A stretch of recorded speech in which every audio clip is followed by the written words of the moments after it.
Welcome back to WaterLAN League of Legends, hosted by the University of Waterloo Athletics.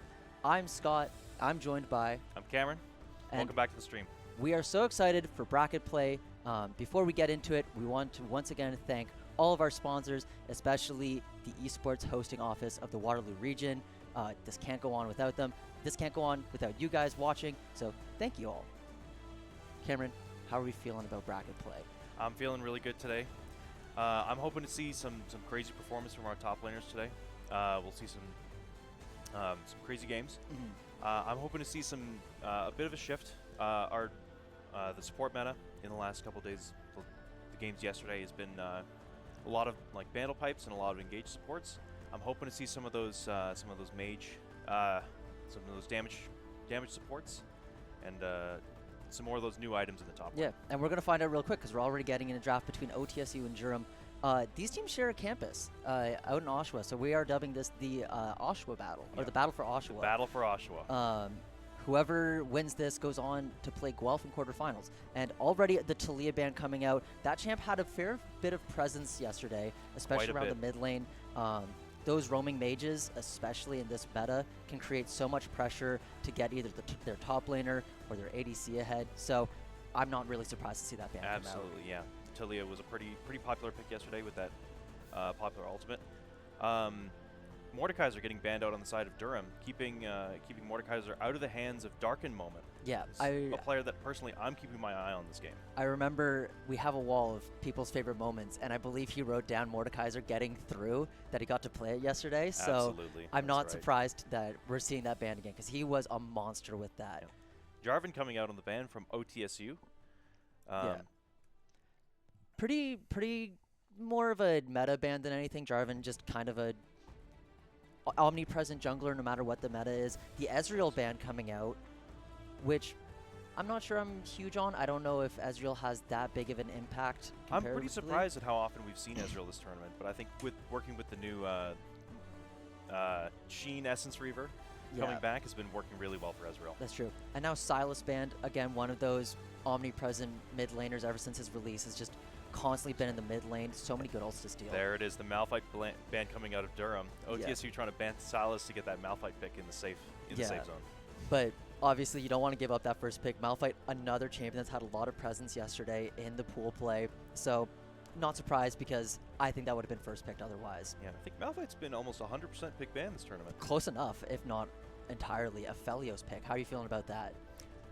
Pretty frequent pick we've seen. Felios is super strong for this patch, especially with the new crit changes. He's been benefiting really well from that. Yeah, and maybe OTSU is trying to channel that double penta that they saw from Wander off from Guelph. Of course they are.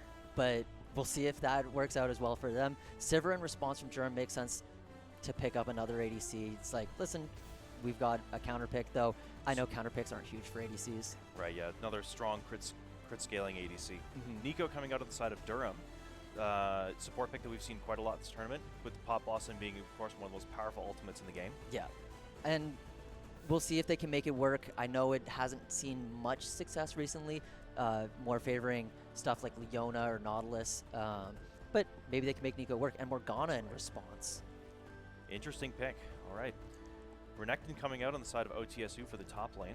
I think he had that early prio. Yeah, I do like that Morgana pick, especially seeing the Nico.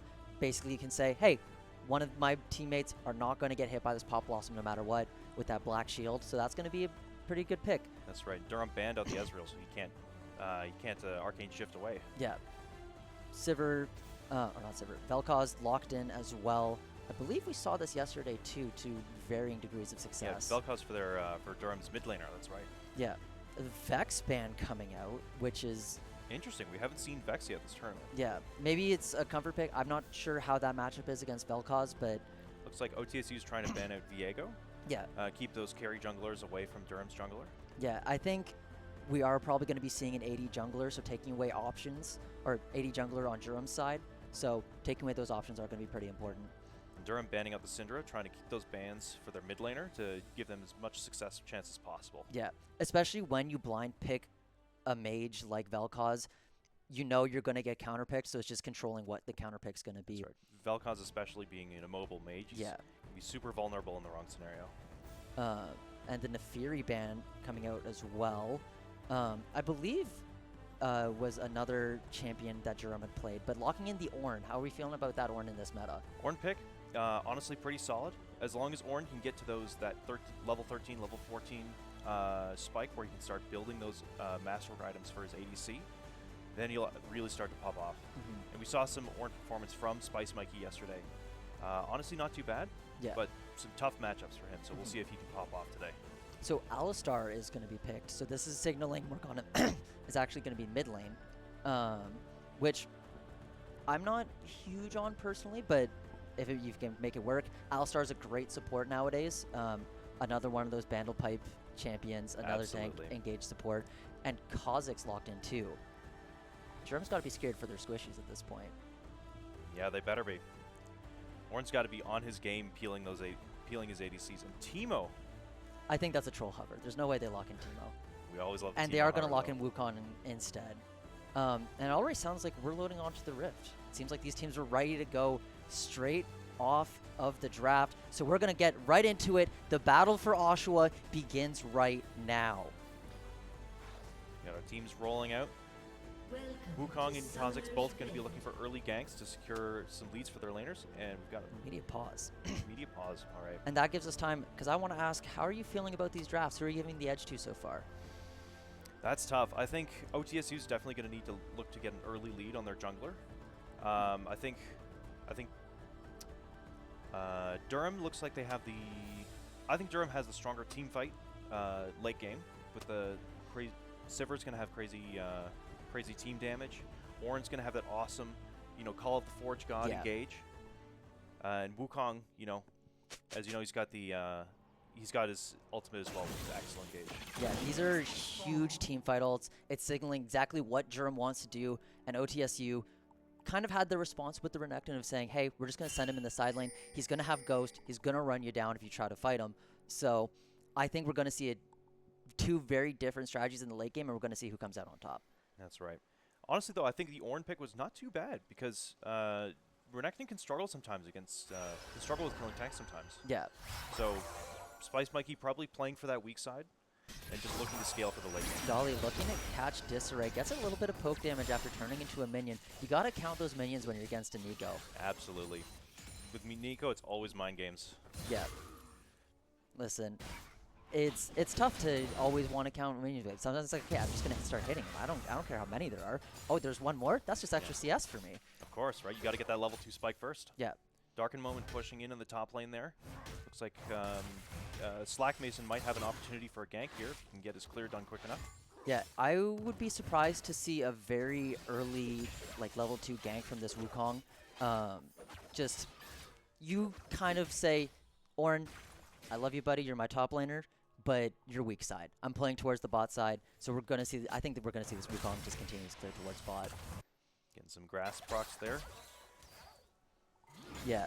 No substantial leads being built so far, except in the top lane. But that's kind of par for the course. Honestly, late game with that Ornn, I'm hoping to see with the new item Protoplasm Harness. Oh. With that new lifeline, scaling off those resistances is an awesome item on Ornn because he gets so much of those bonus resistances. And it's also kind of a get out jail free card if you get caught and needs to go low. And so, okay, I'm going to heal back up. As much as I hate to lose the cooldown, especially against this Renekton, if he's going to have to match in the side lane, is going to kind of help mitigate some of the risk there. Because absolutely. Jerome is going to need to figure out how they're going to respond to this side lane pressure. Ornn and Vel'Koz are not incredible side laners, so it's going to be something they have to consider. Right. Renekton might be, in the late game, might be looking to play for, just to dive on their ADC, get that stun off, so that Morgana can land her binding, and Kha'Zix can get in there to explode Sivir. Yeah. And so far, this mid lane matchup is even. They're just going band for CS, going pretty even. Pretty slow start compared to what we might have seen yesterday. Looks like No Other Heart's getting an early recall in to keep that tempo. Durmlord's pushing a little far up, but they're getting their recall off too. Yeah. Slack Mason taking a recall as well. And No Other Heart getting that early recall off so he can go and get that top Scuttle Crab for some extra vision. Yeah, and this is something interesting. Again, going back to the top lane, thinking, never mind, there's going to be a fight in the bottom lane. The barrier's already popped for Disarray as Ariri is going in, had the Pulverize that knocked up both, and it is a substantially good trade for the blue side, chunking out the red side supports. And already re-engaging. Ariri is so far forward. Disarray is not in a position to help. Dalile is going to have to flash to get away from this Alistar rampaging in the bot side. Spice Spike, he's getting pretty pushed in by this Renekton here. Took some pretty... Might have a little bit of action into the bot lane. Just getting that lane pushed in. That Infernum Gravitum combo, I know it's not Aphelios' favorite. I know he prefers the Chakrams for long trades, but still, that can deal some pretty good damage from that Infernum That's Blast. right, Scott. Red and white, better fight. I've never heard that one before. That's actually pretty good. Vel'Koz's going to be TPing back to lane. Did have to take a reset. Same back timer in the mid lane as well. Both using their TP, so it's going to be a while before it's back up. But as mid laners, you're okay with that. Yeah, it looks like both bot laners are heading back to lane, while their supports are looking around the map to get some roams to try and find some advantages elsewhere, while their ADCs head back to lane. Yeah. Iriri heading into the river to try and get some. Looks like he's trying to capture that Fey Light, clear some vision. Yeah, he did walk over a ward, so Jerome knows exactly where this support is, where this jungler is as well. So have a lot of information to work off of. Slack Mason did face check, but has the clone to get out of there scot-free. Slack Mason and Dolly walking up. We'll see if Sivir follows them to fight for this dragon. Looks like OTSU's posturing to take the flash forward, Pulverize already knocks up 2. Dolly is going down to half, is going to get rooted. Fat Mage player gets the first kill of day 2. All right, and OTSU secures their lead with this dragon as well. Actually, they might be looking for more. They might catch Slack Mason on the Gromp. Is going forward. The Stampede is going to get the stun. Gets knocked back into the jungle. The flash away from the Ignite is going to keep him alive under the turret. Nikumi Senpai is going to be free hitting. So flashes forward, gets the trade back on Ariri. Went a little too far forward for OTSU, but now Nikumi Senpai is in danger. Slack Mason went forward. Disarray was 1 HP, but got the flash out, and now No Other Heart's also in danger. Tries to get the Sivir. Will get the kill through the barrier, and it is a bloodbath in the bot lane. 2 kills apiece, and everybody's going to walk away. Looks like both junglers go down, so the dragon will go contested and remain alive. And Aphelios is going to walk away from this random minion going into the river. I don't think they're supposed to path like that. I think it's like Chihuahuas. You know, they're tiny, but they're so aggressive, you just got to... Some trades in the mid lane. The Lifeform Disintegration Ray is going through the Black Shield, but the flash from Fat Mage player will keep him alive. That true damage from the Lifeform Disintegration Ray almost right being enough. Black Shield. Yeah. Because you think, oh, it's Vel'Koz, he's going to deal AP damage, my Black Shield's going to do a lot. But once he gets that passive procced, it's not AP anymore. That's true damage. That's not mitigatable. Shredding your health bar. Yeah. And that's a lesson learned for Fat Mage player and how they're going to have to interact in this lane, how they're going to have to deal with this procced passive from Vel'Koz. And that's the strength of Vel'Koz too, right? Absolutely, yeah. And getting that, pushing Fat Mage player out of lane to get that wave in is going to be super beneficial for him. Denying those minions and slowing down her spike for her role quest and her items. Yeah. Now the game state's back to pretty much neutral. No real advantage on the map. Top lane, Ornn is actually keeping pace pretty well in this weak side matchup. So you have to kind of hats off to Spice Mikey for making sure that as much as he's weak side, not giving too much of an advantage to this Renekton. As they're going for an extended trade. Dashes forward with the Slice and Dice, is going for the longer form trade, but is going to Slice and Dice back out and make for a better trade. Bad Mage player is going to get caught out. The Wukong's already there on top with the Cyclone, but the chains will land. The root will land, and Fat Mage player is going to pick up a kill. The Kozilek is going forward with No Other Heart, but Eriken is going to walk away. But Nico died in the bot lane, and Nikumi Senpai is going to have to walk away. I don't know what happened there. Such a bloody game. Fights are happening absolutely everywhere on the map. Yeah. Both teams are looking to secure a lead rather than just play safe for late game. Yeah, and it seems OTSU knows that Jerome wants to play for that late game, so burying them in the mid game and the early game is clearly their strategy. Absolutely, yeah. OTSU is going to have to, strangle them out of this early game before they can reach the late game. Yeah. Darken Moment, now building up a lead as much as I complimented Spice Mikey. Now falling behind a little, but that's They still got to collect that wave, though. Yeah. And he's got a cannon there, so it's pretty fat. Yeah. Grubs have come up, too. Looks like OTSU's pinging to go to that, go grab those grubs. No Other Heart's going to recall and head up straight to top lane. Yeah, Dark Moon's going to keep that lane prio so he can support his jungler. Seeing some pings, red side favoring that dragon, wanting to play towards that late game and that scaling, stacking dragons. Meanwhile, Iriri and Fat Mage player going deep into the enemy top side jungle, getting some vision, trying to figure out exactly what Durham wants to do, but they don't know that they're already on the dragon. Yeah, it looks like they're just going to go for an objective trade here. I don't think either team has vision on the other one.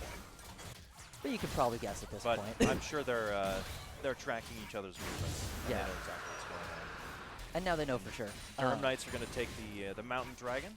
OTSU are going to take the Void Grubs. Yeah. Honestly, if I'm Durham, I'm pretty happy with that. Yeah, I might be giving some pushing power over. Oh, nice angle. But already playing towards the game plan of scaling for late. You got that first dragon. Mountain's going to give some great resistance. The flash forward is going to go through the spell. The knockup. Nikumi Senpai is in danger. The ignite goes down. So much damage coming from this disarray. And another kill picked up for this OTSU bot lane. They are on a killing spree. It looks like their strategy of choking out Durham Knights in the early game might be paying off. That Aphelios is already super fed. Yeah. He's going to back, look to get that, looks like he's looking at Collector on his first back. The Wukong is there. Ariri is going to help with the disengage with the headbutt to knock back. But now Dolly is in danger. The Pop Blossom's not going to pop at all. And now Slack Mason is trying his best. The Cyclone comes down. Barrett forces out the barrier. Is that going to keep Disarray alive? It isn't. And now Ariri is trying to get away from Slack Mason, who says, you know what? You can go. Spread word of how dangerous I am. That's not too bad for Durham either. Wukong getting that, getting the shutdown there on Disarray. But Disarray still gets that back, and now he's got Berserker Screams and Collector. He's a force to be reckoned with this game. And it's important to note, as much as the Pop Blossom didn't fully go down, it's still on cooldown. That's going to be a cooldown that they can play around. Having the Alistar Unbreakable still, there's going to be so much power in this bot lane for OTSU to kill again. Absolutely, yeah. Looks like Ornn contesting a little bit of vision there, but he's going to be backing off to keep himself from dying in that 2v1. Yeah. And, yeah, OTSU bot lane definitely going to have the pressure here. Yeah, especially now both ADCs have completed their first item, but this Aphelios also has the completed Zerker Greaves now. So we're going to see if they want to take advantage of that attack speed and movement speed bonus. Yeah, Disarray and Iriri absolutely looking to fight here. Iriri gets the engage, gets the pulverized knockup, only onto Dolly, is now overcommitted. Disarray is saying, maybe I don't want this fight. The spell shield is popped by Nikumi Senpai and on the hunt. They're on the hunt for another kill and revenge, but gonna back away because there's nothing quite there. Honestly, I think if Disarray had followed up on that engage, they might have had a double kill on their hands right there. It's entirely possible. Sometimes the support sees one thing, the AC sees another, and you might be arguing that for a while, but Iriri is seeing something again, but the headbutt missed the combo of the headbutt pulverize and is going to have to walk away empty-handed. Disarray chunked out to about a quarter HP, but now No Other Heart is also here for the gank. Dolly is going to face check into this Kha'Zix, pops the Void Assault, but finds nothing. And now Slack Mason also here. We might see a 3v3. Nikumi Senpai well pushed up. Iriri finds the headbutt pulverize, the insect into the turret, but is going to get chunked out so early. Slack Mason is now under the turret, is going to get the kill. It's a 2-for-2 already as both supports and both supports go down. Now the Ornn is here as well. Call of the Forge God is going to knock up. Are they actually going to look for the dive? It's not quite there because Nikumi Senpai was 1 HP pretty much. And a kill in the mid lane. Goodness, oh my goodness. Action everywhere. Teleports coming in from top lane, and Fat Mage player getting the solo kill on Erkin. I need to know how that played out, but I don't think we're going to get to know. We'll have to live with the mystery. Fat Mage player building a healthy lead for themselves. 3-0 now, completed Blackfire Torch is going to get a reset, and now 4 stacks on the Dark Seal as well. Dolly looking to deny that recall to slow down some of Fat Mage player's tempo. Yeah. But Nekumi Senpai having to recall there. So Disarray and Iriri are going to get that push onto the bot lane tower. Might look to take some tower plates there. Yeah, Darken Moment getting that first turret gold, having a 30 CS lead. Even still, Spice Mikey playing the weak side. You're not happy giving up your turret, but you're also happy you haven't given up a kill yet. And after that solo kill, it looks like Fat Mage player's completed his role quest. He's got his upgraded boots and his quick recall. Yeah. Some pressure in the bot lane as OTSU is pushing into that tier 1 turret, fighting over the vision in this red side tri-bush. Dolly's going to maintain control with the help of Nakumi Senpai. Dolly taking the form of that control ward. I don't know how terrifying it would be, but if I saw control ward running at me, I'd be running for the hills. Yeah, for sure. It's one of those transformations for Nico that you don't see a lot because what reasonably is it doing? But it's fun. Mind games. It's the mind games. No Other Heart is going to be taking this vision, setting up for the dragon that's spawning in 13 seconds as both these teams fight for priority in this bot side river. Most of Durham is already here in the southern jungle. Slack Mason is going to find No Other Heart. Already pops the Cyclone down to 50 HP, down to 30%. The second part of Cyclone is used. The smite comes down and is going to get the kill. You don't want to die like that right before the dragon. No Other Heart. Slack Mason getting that pick is absolutely critical for Durham Knights here. Yeah, and this is now a free dragon for Durham. Going to get that second one. Absolutely. Slowing down that, not only getting that dragon, but slowing down that jungle tempo. Ariri looking for the pick here. Yeah, Ariri finds the engage, says, you know what?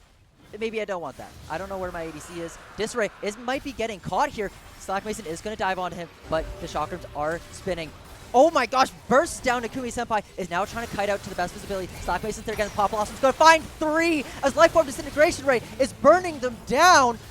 OTSU is on the run now. Darky Moments here, but is also dead on arrival. And Durham finds everything.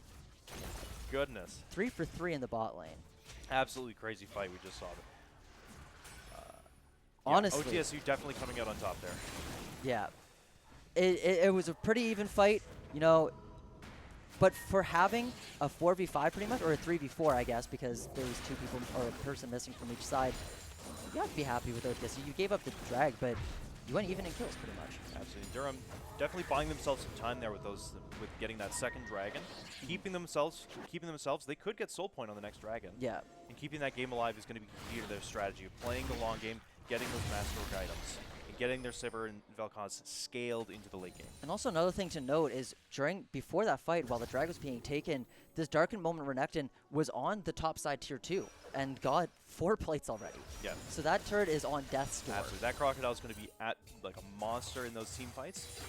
Probably late game looking to dive their entire team, get huge damage before going down.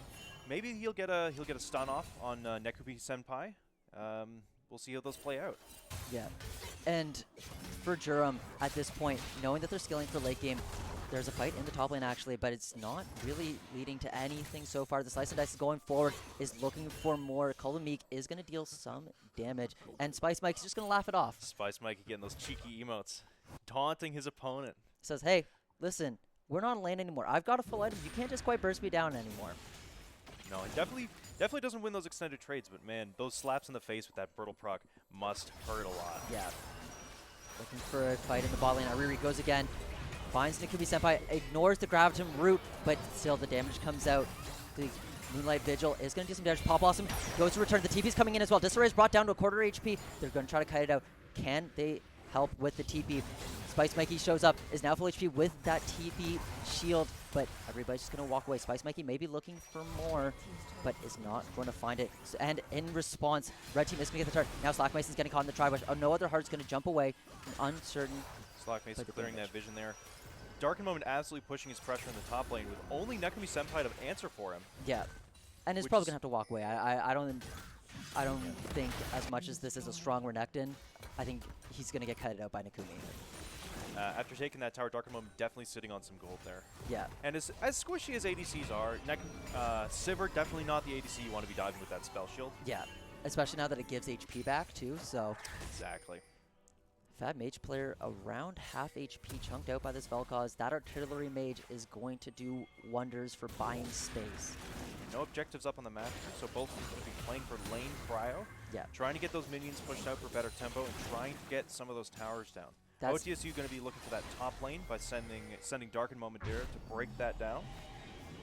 Yeah, now that outer or that inner tier 2, the Lifeform Disintegration Ray is not going to find it, but now Ariri finds Erican. The Flarus is the flash, and that's not what you want to be using as a mobile mage. But now Slack Mason finds Disarray. The Pop Blossom goes forward, and now call the Forge God as well. They're sending everything, and they will find Ariri using 3 ults there.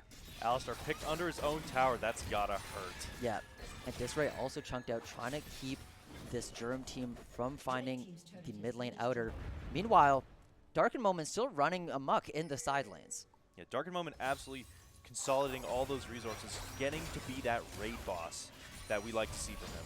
Yeah, that mage player ignoring the damage from the Nico, just saying, hey, I've got a shield that prevents this, and rooting the clone.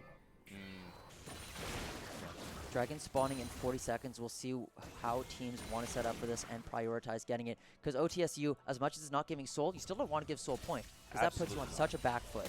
Especially with the sort of timer that they've got going on with this comp.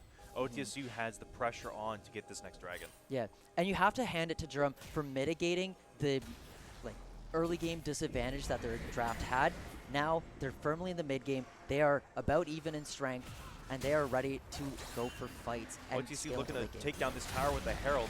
That's actually really big. It's going to let them pushing that midway. Darken Moment finds Spice Mikey in the side lane, oh my goodness, dying right before the Dragon spawns, and this is going to be OTSU's Dragon. That's going to be a problem.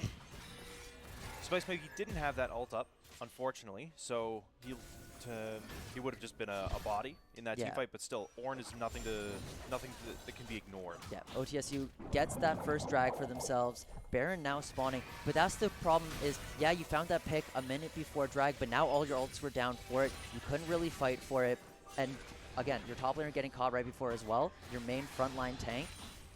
That's right. It's rough business. Looks like No Other Heart's taking some of those enemy jungle camps. Posturing around, looks like they're playing for Baron. Disray trying to get that midway push against Dolly and Senpai. Top lane turret going down. Look for the top. Top Blossom is going to find Disray because he's headbutted, but we'll get the trade back. It's a 1-for-1 so far. Slack Mason pops the Cyclone on Iriri. Nikumi Senpai is knocked up, is knocked into the team by the headbutt, is going to flash out over the wall, and Iriri's going to go down. But Darker Moment is here. He is so strong. He is on, but the Life Orb Disintegration Ray is going to be dealing so much damage. No Other Heart finishes the job on Nikumi Senpai. Darker Moment still going crazy, but will go down. It's a triple kill for Slack Mason. Darker Moment can't quite get that last Q off with a burst of healing. He's going to go down. Yeah. And that's going to give Spice Mikey some time to push out that bot lane. Looks like Baron is not going to be contested quite just yet. With both ADCs dead on both teams. And OTSU is giving in to exactly what Durham wants, is these sort of smaller team fights, these 3v3s, these 4v4s, and it's giving Durham the advantage of getting to this late game, buying space, buying time, and getting to those Ornn items. He already has his own upgraded Sunfire, and soon enough he's going to be upgrading his teammates. Absolutely. He's hit that level 14. He's probably looking to get Nekumi Senpai upgraded as soon as he can. And I will say, Iriri looking for a pick there right before Baron, not the best tactical move, if you ask me. Yeah. You don't know where the other team is on the map. You can't overcommit too far. Now, trying to set up vision around this Baron. Another Heart going for it. Does find Dolly. The Pop Blossom is going to buy some time, but will it buy enough? Never mind. Dolly is going to die. And it's 4v5 on the map right now. The bad mage player is going to get caught. The Life Orb Disintegration Ray going to bring them down. And now it's a bad fight for them. No Other Heart is going to get the revenge kill on the mid laners, but it's going to go down as well. Iriri is going to be next. It's steak for dinner for Durham. And now maybe on to the Baron. You got to wonder, what's OTSU doing? What an incredible team fight from Durham's side. Slack Mason keeping that No Other Heart off of his AD carry. Nekumi Senpai absolutely just walking through these team fights. Yeah, and Darker Moment is trying so hard in the 1v3 to slow down this push. Is going to have to give over the mid lane outer, but in the grand scheme, you've already lost in a 4v2 or a 4-2 team fight. What can you do now as OTSU? How do you get back into this? Honestly, I'm a little surprised. I think Durham could have punished them a little more by taking Baron there. With the Sivir still up, I think they could have had the damage to do it. A minion going adventuring in the jungle. The clone also hanging out, disappears. Can't stick around forever. And now Erican going to be pushing out this top side, setting up another fight around Baron probably. Absolutely. Yeah, Erican pushing out that top lane, going to get that prio. Spice Mikey also pushing out that bot lane. Though looks like he's recalling. Looks like he's on an item spike for what's that item called? I forget.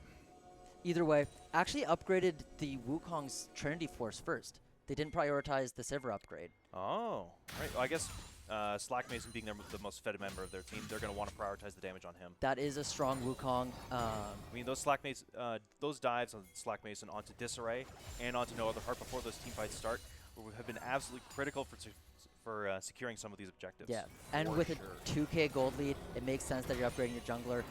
There's too many minions in the mid lane, but Disarray is going to clear them out, and Dolly, as that melee minion, is going to walk away. But yeah, such a gold lead for the junglers. That is one strong Wukong, and his Cyclones have been huge for disrupting fights, buying time for those larger wombo combos to hit. So that Trinity Force is going to be huge for just damage, resistances. It provides a little bit of everything. Absolutely. Spicemake going to need to push out that bot lane before heading back up top to Baron. Yeah. Looks like some of these teams are hovering around the bot side river just to secure some vision for the next drag that's coming up. Yeah, and they do have TPs on the map. It's both Spice Mikey and Erican having it, so they can pressure those side lanes without worrying about not being in that fight. Yes, it'll be a little delayed, but hey, if you can buy the time with all of those ults. That can be sent by popping that spell shield on No Other Heart. That's going to be big for Call the Forge God is going to come out, is going to find two. Is there more to follow up? Ariri is going to headbutt away, is going to go down 50%. The Unbreakable is going to be popped as well. Life from Disintegration Ray is going to find a lot of damage. Pop Blossom only finds one. The spell shield buys so much time for Disarray, and now it's looking good for OTSU. And so far, it's a 2-for-1 actually, as Nakubi Senpai is free firing, but actually goes down. It's 3 for 5 as Durham finds their ace, finds their late game team fight.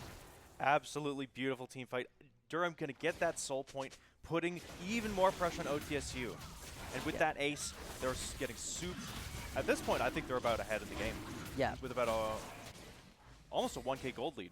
Yeah. Erican pushing in that mid tower, getting those plates, even more gold funneled onto this Vel'Koz. That late game team damage is going to be insane. No Other Heart is struggling to get those picks. Yeah, that's the problem with playing an assassin, especially when Durham is playing such a compact team. They're not overextending. Meanwhile, OTSU scattered all over these places in the team fights. Iriri was halfway across the map. Meanwhile, his ADC is getting burst down. That's right.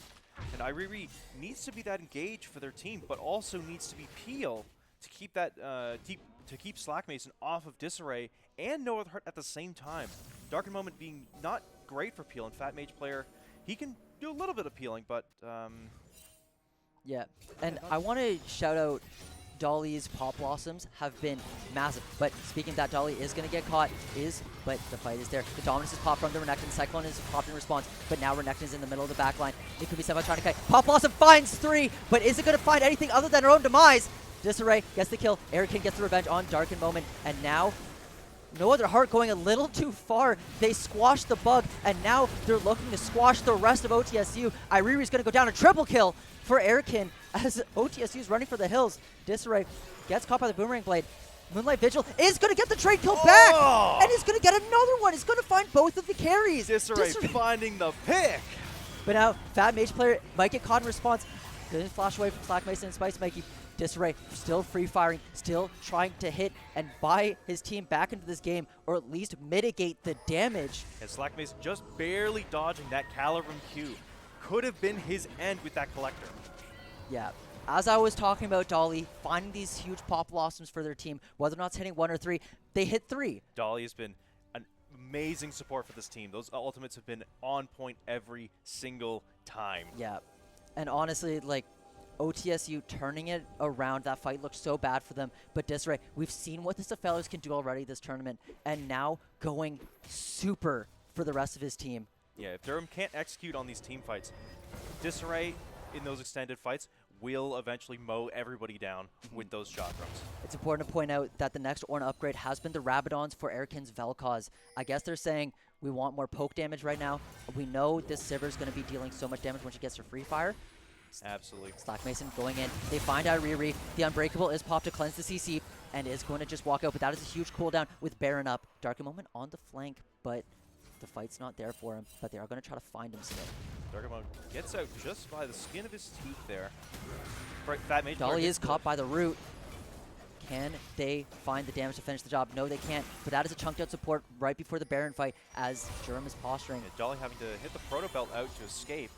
It's going to be a cooldown. He's got to have to recall. Yeah, but still, Durham not giving up priority on the Baron quite yet. They want the damage, they want the fight. Iriri brought down a half. Fat Mage player also taking a bit of poke from this Vel'Koz. Yeah, Durham Knights have actually pretty great neutral game with their Airkin hitting those angles with the Q, and Nakami Senpai hitting those Qs as well onto Iriri. Yeah, and again, Durham has priority. Dolly is back at full HP, and they are pinging to start the Baron. They don't care that there's vision. OTSU is just giving over this Baron. They don't have priority. No other heart. That Edge of Night is procced. Slack Mason goes over the wall, wants to find the fight. Dolly is once again hit by the root. Pop Blossom finds nothing and has to walk away. But the fight is maybe starting? No, they're going to walk away. They're going to flick their wounds. Life from Disintegration Rate is going to find some damage. Call the Forge God is going to deal some damage. Going to buy some space. Dark Moments in the middle of the team. Nobody has gone down yet, but Disarray is going. They find 2 already. Disarray somehow still alive. He's free firing, and it's 5 for OTSU, and nothing in return for Durham. And no other heart found that flank on Nakami Senpai, and it was a disaster for Durham Lords. Nakami Senpai absolutely exploded. It looked good for but a moment, and then disaster for the Durham Lords, as they will just die 5 for nothing. And now Baron's going to be going over to OTSU. They now have close to a 4K gold lead. Oh. Now OTSU is going to look for that Baron. They're going to hit that recall, sync up. Yeah, they're going to sync up their recalls, and then now they're going to look to push out all 3 lanes and start sieging the base.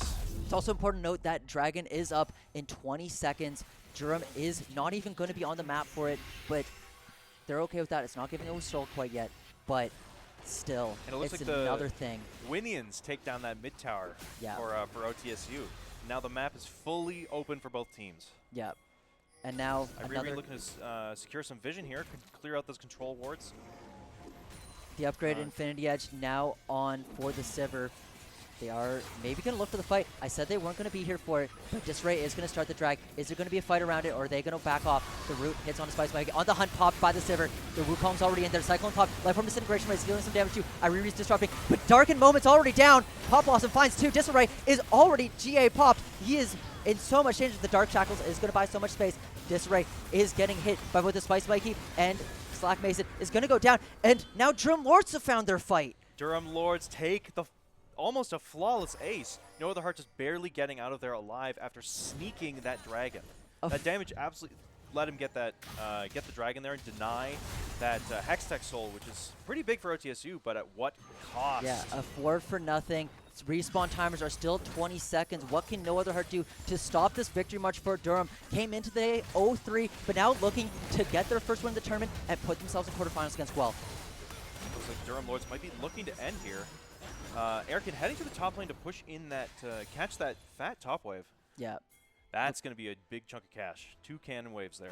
Durham is going to back off. They're going to just, again, push out these waves, get the reset, get that gold that they just got in their pockets spent. You know, you burn a hole in their pockets, as they'd say. Absolutely.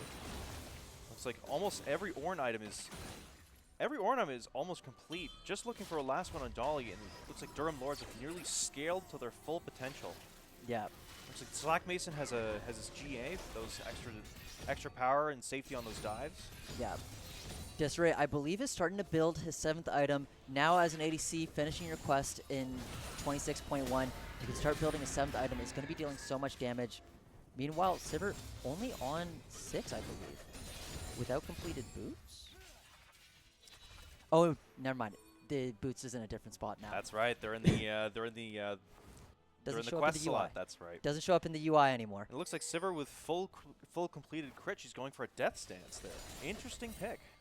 That is, you're going to want some resistances when this Renekton is diving on you. Getting that armor, getting that negated, or basically pushing the can down the road with the damage is going to buy so much time for her to free fire as well, and maybe lifesteal it back up. Honestly, I think it's just to keep No Other Heart off her back with such explosive damage. That death stance is going to save her. 1/3 of the HP from No Other Heart is already going, and now they're going to be looking for more, forcing OTSU to give up their southern jungle. Clearing out those wards from... That mage player might be caught. Never mind. Is going to be able to walk away. Iriri looking in that bush on the side there. Might look for a little pick engage. Durham Lords moving into the top side jungle to claim control.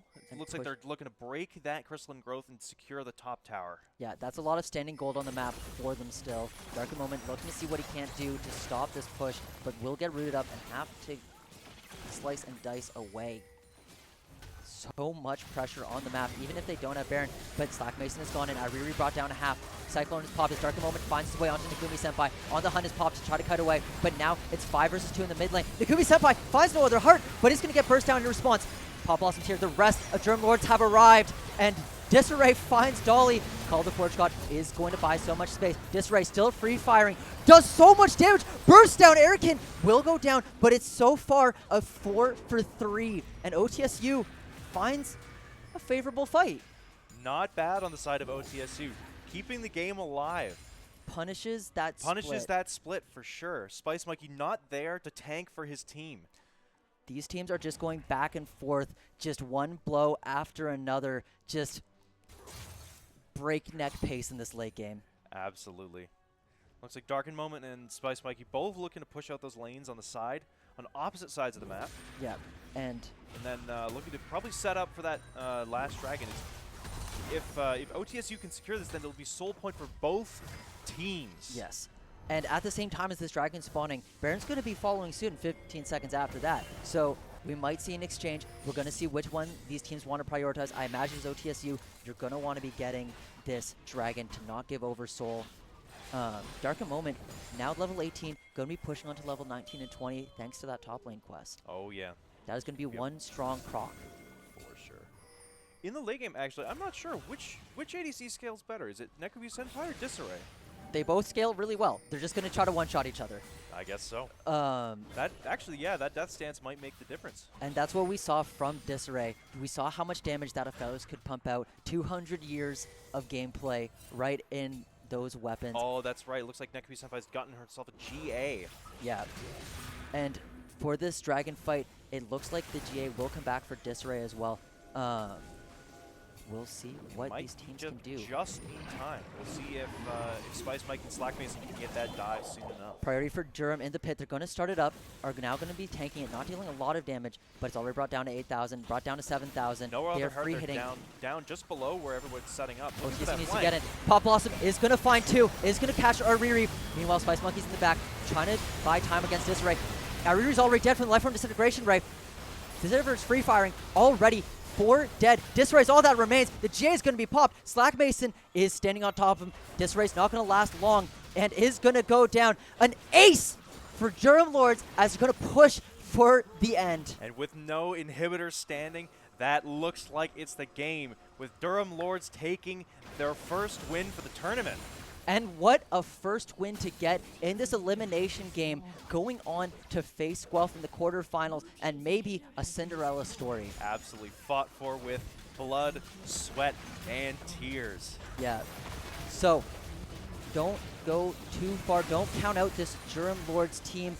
Yesterday doesn't matter. Only today, only one Nexus explodes, and Durham Lords are going to win. On to bracket play. What an exciting game. What a bloodbath. Absolutely incredible. Fights back and forth. Incredible team fight play. Oh my goodness. And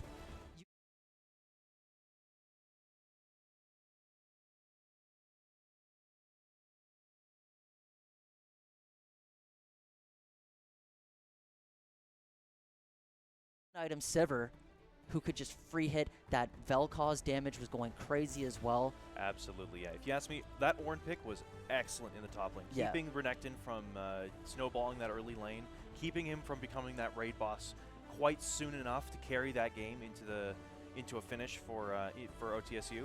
Yeah. Just excellent drafting on the side of Durham Lords. And OTSU has to be a little disappointed. Their day already ends. There's no redemption bracket, no loser side. But they put up a good fight. They were an incredible team to watch. And listen, heads held high going into the actual season. Plenty of learning opportunities for how they want to adapt to this season. Absolutely, yeah. Hard fought, sadly lost, but they put up an excellent fight, and they should be proud of their performance today. For sure. So don't go anywhere. We've got bracket play coming up soon, heading into the quarterfinals. So don't go anywhere, and we'll be right back.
Alright, what do we got here? Oh, chat, this guy is cooked. Oh, pre-fire. Pop it open. Warming up those fingies. And now he's just not missing any shots? That can't be how that works. Moving on. Ooh, Obelisk. And chimps in VR helmets. And a legally differentiated enough version of film score.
Technology has revolutionized our lives, from work to learning, product delivery to shopping.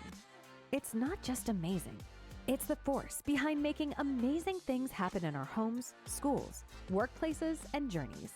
These advancements underscore the pervasive impact of technology on various aspects of our lives, continually shaping and enhancing our daily experiences and abilities in amazing ways. Empowered by technology, we forge a future where possibilities are limitless. All of us at CDW, we make amazing happen.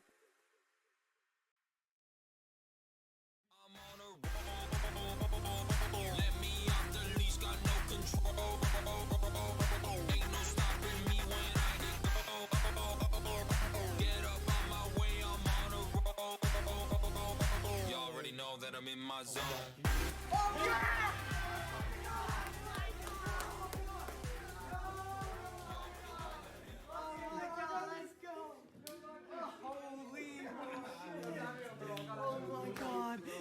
Yo, get this kid, bro. I got. Yo, good shit, bro.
Hello, ladies and gentlemen. You know the name and you know the voice. My name is Gareth, and I'll be joined by...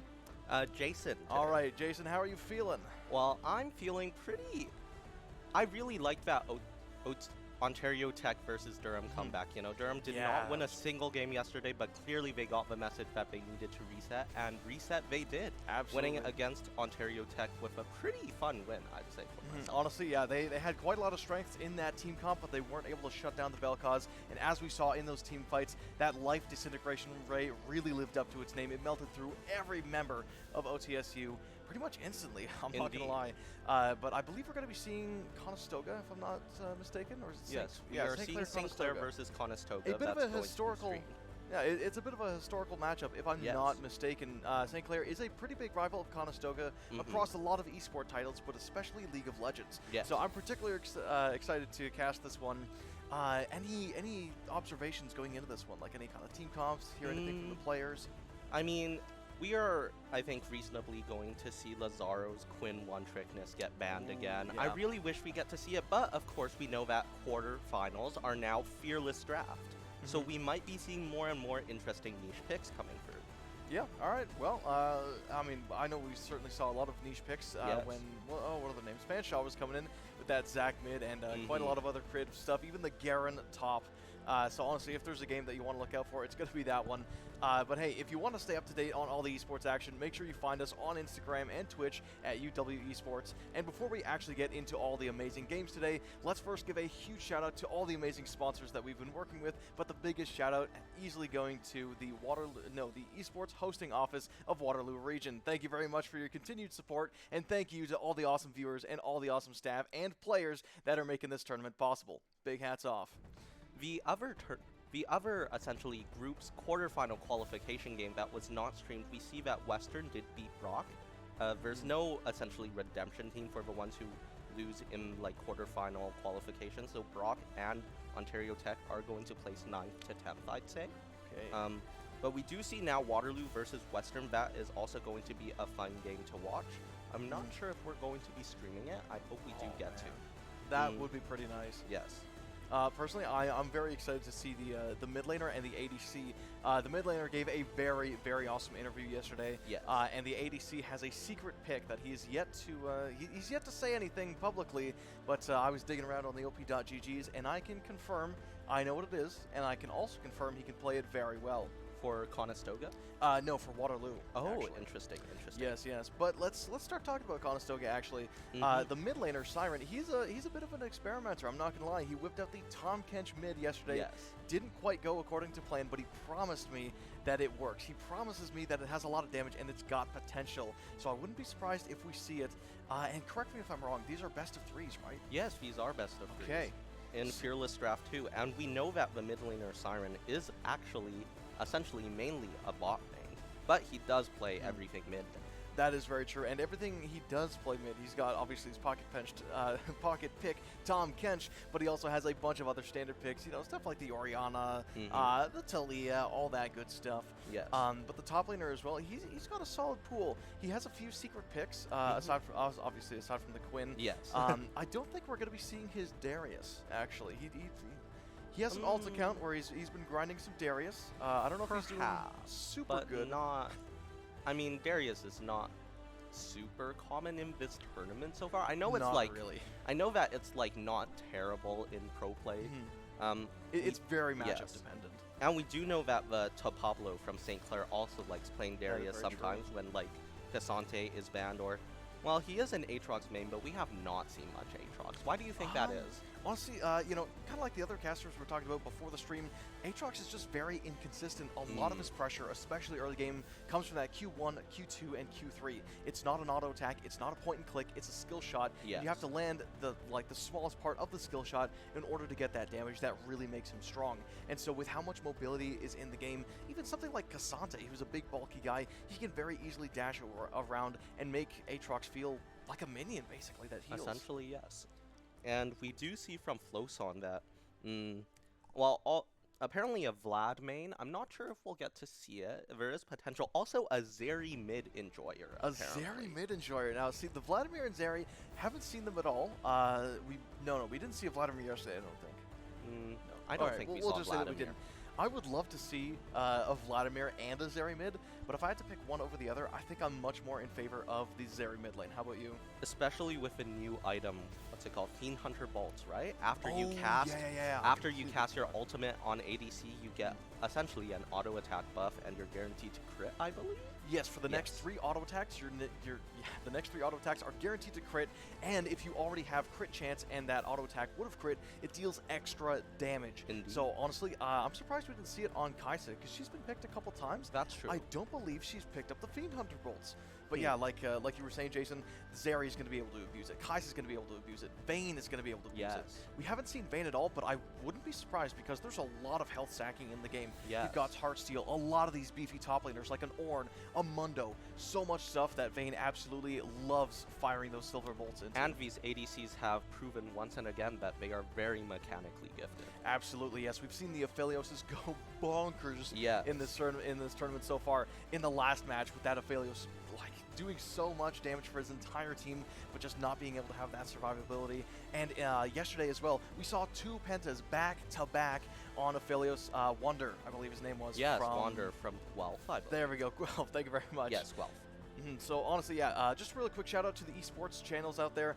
Condors Esports is doing a Valorant stream, but if you want to stay up to date with all the league action, follow us at UW Esports on Instagram, and maybe you can catch that double penta clip, which is, you're not going to want to miss that one. It's pretty crazy. Who do you expect for the support players? Ooh, the support players. Honestly, we've seen a good mix of support players, except for when it comes to the items. Yes. Vandal Pipe seems to be the absolute staple for everybody in this tournament. It's not hard to see why, but we've seen a good amount of Engage and Enchanter supports. Much more so the Engage types. Typically a Leona or a Nautilus, and even a couple Alistars. Personally, I'm a huge Alistar player myself, so I would love to see another Alistar, but I'm not going to keep my hopes up because he's a little clunky, especially with how much mobility is in the game. Now, you are a Lux support player, correct? Well, I've been playing more Bard recently, but okay. you know, I do not think we'll see a Lux ever. Okay. We've seen Morganas for some reason. I'm not sure. Bard does seem like a pretty good Battle Pipes user. I just don't think we've seen him because he does not fit into that nice support niche. That is very true. He's a little unorthodox. Yeah. We do know that Lopazinski likes playing Senna. I'm not sure if we'll see one. I'm not sure if she can. Well, for one thing, she probably cannot buy Vandal Pipes and use it to the full advantage that like another more traditional support would. Like, she can make it work perhaps, but I don't think buying Vandal Pipes on her would be the same as buying Vandal Pipes on like Nautilus or something. I'm gonna counterpoint. I think it's called Shirelda's Grudge. What's that item that makes your auto attack slow? Oh yes, it's Shirelda's Grudge. I could maybe argue that you could build that on Senna and get the Vandal Pipes, use her infinitely scaling range to keep your distance and apply that that attack speed buff. But you know, maybe I'm just cooking too much. I've seen a lot of wild stuff. It is a possibility. In We know that Lamine Yamal from Conestoga also likes playing Lucian. If we could get the classic Lucian Senna duo, it might not be the best in the meta, but it would sure make an exciting story. Absolutely, it would make a great story. And actually, a lot of the casters and even observers were really hoping for a lot of these very high-action ADCs. Yes. You know, Sivir's great, and Lamine Yamal has made some insanely clutch plays on that Sivir, being able to outplay a Camille and a whole bunch of other assassins that were trying to gun her down. But Sivir's kind of laid back, you know? She just wants to sit there, clear the waves, throw out those boomerangs, and then get all her items, and then start the action. But, you know, with something like a Lucian, you could reasonably start running down laners at level 3. Yes. And it honestly, they're really entertaining to watch. But let's get right into the draft, as I think we're about to kick things off. Starting off with the Nunu ban. I mean, that does make sense, where jungler Alonzo Heaton is a Nunu main. Ah, okay. That is a targeted ban for sure. As we're going to see the Jace ban hovered from St. Clair College. I mean, I wouldn't be surprised if that's locked in. Mowgli was a beast on the Jace jungle last time. He was dealing a lot of poke damage, and it made those fights insanely hard to play. So, I'm not blaming SCC at all. Of course, Jace is a great flex pick too. You know, St. Clair does also play at mid sometimes. Really? Okay. Yes. Okay. So I'm surprised they banned it, but perhaps they really didn't want Conestoga to have it. Yeah. I mean, Conestoga does have first pick, if I'm not mistaken, so they could very easily secure that Jace, or, I mean, just secure the Jace at this point. He's been very strong in the recent patch, and especially with the new items, he's seen a lot of success. Yeah, I mean, we are seeing the Silas ban from Conestoga, and of course the Quinn ban from St. Clair College. You know what? I'm surprised Jace doesn't build Fiend Hunter Bolts, because if you think about it, right, you go into hammer form, that's you ulting, is it not? You use Q to get onto them, and then you get the attack speed and you boom, boom, boom. Anyway. That would be a crazy build, that would be a really crazy build. Maybe we'll see it. Well, not this game, I guess. I see. Oh, and one quick thing to mention, this is Fearless Draft. If you're not quite caught up with the league news, let me fill you in. All the champions picked in this game will not be available for the rest of the BO3. So that means that, you know, let's say Jace got through. If Conestoga picked Jace, neither Conestoga or St. Clair would be able to pick Jace for the rest of this BO3. All right, we are going to see the Malphite first from Conestoga, probably going into the jungle, but also could be flex top if needed. I mean, we've seen Malphite just build anything once. Frakernic, whatever it's called. The Zeke's has also been very popular. And if you're also unaware, like myself, Zeke's actually gives ultimate haste. It's basically the tank version of Malignance or Axiomar. We are going to see Cho'Gath locked in from the St. Clair College. That is a very interesting pick. Honestly, I really do like the Cho'Gath because it's insanely versatile. Yes. A lot of people think he's just a top laner, but in this season we've seen it go jungle, and we've even seen a couple players play it mid. Indeed. So, I mean, they're basically locking in 3 champions at the same time. Yeah, and we see Sivir from the side of St. Clair College. I mean, I'm not a big Sivir enjoyer, but somebody will have to pick it, and she is indeed strong. Yeah, fair enough. And we also see the Orianna pick from Conestoga. That does make sense. Very good, you know, utility pick. Great setup with Malphite ball delivery system, you know? Same with the Leona, and that's what I'm really liking. Those mid lane roams down to the bot lane are basically going to be guaranteed kills. Leona's extremely tanky because of her W. Orianna probably hits 6 before the other laners. At that point, they're not very tanky. Easily dive the turret, easily command Shockwave, set up numbers advantage for Dragon. We are going to see the Morgana pick from St. Clair College. That's very interesting. Oh, or perhaps not. Were my prayers answered? Yes, they were. That's an All-Star, baby. I mean, I am glad they did not pick the Morgana because we saw from the last game, Morgana did not do too well, especially in the mid lane. She did counter some CC, but not enough for it to ultimately make a difference. So the Alistar pick is great. I actually do really like the Alistar pick here because Alistar functions as a fantastic engaged champion, but also as a counter-engaged champion. We've seen it once this tournament so far. Iriri last game was able to do the insect combo. The thing with engaged supports, especially with something like Leona, is if you E onto the ADC and they're close to under their tower, Alistar doesn't even have to pulverize. He just headbutts you into the tower, and then he can pulverize when you're under the tower, and you take 2 to 3 extra tower shots. And as an early game champion, even for a Leona, that's deadly. We are going to see the Gnar ban from the side of St. Clair College and the Rumble ban on the side of Conestoga. I mean, Rumble has seen quite a bit of play, and of course, Manaless champions. The top lane do have a big advantage. They love playing champs like Ambessa, Aatrox. Well, not Aatrox right now, but if he was a little bit better, a little bit more consistent. But yeah, honestly, the Rumble ban tells me that Conestoga thinks that this is a Cho'Gath jungle. I don't know who they're picking for mid laner, for their mid laner, but they're probably going to be picking someone squishy, as they did ban out that Veigar. And as we all know, Veigar is the king of eliminating squishies. We've all seen clips of Veigar just walking up, pressing R, and just ADC evaporates or a mid laner evaporates. I am a little surprised though because they already picked an Orianna, who is solidly a mid laner most of the time. Oh, that's a very good I'm not sure if they are trying to see if a Veigar APC would be a possibility. We have not seen many APCs. I don't think we've seen any. I think so, because see, St. Clair also drafted the Sivir. Yes. And actually, Sivir's quite good against Veigar because she doesn't even need to build, you know, Knight's Edge or anything like that. She has a built-in spell shield. I mean, perhaps time will tell what they plan to do with the Veigar. We are going to see an Echo Hover from St. Clair College, and it's locked in. Probably the... Actually, I don't know. That might be the mid laner, actually. It could be also the jungler. I mean, we have seen Dusk and Dawn is great on Echo. That is very true, actually. Yes, I remember talking to some of the players, and they've been cooking up the Dusk and Dawn Echo. But actually, I wouldn't be surprised if it could also go top lane. But speaking of the top lane, I think that's going to be Zaheen locked in for the top lane as well. I have seen it jungle in my games. They did go 0-5, but that doesn't matter because I think he's a very, very powerful late game champion. And speaking of late game powerhouses, Twitch is going to be locked in for the side of Conestoga. Lamine Yamal is a Twitch fiend. He loves the champion. He plays a lot of it. And I think he does it quite well. I'm surprised they let Twitch through instead of, like, banning it, and I'm not still sure what the Vargar was, because I think Conestoga's comp at least is very clear on where everybody is going. Honestly, I think we're set up for a wild game, and I know you in particular said that we probably weren't going to see a Darius this tournament. Guess what, buddy? There he is, the Darius. He's locking it in. Wow. And if I'm not mistaken, St. Clair College's top laner, he loves a bit of Darius. So I think top lane matchup is going to be, I'm going to have to say it's St. Clair sided. In the jungle, it depends who's going where at this point. I would put my money on the fact that that's a Cho'Gath jungle, Echo mid, and Darius top. I think it's a possibility. I don't quite know, honestly.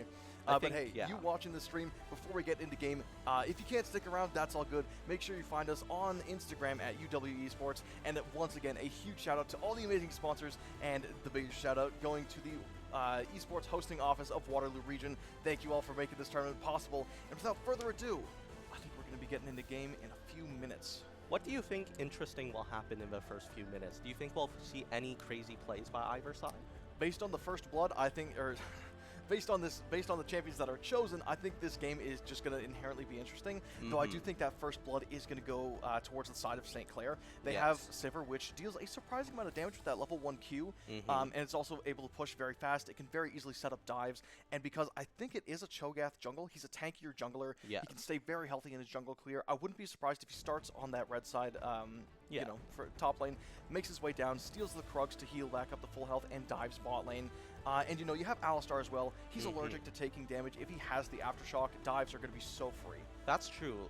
We see on St. Clair College's side that their comp is rather tanky, versus Conestoga, I mean, sort of tanky, but we do know that Malphite is starting to build the cheaper items like Zeke's Convergence, you know.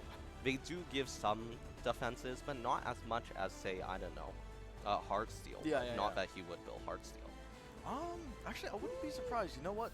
Actually, one thing that I really want to see is Dusk and Dawn Titanic Hydra builds. Interesting. So I think that has a lot of potential. You know, like you take something like a Mundo or something who has like 6 million health. His Titanic Hydra is doing probably 500 damage, plus his E. Dusk and Dawn activates, and you could probably just 3-hit a carry. You know. It would be interesting to watch. I think it's got some merit. Yeah. Let's see, what other interesting things? We know that Orianna is a great team fighter with her command Shockwave. It's going to be, although it can be very easily nullified by Sivir just pressing the spell shield, and Echo using the, what's it called? Convergence? Rewind, yes. Whatever that is. Yeah. Yes. I mean, I think it'll be a very interesting game to watch. We've seen, and of course we know that now that they've picked these champions, we are not going to see them in Game 2 or Game 3 if it comes to that. Very true. One thing to also note is actually Echo is extremely strong here. 3 of Conestoga's 5 picks are engaged champions. Malphite engages, and it's very predictable. Leona engages, and it's very predictable. That Echo W is going to be insanely valuable. The only saving grace is that Malphite and Zahin have unstoppable ultimates, so they can escape, but everybody else on Conestoga, maybe not so much. Yes. And as we've seen from the previous game, those 3-man ultimates are insanely critical. Like those 3-man stuns with the Pop Blossoms. Echo might not be Nico, but he still has an AoE stun. That gives him a ton of wiggle room. We've seen so many games, and purely because of one team fight. Even though it seemed like the other team was behind, they do one good team fight and suddenly they win. Yep. And we're probably going to be seeing that here. Yes. I do have a little bit of faith on Twitch. He's not an Essence abuser, unfortunately, so I don't know how strong he is compared to a lot of the other ADCs, and especially Sivir, who's been very dominant in this tournament. But I don't know. I trust Lamine Yamal. He's played it a lot. He's got, and you know, these first games are all about comfort. It's about figuring out what your opponent is going to do and how they react to certain plays. Maybe they're not very good at jungle rotates. Maybe their mid laner is much more of a split pusher. You never know how they play until you poke and prod like this. And the Twitch, you know, he's very comfortable on it. I think it could be a great way to experiment, not with champions that they play, but how St. Clair plays and reacts. Yes. And let's see. As for the bot lane, do you think anything... I mean, a Twitch Leona versus a Sivir Alistar, great peel, but also engage at the same time for both sides, really. I mean, we see that Twitch can, you know, go into stealth and essentially try to escape from anything. Sivir has that spell shield, of course. Ooh, and it sounds like we are starting to load into the Summoner's Rift. And let's see. Well, honestly, the thing that I really like about the Twitch pick, and the reason why I think it's actually better than just picking Twitch normally, is because this is an engage versus engage matchup. Yes. If the Alistar engages onto Leona, the Alistar loses. If Leona engages onto Alistar Alistar loses. It's a prisoner's dilemma, really. Exactly, yeah, and you know, Sivir, you can't really engage on Sivir anyway. She has the spell shield to keep her safe, and Twitch doesn't have a lot of damage early, so I think he's perfectly fine just saying, it's okay, Leona, I'll just sit back, use my W and my E to secure the CS in the early game, just kind of sit under tower and chill, and Twitch has a lot better late game than Sivir, which is why I think the pick is so genius, because even if Sivir does more damage than Twitch, Twitch has more range than Sivir. And it can very easily allow in these team fights to, you know, play like a Twitch, play like a rat, stay in the shadows, pop people left, right, and center. But let's get to that bridge when we cross it. For now, let's take a look at the early game. We did see that Darius, I think, took Lazaro's ward top side, which in that bush over there, a little annoying, of course. But we do see, you know, the Cho'Gath jungle as predicted, Echo mid. You know, Orianna taking Phase Rush, going to be very important and gaining some mobility. Let's see. The Alistar has taken Unsealed Spellbook. That's going to be very interesting. I'm not sure if we've seen one. Most engaged supports have taken Aftershock or Guardian or something like that. Leona walking up a little far, but nothing much happens. I'm surprised Maddie did an auto attack there. Honestly, I think yeah. I think the Alistar is opting to take that Unsealed Spellbook, not just for the utility, but also because of Unbreakable. He takes a base 50% less. Oh, hold on. Oh, there we go. We're seeing that Lopaczynski beautiful might be in insect. trouble. Lopaczynski has to flash away. Ignite dropped onto Maddie, but it's not going to kill. Lopaczynski dropping very low in exchange. Wow, that was an interesting play for sure. I mean, level 2 go in Leonas are common in my solo queue games, but... And this is exactly what I'm saying. Yeah. As soon as the Leona engages onto the Alistar, he's like, perfect. That's exactly what I wanted you to do. Hits him right into the tower, and even though it's Leona, not very tanky, level 2. I mean, we do see that Orianna has burned both her potions. Oh, Darius going to take the tower shot there, but overall a favorable trade for Darius, Great especially heal. with the bleed stacking. Yeah, he's got that Noxian Might fully stacked up on Lazaro, and Lazaro cannot really heal as much as Darius on his Q, so I think Tapablo is very good with that. And one of the things that I've noticed about Tapablo is he's a fantastic duelist. Yes. Doesn't really matter what he's playing, he will always have an answer for any kind of play. Yes, indeed. We are seeing the Hail of Blades Cho'Gath. Is that meta, do you think? Yeah. No, I like the Hail of Blades Cho'Gath quite a bit because his E, I believe, scales off his max health now. Oh, so yes. the play is you use Q to get onto them, then they're slowed, and then you just E, boom, boom, boom, 3-hit them, and then you eat them after if it's needed. Alistar just a little engage onto the Malphite there. That's nothing, they're protecting the crab. I suppose, yes. I'm surprised Malphite even decided to essentially spend time there. I'm not sure what could have possibly happened. Well, so he started topside, right? I Yes. guess he was, oh, hang on. Engage on the Miracle, Lamini Maul, getting, okay, actually engage onto the Alistar. He has that stun cooking up, but Maddie's taking a little bit of damage as the lethal tempo is fully stacked. Up at the top side, we're going to get some more action as both junglers and even the top laner for Conestoga are going to be ganging up for this crab. They want to secure it. There we go. I mean, one crab for both teams. I think that's pretty even. I mean, Dragon does spawn in 1 minute. Oh, hold on. Wait a minute, it's Pablo going crazy. He misses the Q stun, pops the Ghost, and now he's going to try to fight his way out of this one, but with Malphite slowing him up, maybe it's not enough. Lazaro has some cooldowns up. He's going to be flash forward. The Q2 is going to be able to knock up, dashes through the heal, and Top Pablo is safe, but he does have to burn his flash and his Ghost, and now Lazaro can freely push, and with no teleport, Pablo is probably going to be missing a couple waves. Close on. Oh my god, action's not over. Maddie pops the heal as there's an engage in the bot side too. I mean, both bot lanes are getting low. I think it's just going to be up to whichever one makes the first mistake. Although they do both level up, and I think Twitch is just going to take it back here, buy some items. We do see Floson is getting low, but Siren also has no mana. That is very true, and Yeah. I think that's why he's very comfortable staying in this lane, is because the W can shield him from the Orianna auto attacks, because it's not like she's going to use spells. Yeah. Let's see. What do you think will happen? What do you think are the biggest priorities both teams are going to try to accomplish right now? So honestly, just based on what the map is telling me, I'm seeing the Cho'Gath, he's on the bot side jungle. His entire top side is clear. He has the Scuttle Crab bot side, well he had it, which means that he's very comfortable playing in this bottom side of the map, which means we're probably going to be seeing St. Clair take the dragon first, and with Sivir just being able to push faster than Switch inherently, that's just what she does. I do think that St. Clair is going to take the dragon. In exchange though, Mowgli is probably going to be taking this top side, and with Darius missing a couple waves, Zahin's going to hit level 6 first, and that's probably going to guarantee the grubs. Yes, I mean, we do see that both sides just backed and teleported essentially to get better mana and health situations. We do see an engage onto Maddie, but it's nullified by the I spell don't think shield, they of want us course. to do that. Cho'Gath coming in, stun cooking up from the Miracle. Lopachinski might be going down. Rupture going to be missing on the Leona. The Scream lands though, but I don't think they wanted to flash and do anything. No, they're going to go back in. Lonzo Heaton going to be dropping down super duper low. Lamine Yamal gets knocked back onto the tower as Miracle tries to escape with his life. I mean, I'm not too sure what Lopazinski thought about that. I mean, the Ignite was used. Perhaps a kill was seen. Maybe. We do see, Lamine Yamal Getting getting going a to come bit. up and pick up the play. He's going to E for the attack speed slow. Lonzo Heaton going to be knocking him up. And now Miracle is going to be stunning him up. But Lamine Yamal flashes forward. He's free hitting, pops the barrier. Gets a double kill. No, he doesn't. Just gets one kill, but now he's invisible. Maddie's got to try to find him. But I don't think he's going to have enough mana for the Q. Is the Bouncing Blade's going to fish it off? No, it's not. Double kill for Mowgli. Up at the top lane. We're still not done fighting. As Pablo manages to hit level 6 first. I mean, in the mid lane, we're going to keep on fighting. Command Shockwave used onto Flocon. He's going to have to pop the rewind, and now he's going to have to try to run away from Siren. Wait, he's going to be going back in. Ooh, that is dangerously low for Siren.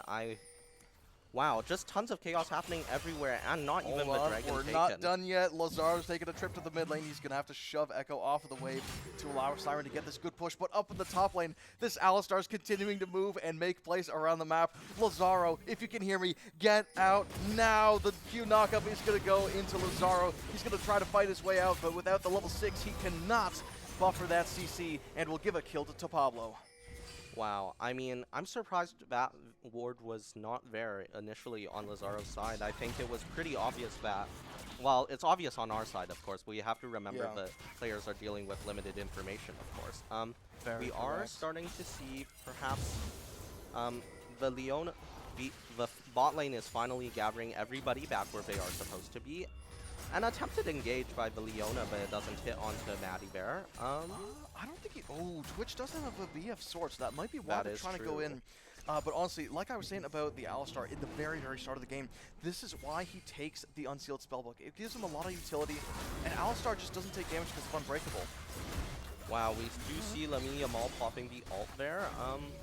Not much happens. Honestly, they that's get quite dangerously low, though. That is a really good trade, and Cho'Gath's top side. So he has to make a decision here. What is he going to do?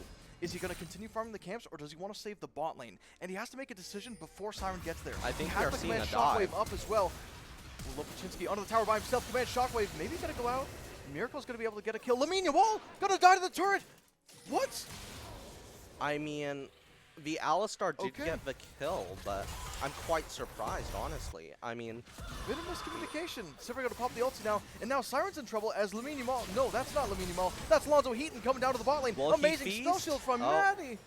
It wasn't top. It was like there's no feast available, but the Orianna maybe overplayed their hand. A bit of a miscommunication on that tower dive. It was probably killable, but now Cho'Gath is going to have the feast for the dragon, plus the smite. This is a guaranteed objective for St. Clair. And of course, we see on the top side, oh my goodness, Hen is not farming well. I think the Darius is just keeping up the pressure over and over again. I mean, we see less than half CS. Mowgli's just going to do the red buff as St. Clair secures their first Cloud Drake. And I mean, it seems like St. Clair has got it in the bag for now, at least.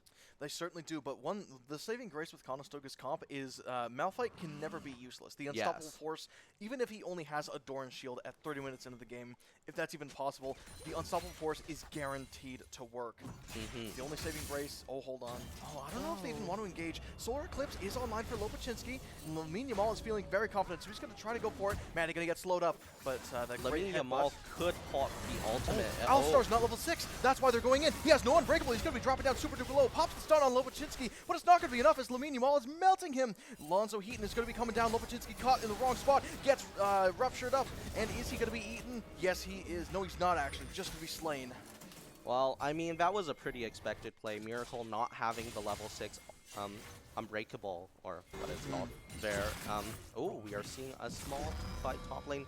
As we can see, like, this Darius is just over and over trying to pressure, and this pressure is now spreading all throughout the map as we are starting to see a skirmish perhaps break and a out solo top pull lane down near to the the bot lane. Grubs. Let's see here, Lazar with a great pull, Mowgli popping that, Zaheen ulti goes down, Volcon almost going to die, but an amazing rewind keeps him alive and secures 2 kills for St. Clair. Now Siren's going to have to be on the run, but he can't quite run away from the Mad Cow, and that is not a laughing cow, that is a Mad Cow, and Lonzo Heaton able to secure the 3rd kill in that exchange for St. Clair, as well as all 3 Grubs. I mean, I think, wow, this top lane pressure essentially just allowed Darius to walk down and help the team kill the Zaheen, who essentially did not have much to do there. And this Malphite's initial, I'd say, lead in the jungle has now shrunken. And this is the power of the Unsealed Spellbook. The Alistar knew he was going to sacrifice level 6 for getting his Darius ahead. And, I mean, guaranteed he did, granted, he gave Twitch a couple kills, but in the end, I think it was worth it. Ooh, tried to predict the dash, but it did not work out for the Leona there, as we see Twitch hiding, you know, trying to perhaps get a... I'm surprised it did not cancel the recall, but, I mean, I think he knows Alistar's there, of course. I mean, even if he knows Alistar's there, Sivir has ulti. She could very easily pop it to give Alistar the move speed, and they could very easily just run him down. We do see Cho'Gath is top, you know. I'm wondering if this Cho'Gath wants to just keep pressuring the Zaheen until he is essentially a melee minion, or do you think this Cho'Gath, well, no, this Cho'Gath seems to be using this top lane's advantage in order to be able to take advantages in other lanes as well. And honestly, I really do respect this decision, because Cho'Gath doesn't need to fight. He's already ahead of Malphite. He doesn't need to invade. He just has to clear his camps, make sure that he doesn't die, and with the lanes being as powerful as they are, he's okay to just farm. Mid lane, he's going to try to make something work, but even if it doesn't go well, he's got that farm and XP lead on the Malphite that it doesn't matter. He could just take a recall, buy his items, reset, re-clear, doesn't matter. Yes, and of course we are seeing huge item leads. We see the Stride Breaker for... Guard Breaker? Stride Breaker? Stride Breaker on Darius' side. We are seeing the Dead Man's play on Cho'Gath. That's very interesting. It almost reminds me of Bard. A bit of a fight top lane, but it seems that nothing much will... I think St. Clair knows Mowgli's in the bottom bush here. Yeah, I think they know too. I mean... I'm pretty sure the jungle fight isn't visible. Oh, never mind. Maddie going to be testing the waters a little too much. Gets immediately blown up.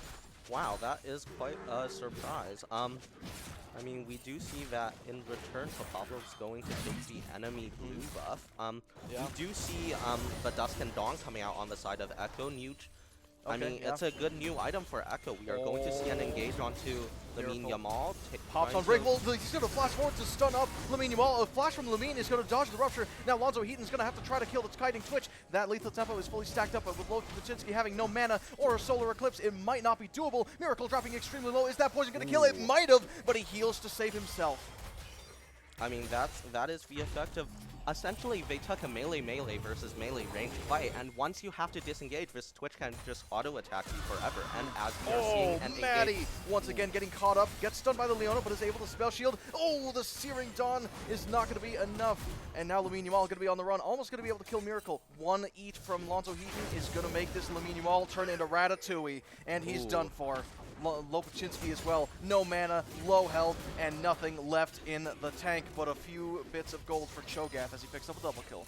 I mean, that does make sense. This Cho'Gath is just getting more and more fed and more large, you know? We are going to see this mid lane turret fall. Yes, we are. This Orianna is also being pressured out. Not great farm, but... Perhaps Echo, no, Echo seems to be able to get out safely here, and we are going to see the top lane fall as turret fall as a result, perhaps, or at least going very low. And actually, one of our casters yesterday was saying the Dollar Store build Malphite. I think this is the pinnacle of the Dollar Store Malphite. He has the Zeeks, he has the Knight's Vow, and honestly, it makes sense. Let the Leona build the Vandal Pipes. You're behind, you need the items to stay alive. Malphite's tanky regardless. He's happy with any bit of armor he can get because it's just so much more efficient, and you help this Twitch that's already strong stay in the game. Yes, I believe so. I mean, the only laner who is falling behind, essentially, is the Sivir, but Grim Deliverance coming out on Lazaro, but... Is that enough to kill?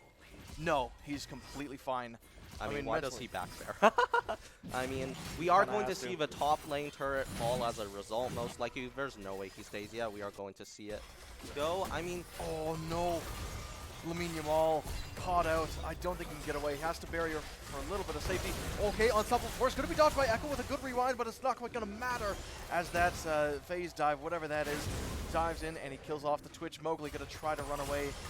Oh, he might be given the old yeller here by St. Clair. Stunned up, slowed. Command Shockwave coming through from Oriana, coming through, but now Echo's going to be turning onto Siren, and now Lonzo Heaton is here too. He flashed forward and eats the robot. I heard that you shouldn't eat metal, but Cho'Gath does not care. He loves everything in his diet, and he will be eating good tonight. Very fed, 7-1, getting another knockup, might be coming to 8-1 pretty soon. Lazaro going to try to make something happen, but it's not quite going to matter. Lonzo Heaton going to be tanking up the tower, and they're going to be trying to dive the big rock.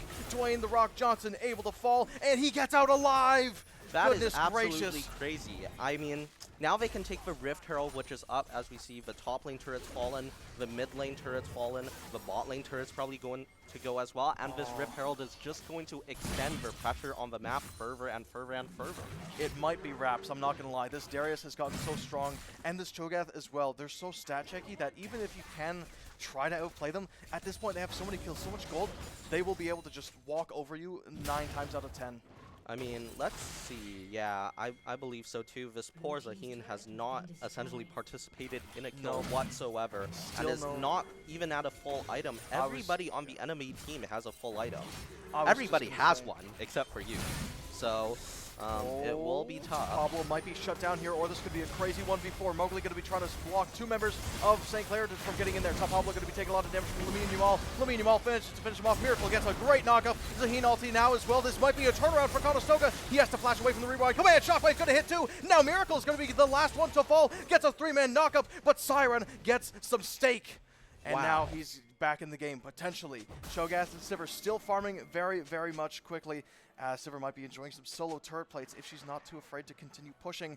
But Conestoga, they want to start pushing, and they're going to be taking this for Ferald to help them out with that. Do you think this Cho'Gath will... Oh, the Cho'Gath tries to take the Blast Cone in. I think that they know that this 2v2 is not a good situation. I think the Cho'Gath is hungry. He's saying, ring, ring, it's lunchtime, and I might be eating some crab. Interesting, interesting. I mean, why do you think that team fight went not in the way of St. Clair? It seemed so... Honestly? Yeah. I think they got too comfortable. Yes. I think they saw how much Conestoga was staying in the lanes, and they were like, okay, guys, we can roam around. Alistar's done it before, and Conestoga has not respected it. They don't follow the roam. We can just sit back and stay in our lanes, and they're going to also do the same. And at this point, Conestoga's like, listen, we are behind. This Darius is huge.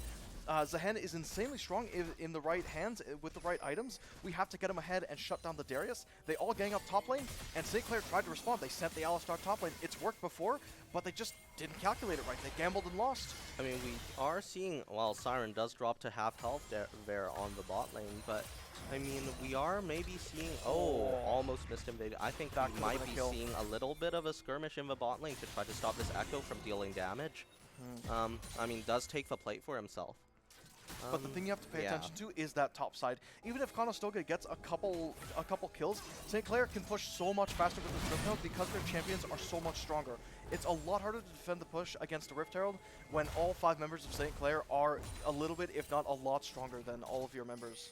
I mean, as we can see, the gold lead for St. Clair is about like 5.5K perhaps, and we are going to wonder, on the hunt pop for Sivir, but just dropping quite low, but no kills found. That is actually, I would argue that burning the flash on the Sivir and burning on the hunt for the Sivir is more worth it than her dying and saving those abilities. Mainly because the only weakness St. Clair has, their 2 carries, the Darius, Alistar to some extent, and the Cho'Gath, they have no mobility. On the hunt gives them that mobility. It's not a dash, but it's a lot of movement speed. It's like a free battle song, Shirelia's battle song. Yes, and we are going to see just a lot of pressure. We see the Cho'Gath in the top lane trying to push. We see the Sivir in the mid lane trying to get that wave in. We see the Echo bot lane. I'm just not sure if Conestoga can effectively handle the pressure, as it looks like maybe some damage. Flash onto the mid lane, but we're going to be taking a look at no, we're going to go back to mid lane. Maddie just barely escaping, but the scene this blade is going to land. Unfortunately, the Zaheen goes down once again. Maddie might be taken out of the poison and gets slain by Lopachinski. Night. Now, now he's stuck in this awkward position. He's stuck, but he is a Leona.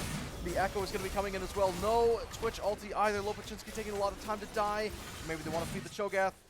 Not quite. They do have Command Shockwave and Unstoppable Force. This could be a complete Hail Mary from Conestoga, but with Siren on low mana, they might have to give another objective. Yes, indeed. And this Dragon that St. Clair takes, it is going to bring them up to Soul Point, and this is an Ocean Vault for whoever that gets it.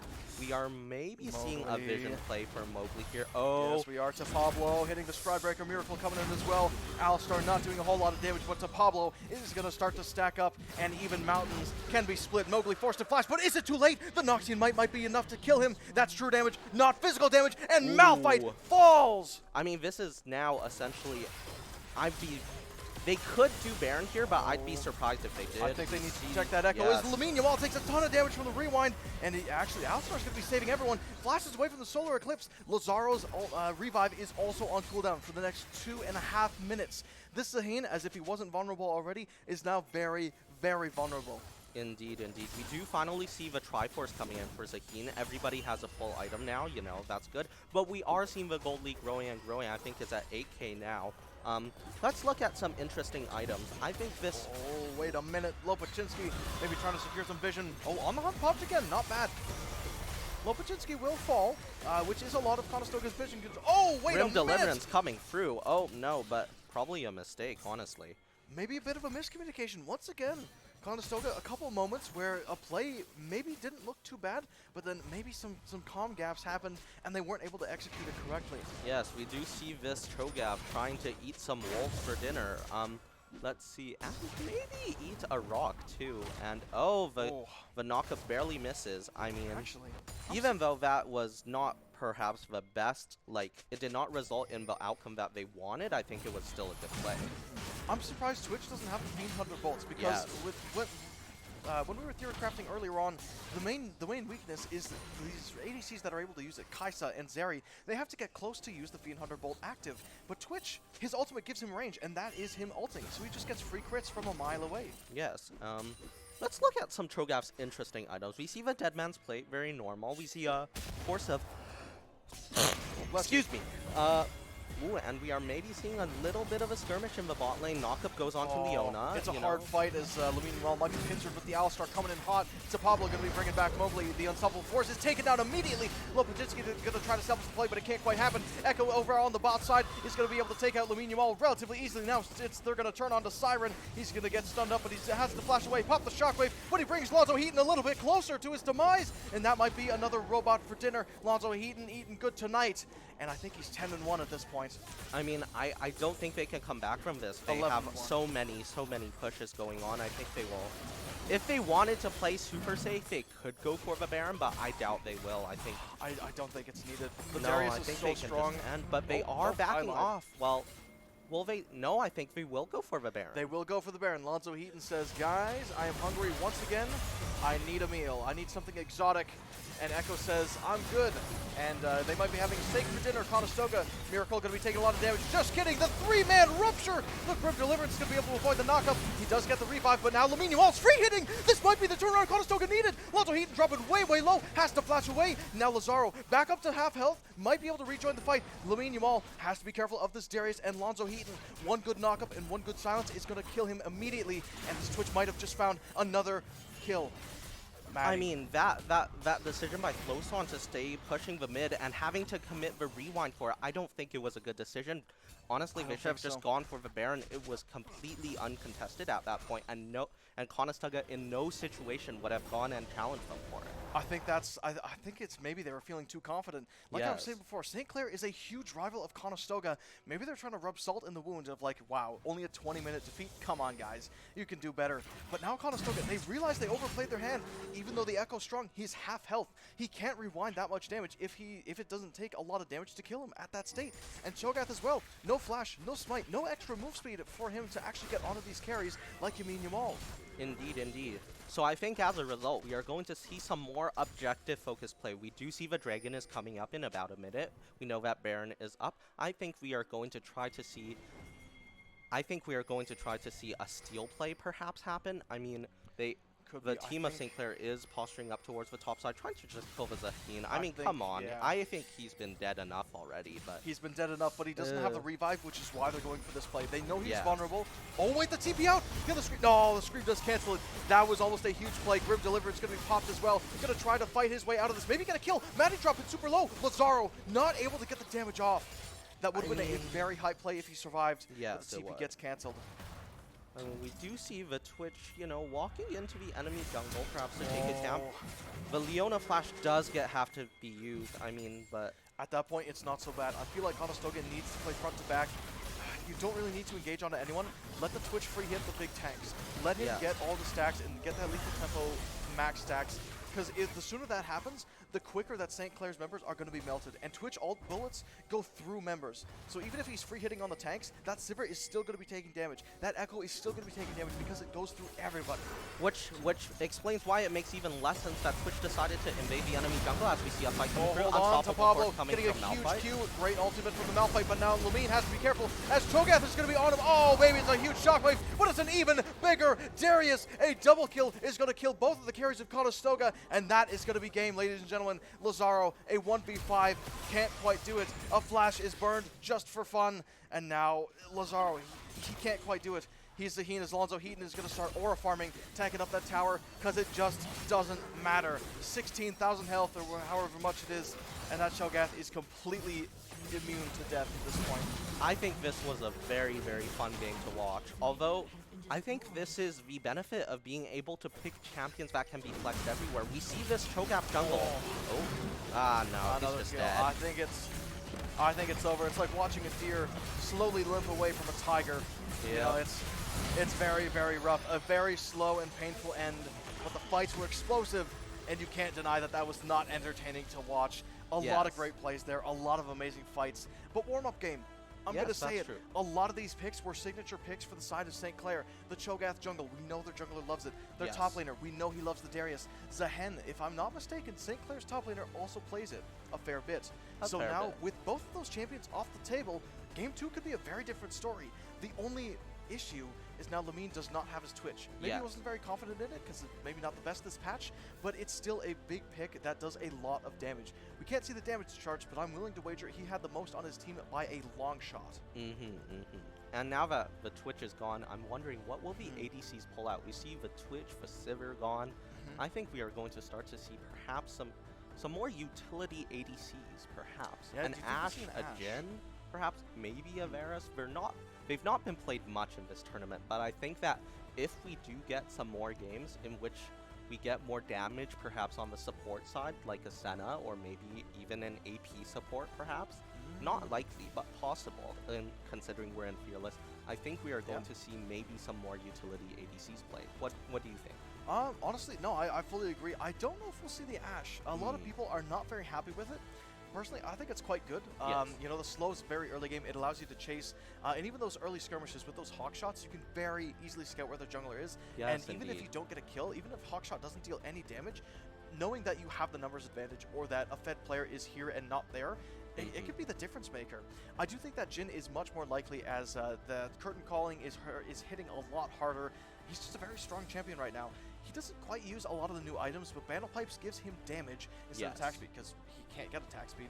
So, you know, that 20% extra damage, it's a lot. It could be very, very influential. With how hard Jhin hits, it's like a Caitlyn ultimate every single auto attack.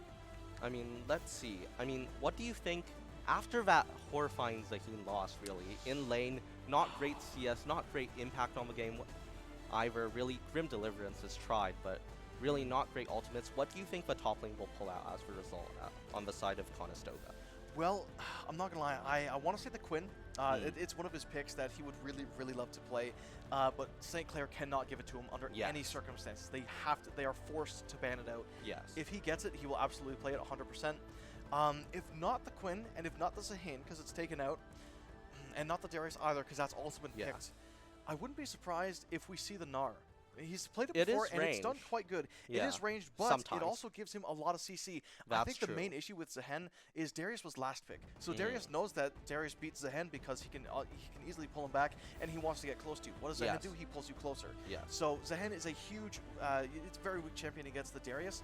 But with the Gnar, even if you get counterpicked, right, and even if you have a terrible lane, as soon as you get into rage and become Mega Gnar, again, kind of like the Malphite, even if you only have a Doran shield, that stun is still going to be 1 second long, no matter what items you build, no matter how many deaths, and I think that's going to be the saving grace. He's also just played it a lot. Yes, that's true. We are also probably going to see a Cassante either picked or banned from both sides. Both sides love playing Cassante. And as for the mid lane, I mean, the Orianna was fine. Yeah. I think it was just an issue of, like, first of all, you kind of get, you are not the tankiest of champions. You get beat out by essentially an on-hit assassin of Echo. I think we might see some more control mages just because this is what most of the mid laners are comfortable with. We're not going to see the Orianna anymore, but I think we may see a Victor and a Zir, maybe a Syndra even. What do you think? Honestly, I think that the Victor is quite likely. We've seen from Conestoga's first game there, they like the late game comps. They want to scale into the late game because, I mean, in comparison, late game champions are just inherently stronger than early and mid game champions because that's what their power budget allows. The only thing that I would say about the Victor is it has to be very careful with the Gnar. Obviously, he moves people around, so one bad Mega Gnar ultimate is going to completely cook a Victor W, and that might just end the fight then and there. All right, and we are going to take a break, but before we do that, we'd like to thank all our sponsors and, of course, the WaterLAN staff. We'd especially like to thank the Esports hosting office of Waterloo Region for presenting this tournament, and to all the WaterLAN staff, and, of course, you, the viewers. We'll be taking a quick break, and we'll be right back. Classic. All right, what do we got here? Oh, chat, this guy is cooked. Oh, pre-fire. Pop it open. Warming up those fingies. And now he's just not missing any shots? That can't be how that works. Moving on. Ooh, Obelisk. And chimps in VR helmets. And a legally differentiated enough version of film score.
Technology has revolutionized our lives, from work to learning, product delivery to shopping.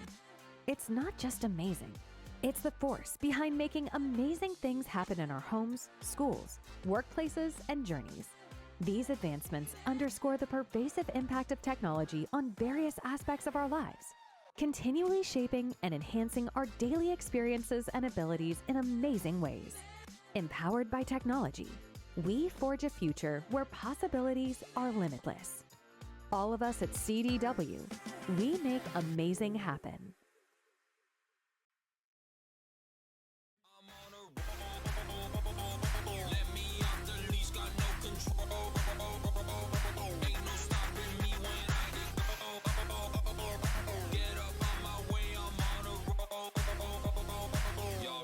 That I'm in my zone.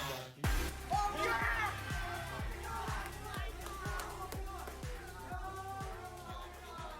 Oh my god, let's go!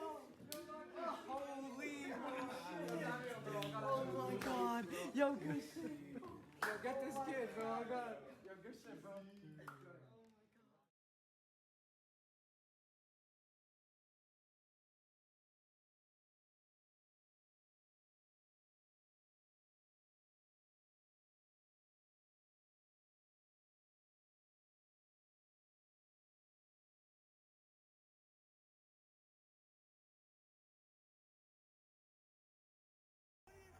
Classic. Alright, what do we got here? Oh, chat, this guy is cooked. Oh, pre-fire. Pop it open. Warming up those fingies. And now he's just not missing any shots? That can't be how that works. Moving on. Ooh, obelisk. And chimps in VR helmets. And a legally differentiated enough version of film score.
Hello everyone and welcome back to more day 2 of the WaterLAN.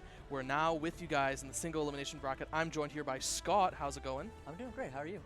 Wonderful. And once again, we would like to thank the Esports hosting office of the Waterloo region for bringing this match and all the matches of this LAN. And as a reminder, we are going to be going into Game 2 of St. Clair College versus the Conestoga Condors. And Conestoga Condors coming off of a bit of a rough loss. Yes. It's going to be really tough to bounce back from that one, but I think if there's any team that can, it's going to be Conestoga. Yeah, it was a rough Game 1. You didn't really have any ins there. You kind of just got bounced in every fight. But listen, there was some silver linings there. Just put Game 1 behind you, go into Game 2, fresh slate. Yeah. And on the other side, right, with regards to the bracket, we have the other quarterfinals, Fanshawe versus Humber. And Fanshawe Fuel has taken the first game of the series. And as a reminder, this is all going to be fearless draft. So we're not going to see a repeat of any of those picks. None of the Oriana, the Malphite. We won't see that Darius again as the Zahen really struggled into it. Yeah. And quickly talking about the Fanshawe versus Humber game, I can imagine just Fanshawe has such an incredible benefit going into a fearless draft best of 3, having so many deep pocket picks and just so many random things that they could pull out. We saw yesterday, some worked, some didn't. But listen, when you're in a fearless draft and you don't know what to ban, you don't know what they're about to pick, that's good. And again, like now going back to the series at hand, maybe we've seen St. Clair pull out a lot of their comfort picks, and we talked about this last game. So Conestoga now has the chance to maybe either get some of their comfort picks or take what's really strong and force St. Clair onto something weak. Yeah. And again, like this is going to come down to a lot of good drafting. We're going to see what the coaches can do and how the players can execute that vision. Yes, definitely. I mean, both series really, right? Both the St. Clair Conestoga series and also the Fanshawe Humber series. And fun fact, that Fanshawe Humber series is actually a rematch of the round robin match where Fanshawe actually took that. And despite that, they still ended 1-2 after having faced both of our 3-0 teams in Waterloo and Guelph. Yeah, a very exciting match. But now we're going to get into the draft for St. Clair versus Conestoga. What are we expecting, do you think? I think it's hard to really say, right? St. Clair has a lot of really good pocket picks, and they draft very standard, right? I know that Darius was a bit of a weird-ish pick, but it was good given the context. First ban we're seeing is Wukong. That has been a very popular champion recently. That Cyclone engage is very consistent, very safe.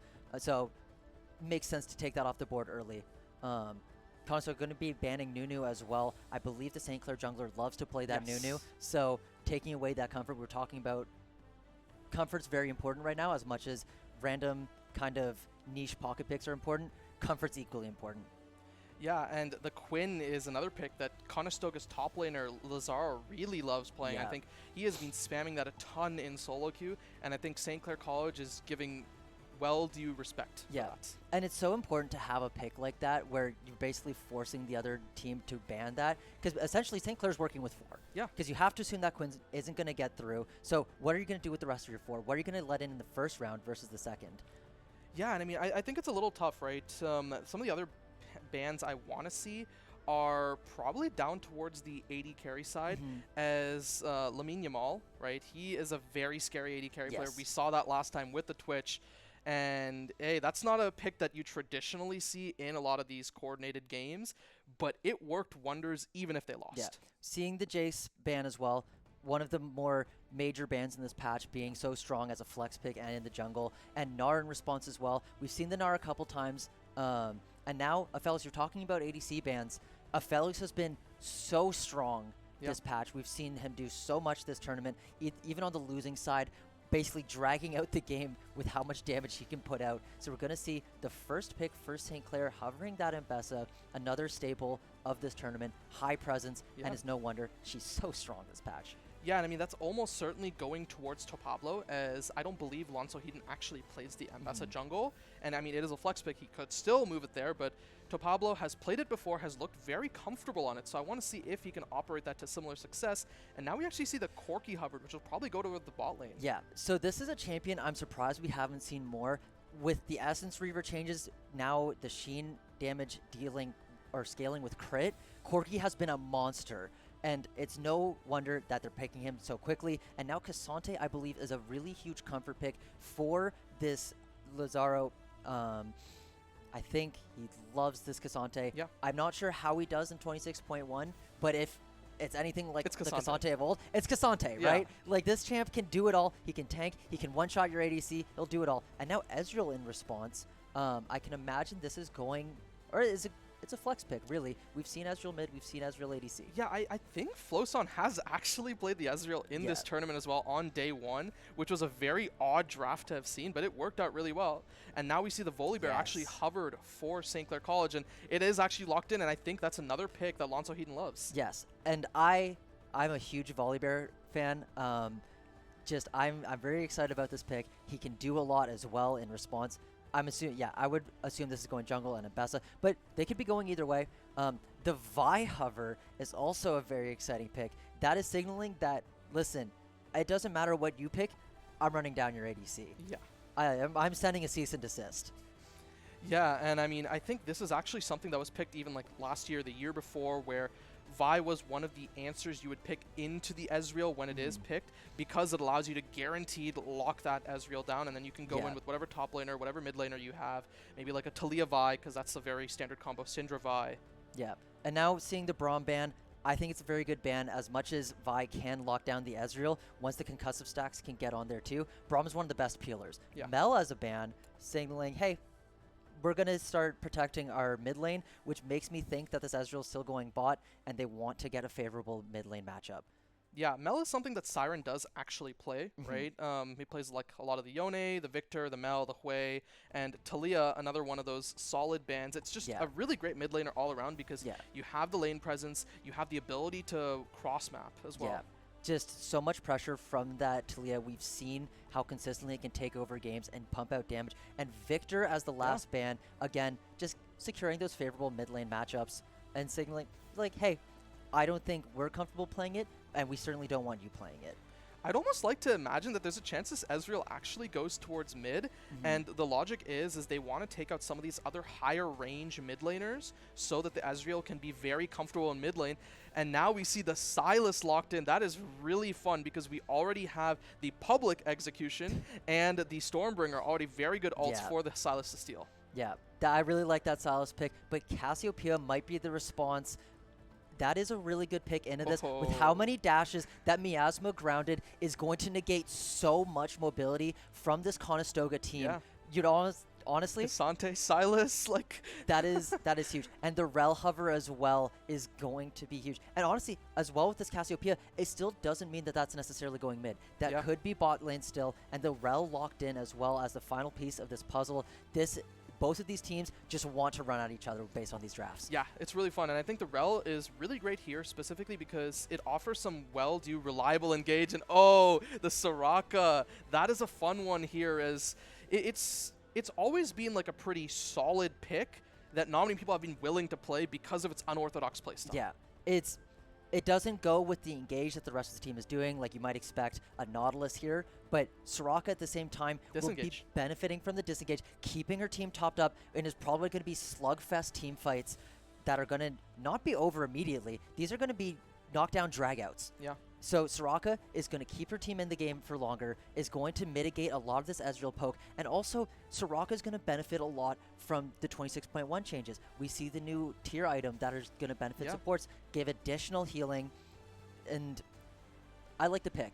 I'm not a huge Soraka fan myself, but for this Conestoga team, it's huge. Yeah, I mean, I've heard that Soraka be like chirped at as being one of those really great picks. And one thing I do want to throw to you is between the Ezreal and the Cassiopeia, where do you think each of these goes? I am going to think that based on the bans, it is going to be Cassiopeia mid and Ezreal bot. I think Ezreal is going to mitigate a lot of the strength of this Corki. Cassio is such a close ranged, as much as she is a ranged mage, would still lose in the range matchup against Corki. I think Ezreal is going to have a much better time in this bot lane, especially with the Soraka. Not going to be a lot of kill threat for this Conestoga bot lane. So Ezreal can just farm up, stack the tier, really hit that endgame fantasy, and with the support of the Rel, if they want to choose the engage, I think it's going to be much easier for this bot lane as Rel Ezreal to get a kill against Corki and Soraka versus a Cassiopeia Rel lane. Yeah, I agree, and especially when your jungler is Volibear, like one who has that much early presence, you want to be going towards the side which has a lot of that kill threat, like the Ezreal Rel, right? The Rel is so good at engaging early the Cassiopeia also is surprisingly good at supporting these early ganks as well, right? Dealing with the Silas, and looks like we are finally starting to get into game at this moment. Yeah. I'm very interested to see especially how these junglers are going to interact with the top side. They might say, hey, there's a Soraka on one side and Ezreal on the other. Yeah. Ganking this is going to be nigh impossible. Let's say, hey, let's try to play towards getting either the Cassante or the Mbessa ahead, and maybe something can come of that. Because we've seen how strong top lane can be in this tournament. Yep. How much these top laners can do when given resources. So say both bot lanes might just be, hey, let's just play it slow. If a kill happens, great, but let's not force anything. Let's force something in the top side. Yeah. And I mean, specifically regarding that top side, right, Pablo has shown to really be able to push his leads when his team allows him to get those, right? Last game, he showed that, okay, he was doing well in this matchup, like slowing it down, and then his team came top, got him the kill, and he just ran away at that moment. Yeah. So seeing some early chippiness in the bot lane. If you're not getting chippy in the beginning, you're probably just wasting resources. Pablo and Cassante, or Lazaro, trying to trade some damage. Lobachinski missing another star call, but it's fine. You know, you're just kind of throwing those out, get a feel for how they're moving. And Floson taking advantage of the range matchup. Both top laners low already.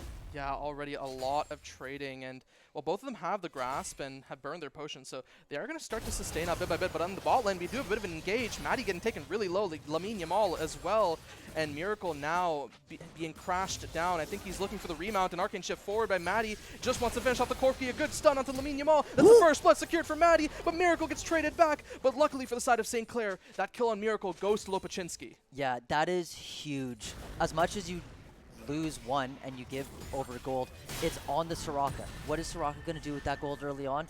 Maybe buy a tier. More. That's it's going to increase a little bit of healing. But on the flip side, St. Clair, your ADC is still farming. Look at how much wave is going to crash. Corki's not going to miss a lot, but it's still enough. Has already missed one melee, going to miss a second. Will catch the siege, but still. Yeah, and I mean, the Soraka also getting taken low, and crucially, Lamine Yamal losing both the flash, and I believe that is a nuts and exhaust that was also burned by Lamine Yamal. And again, full summoners off of the Corki and the heal out of Soraka. Yeah. This is a huge advantage, and Rel is going to want to re-engage, having that Hex Flash too. Yeah, and in the top side, we already see Lazara out of mana, and it looks like on the bot side, Maddie hasn't been allowed a chance to back yet. Yeah. That is the one downside here of as much as you want to get that wave to crash. Now you're forced to stay or you're going to lose out on plenty. Yeah. Meanwhile, mid, talking about losing out on plenty, Floson's already 2 waves ahead at 3 minutes. Yeah, I mean, that is insane, and I think that is one of the matchups we're looking towards, but Lonzo Heaton, he is out of vision, but okay, finally gets spotted, and now wants to contest the crab, realizes Mowgli is there, and just decides, I'll take my top crab. Yeah, we'll see a 1-for-1 trade in the crabs. You're happy enough as a jungler to just get 1. If you can get 2, incredible. Yeah. You're never going to force it. Unless you're Blabber. Yeah, exactly. We all know the Blabber crab, and well, with Mowgli on vision, I think Maddie says, I can't really afford to stay here much longer, but hey, the push coming through from Lamine Yamal and Lopachinski, that's what the Corki Soraka is really good at. We might be seeing a dive here, Mowgli. Yeah, wrapping around. We are getting the setup for the dive, and Maddie looking really low. Has the barrier and flash both available. The flash Q out by Mowgli, and now Lamine Yamal dives on in, finds the kill into Maddie. Lopachinski really low, but I don't think they want to continue on to Miracle. They'll take their 1 kill, they'll exit. Incredibly well executed dive by Conestoga.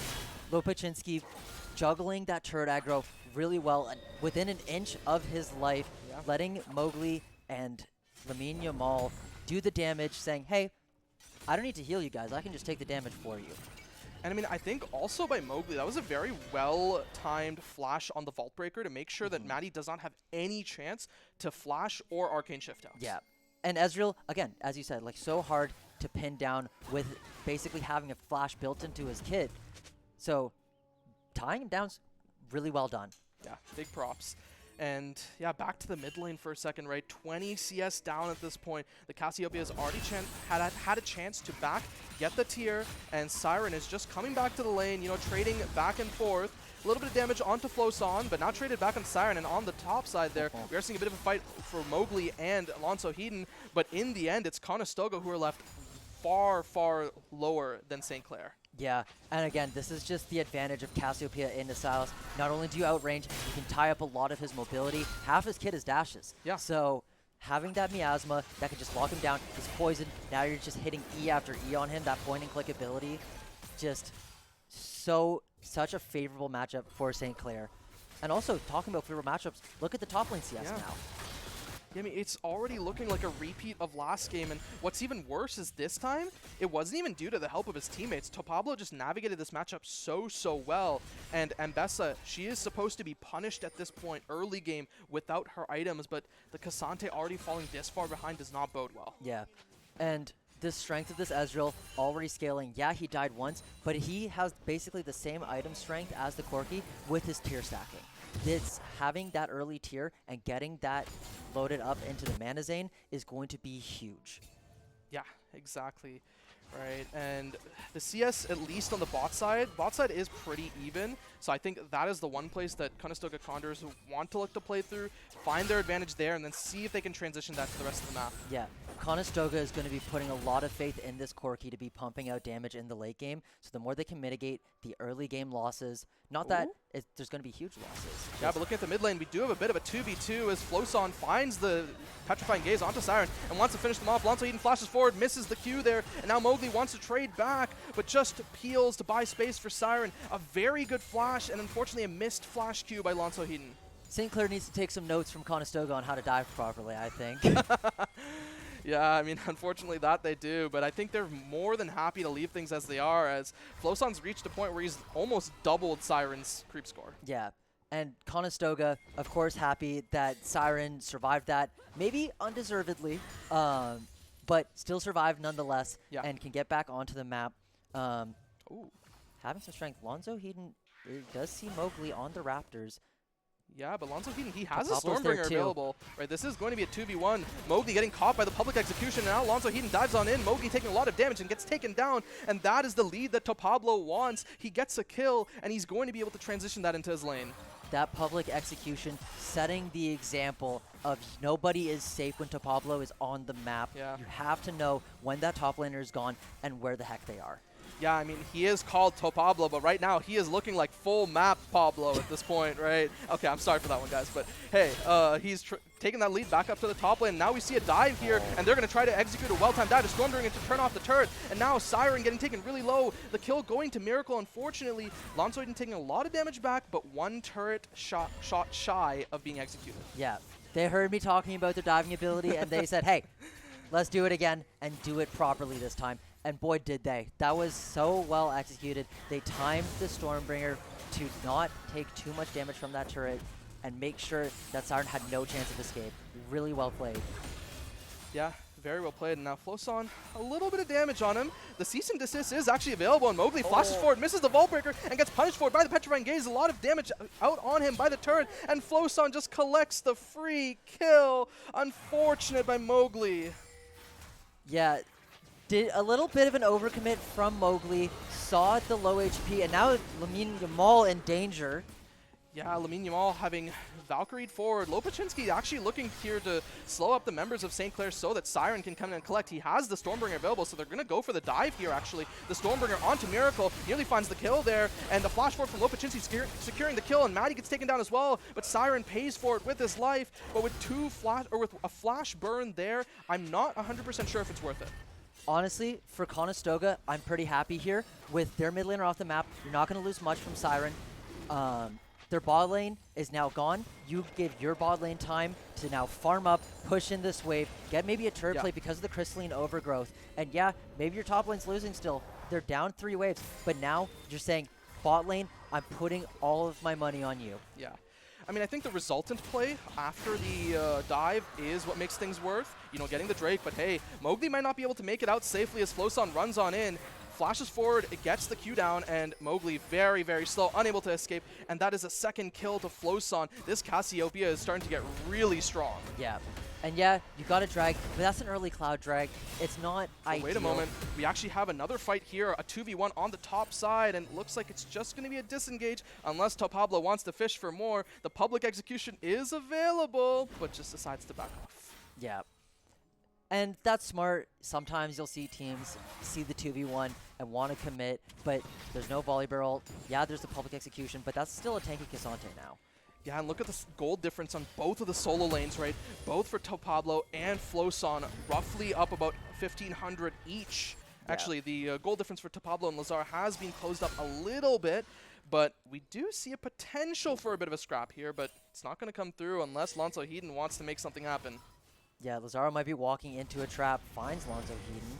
Not sure how he knew it was there, but they are just going to walk away from each other. Just say, hey, it's not cool that you're in my bush, man.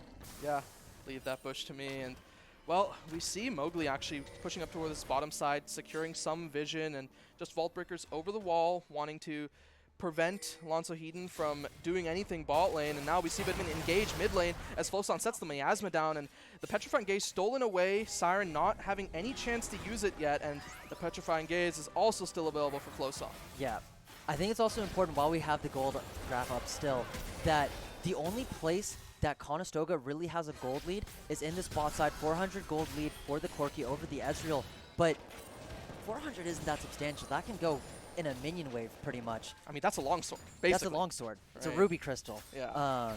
Meanwhile, we're seeing 1.5k gold leads in the solo lanes, as you were pointing out. So, what can Conestoga do? Yeah, we see a bit of a fight here as Mowgli gets engaged on. The Wish coming through, but not enough to save Mowgli. And Miracle wants to go for more, goes for the Flash Q. And now the Stormbringer coming in onto Lopaczynski, a lot of damage, and Lonzo Heaton collects the double.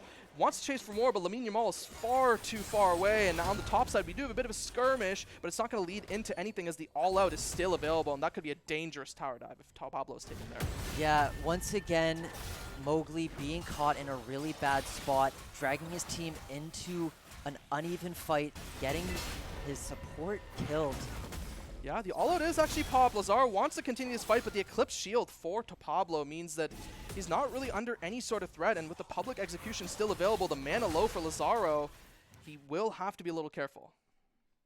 Yeah, and huge for Pablo as well is that that ultimate resource is down. So if one more good trade, and suddenly the public execution is going to be a good all-in potential. Yeah, and we see even engage mid lane, the cease and desist onto Floson, Siren jumping on in, a good peel by Miracle, but the shutdown by the Vi onto Floson, and now they want to re-engage on Miracle. Lonzo Heaton is here to buy some space, but so is Lopaczynski. It's a 3v2 favoring Conestoga Condors, but they get a well-deserved kill. Yeah, and listen, I was just talking about how Mowgli was getting caught in bad spots. Now he's finding the time to get the other team caught in bad spots as well. Floson going a little too far, getting caught by Mowgli. A really good gank by Mowgli to get back in this game. Now move up to 1-4 versus 0-4. Oh, but on the top side, a bit of a dangerous dive. Lazaro and Pablo both escaping, barely. But the public execution is still available. And look at where Lonzo Heaton is. He's going to go for the dive. He jumps on in, he flashes forward, and gets the kill onto Lazaro. Yeah, Lonzo Heaton is everywhere. He's the skeleton in the closet for Conestoga Condors that they can't excise. He is everywhere. He is in their nightmares. Yeah, and now Miracle, jumps on in, and a flash by Siren, well-timed there, and gets the Blast Cone, but Miracle is chasing with this Ghost, a very fast rel. The CC there pops the Magnet Storm, and now Photon's running on in. The Wish coming through on Siren heals him enough, and now the Soraka is here. Lopaczynski gets a lot of healing.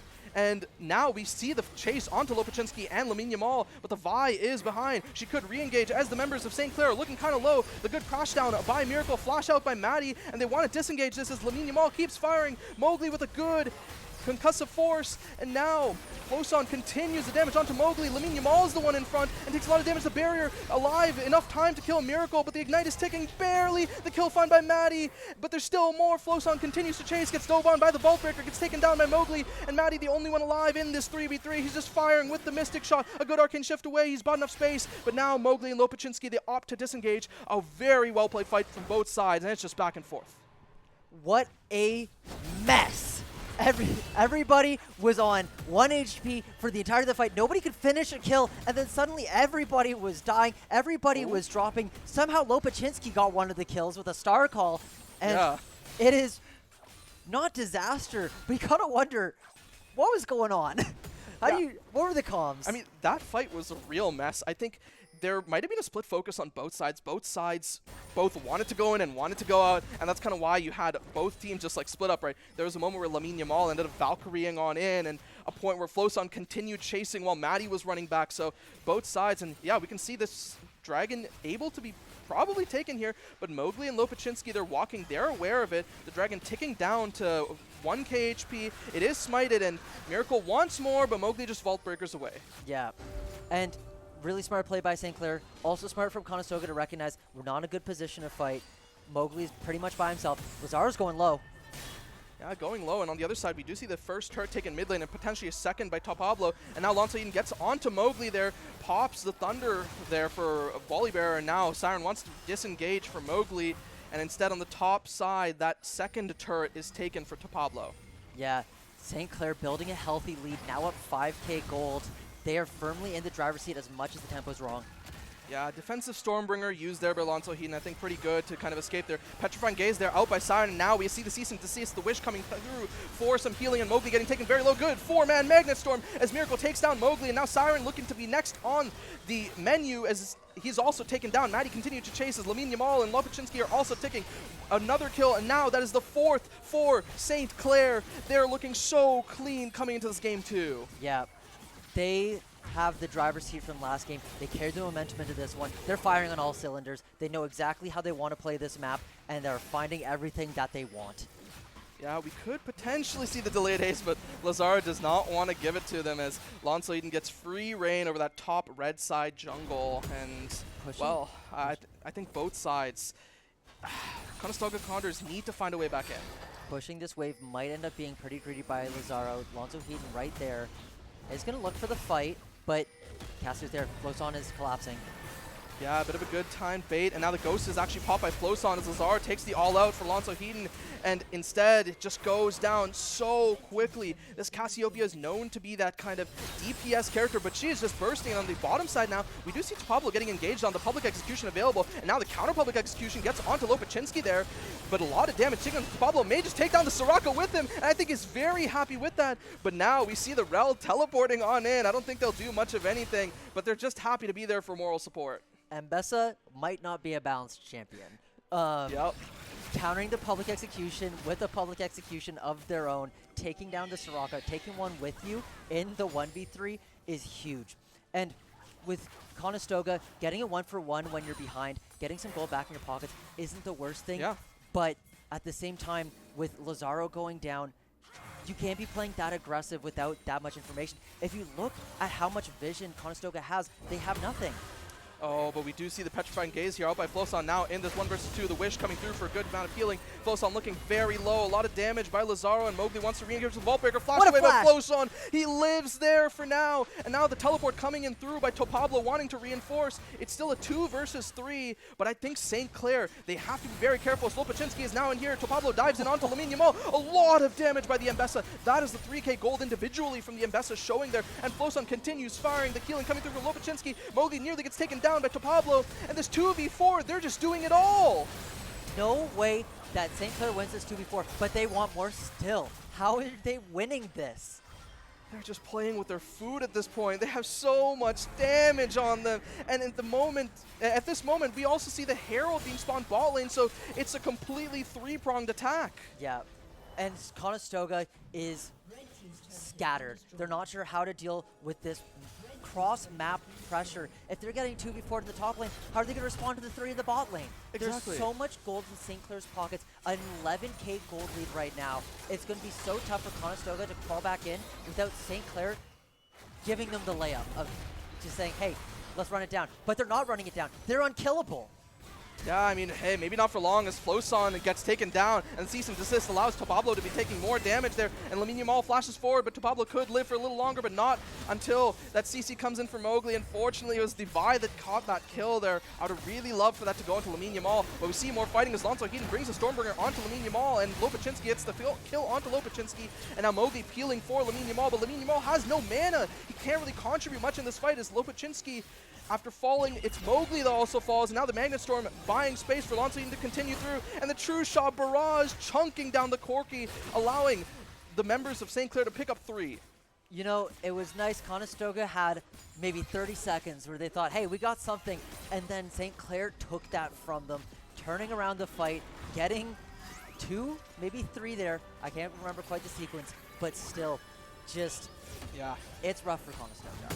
I mean, it's looking really rough, and I mean, I hate to see it go this way. I wanted to go to Game 3. I wanted to see more games altogether, right? Because we're here for League of Legends, we're here for the WaterLAN, but if this is how it's going to go, I want to see if, you know, Conestoga can find a way to flip this Baron, or maybe take some of these dragons and build towards a soul. Yeah.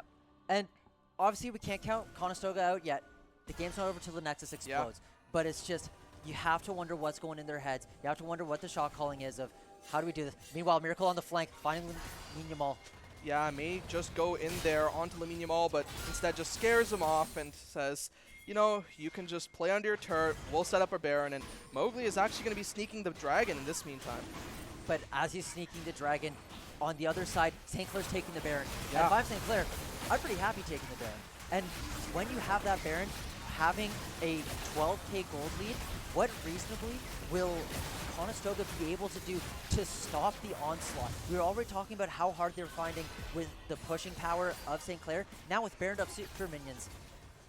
Yeah, I mean, to be fair, the last time was with that Rift Herald, but I'd argue the Baron is even worse. Yes. So it makes it even tougher, and we may see a bit of engage here as the siege comes through on top side, right? Miracle, Maddie to Pablo, Lonzo Eden also joining them. The Cassiopeia wanting to just push out that mid wave, take that third inhibitor turret once this one goes down, and yeah, Conestoga Condors just want to give it up. They don't want to deal with any of the seats. And adding the pushing power as well of triple Void Grubs. There's so much pushing power for St. Clair. Something needs to happen. Mowgli's trying to clear the mid wave, but meanwhile his team's getting run down on his Nexus turrets. Yeah, I mean, Floson just running forward, has the Ghost, but the Ghost is about to time out, and I think this is the moment that we have to see Mowgli come back through. Mowgli is flanking up, and he might be able to catch Maddie here, but a lot of damage coming through onto Lamine Yamal, and Floson's actually the one who's going to be taken very low. A 3-man Magnet Storm as Floson's taken down, but so is the opposing mid laner in Siren, and Lonzo Eden continues going godlike 4v4. Lonzo Eden taken down, traded for Lazaro, and now it's a 3v3, but the Nexus still isn't taken down yet, and there's still one Nexus turret alive. Maddie has to flash away. A lot of damage onto the St. Clair AD carry, and instead it's actually another kill onto Miracle and a 2v3. This might be what Conestoga Condors needs. To Pablo, the only one left, but this is an Mbessa. Mbessa can continue the damage, can continue to play it out. She is so mobile, so strong, dodges away from the Vault Breaker, but I don't think she'll be living for much longer as Lamine Yamal does a lot of damage, and there she goes. That's the ace for Conestoga Condors, and they're looking to bring this back. That's what we refer to as a zoning Vault Breaker. It pushed the Mbessa back into her, let Lamine Yamal get some extra damage, but what a fight from Conestoga, taking the time. It looked bad for a moment, but they found the kills that they needed to buy themselves some time, get some gold in their pockets. Corki's now 7-4, so maybe, just maybe, they have their opening. The strength of this Corki now ahead in gold compared to the Ezreal.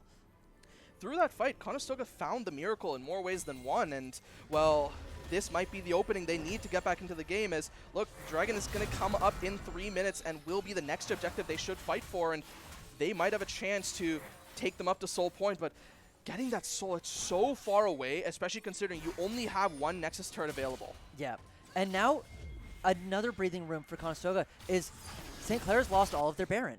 There's much less pushing power that they need to deal with. They still need to deal with the thing knocking at their front door. It's still St. Clair's game to lose.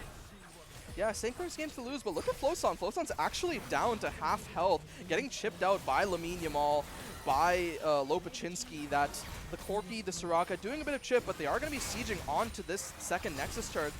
Double super minions going to be showing up in each lane with triple inhib down, and a good bit of chunk with that True Shot Barrage. They're still playing it slow. The Vault Breaker through, and now Lonzo Eden wants to re-engage onto Mowgli. A good wish as the 5-man Magnum Storm catches by Miracle, and now the Storm are going to turn off the turret. Miracle taking a lot of damage, and Mowgli's the first one to go down. Lazaro taken down on the backside after a bit of damage, and now to Pablo's diving Lopachinski on the other side. Siren gets taken down, and Lopachinski retreats to the help of his fountain there. And now Lamine Yamal gets taken down. Only one left, only the Soraka. She can't do anything, and that is St. Clair taking it in 2. An early disconnect from Floson saying, listen, this already dragged on longer than it needed to. Yeah.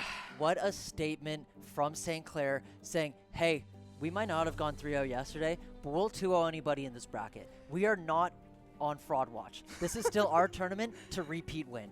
Yeah, I mean, St. Clair, they're looking to get their revenge on Waterloo. Waterloo, the team, taking them down to 2-1 yesterday. They're sitting on the opposite side of the bracket as the first seed coming into the playoffs, and well, St. Clair, they're going to have to work through at least another win here against the winner of Durham and Guelph. Yeah, that is going to be an exciting matchup no matter who they face. Durham surprising in the play-in, but Guelph 3-0.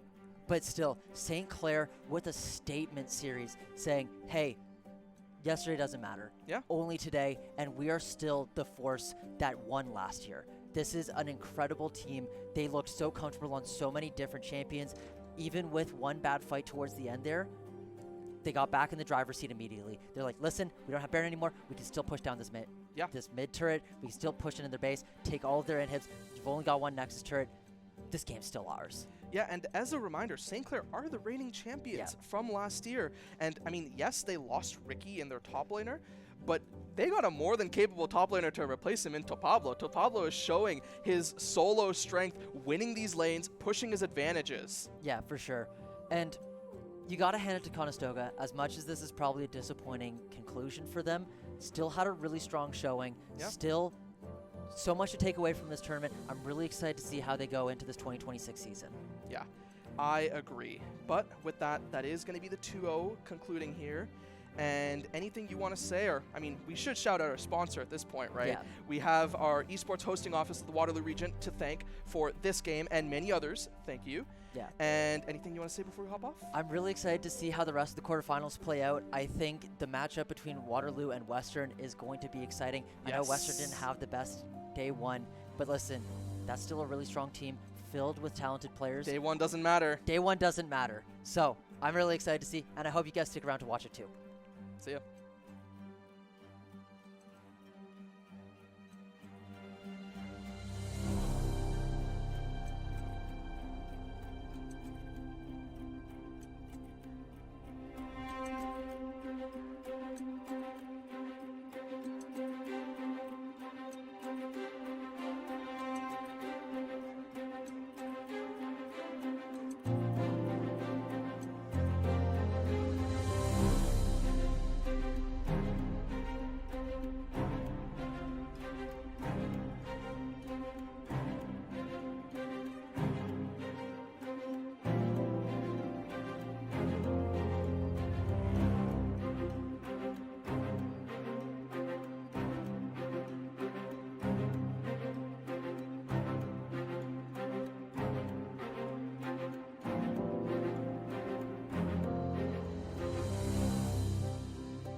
Alright, what do we got here? Oh, chat, this guy is cooked. Oh, pre-fire. Pop it open. Warming up those fingies. And now he's just not missing any shots? That can't be how that works. Moving on. Oh, obelisk. And chimps in VR helmets. And a legally differentiated enough version of film score.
Technology has revolutionized our lives, from work to learning, product delivery to shopping. It's not just amazing. It's the force behind making amazing things happen in our homes, schools, workplaces, and journeys. These advancements underscore the pervasive impact of technology on various aspects of our lives, continually shaping and enhancing our daily experiences and abilities in amazing ways.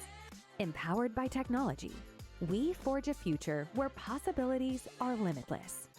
All of us at CDW, we make amazing happen.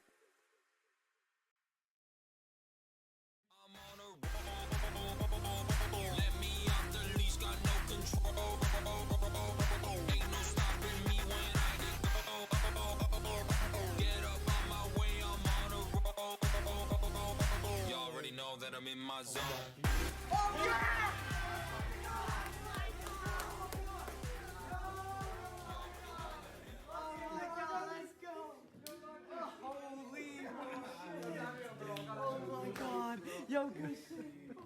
get this kid, bro. I got. Yo, good shit, bro.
Ladies and gentlemen, you know the name and you know the voice. My name is Gareth, and I'm going to be joined by... Cameron's here. All How right, you doing? for the very first time, I'm doing great, Cameron. Thank you very much for asking. We've got a pretty exciting match on our hands, Waterloo versus Western. Both these teams are pretty darn good. Obviously, you got to be the top of the top in order to get into WaterLAN, but Waterloo did insanely well on the first day, going 3-0. Absolutely. Wins and losses. 3 back-to-back wins, putting them at the very top of the rankings, deserved for their stellar performances in those games. Absolutely, and we're hoping that we can keep up the momentum. But I wouldn't be opposed to seeing a 2-1 match, because obviously someone's got to go home with a trophy to their name, and one team's got to lose. This is a fearless draft, by the way, best of 3. So we're going to be seeing a lot of good picks here. But once after game 1, we're going to start to see some more variety in these picks. Absolutely. And on the St. Clair side, not really related to this tournament. Actually, maybe I'll let you talk about this.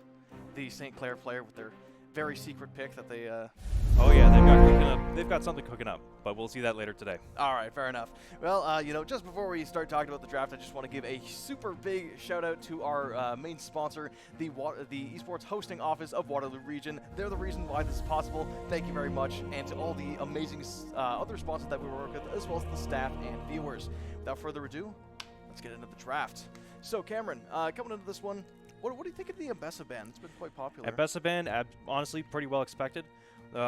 It's been a very ubiquitous player, ubiquitous champion in this tournament. Yeah. I'm a little surprised that, actually no, I'm on the side of Waterloo. That's a great ban. Western, their top laner, Dr. Calculus, known for his Ambessa, for sure. Is. He's been absolutely popping off on that champion.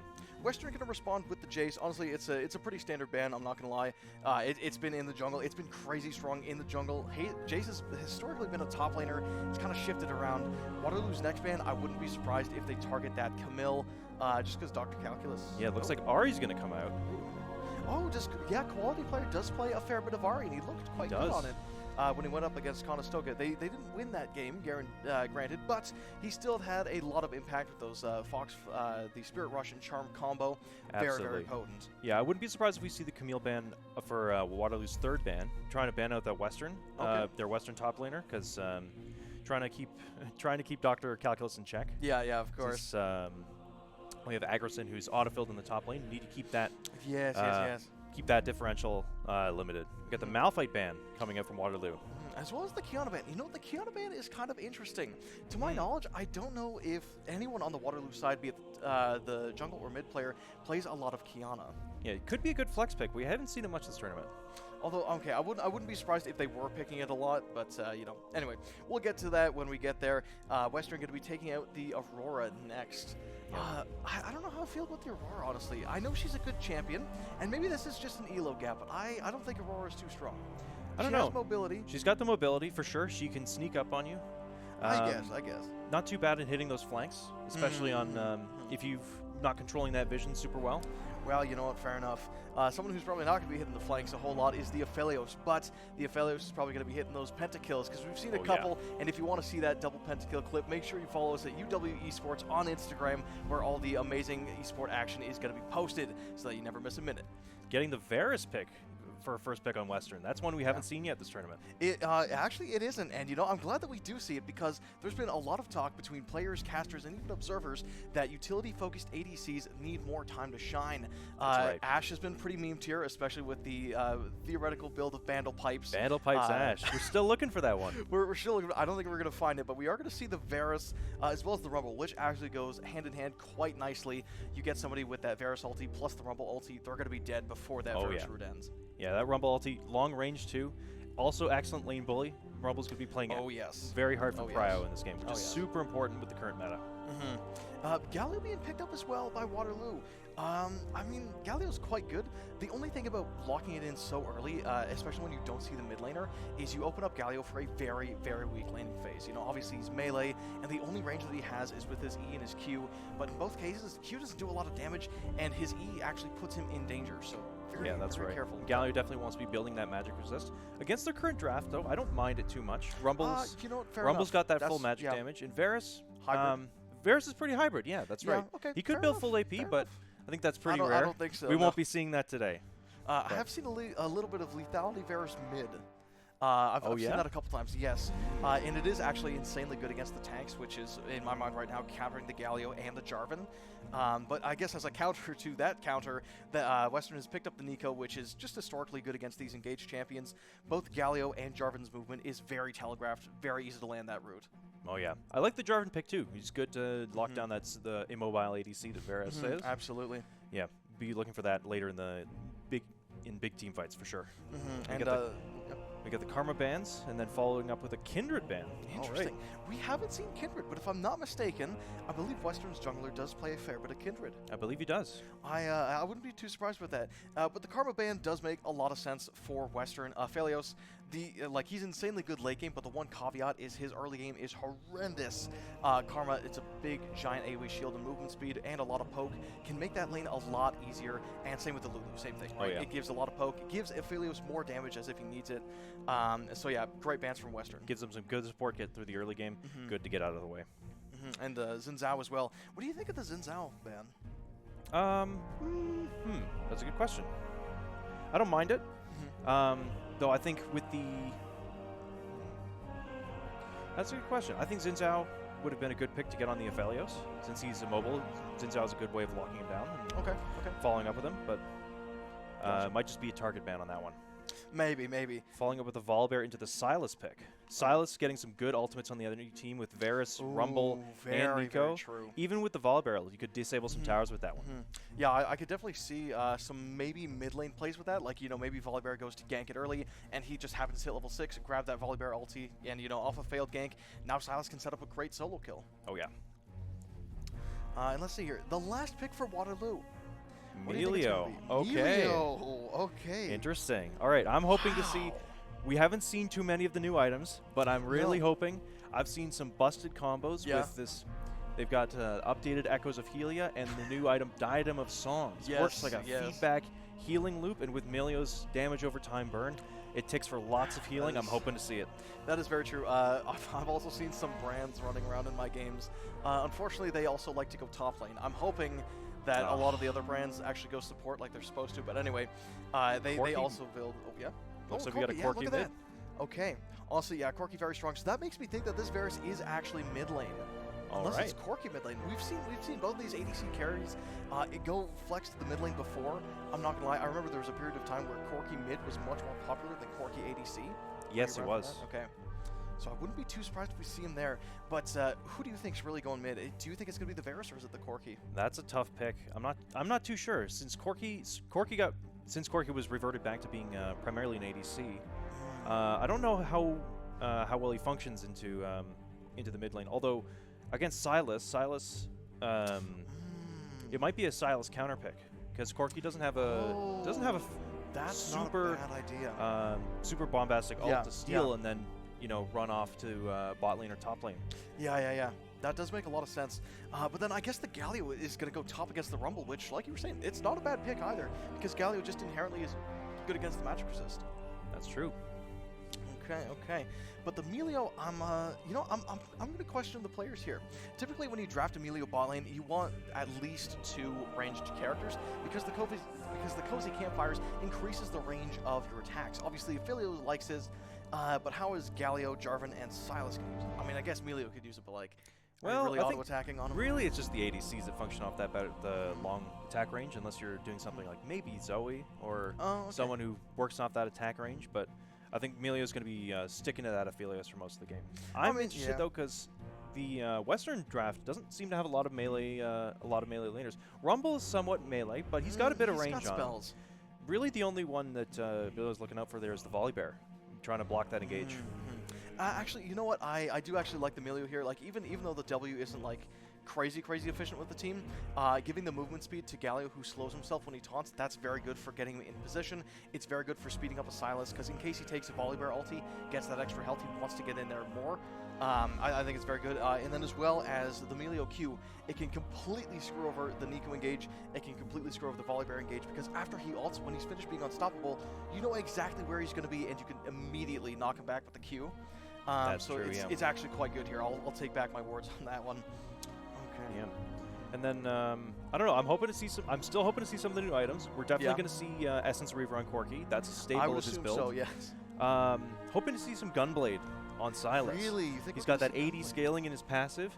It's a little less tanky, but it's a lot more bursty. And with with the number of they've got 3 squishy champions on their team. They do indeed. I think Silas has some potential for some assassinations there. Honestly, I would love to second that. I do think that the Assassin Silas is very, very possible. The only counterpoint that I'm really going to be bringing up here is how is Silas going to get enough gold to get to that point? Because he's got to go up against a Varus and a Corki, well, you know, one or the other. But regardless, it's still a melee versus ranged, which, as we all know, is very hard for Silas. Because even though he's good in the mid-late game, that early game, he struggles pre-6. He's still got to close that gap. Chase him down. And it's very hard for him to do so. But let's talk about the champions when we get there. Right now, let's take a look at the brackets so far. Unfortunately, Brock and OTSU have bit the dust. Same with Conestoga and also Humber. A lot of amazing games so far, and we're just going to be taking a look at Waterloo and Western. Fanshot going up 2 points against Humber with their crazy wild picks. If you missed them yesterday, you're missing out on a Zach mid. So definitely follow us at UW Esports on Instagram and on Twitch if you want to catch that. Oh, yeah. Well played to Humber. Put up a good fight. Absolutely. But Fanshawe moving into the next bracket, where I'm sure we're going to see some crazy picks. We interviewed a couple of the players beforehand. They said they've got something crazy cooked up, but we're not sure quite yet what just yet. I have a couple inklings, as they say. It might be a very special bot lane. I'm going to reveal one of the picks, Scion. I'm not going to tell you if it's going to be ADC or support, or even if it's going to be a jungle that's camping bot lane, but they're very interested in playing the Scion in the bot side. Okay.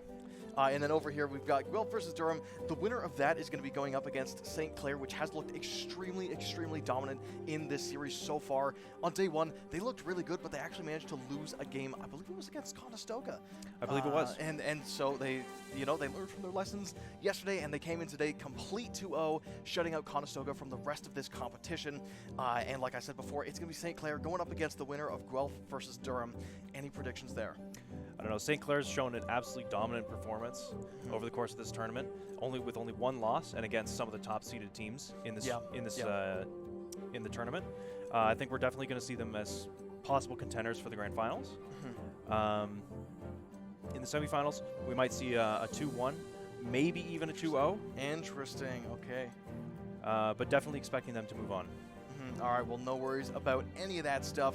We'll cross that bridge when we get there. Actually, before we do get into the game, I really want to get your brain. I want to pick your brain a little bit. If not the Diadem of Souls and Echoes of Helia combo, what do you think is Melio going to build? Well, Bandle Pipes has been pretty... well, never mind, fair enough. Bandle Pipes is the given. We've seen lots of Bandle Pipes this tournament. It's just super efficient item, buffing up that ADC, which is the main focus of the late game. It looks like we've got our teams moving into... All right, perfect. And it is a Corki mid, into the map. At that. And we've got Corki mid. Yeah, you were very right. And you know what? This is a great answer to Silas. Not only is it ranged, it does not have a crazy good ultimate for the Silas to steal, which is obviously a huge bonus. But the only issue that I'm seeing is, like I was saying before, if the Volibear tries to go and gank the Silas and he fails the gank, or if the Silas is able to steal that Volibear ultimate away, Corki is in major, major trouble. Because as soon as you get onto Corki and he doesn't have that Valkyrie to create distance, he's done. Absolutely. He's done. Yeah, Corki's gonna have to be very careful about using that Valkyrie to use as an escape tool. Using that as engage might open him up to more attacks. Looks like quality players taking more control of the mid lane here. Pretty chill top lane as well. Not too much pokes going back and forth, but it looks like we do have the Galio top. Muscle trying to move into the bot lane to create some space for Wu to get that farm. Oh yeah, a bit of a slow early game. I mean, Varus, he's not the strongest early game champion, but he's certainly a little bit better than Aphelios. So yeah, the poke is also a little bit more than what Aphelios and Melio could dish out.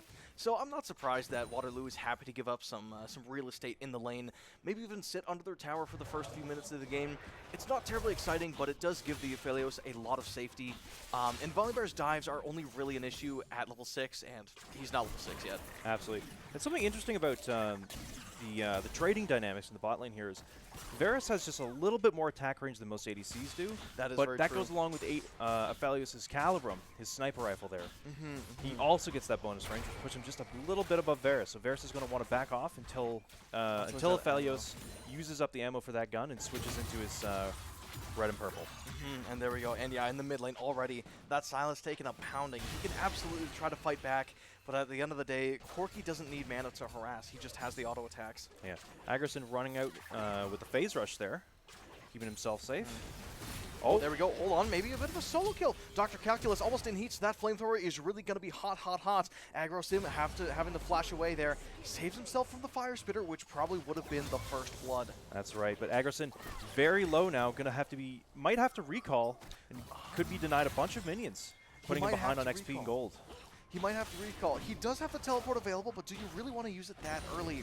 And we're going to see in the bottom jungle here, Western is able to secure that Scuttle Crab because the Silas is so low. He does not have any, well, he doesn't have any cookies either, so he's got very little sustain left, and the Corki's just able to take prior because he's ranged. Yep, Silas running out of mana pretty quickly there. Looks like Pieces and Muscle are both trading lots of mana as well. Ooh, there's that. Flowey making a show for us there in the mid lane. Very good. But unfortunately, he can't quite make it to the crab before Alien Abduction. He's got it first. You know, he sees that the Volibear is taking the bot crab, and he's like, okay, fine. I can't contest it. My Silas does not have prio. I might as well just go top off that. Yeah. Both junglers hitting the recall right at the same time. Keep that tempo up.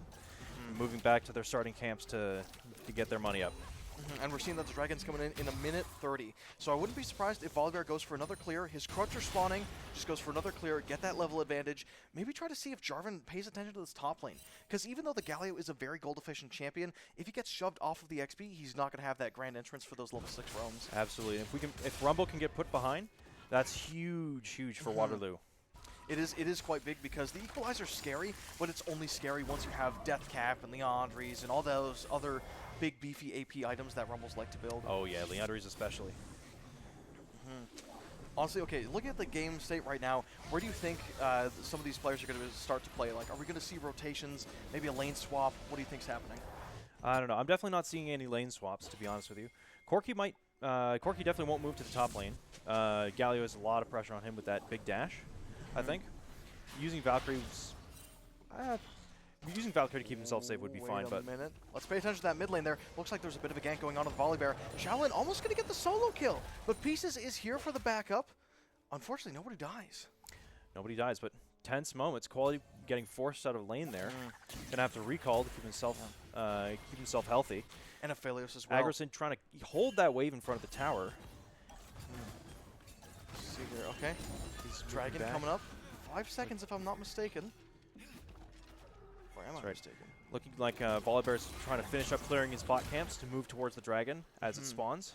Jarvan hovering around his bot lane, support his laners. If Muscle tries to engage on them here. Both mid laners have TP back to mid lane as well. They both want to secure prio because they know a dragon fight is going to happen. The big question between Waterloo and Western is which ADC is stronger at level 4. That is the big one here, and actually, Alien Abduction might be okay sacking the dragon to gank the Aphelios to get him a little bit more ahead. Honestly, is that worth? What do you think? Might be. Wait a minute. Nico gets caught. They get gold on by the Melio. Gravitum not quite going to come out in time. No roots. Okay, they do manage to root Wu. He's in a lot of trouble. Has to flash away, and Aphelios is going to grab the first blood.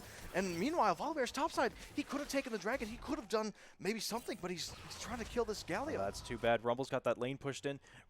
Volibear has Flowey has no angle to gank that top lane there. No, he doesn't. And Jarvan cleared up all of his camps as well on the top side. So even if that Volibear wants to make a play, he can't do anything. There's nothing to steal. Oh, Flowey looking for the top lane gank here. Agerson dashing out.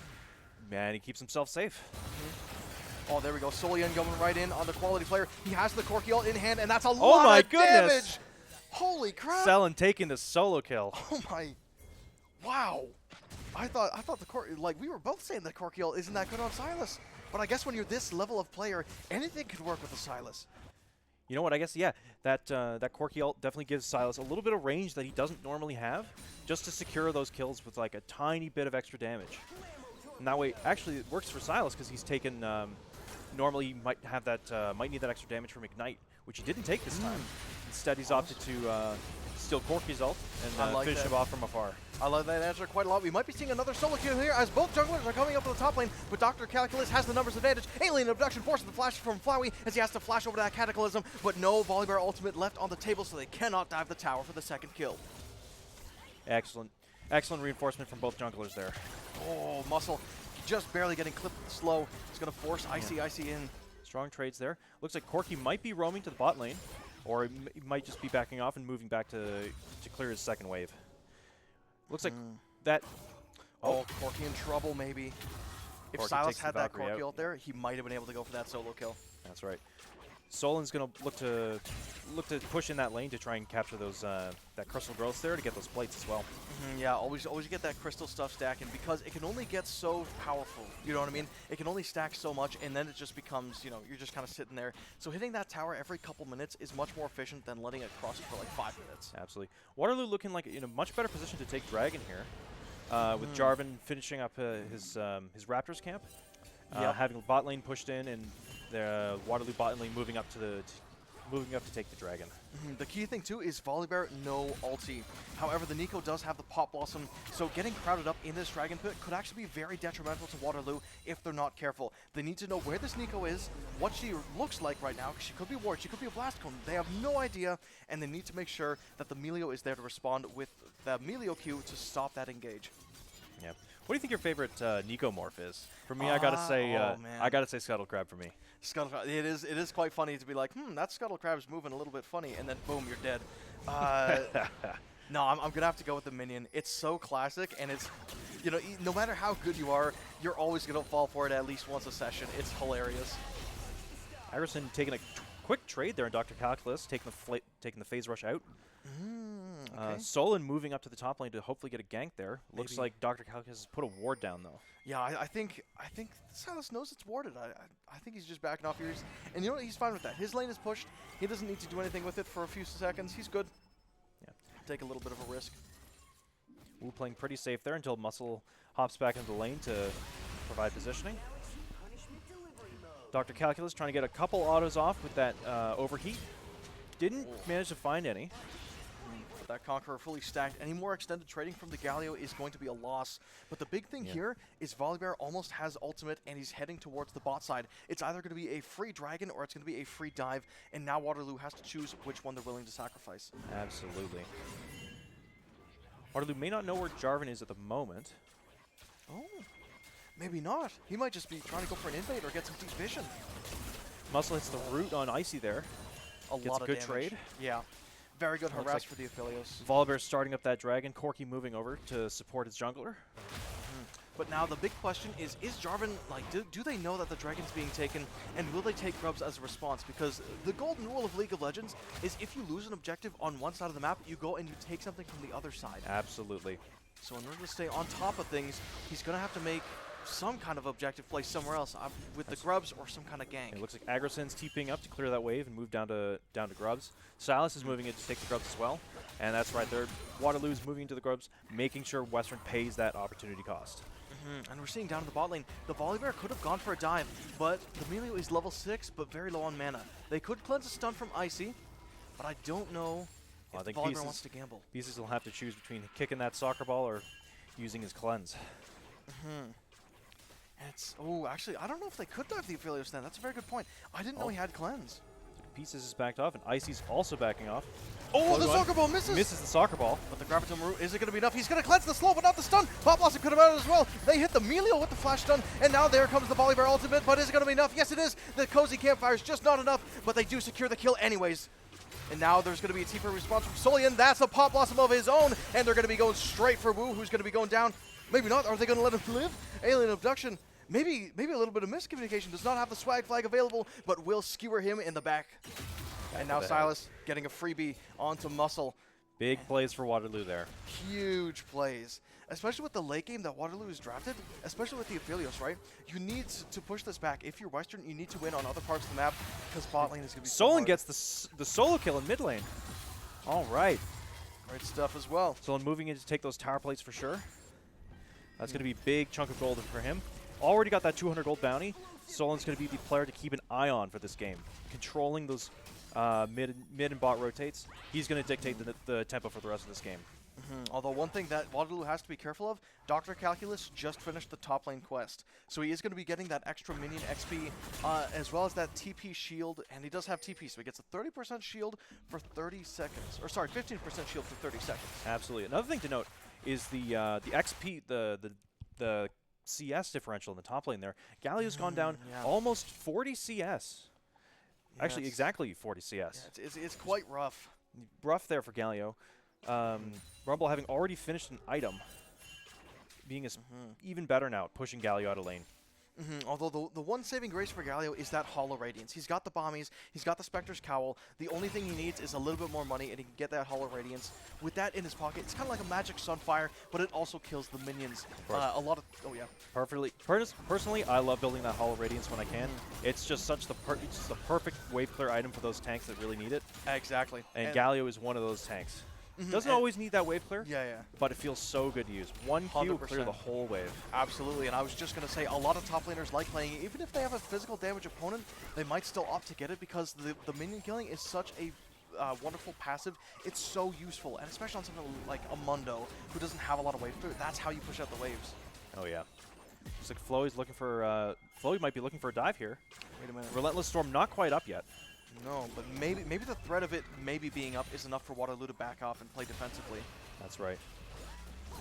Okay, Agerson not feeling too good as the Rumble is stacking up that damage, stacking up that Conqueror. Definitely feeling that heat.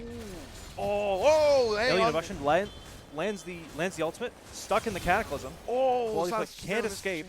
Dies to auto after auto. Oh my goodness. And he kills him with the flag. Disrespect. Right. Alien Abduction has abducted the Corki, and unfortunately, in the bot lane, they might be abducting a lot of tower plates as Rumble's going to try to TP. Well, you can't TP against the Galio. Might be getting a kill in exchange. Both flashes burned as Agerson is now trying to run away from the Equalizer, and he gets burned to a crisp. Now, is that worth it? Is Alien Abduction trying to come in hot for the Nico? Do they know which one is the clone? Pop Blossom is going to be popped, but the Varus ulti is going to be stolen by the Silas. That's going to be another kill for Icy, and that's a lot of bot lane pressure for the side of Waterloo. Waterloo might actually take the tower here with four bot. Volibear looks to, Floey looks to push in that mid wave, or he might just leave it for his mid laner. Nope, yeah. Looks like that wave is trying to crash in. Dr. Calculus trying to make the best of what he can get on the other side of the map. See if he can get that tower down. If he can, that's a big chunk of gold for him. That is. He might be the saving grace for this team. Honestly, I wouldn't be surprised. A lot of top laners in this tournament, they tend to be a little bit stronger, and I'm not surprised. A lot of the players at this tournament, and even the coaches, are saying that the top lane role quest is the strongest one in the game. Absolutely is. And look at that wave clear on Agrosin. Oh, huge canceling tempo the recall. There you go, Dr. Calculus. He might not be too damaged, but he might be a little agitated after that one, which in a best-of-3 series, sometimes playing the mental game is all you need. Absolutely. Oh, there we go, Agerson. Dr. Calculus is just spraying him down with that fire. Agerson looking to get that cannon. Dr. Calculus is dying to back. He's got 2,000 gold in his pockets.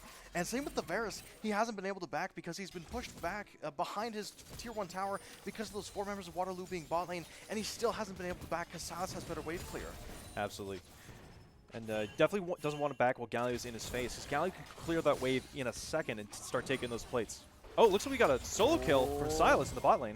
He's got a solo kill, but will he be able to avoid the solo death as Flowey jumps right into the ultimate? Redemption comes down. He's going to heal up quite a bit. Is that a lethal tempo on Sholin? No, it's not. That's a Conqueror, and it's almost fully stacked. It's going to be a lot of healing if he lands this chain. He might want to go back in, but with muscle there, it's not going to matter. And the Volibear is feeling a little bit too close for comfort, and he goes down. Absolutely. Well, very close played by both Western and Waterloo, but Waterloo's going to come out on top of that one. Oh, they might be going for more. Muscle has the Pop Blossom available. Solon getting a little bit of poke there under the tower, looking to pop that. Oh, Pop Blossom comes out on Muscle. Muscle. Okay, I can see the plan. Dr. Calculus is there. He has the Equalizer, but now Solon has the Pop Blossom himself, and Jarvan's coming in from the back. This could be another play. If this chain lands, that's going to be a Pop Blossom onto 2. Jarvan going to be coming in, has the Cataclysm available. Equalizer pop, but it's not going to hit anybody, and now he's going to be locked up in the Cataclysm, and he's actually going to be able to burn the Silas to death, but an Alien Abduction picks up the kill, and nobody else dies. Absolutely huge shutdown for Alien Abduction. He's going to be a monster with that extended dive capability. Wu is not going to be safe later in this game. 100%. And look at the KPs. Even though the top is not doing so hot, the Jarvan is 3-0. The Silas is 6-1. The Aphelios is 3-1. And the Melios 0-1. Like, you're going to tell me these champions are not going crazy with those power spikes? Exactly, right? The Aphelios looking to scale late game. He's already got 3 kills. He's super accelerated. He's going to be Aphelios, Silas, and Jarvan. All really big problems for Western. Look at the gold count right now. Over a 1,000 gold difference on the mid and ADC in the favor of Waterloo. It's absolutely monstrous champions right now. Although Rumble does have almost a 2k gold lead on the Galio, so maybe that does even it out. Maybe it does, yeah. Looks like Muscle's grabbing a little bit of vision in the bot side jungle, while Alien Abduction looks to take the Herald. Honestly, Dragon, it's a great move. not quite up yet, but coming up soon, I believe. Yeah, what's it got? 3 minutes, 30 seconds, so maybe not like super duper soon, but it's still something that these teams are going to have to plan for. They need this vision in the bot lane, but one thing that we're also going to have to pay attention to is Solian.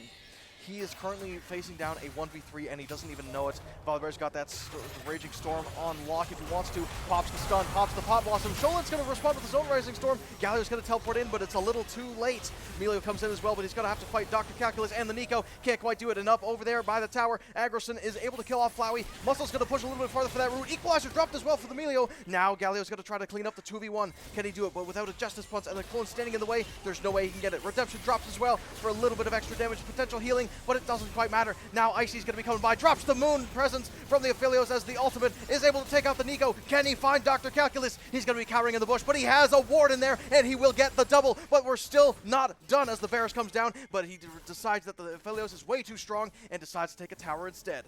What an incredible play. Oh my goodness. Icy coming in there to mow the lawn with those chakrams. All right.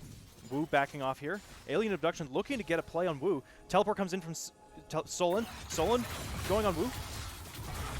And gets the solo kill. Clearing that wave. Waterloo looking to take down that bot tower. And bot lane is open up for the rest of the match. Yeah, I wouldn't imagine this tower is going to be staying a whole lot longer, and that Silas is going to be very happy with that extra paycheck, especially as the solo goal, an extra $130 in his pocket. Mid lane, though, is the big thing for Western. Right now, it's the, well, that and top lane. Both of those lanes are very weak. Yeah, looks like Corky couldn't quite crack that tower before Icy shows up to clear that wave. And backs up. Oh, hold on, Muscle having to use the Proto Belt to try to escape. Icy not having the Gravitum available, otherwise that could have very well been another kill. Absolutely. Looks like Flowy and Quality. Flowy getting that camp as soon as it comes up.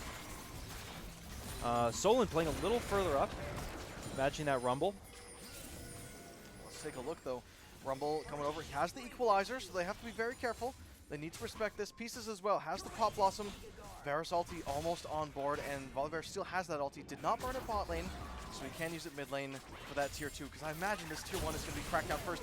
Alien Abduction getting engaged on initially. That looks like Western looking to crack that tower down with the very first auto there. All right. And Galio looking like he can crack that top tower as well, while there's a little bit of team back and forth. Solon looking caught out here. Dr. Calculus looking to cut him off. Looking good. Pops the Equalizer, so we can't get a little bit of a stall. Galio's going to be teleporting in. The Redemption's going to drop. Equalizer from Solon's going to drop. Now he's going to be dropping down super duper low, but the heat from Dr. Calculus is going to give him a lot of damage. Galio's going to try to make the heroic entrance, but it's not quite enough. Now he has to try to get away as Alien Abduction looks to want to fight more. Flower going to be dropping super low. Muscle going to be dropping the Pot Blossom. Aphelios going to be dropping his everything, and he's going to be dealing so much damage. They still want to keep on fighting as now Pieces is here, giving that extra range to Aphelios. He's going to try to keep it going, and he just barely kills off Icy. Goodness. Oh my goodness, that's a double kill. Now Muscle's running for his life, and I don't think they can get any more. But Dr. Calculus, he's in the backline, and they see him. He's not invisible, and I think he's going to be a slow, painful death. They want to stall out this death timer as long as possible to maybe get the numbers advantage for a different objective. But that Rumble's gone. Icy playing that fight absolutely perfectly at those max range Qs, getting that Calibrum Q on the Corky there, getting that kill from all the way down that lane. Wowie. And look at this. I mean, even though Wu was not in the fight, I don't think he could have done anything. So I think it's a very smart decision. Good play. Yeah, excellent play for Wu there to be pushing in that mid lane, getting the money, trying to crash that wave before they get there. But it looks like Icy and Solon can come in to collect that wave. But now, if you're Western, what do you think is like? What's even the next move? She just tried to hang on. Oh, wait a minute. Engage onto the Nico clone, but the root will come out. I think it's going to stop the play. Aggresson might be able to get a taunt. Not quite. Alien Abduction, no Cataclysm. There we go. He gets the Spike Flag combo, but they get out. They don't kill him. Alien Abduction, what's he doing? He misses the Q. Nico's able to live and tell the tale. Muscle just peeling himself just perfectly enough to make that bare escape by the skin of his teeth. I can't believe that actually worked. I thought they would. That's 2 times now. Waterloo thought somebody else was going to get it. A little bit of miscommunication, and the kill doesn't go through. Looks like without that Pot Blossom, Western are going to give over prior to that Dragon. Flow's going to take his blue buff and move on to Clear's top side. Unless there's a scrap here happening in the mid lane. Quality player trying to get some poke on Icy. I don't think it's going to amount to anything. Pieces there to heal up with that cozy campfire. I think he's going to be very safe. in the presence of Pieces. You know, he's got that shield, he's got that ultimate, and that heal. There's no way Aphelios could die right now. Absolutely. Pieces playing one of the best peel champs in the game. I mean, I don't even know who'd be better than Emilio. Maybe a Janna, Lulu? What do you think? That's about it. I think Janna, Queen of Peel. Yeah. And maybe an Alistar. Maybe an Alistar. Okay, well, he's got that headbutt. He doesn't even Can't have ignore a the headbutt. horns. No, sir. You mess with the bull and you get the horns, as they say. But if you mess with Waterloo, you get the... You get the geese, I think. You get the geese, yeah, you get the geese. No, you mess with Waterloo, you get drowned. We'll say that. Anyway, Baron could be coming up here. Oh no, that's actually going to be a mid-dive onto Wu. Stuck around a little too long, and he's going to be taken down immediately. Volibear's going to be trying to run the fight. Teleport comes out. There's a lot of pings, and that's a big pop loss. That's a big rise. It's coming from Volibear. Everything's going down. Galleon's going to be making a grand entrance as the redemption pops. Keeping Icy alive, and he's going to be able to carry this fight. Quality player getting slapped by Solon. He's getting spot on, and he gets shot by Aphelios. Dr. Calculus, the last remaining member of Western, is around that Baron. They all know where he is. Alien Abduction, able to get the knock-up. No flash needed. Has the spider spell to slow him down, but Alien Abduction is getting roasted by Dr. Calculus. Agerson says, no more, buddy. That's my jungler. You're fighting, and you know, the Zonios will buy him a little bit of time. Alien Abduction with the taunts. He knows it's over. He knows it's done. St. Clair did the same against Conestoga. Hit the emotes mid-fight. That's how you know it is completely and utterly done. Dominating your opponent's mental. Alien Abduction disrespecting them a little bit there. They're going to be looking to take this Baron, and now I'm expecting to see they're going to hit a synced up recall, keep their tempo in line, and then they're going to look to siege the Western base. And of all the sieges we've seen this tournament, we've seen some of the best sieges from Waterloo. Yesterday we saw some absolutely perfectly executed sieges. Like Icy and Agrosin are going to move to the mid lane. Solon moving with them. Oh, they might just be pushing for a 5v5 right down the mid lane. They might be pushing for a 5v5, but they might find a freebie. They know where Muscle is.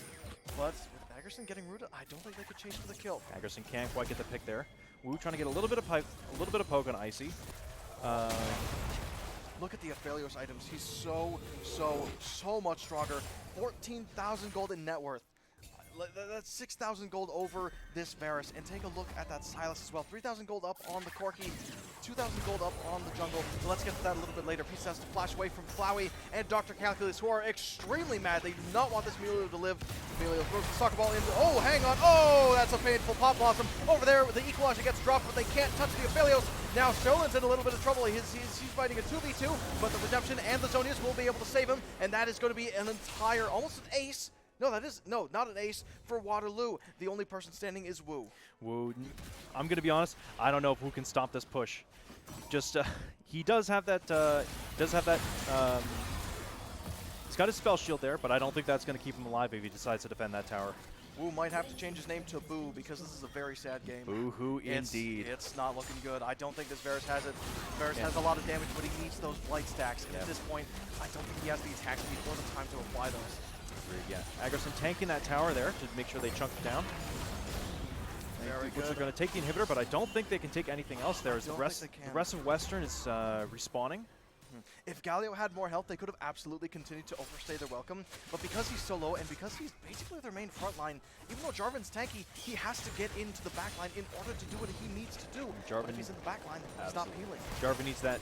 He needs his shield, needs that health to get onto that back line, survive while he's trying to whittle down that Corki, whittle down that Varus.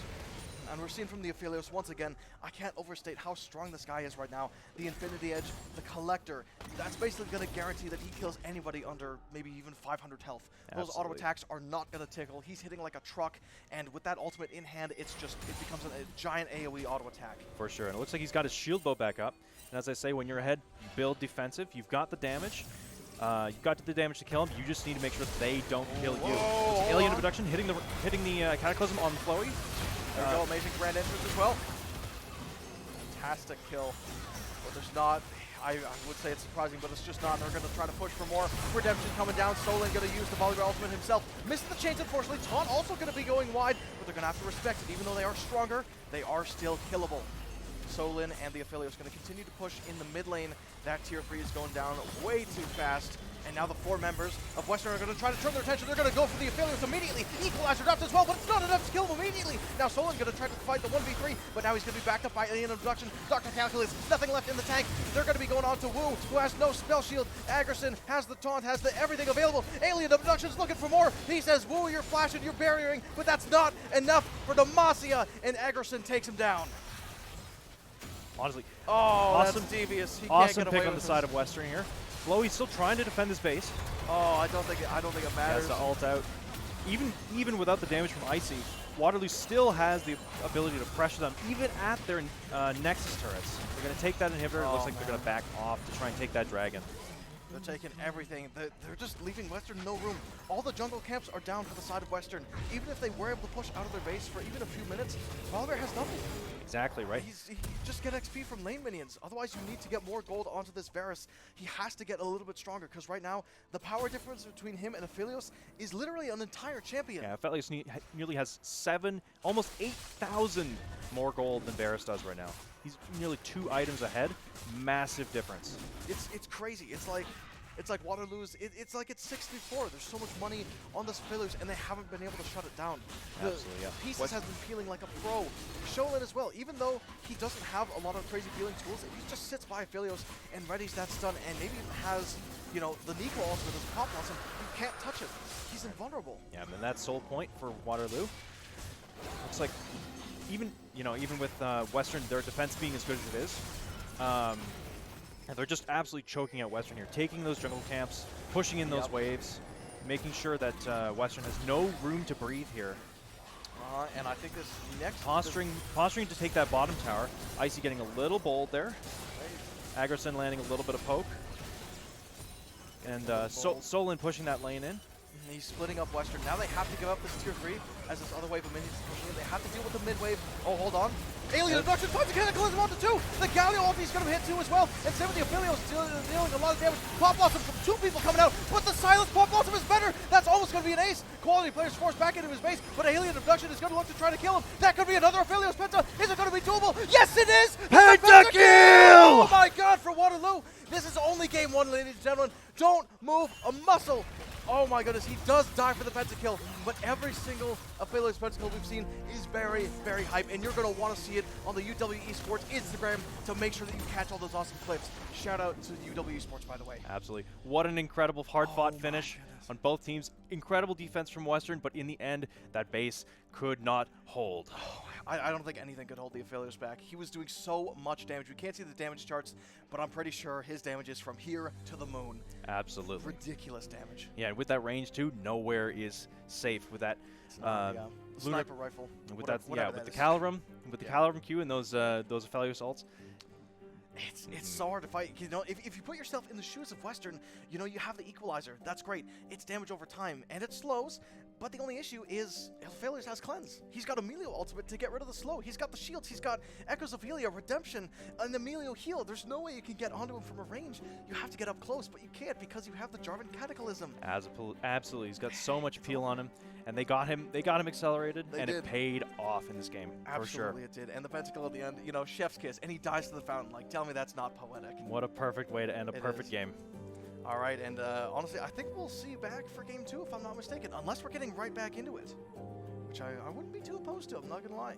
I'm having fun here. How about you? Yeah, obviously I'm having fun as well. But before we do actually kick off anything else, we do want to give a really quick shout out to all of our amazing sponsors, but the biggest one having to go to the Esports hosting office of Waterloo Region. Thank you guys so much for making this tournament possible, and all of you watching right here at home or on campus. And speaking of watching, if you want some more Valorant action once we take a break here on League, you can catch the Conestoga Condors Esports Twitch channel for all the Valorant action that you need. Cameron, any other remarks here, or are we maybe going to see a break? I think we might head to a break then. Fantastic. All right, we'll see you after the break. Classic. All right, what do we got here? Oh, chat, this guy is cooked. Oh, pre-fire. Pop it open. Warming up those fingies. And now he's just not missing any shots? That can't be how that works. Moving on. Ooh, Obelisk. And chimps and VR helmets. And a legally differentiated enough version of film score.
Technology has revolutionized our lives, from work to learning, product delivery to shopping.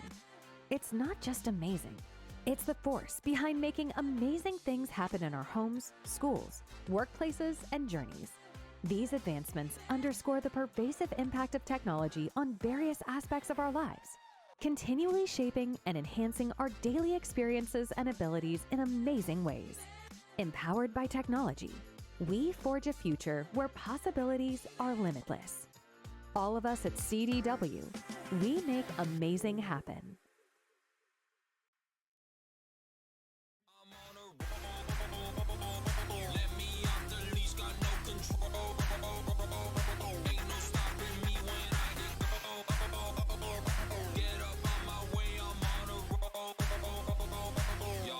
That I'm in my zone. Oh, yeah!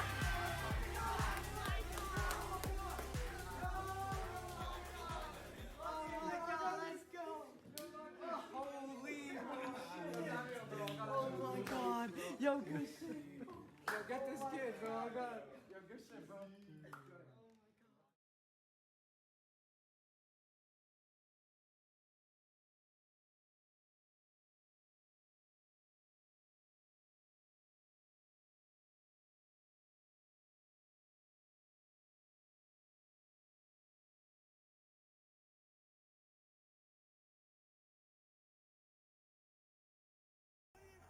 Classic.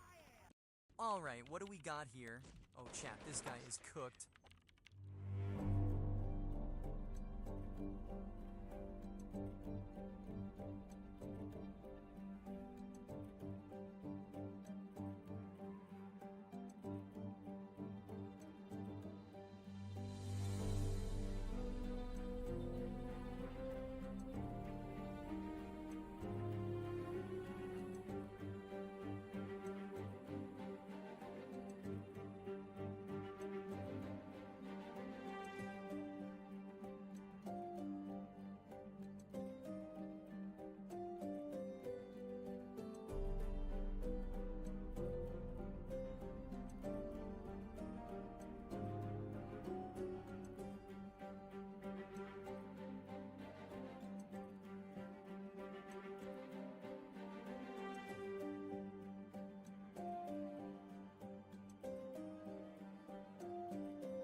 And welcome back to WaterLAN League of Legends, hosted by the Waterloo Warriors Esports.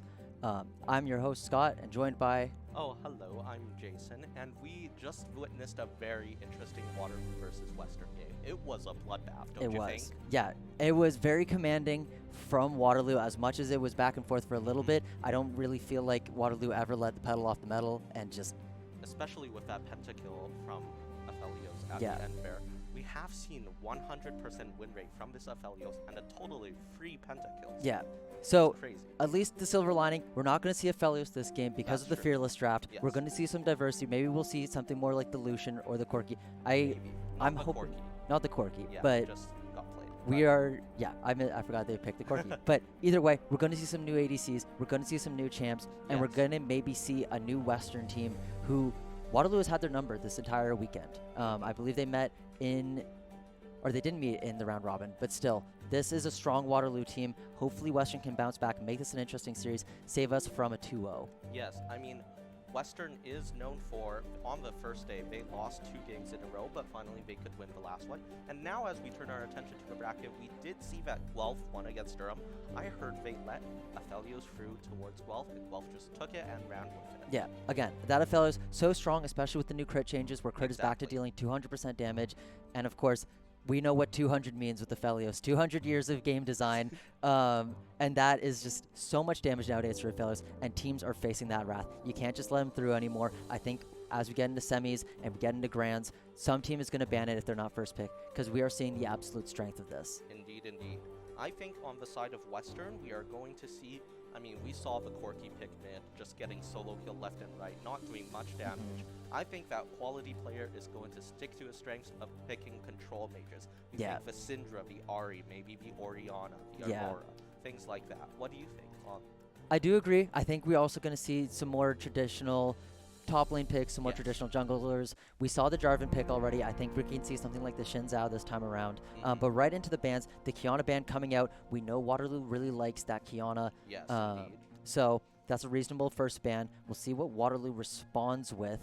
I predict, a Jace ban makes sense. A very popular flex pick in the top lane and jungle right now. I think Western might try to ban perhaps a traditional ADC that they know that is well played, like, you know, the Ezreal, perhaps the Sivir. Did we see Sivir last game? We did not see Sivir last game, so that's still open for this game, but we're going to see the Akali ban.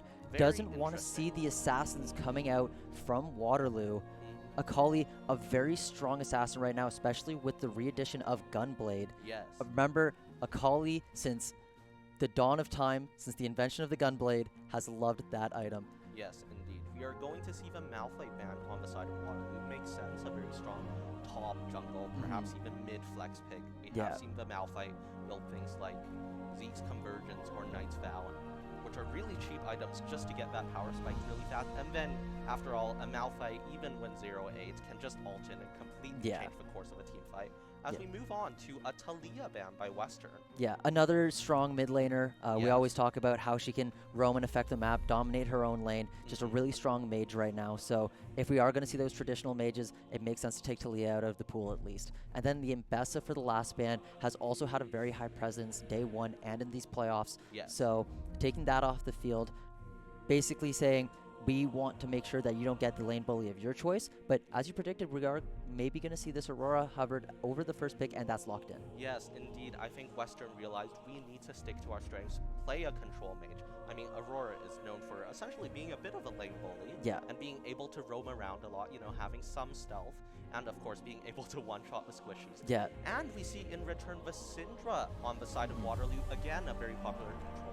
I think that they are going to stick to their strengths as well. Yeah, and picking mid lane early, sometimes you just invite that counter pick, but it's also putting a lot more faith in the later picks, maybe in the top or the support counter picks. As I said, the Xin Zhao probably coming out has been very popular since at least his visual rework, but at this point, it makes sense staying with these meta junglers, staying with the strong picks, not doing anything niche so far, probably saving those if they get into a decisive game 3. Yeah, so we are seeing a Hecarim jungle, probably. That is very surprising. I don't think we've seen Hecarim picked or banned much at this tournament. I think it's because Hecarim's not very good right now. I think this is a huge comfort pick of even if the champ's not very good, if you're good at it and you can pilot it well, then that strength is doubled pretty much. Oh, and we might see a Bard. As a Bard support player, I love Bard. I'm a little bit biased. I think, again, a support champion who can just buy Bandle Pipes and, you know, cause a ton of havoc. You know, Bard also loves every stat ever. And we are going to see perhaps a Kalista, not a champion we've seen much this tournament. Not a champion that benefited too much from the crit changes, but still has been a staple despite the many bugs that ADCs might complain about. It's a fun fact that Kalista has about 200 bugs historically.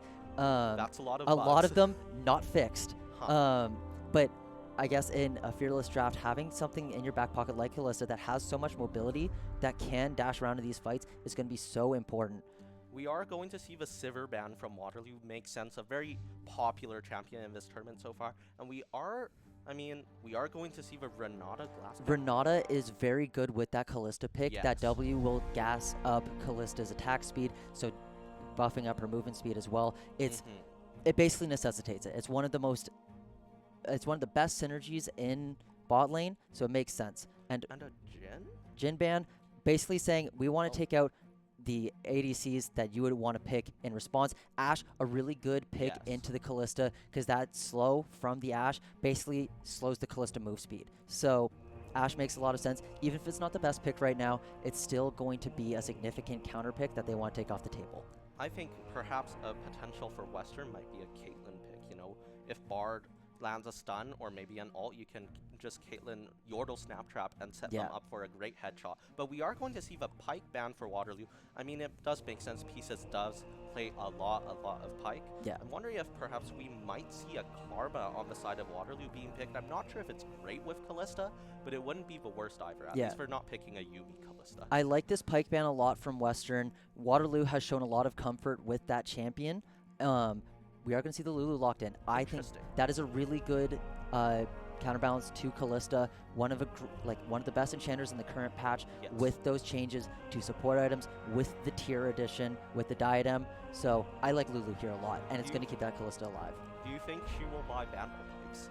I don't think she will. Oh, that's a shame. Which might be a breath of fresh air at this point, That honestly. is also true. We are Way going Hover. to see...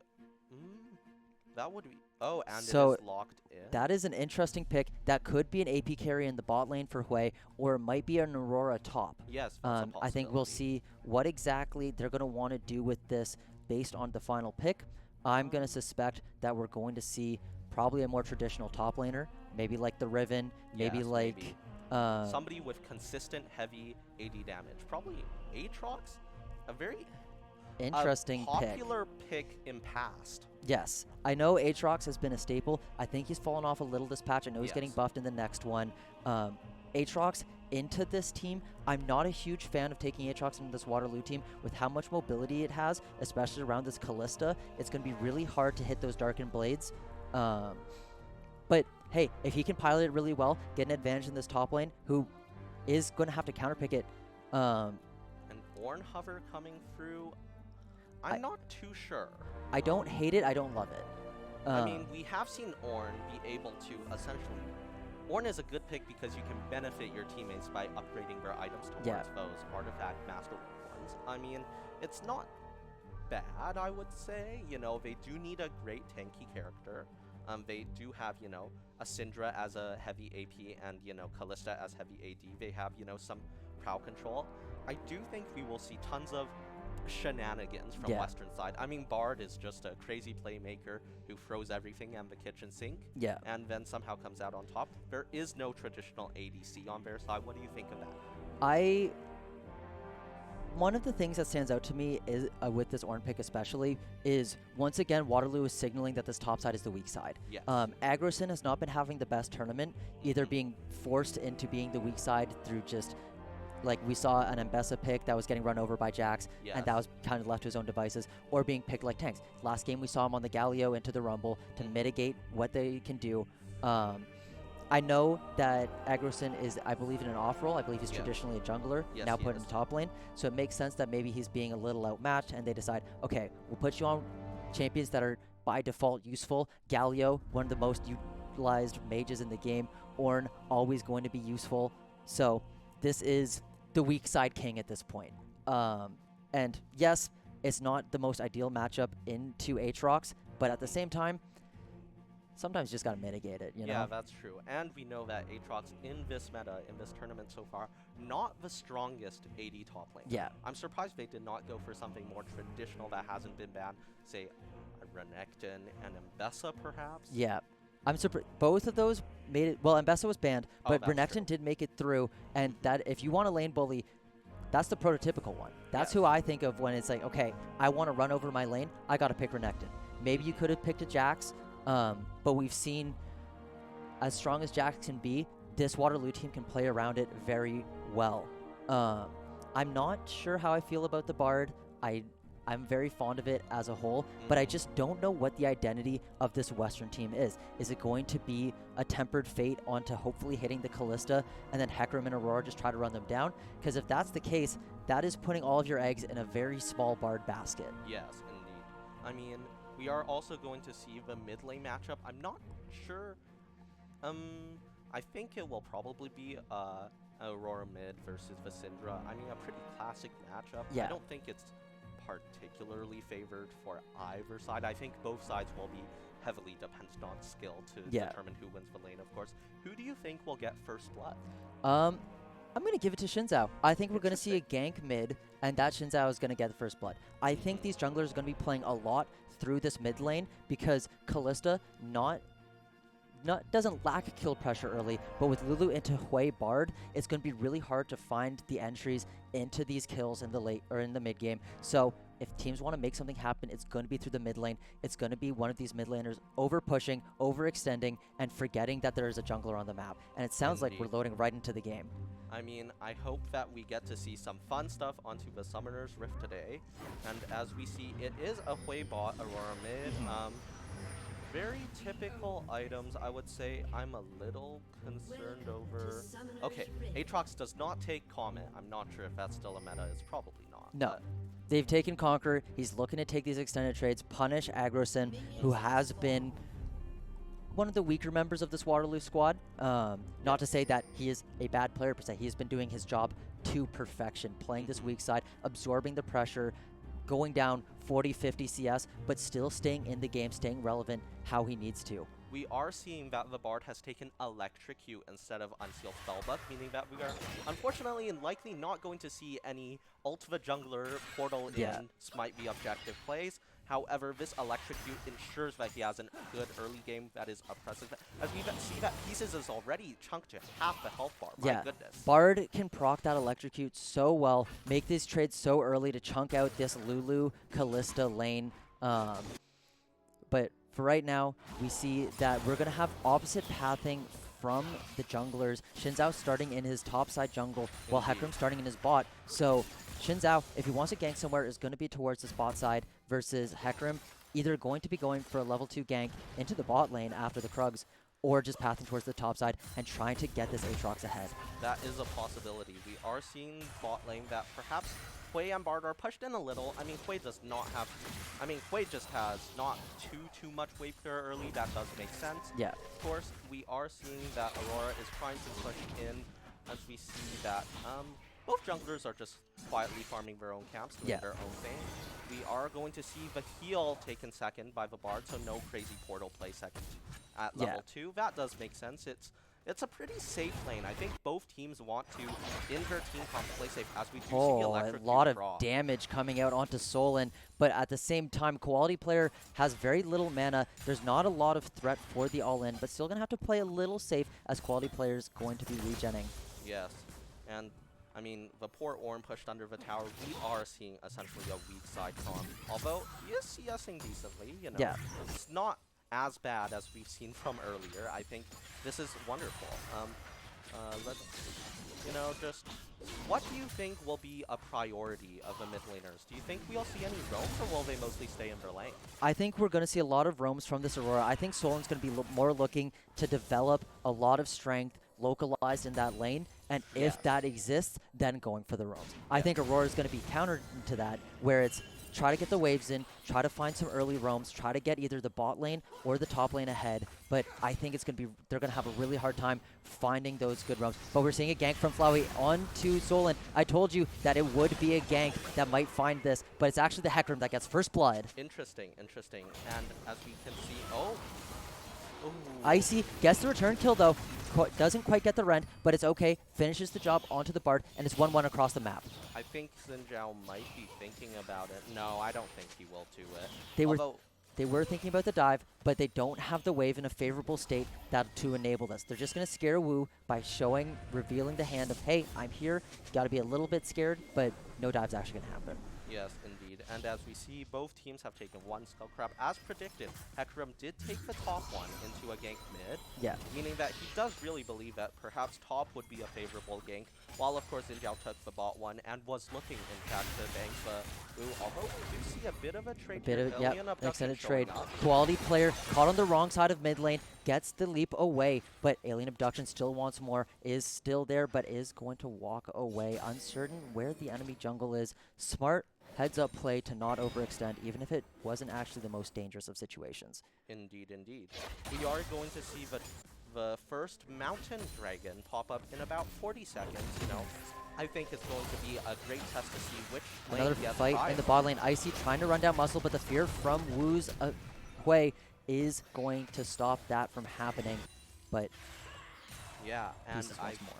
I think, oh, just a bit more dashing. The heal comes down, is going to get stunned by the Bard. They lined up perfectly to make sure the stun happens, is going to get the rend. And one more spear. Wu's going to live on 25 HP or so and is going to be forced to back off. Usually, with these mages in the bot lane, you want to get an early advantage by poking out with these massive mage abilities, with their range, with their early power. But instead, Kalista somehow finding it. I mean, I'm quite surprised that the Hecarim is currently doing the top side jungle. I mean, we see the Xin Zhao trying to go bot lane, I believe. Oh, no, where did he go? Xin Zhao is on the Oh, Gromp. yes. Yeah, I think it's signaling that they care a little less about the strength of this bot lane, saying, hey, Mage, just mitigate how strong Icy can get, because we've seen what Icy can do when given a lot of resources, when given a strong lead. But Dr. Calculus is going to take down Aggro Sin with the help of Flowey, and it's another kill for Western, getting these early leads where they want to have them. I see, I see. Now, Alien Abduction getting onto the Dragon, getting a little assist from Solon. Aggresson TPing back, gonna try to catch the wave that crashed under his turret, but he already has missed so much. Still, Alien Abduction taking his sweet time. That's the issue with early dragons, is they just take forever when you don't have the damage, you don't have items to really enable you. But at the end of the day, you still get the dragon. None of his jungle was up anyways, so he didn't miss out on much.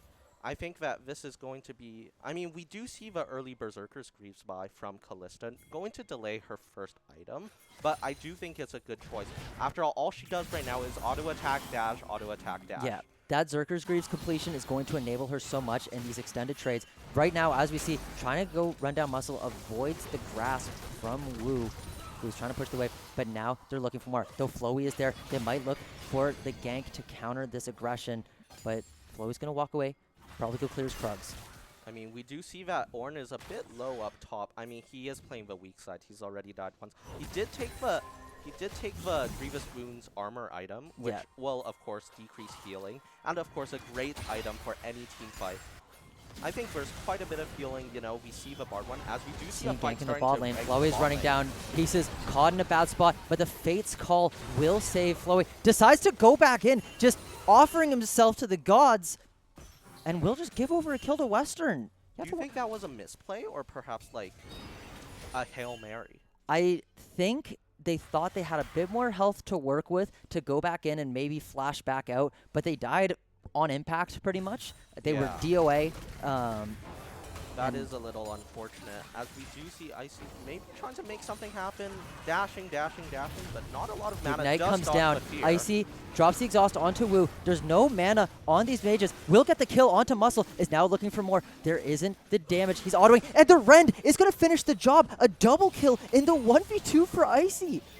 I think that this was very well played by the Kalista, as we do see a fight starting Between to break out. worlds used on Solon. The flash forward. The Crescent Guard will try to knock away quality player into a better spot, but will avoid that. I mean, we do see that Teal'c still has essentially the ultimate to work with. Perhaps, I mean, we know that the Syndra has great single target damage with all the combos. And I think we are going to see something very interesting that will cause her to use it soon. Yeah, I think, listen, top lane's not going great still. Yeah. You knew it going into it, so Alien Abduction is going to need to make stuff happen on the other sides of the map, and he's trying his best. He had a good gank in the mid lane, We're going to need to see more. They got one objective. It's going to be hard for them to contest these Void Grubs, which Hecarim is just now starting. Yes. Going to give that over because you don't have priority in the top side. This Aatrox is so much stronger than the Ornn, and we're actually seeing them scrap right now. The World Ender is popped. Call of the Forge God also popped. The flash into the knockup almost gets the Brittle from the Bellowing Breath. I mean, trying to get away. This is, I think he is going to die. Another kill for Dr. Calculus on this Aatrox, going to 2-0. And Hecarim's going to walk back towards Grubs. Meanwhile, Icy is running down Muscle. Tempered Fate is not going to do anything to prevent his demise. Fate demanded that he died that day. I think we are definitely seeing quite a bit of a bot lane difference here. I mean, this is a 4-0 Kalista, and as we know, this Kalista is only going to get more and more fed, not less. They're setting up the dive. This Wu is in so much danger. The TP is coming out. Fear goes on Alien Abduction to prevent the dive, but the Wind Become Lightning is going to finish the kill. That's a big wave that, although Dr. Calculus is going to collect, it's a wave that Wei cannot get. Yeah, and now Ornn is given some breathing room that he can now catch some waves, maybe get a plate, maybe just have a time where he's not under constant threat of dying. Yes, indeed, as we are going to see maybe a bit of a gank coming from the side of Western, Another gank from Floey is going to decide against it. The Shadow Onslaught is going to go for it, bring Solon to death's door, and another kill for Floey. I mean, we are seeing that although Solon is CSing quite well, 96, that's about... Spiraling Despair is going to miss, forces the flash out of Icy though. That is very good. I mean, of course, after using the flash, she can't use it to perhaps, start another incredibly aggressive play. Although she has had decent health, I think she's just going to back. Yeah. Probably buy an item. I think... Probably complete the Bork. It looks like that's going to be the first item for her. Very good item. Kind of ironically for Kalista, considering her lore. Yeah. But end of the day, is going to have the full item now, plus the Zerkers, versus half an item for Hui. This is a horrifying deficit for the Western bot lane. And listen, again, as much as you're losing out on the top side, the bot lane advantage is so much greater than the top lane deficit. I mean, we have seen just last game what Waterloo can do with a really fed ADC, get a Penta. Yeah. We are going to see that Bard is probably starting a Deadman's Plate instead of Vandal Pipes here. I mean, it does make sense. Play is not the best. Magical Journey almost brings Muscle Save. Temper Fate is going to lock down the Shins out temporarily. Hecarim is here now, but nothing's going to happen. Redemption's going to come out and heal up Icy. A really well-played avoidance from Western to get away from the gank without giving up anything. I mean, now Xin Zhao is probably going to start up the second dragon for Waterloo. I'm curious what Soul will be, but as we can see, Western does not have vision over it, although I do think they know subconsciously that, of course, they are on it, as we are just going to see this safely taken by Waterloo, of course. Yeah. I think that with this, Ocean Drake, Chemtech, Soul, these are just great things for every single member on the enemy team to pressure further and further. As we see Bard making a fun trip towards the top lane, perhaps trying to get some of those that passive stack. Call the Forge God is going to help through the wave, but Dr. Calculus still wants more. The World Ender is popped, but doesn't find anything so far. But Agrison under danger. 3 members from Western threatening the dive, trying to get the back muscle, trying to stop the back from happening. Lands the stun.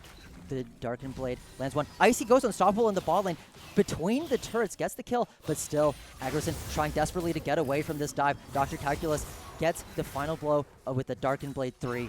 I'm not sure I'm a fan of that. I mean, they committed so much to essentially make the top laner 0-free. I mean, they paid for it with Hui's death. Wu just didn't, I think, killed between the turrets, and we see this Kalista getting more and more fed, taking plates at the bot lane turret, as we might see a bit of a situation developing in the mid lane. Yeah, it's important to note that both Kalista and Hecarim, respectively for their teams, have 100% kill participation. Yes. Looks like Icy might have some help from Alien Abduction pushing this turret, zoning off Wu. It's also important to note how neutral this mid lane is. As much as Solon is 0-2, still ahead in CS. So this is not a Syndra you can count out. As much as Aurora has the first full completed item in that lane, that Syndra's going to scale really well. Yes, indeed. And although this Ornn might be falling behind, basically the most important thing Ornn can do right now is upgrade Kalista's Bork, really. That which is going to be urgent. It looks like Dr. Calculus might be caught out. The rest of the team's collapsing, but Flowey's there too. Alien Abduction already going to take a lot of damage. The Crossing Guard is pop. Redemption is going to go down. Does not quite get there. Dr. Calculus is out. Flowey gets the kill onto Alien Abduction, but is there more? Icy gets the kill with the Rend onto the Hecarim, gets the shutdown. Now Dr. Calculus is in a bad spot. Icy going low, is killed by the Aurora between worlds, and now it's a 2v2. Agrocin is going for more. Quality player has to flash away, but now Solon is behind. The Magical Journey is going to knocked out of the Magical Journey by the Brittle proc, but still they dive under the turret, but they're rooted. The Scout of the Week is going to finish the job, and now the Unleashed Power is going to finish the job with the help of Lulu, and it is a delayed, not quite a delayed ace for Western, or for Waterloo, but they do find 4. I mean, a 4 for 2, especially consider one of the 2 is the Ornn, is essentially a very, very good play right now. We see that they have slightly extended their gold lead to just short of 1,000 right now. We are going to see that the Rift Herald is spawning in half a minute, essentially. Yeah. I think that right now, I'm not sure if Waterloo is in the best situation to take it. I think Callista might be trying to do something to stop this wave here. I'm not sure if she's strong enough to solo kill. Solon might also be in some danger in the top lane, but in the bot lane as well right now, Wu is already chunked down to a quarter HP. Yep, Solon gets the dead. TP out, and wow, what a play from Waterloo, getting out that TP, as well as Icy getting back into shape, as Lake never died. Yep, I mean, the use of this TP here is great, but that means that you're not going to be able to show up to this Rift Herald fight in time. It does seem like one is developing, but Callista is still bot lane trying to farm up those minions. Therefore, Waterloo is not going to have this huge DPS in order to fight this Rift Herald fight. Pieces behind Quality Player, they're looking to catch them out. Quality Player avoids the Scatter of the Week, and now the Wild Growth is going to knock a Quality Player. They're going to try to jump out, but is not quite going to get there. Alien Abduction gets the kill on Quality Player, as Flowey is going to go steal the red buff in the North Jungle. I mean, yeah, that's just what happens when you get caught out, I guess. Honestly, Quality Player played that as well as he could, just there was too much damage, too many abilities being thrown out, that there was nothing he could possibly do. Oh, looks like this Hecarim's going to eat some chicken for dinner, but we are going to see some damage onto the mid lane turret. Yeah. Of course, the Crystalline Overgrowth. Tempered Fate's going to miss. Through. Now Flowey's going for another gank, but the Lulu is there, flashes away from the Hecarim, and now is stunned by the Scout of the Week. Crescent Guard and Wind Become Lightning is going to get a lot of damage down on Flowey. Is he going to walk out? He is so fast. Never mind. Gets the final kill from Icy. And now it's 4 people in the mid lane looking to push down this mid lane outer. I mean, there's no wave. I don't think they can dodge this. Alien Abduction might be in some danger. Bit of trouble. But no, gets out safely. Gets out just fine. We are going to see that it is a Hex Tech Soul this game, with a next Hex Tech Drake spawning in just under 20 seconds. I think that everybody right now just wants to reset, buy up on items, heal up to health, fight the next important fight. If Waterloo gets this next Hex Tech Drake, they are on Soul Point. Yes.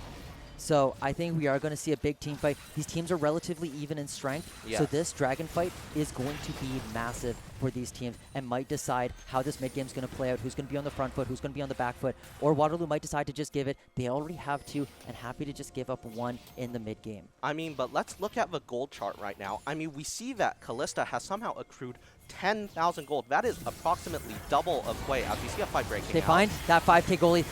Lulu goes down immediately, and now Icy's not far behind. But with the fight still ongoing, Solon trying to kite out with the help of Agrocin, but Dr. Calculus is there, lands the Q2. Can they find the Q3? They want to close the gap on Agrocin. Call the Forge God is going to call in the Ram. Now Flowey in dangerous spot, brought down to a quarter HP. Everybody on Western is low. I don't know if they can keep going for this dragon. Agrocin's going to take the magical journey, but ends up in a spot where he's being focused down by all 5. He's now dropped by the fear and is going to die to Wu, but now Dr. Calculus goes down, and they find another one onto Quality Player.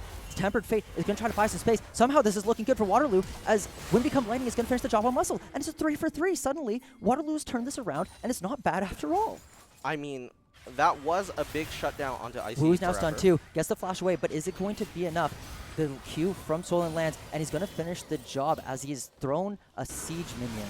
Oh. Alien Abduction is going to have the Onslaught of Shadows thrown at him, but can he heal up? But no, he will go down to Flowey, who's going to try to finish the dragon, is now stuck in this dragon pit, going to smite it, and first drag for Western goes down. That horse is just so fast when he gets going. Yeah. I mean, Yeah. He's not prepared for that fight. So far, a 4 for 4 in this mid-game around the Dragon. But now, Solin's looking for more. The Hex Gate is going to bring Dr. Calculus forward, so they're going to think twice about it. Going to take the Blast Plant over. Solin going to take the gate back to his side of the jungle, and Muscle's going to go on a bit of a trek to see if he can't pick up some chimes. I mean, we did see that Icy has essentially lost the shutdown. I'm not too sure to who. Does seem like probably the Hecarim because he's the richest, but we are going to wonder, will Callista now play more aggressive now that there's no more shutdown on her? I think you still want to play smart as much as you're 3K gold ahead of your lane opponent. You still don't want to give away, as the strongest member of your team, who they're going to be playing around, you don't want to just give over a free kill by being too aggressive. We've seen players this tournament who have been the strongest member of the team overheat, go into really bad situations, and suddenly they've thrown the lead for their team. And also, you have to consider that so much gold is in this Western top side. Two champions who are going to want to run down this Callista, this Hecarim, this Aatrox, who are going to be doing their best to make sure that this Callista doesn't get to deal any damage at all. I mean, we have seen a bit of an issue with Waterloo that their ADC is essentially the only person that is way too significantly fed. Well, Syndra now too, but their top lane is still an issue. This is a 0-5 Ornn. Great for utility, not so much for, like, staying alive. We just see one combo from Aurora has taken about a player might have found Agrocin out of position too far up forward. Dr. Calculus is behind. Agrocin is going to be in trouble. Muscle is here as well. Agrocin is surely going to die, but the rest of the team is here for backup. Icy and Pieces are there. Can he buy the time? Redemption's going to come out. The Wild Growth buys it all out of time as well. The Between Worlds is going to deal a lot of damage. Call of the Forge God is not going to have the response because the Temper Fate stopped him from respawning. Dr. Calculus one-shots Icy and is now going to turn his attention onto Agrocin. He's also going to deal damage onto Pieces. Quality player is... Oh, they're going to one-shot Pieces, and it's a 3-0 in the top lane for Western. They're going to turn their attention maybe to this Baron. It is a possibility, but we have seen many teams take Baron, try to take Baron with some members of a team up, and then get too low from it. This Syndra is not something to ignore, and we do see Xin Zhao is trying to look at it. Yeah, there's not a hugely quick Baron take here. Already brought down to around half HP. It's beyond 8k. He does have Smite available. Dr. Calculus is so strong. When Become Lightning is going to negate a lot of damage that's coming from inside the pit. Muscle has to flashback in. Dr. Calculus is dealing so much damage to Alien Abduction, who is going to dash out, but the rest of Western is tanking this Baron. Brought down to 1k HP. Gets the double kill just off rip for the Syndra, and now they're going to turn their attention onto Solin, who is surely going to die here. The Onslaught of Shadows is flashed away from. Dr. Calculus is looking for more with the Darkened Blade. The Q2's already landed.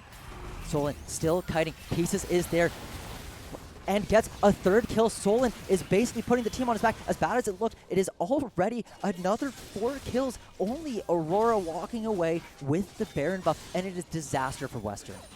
I mean, this is what we saw with taking Baron. It just, with the new changes in the new patch, you just get so weak after taking it. As we see this push in the mid lane. I mean, Dragon does spawn in 1 minute 30. I'm sure Waterloo still wants to get these neutral objectives. Yeah, and you have to give a huge kudos to Alien Abduction and Solin basically handling fight. Never mind, there's a Between Worlds. Piece is going to get caught out immediately. The kill goes over to Muscles, but can Western find more as Icy finishes the job on this inner tier 2 turret? I mean, what would you do right now if you were Western, other than just kill? Play around the Baron buff that's on this Aurora. Yes. Try to prevent, while your teammates are dead, prevent Waterloo from pushing in, developing more of an advantage. There's drag up in a minute. Make sure that they can't establish themselves in this Dragon Pit for free. I think that we are going to see, you know, some very, very interesting picks. Sorry. Ornn has, I think, upgraded his own item first. You automatically upgrade. That is true. When you hit level 14. At level 15, he'll be able to start upgrading his teammates' items. I think he'll be starting with that Callista, but I wouldn't be surprised if Syndra is far behind. We do see from the Lulu, you know, some great healing items. This Bard seems to be going for a Liandry's kind of build. Makes some sense, you know. Ornn is quite tanky, although I'm not sure if they need to kill him faster. Bard can build an eclectic amount of items. Yes, it is It's kind crazy. of just a hodgepodge of throw whatever you want in the pot and call it a stew. As Ornn takes out the turret in the side lane, is going to be generating this pressure while the Dragon is spawning. Somebody's going to need to respond unless Waterloo is happy to just... Never mind, we see the TP. We're going to be seeing the fight. Ultimates are available on pretty much everybody. It's going to be an interesting fight, that's for sure. I mean, Dragon is already up. People are Gonna have just to Syndra walking to- forward just little by little, Gonna- trying to take some more and more space. Face Dr. checking. Calculus engaged on. Tempered Face going to find two. Call the Forge God is going to call in. Is only going to knock up one. Buy some space. The Redemption's going to come out. He's going to buy some time while the Onslaught of Shadow is going to come in. Divide, Alien Abduction, and Pieces. Icy is going to get the kill on Quality Player, though, to open up the fight. And now Wu has slain Alien Abduction. Pieces is down as well as they're turning. Dr. Calculus still so strong as Western kites down into the bot lane. Waterloo wants more. They never see a bad fight for themselves as they can turn their attention onto this drag if they so choose. Seeing that they're turning this over, Brent can outsmite a jungler. Indeed, indeed. I'm not sure if they'll teleport coming TP from in. Dr. Calculus. Waterloo is going to have to back off and give this dragon, but maybe they'll see if they can't get some chip damage. Down to 4k. Agerson getting an item upgrade. Who's going to go to? Upgrade Solon first. This is a very strong Syndra, especially with the upgraded item. And now Western's looking for more. Flowey's running in. Can they find it? He gets on an Icy. Muscle takes a magical journey, but Flowey already goes down. Dr. Calculus looking to see if he can't find the kill onto Icy, who is brought so low, but this Kalista is so maneuverable that it doesn't really matter. Can they get the free hits? Solon gets the saved by the exhaust. Muscle brought down to 1 HP. Dr. Calculus almost lands the kill, but instead goes down. Solon goes legendary, but is now shut down. Quality Player gets the kill onto Kalista, but can he get away? He will walk away, and it's a 2 or a 3 for 2 in the mid lane. I mean, for Waterloo. although Solon and Icy are dead, we just saw the power of that wonderful Crypt Bloom, the new item that you know, allows you to heal on takedown, I believe. There's so much healing on this Waterloo side that they can take any fight, no matter how bad it looks. And it just, if they get the one kill, they're going to be getting so many stats, so much HP back. This Lulu has so much healing built in with the Redemption, with the Moonstone. I'm wondering if we'll see any anti-heal item built by Western to counter this. I think it's might be a bit of a priority. Again, Bard can kind of build whatever. If he just builds a Morello's on auto attack, his Meeps can just spread that anti-heal debuff onto a lot of people. And you can't count out this Western side, even if they don't have the anti-heal, because they have a fair bit of healing themselves. Aatrox already completing that Sundered Sky is going to be healing so much with a single auto. It's going to make him such a nuisance. But you also have to look at Ornn, who is down so much CS, who has brought it back, has that Thorn Mail to maybe mitigate some of that damage. He just pushed out the bot side and is now probably coming to upgrade Icy's item. Yes, I think that would be a very reasonable thing to do. We see the gold, you know, Waterloo is in the lead by about 2.5k. You see the fight in the jungle. Muscle's going to get caught out. Solon gets the first kill, and now they turn their attention on to Flowey. The Blast Cone brings back into the jungle. Has to use the Onslaught of Shadow to escape, but Alien Abduction wants more. Misses the Wind Become Lightning, but is going to take the Hex Gate into the back. Is now behind. Western kiting into the top lane. Alien Abduction goes on a Dr. Calculus. Solon is there too. The damage is coming out. Has to flash over the wall. The Unleashed Power is going to bring him low and will go down. The World Ender was popped, but it's the Underworld for him, and now Solon goes on to Flowey. Does he have the damage to finish the job? Wu's going to pop the Zonies. Is only going to buy time before his inevitable demise. Flowey's also going to die, and Waterloo finds another good fight for themselves. I mean, it is a wonderful fight, but there are no neutral objectives up on the map. I think they're going to just have to settle for taking some various turrets, you know. Yeah. I mean, their bot wave is pushed in, but their mid wave is essentially dead center. Quality Player might be caught out, gets hit by the CC from the Scout of the Week. Is going to try to use the Hoop Between Worlds to escape, but will go between the Death Realm. I mean, Muscle is going to walk away as well, unable to help his mid laner as this tier 2 turret in the top lane is going to go down as well. Baron Nashor has spawned. We'll see if Waterloo wants to go to that or just reset, not press their luck. But listen, Western is down. The jungler's down for another 9 seconds. Mid laner down for another 20. But they have to consider that Western, when they do spawn, is going to be able to get to this pit really quickly with the thanks of the Hex Gate from the Hex Drake map. I mean, we are seeing indeed this Hecarim starting to take the Hex Gate over, trying to see, you know, if they are on the Baron. As he suspects. This Baron's already gone. It's down to 2k HP. Rend is already a huge smite, and smite will finish the job as well from Alien Abduction. It is 5 Barons on to Waterloo, and they're firmly in the driver's seat. Yeah, I mean, we do see an interesting Ornn upgrade. I believe Icy's Jack Show has been upgraded to Masterwork. It reminds me of TFT, except I'm sure that's not meta on TFT either.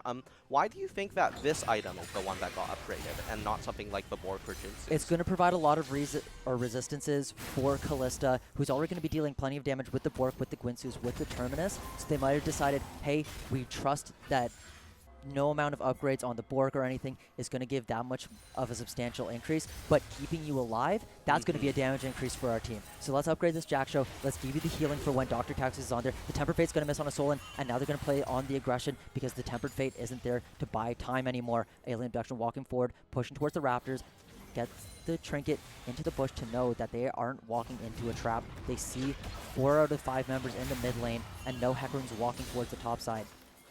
I mean, I'm quite surprised that nobody right now is taking the bot wave yet. They all have the Baron buff. I'm quite surprised. But, I mean, perhaps they believe at this mid fight, after all, if you take anything mid, you get so much freedom to roam around the map because they just cannot retreat anywhere. As we see the mid turret falling, they're going to be taking out the inhibitor turret. Yes, and going to be turning their attention onto the inhibitor turret. There's no threat. Quality players on the flank as well as Dr. Cactus on the top side. But hey, can they actually find the engage that they want as Waterloo's going to back out, go towards this dragon, put themselves onto Soul Point, and hopefully maybe just bait Western into a fight. Say, hey, come get this neutral objective. You were doing so well earlier.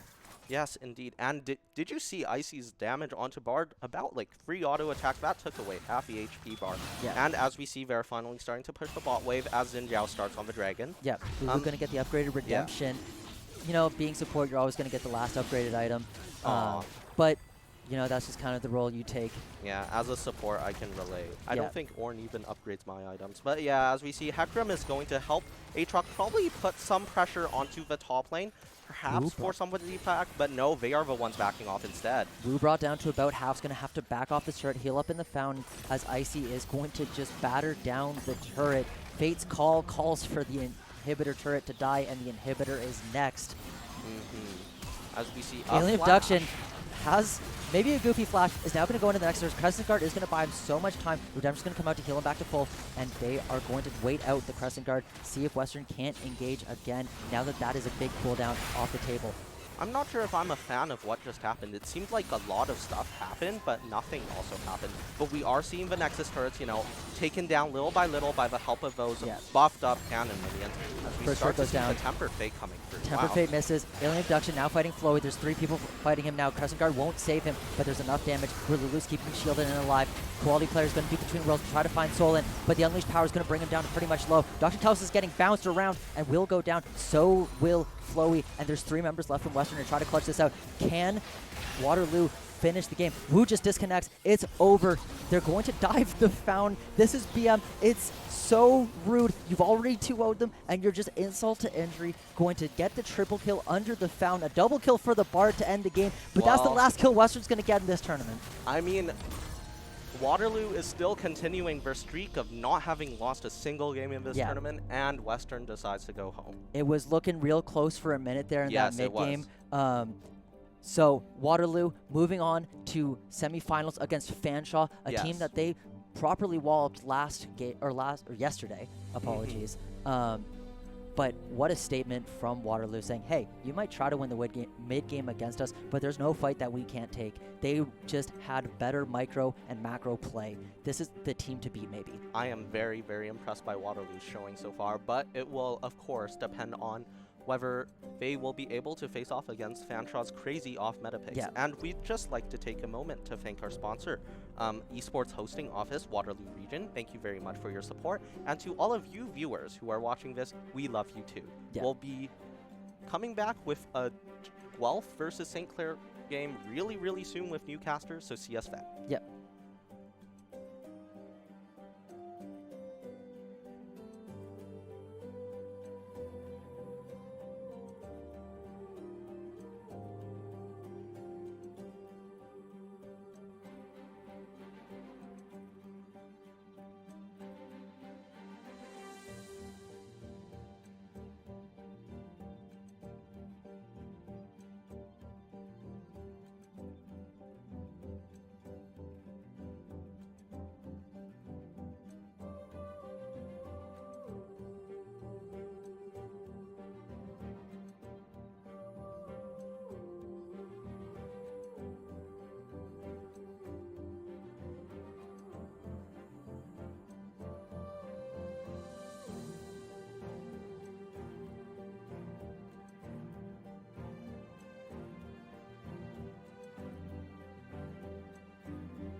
Hi everyone, I'm back with Icy, the victorious Waterloo ADC. Icy, how you feeling after a huge series win?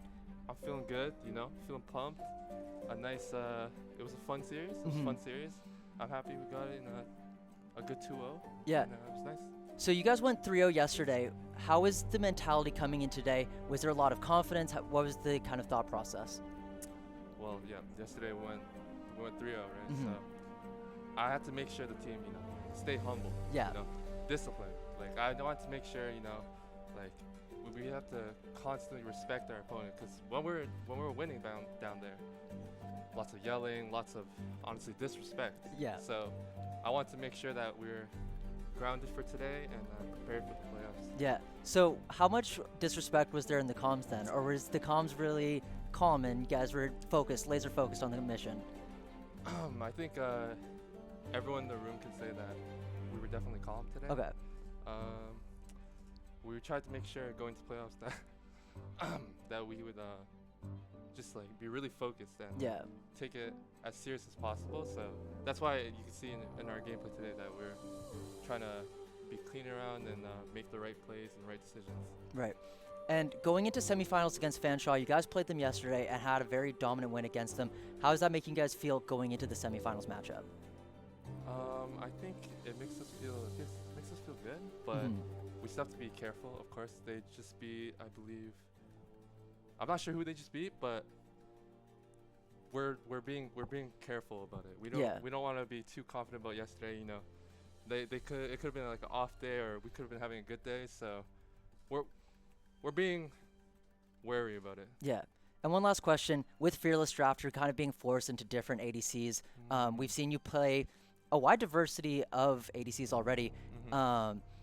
What's your favorite champion to play so far? My favorite champion to play? Well, so far my favorite champion to play it's actually something I can't say right now. Okay. It's actually my coach right there. He's standing right there. So no leaks. So no leaks. Maybe no a champ that you've played this tournament already. Maybe it is. Maybe it's not. Oh, okay. Okay. My bad. Maybe there's something coming, but that's the man. I'm looking at it. You guys can't see honestly. My coach is right there. You don't want to get benched. You don't get a bench. That's fair. So there's some sneaky stuff coming up from Waterloo, going against Fanshawe, who likes their own sneaky stuff. Thank you so much for joining me, Icy. Good luck with semifinals. Thank you so much. Classic. All right, what do we got here? Oh, chat, this guy is cooked. Oh, pre-fire. Pop it open. Warming up those fingies. And now he's just not missing any shots? That can't be how that works. Moving on. Ooh, Obelisk. And chimps in VR helmets. And a legally differentiated enough version of film score.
Technology has revolutionized our lives, from work to learning, product delivery to shopping.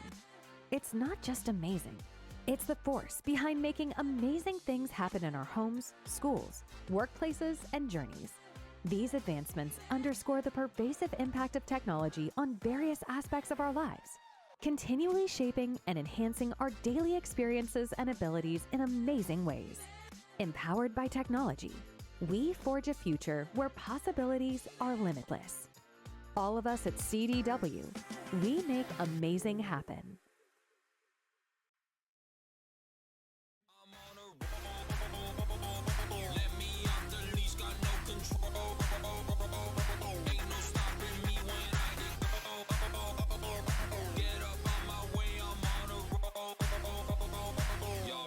That I'm in my zone. Oh, yeah!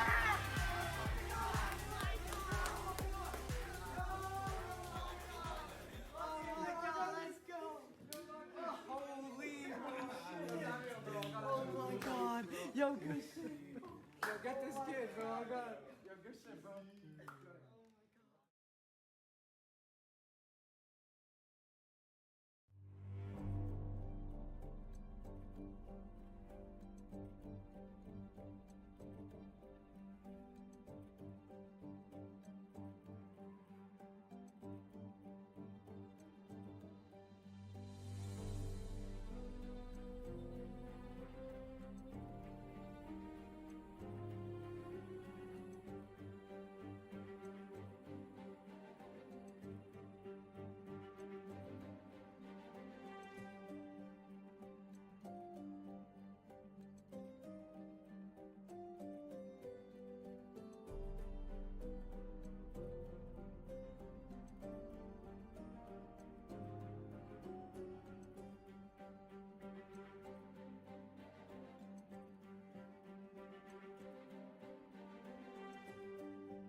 Hello everyone and welcome back now to the semifinals of the WaterLAN. We are in day 2. I'm joined this time by Manav. How's it going? I'm doing great. How are you? Wonderful. And before we get started, I do want to take this time to shout out the Esports hosting office of the Waterloo region. Thank you for the sponsor, right? And now for this semifinals, we're actually going to be looking at University of Guelph versus St. Clair College. Certainly going to be a bloodbath of a game, as we've seen both of these teams have very well popped off, having the previous year's winners St. Clair versus Guelph, who had a great performance yesterday and all throughout the tournament today. Yeah, and I mean, Guelph, they came off of a 3-0 in day 1. They beat Durham, who came off an upset against OTSU, and now they're looking to continue this momentum, but they are going to have to take down the reigning champions of St. Clair. 100%. And then on the other side of the bracket, we have Waterloo versus Fanshawe. Waterloo versus Fanshawe will also be a certainly interesting game to watch, leading for a really exciting grand finals, if you ask me. Yeah, for Fanshawe, right, they are a team that likes to play a lot of these very fun picks. They try to enjoy themselves a lot of the time, and coming against a team like Waterloo, who seems to be taking a lot of their matches with a lot of more standard picks, play stuff like the Lulu, the Zinzao, as we saw in like the previous games. Now, those sorts of picks, I want to see how they stack up against Fanshawe's fun picks. 100%. And also, with the fearless draft that these elimination brackets are bringing, it means that some of these comfort picks or some of these picks that we've seen all throughout the tournament yesterday might just be gone altogether. So we might see some weird stuff going on in all the lanes. Love to see just some weird top lane matchups, even like some fun ADCs. Yeah, I mean, speaking of top lane matchups, right, this one in particular is going to be a very interesting one. I was actually talking with Pablo during the previous match, and one thing I have found is he seems to be very confident about going against a lot of the top laners in this tournament, and we have already seen that confidence prove true in a lot of these matchups, right? Pablo has consistently looked very, very good. He has been given some resources here and there, but when he's been given the resources, he's taken them and he's push them even further to generate even bigger leads for himself. 100%. As Irelia says, you give him an inch, he'll take a kingdom. I didn't know that was a voice line. That is an Irelia voice line indeed. Hell yeah. But that aside, right, for the side of Guelph, Sick George, I think the last time he was on stream, did have a bit of trouble in the early game on the Ilaoi. But I think later on, he did start to do pretty well, even though I think it was the Mordekaisers started to run away a little bit with the matchup. But he was still sort of holding his own. He was holding his own with that Ilaoi pick, but seeing some of these unorthodox top laners being picked that we don't usually see at this level does pose something fun to watch, but also might throw a wrench in some people's drafts, because as we did see the Garen being picked yesterday into the Jax, and that matchup, the Jax Garen versus Camille matchup with the Gwen and Jax jungle, that matchup, we saw unorthodox top laner, and it ended up winning the game, if I recall correctly. Yeah, I think so. And then moving over to the junglers, right? There's actually a pretty decent dichotomy of playstyles between Guelph and St. Clair's junglers. Alien Abduction, Alien Abduction is WaterLAN, never mind. But for St. Clair's jungler, right, that is Lonzo Heaton, he does like to play a lot of these more kind odd junglers, frankly speaking, right? Stuff like the Nunu, the Elise, the Ivern, right? These are not things that you really think of when you think of junglers at the top level in the current meta, because you'd be thinking of stuff like the Xin Zhao, the Pantheon, the Jace, just the Ambessa. The early game junglers that are able to get into the lanes and get them ahead to get their role quests further on. And that certainly is what is standard, but seeing these picks like the Ivern that just end up peeling, and honestly, I'm a bit biased towards the Ivern. You brought it up, and the more I think about it, I'd love to see it sometime this game. Yeah, I mean, similar to the Soraka, which we actually saw earlier today, the Ivern is another one of those consistently pretty good picks that are less utilized by people because it's very, very hard to draft around. Yes, I'd argue to say it's almost sleeper with how little we see its presence being picked or banned. Going into draft here. Yeah, and I mean, going into draft, right, I want to take a sec to talk about the other jungler, Asu for Guelph, right? He is known a lot for these tanky junglers, and we have seen him multiple times actually pick up the Malphite jungle. Malphite jungle, and that is a pick that we have seen was buffed last patch, and we've seen it all throughout this tournament. Honestly, good jungler, good flex pick as well. Yeah. Going in, Guelph went in and banned the Sylas, which means I have a feeling Guelph is leaning towards a Malphite to maybe get some strong ultimates that Sylas wouldn't be able to get. St. Clair going in with the Yasuo ban. Yeah, I mean, the Sylas ban to, pick up the Malphite is interesting because last time Guelph played, I believe they also did first pick the Malphite, which is a very interesting way to go about it. And the Yasuo ban also sort of makes sense as it's one of, funnily enough, Wander's best picks, or at least one of the ones he plays in solo queue. Now, will that transition into competitive play? Who knows? And the Vladimir, that's another respect ban against Flosan. Flosan, yes, it's his infamous Vlad pocket pick that we've heard all about, though. Have we seen it this tournament? Not as far as I know. I think he has been playing a lot more of these traditional picks. I think he actually had a game on Echo as well, which is a fun one. And it's a bit of an odd ban there, out by St. Clair, and not leaving that open. And then the Jace ban. It's a very good flex pick in the current meta. Yep, just pretty standard all throughout bans that we've seen, barring the Echo Vlad. And that is also Alonso's Nunu. Yeah. Just wiped off the board. Well, it's actually interesting, right? Because that Nunu is what was banned by St. Clair. Which right? is, honestly, that is certainly interesting. Yeah, and hey, we called it. We called it. Yeah, so that was the Sylas ban for the first pick Malphite. Now, what they'll answer that with Cho'Gath. is, to no surprise, Cho'Gath. I've seen the Cho'Gath jungle be picked into the Malphite jungle before in this same tourney. I'm not exactly sure if that is a good matchup. Are you able to tell me more on that? I I'm not really too familiar with that jungle matchup, though both of these champions can be flexed top lane, which is certainly. And we see the standard Sivir picked by St. Clair. I have from Sivir's performance in this tournament, I don't. As much as she is a strong AD carry, if we get the Aphelios response, we've seen, and as predicted, the Aphelios has been picked. This is a matchup we have seen time and time again throughout this tournament, and if I may say, it is favored towards the Aphelios if he gets ahead. Yeah, and I mean, not just that, right? Both of these AD carries have a really good potential to scale. So even if it goes even, it's still fine for the Sivir, right?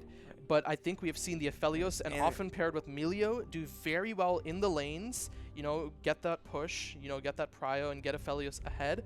But on top of that, remember, this is Fearless Draft, so now that both of these AD carries have been picked up, there is no chance we'll be seeing them later on in the tournament, or later on in this series. Which is very true, and then St. Clair has locked in the Bard, which we had seen last game.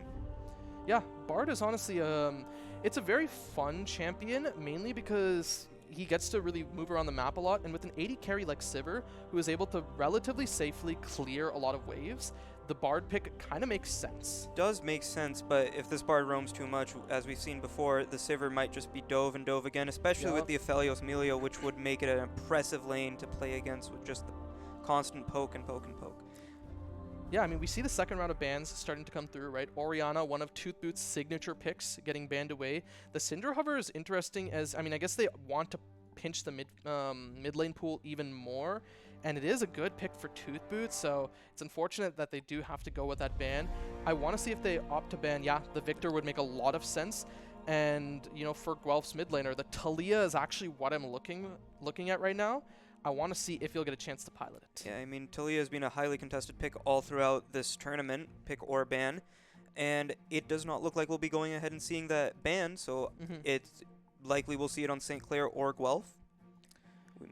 Yeah, ooh, a Twisted Fate hover is very interesting, but one thing I do worry is if they lock Twisted Fate here, they're a little low on damage. Very much so. Okay, and they're opting for the Aurora, as we have seen time and time again this tournament. Yeah. I'd like to make a little prediction and say Guelph might lock in the Talia, go with the double rock combo.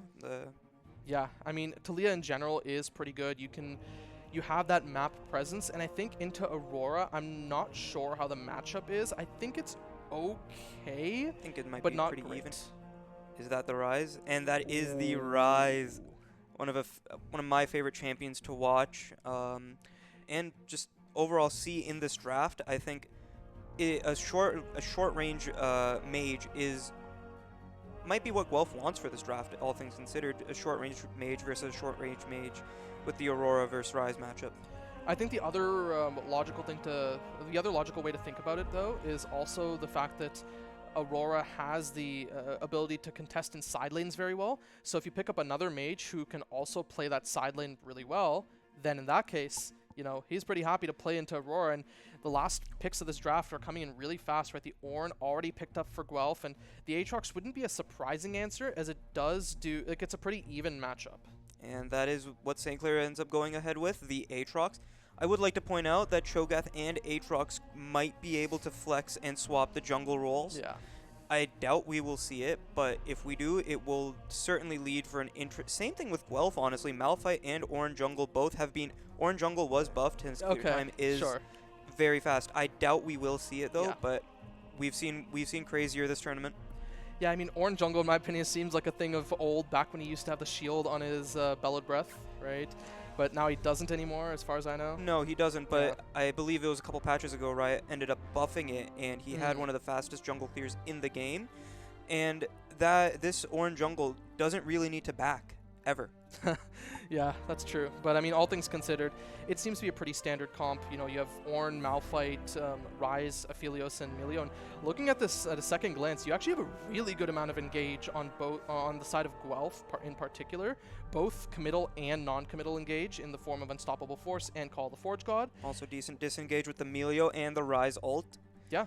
All things considered, I'm favoring Guelph's draft against St. Clair, but we've seen time and time again in this tournament, it doesn't matter whose draft is better, it matters on how the game unfolds. Yeah. And I mean, you have to think about it, right? It's like, it is an ease of execution thing, right? So with these more standard drafts, they tend to have a little less of skill expression required to be able to execute them at a high level. Now, for the side of St. Clair, right, they might end up having picked stuff that are a little bit more comfortable for them, and that also lowers the bar you need for that execution threshold, right? Just because they know these picks already really, really well, they don't have to work as hard. Yeah, and that's certainly something we should look at for St. Clair's draft. Another thing I'd like to point out is that both teams do have decent, pretty good front to back, but I'd like to say St. Clair's front to back with the Aatrox just manning that front line and having all these other picks with them just to follow up and maybe just really lock down Guelph's comp.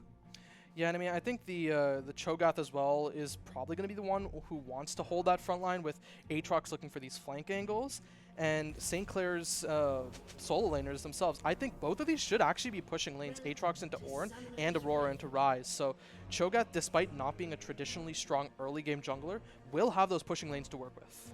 Very much true, and as we are loading into game, we see, as was likely, the Malphite jungle into the Cho'Gath and the Aatrox Ornn top lane.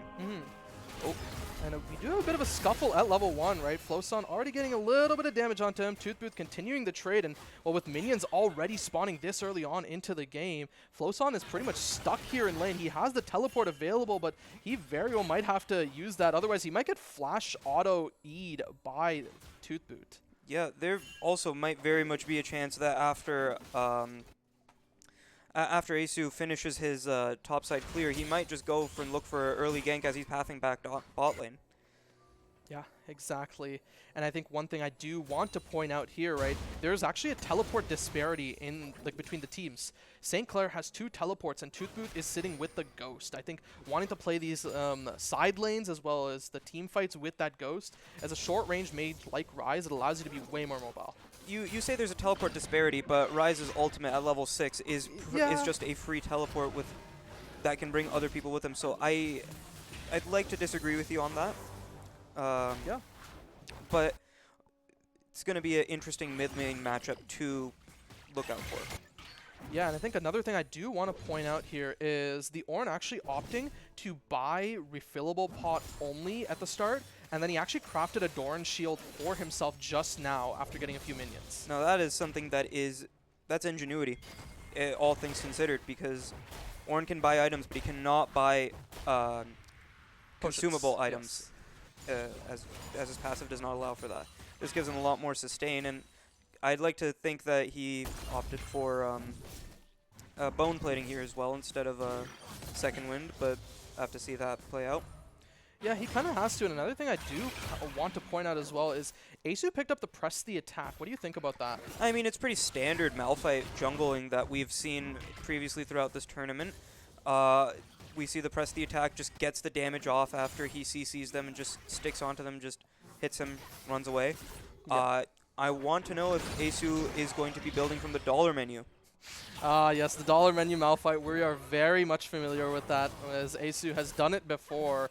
And yeah, in the bot side, I think we did see that early push out by Maddie and Miracle. The wave, I believe, is going to be bouncing back, as Asu just opts for the back there, I think, and Lonzo Heaton grabs that bottom crab. Backing without taking the top crab is leaving that open for the side of St. Clair, and it looks like Lonzo might be looking to maybe hit a spare Q, just disrupt the lane a little. Canceling Toothbooth's back here would be pretty significant and might lead to even a bit of a scrap in the top lane. Yeah, a good bit of trading, as Sick George is actually being taken a little low, both in terms of mana and health. Now Asu wants to contest this crab. He has a smite available, takes it, and now he's dueling, pops the press the attack, realizes that Sick George can't really move, so Topablo will be first to move here, and Asu might just have to burn the flash, and it's a really unfortunate summer to have burned that early for Asu. Really unfortunate to have a Malphite that is pre-level 6 and no flash. That has left him very vulnerable for invades, ganks, or not ganks, just very vulnerable in general. Yeah, vulnerable. Also, you know, having a little less power to be able to contest on these ganks, right? For follow-up, you know, let's say Toothbooth, for example, finds that route onto Flosan, then it makes it a little harder for Asu to follow up until he hits level 6 and has that unstoppable force. Yep, that's very true for the jungle matchup. Seems like we're having a bit of a scrap in the top lane as Sick George is very much low on his mana. And yeah, I think it looks like the wave is going to be pushing back into him, and he has the teleport, so he will be just backing off, collecting that. Or no, I guess he cancels that back. On the bot side, though, we did see both Wander and David Edge just trying to get this wave shoved in, as David Edge is a little low on mana, so he wants to kind of get back and get away before any potential fights come through when Lonzo Heaton comes down. But a bit of a scrap, nearly gets the root actually by Wander, and a lot of damage onto Maddie and Miracle means they have to back there. But no summoner spells burned. Overall, it's just a standard push back cycle as we see in the bot lane. With the Chemtech Drake up, we see both junglers are bot lane, and it's worth noting that Guelph's bot lane has not backed yet, so it does seem like St. Clair would have priority to take this dragon, but it does not seem like that is what's going to happen. Yeah, I think Alonso Heaton wants to back, wants to maybe get a timing towards top lane, as, you know, Top Pablo and Sick George have both hit level 6, so Top Pablo would be pretty strong here, and I don't think he recognizes that he is, in fact, on vision. That's truly an unfortunate moment when you just sit there and you're not on vision. We'd seen it before with ganks and maybe some Baron fights as well, where they'd know that they're there. They're just waiting. Look at Miracle. The magical journey comes through the Between Worlds, popped, and that could be first blood collected by Floson, and now Asu comes back around. He tries to reinforce. David Edge is also here to help with that campfire, and tries to continue the damage down onto Miracle, but with just a Malphite and Emilio, good two-man rupture. I think they're trying to go in on David Edge. A lot of damage. The Aurora Q is popped there, and David Edge just limps away, barely alive, and that's a first blood for Floson. First blood on the side of St. Clair, and going to Floson, which makes this mid lane matchup that much more favored for the side of St. Clair, giving that Aurora better wave clear and more roam timers to maybe help out some of these other lanes that might not be doing as well or on weaker matchups historically.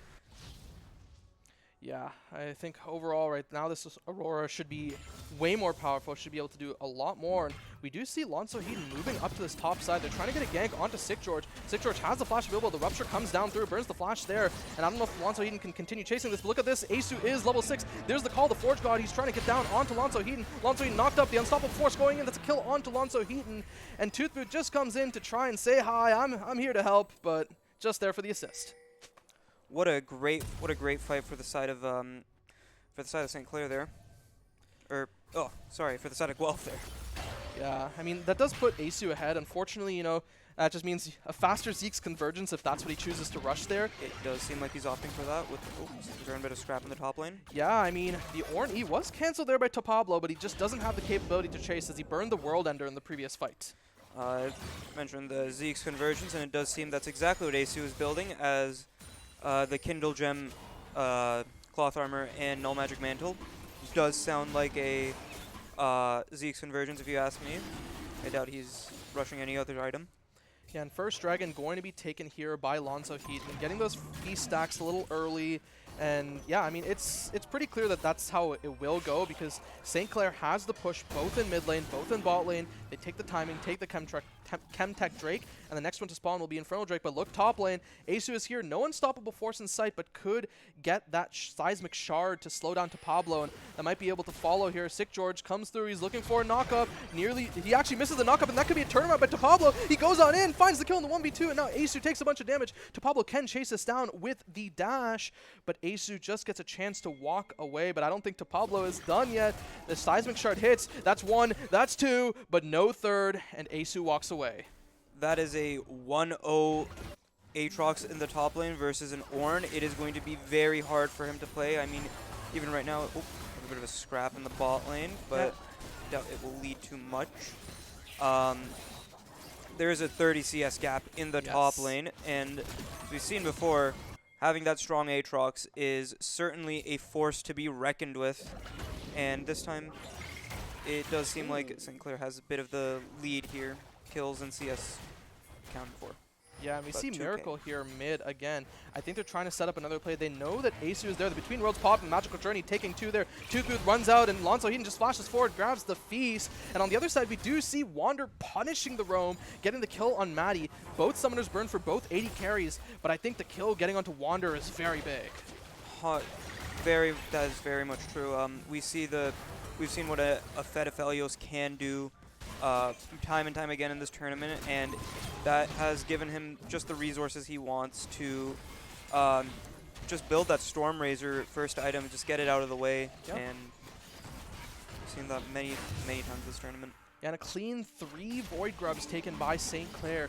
They have, especially on day 2, they have maintained their lead so often. And speaking of leads, right, we see the top lane, we see the mid lane, both about 1k ahead. The bot lane is very slightly in favor of Wander, but I don't know if that's enough to make a difference, especially when Aatrox and Aurora should just be able to run the Aphelios down. That is, if we look at their team comp on the side of Guelph does have the peel, bit of a scrap in the top lane, though I think it's just more Oh, but look at mid lane. Toothbooth is caught again, and that's the 3rd death for the mid laner of Guelph. Lonzo Heaton collecting another. That's so unfortunate. And wait, Asu is getting caught here, but it might actually be Miracle who gets caught, right? The Unstoppable Force available, but I don't think that Guelph wants to run into the Aurora. No, I would not run into an Aurora that is that fed with an item. Well, yeah, I am down. The Malignance. Yeah, she's already very strong, and on this bot side, I mean, Wander just continues to start scaling up. I mean, it's what he did last time he was on stream, right? His goal was just to play it slow, scale up, and take over the game. He had the back-to-back pentas, and hey, there's a chance we could see that again. A back-to-back penta two times in one tournament would be a sight to watch. Yeah. Just like to comment that, you know, you mentioned before that, you know, maybe St. Clair might be able to break down Guelph's barriers, but having the Malphite, having the Unstoppable Force, having the Call of the Forge God, having just Emilio there to peel the Aphelios is just giving Aphelios exactly the resources he wants to just sit back and free hit. Yeah, exactly. And now looking at where both of the junglers are, actually we do see a bit of a scrap on the top lane. I don't think it'll amount to anything. Sick George has been pushed under tower. And speaking of junglers, Asu is moving towards mid, has the Unstoppable Force. Floson does recognize he's there, but Lonzo Heaton is a little far away. Asu considering, but doesn't opt to go for it. That would have been a... I doubt that gank would have worked even if they went for it, because... Flash, you can jump away with the W. Flash, and also I don't think that Toothbooth has the damage needed to kill Flocon at this stage. There might even be another kill on the side of Flocon with the way... Look bottom here, the Tempered Fate actually catches that Wander, but Asu is here for the reinforcement. The Unstoppable Force could come through. The CC there, 2-man Unstoppable Force as Aphelios goes on in, hits the Moonlight Vigil, and that's a lot of damage onto Lonzo Heaton and Maddie. They get the Magical Journey away, but Miracle, a good Cosmic Binding to stun up to prevent the re-engage.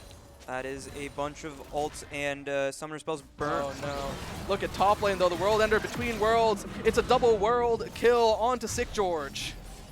Just as we've said before, it is a bloodbath of a game so far, just constant fighting and fighting and fighting. But that fight bot lane just resulted in a bunch of summoner spells being burnt, and Dragon is up, so if there ends up being a fight for... Oh no, not again. Toothbooth, we're getting caught for the 4th time. Lonzo Heaton continues to try running him down, but the phase rush means he might be able to get it away. He actually dodges the rupture, and thankfully that won't be a 4th death, as Toothbooth is having a bit of a rough start to this game. Yep. Pablo did just take the first turret top lane, which does mean that Sick George might have an ability just to free farm for a moment, as once... And more action mid lane, actually. Asu doesn't have the Unstoppable Force, but he does have the Unstoppable Force of 3 team members. Floson, though, he actually dodges away from the ball from David Edge, and that means he does live. And this does look like it might result into a Dragon on the side of Guelph, but it does seem as though Floson's TP is up as well, so might not even. Yeah, and I mean, look at the health bars, right? Toothbooth, he has the Realm Warp, but since he's level 10, he doesn't have nearly as much range on it. So it's not like he can back and TP compared to Floson, who is able to. And yeah, Guelph is aware of this Dragon, but you can just see, based on their positioning, they are willing to just forfeit it and, you know, hope that they can take the next one. And that would be Guelph's ticket to maybe turning this game around, as there is a bit of a 4,000 gold deficit and it's favored on the side of St. Clair. Yeah, and that is the second turret actually. The first one was taken much earlier by Pablo in that top lane. And we do see a big collapse coming in through for bot lane, right? You see Floson and Miracle trying to get behind the turret. A Tempered Fate likely going to shut the turret off. Aceu is trying to come back to reinforce it as the turret gets turned off. The Between Worlds is popped, and David Edge instantly popped there. Wander taking a lot of damage. Miracle stuck under the turret, having to flash out the Rupture. That's a two-man unstoppable force as the Moonlight Vigil comes in through. Flocon taking a lot of damage. The Call of the Forge God taking down Floson, and now Maddie taken down as well. Miracle probably going to fall to Toothbooth, and on the other side we have Lonzo Heaton getting chased down, but Pablo, he's teleported in. He is ready as Aceu takes a bunch of damage, and Aceu goes down. Now it's just Sick George. Can Sick George deal with Lonzo Heaton? He's trying to buy time for Toothbooth as Toothbooth is running over. He finished his kill onto Miracle. It's a 2v2. The remaining members of both sides. Lonzo Heaton is too low to contribute, and now Sick George is trying to peel for Toothbooth, but Toothbooth gets caught by the Aatrox, has to flash away, but in the meantime, the kill is collected onto Lonzo Heaton. It's now a 2v1. Pablo is just getting kited out by Toothbooth. Now the Phase Rush is popped there, but it does expire. This means that Pablo still has a chance to chase here. Does he continue? He does walk forward, but David Edge, Sick George, they're still here. They can punish Pablo for this overextension. He has the flash. He could turn down another kill there. And now David Edge, he tries to continue forward. He tries to CC. Maddie is available now. There's a bit more damage behind Pablo, and I think at this point, the fight is finally wrapped up.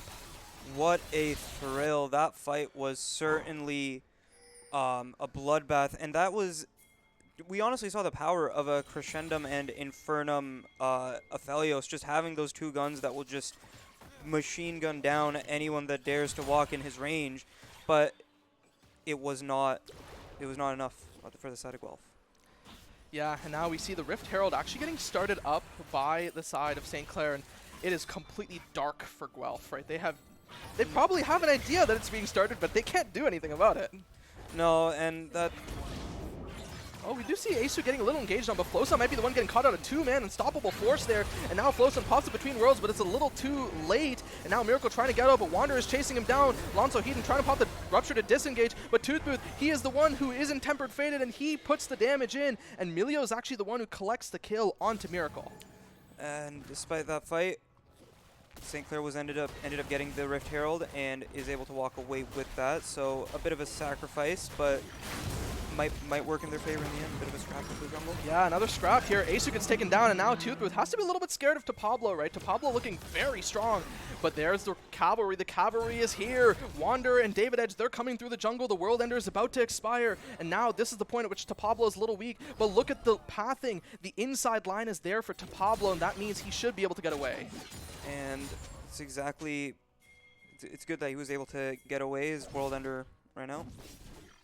Yeah, I mean, he wouldn't have been able to do much more without that World Ender. And now Sick George, he sees the members of St. Clair doing stuff in his jungle, but he's in a bit of a dangerous situation. There's people all around him. I don't think that base will get stopped, and yeah, he just like barely gets ships away through the night. Yep. I do see this Aurora free farming a bit in the bot lane with Aceu looking to respond, but don't know if he necessarily is able. Oh, David Edge caught. Ooh, looks like David Edge is a little caught. Lonzo Heaton finding the kill there, and they should be able to convert this into a further push on both of the secondary tier turrets.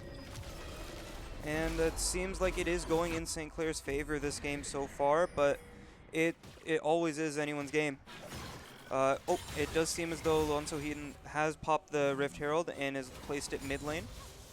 Yeah, Toothbooth here in a bit of a dangerous situation, right? We see the Rift Herald actually getting it drifted over to that turret, and now Lonzo Heaton wants to start up a fight. There's 4 members towards his bot side. Aceu has the Unstoppable Force available, but doesn't want to engage as St. Clair is very strong and has the numbers with them. Yep, and that was just a bunch of plates that went to the side of St. Clair, just slowly whittling down that bot lane and pushing their lead. No Mundo, but all push. Yeah, no Mundo, but all push. Hey, that's what we continue to see, especially from Pablo. He continues to hold his lead, not give it up, and Sick George, he's just left at this point to catch the scraps, and I do kind of want to see the overall gold between the teams. For the side of St. Clair, I believe their gold lead would be mostly in Pablo and Floson, just from a glance of how the game has been playing out thus far. And that's honestly that's pretty good for St. Clair, as having your 2 carries be of different damage sources makes it really hard for the tanks to build against.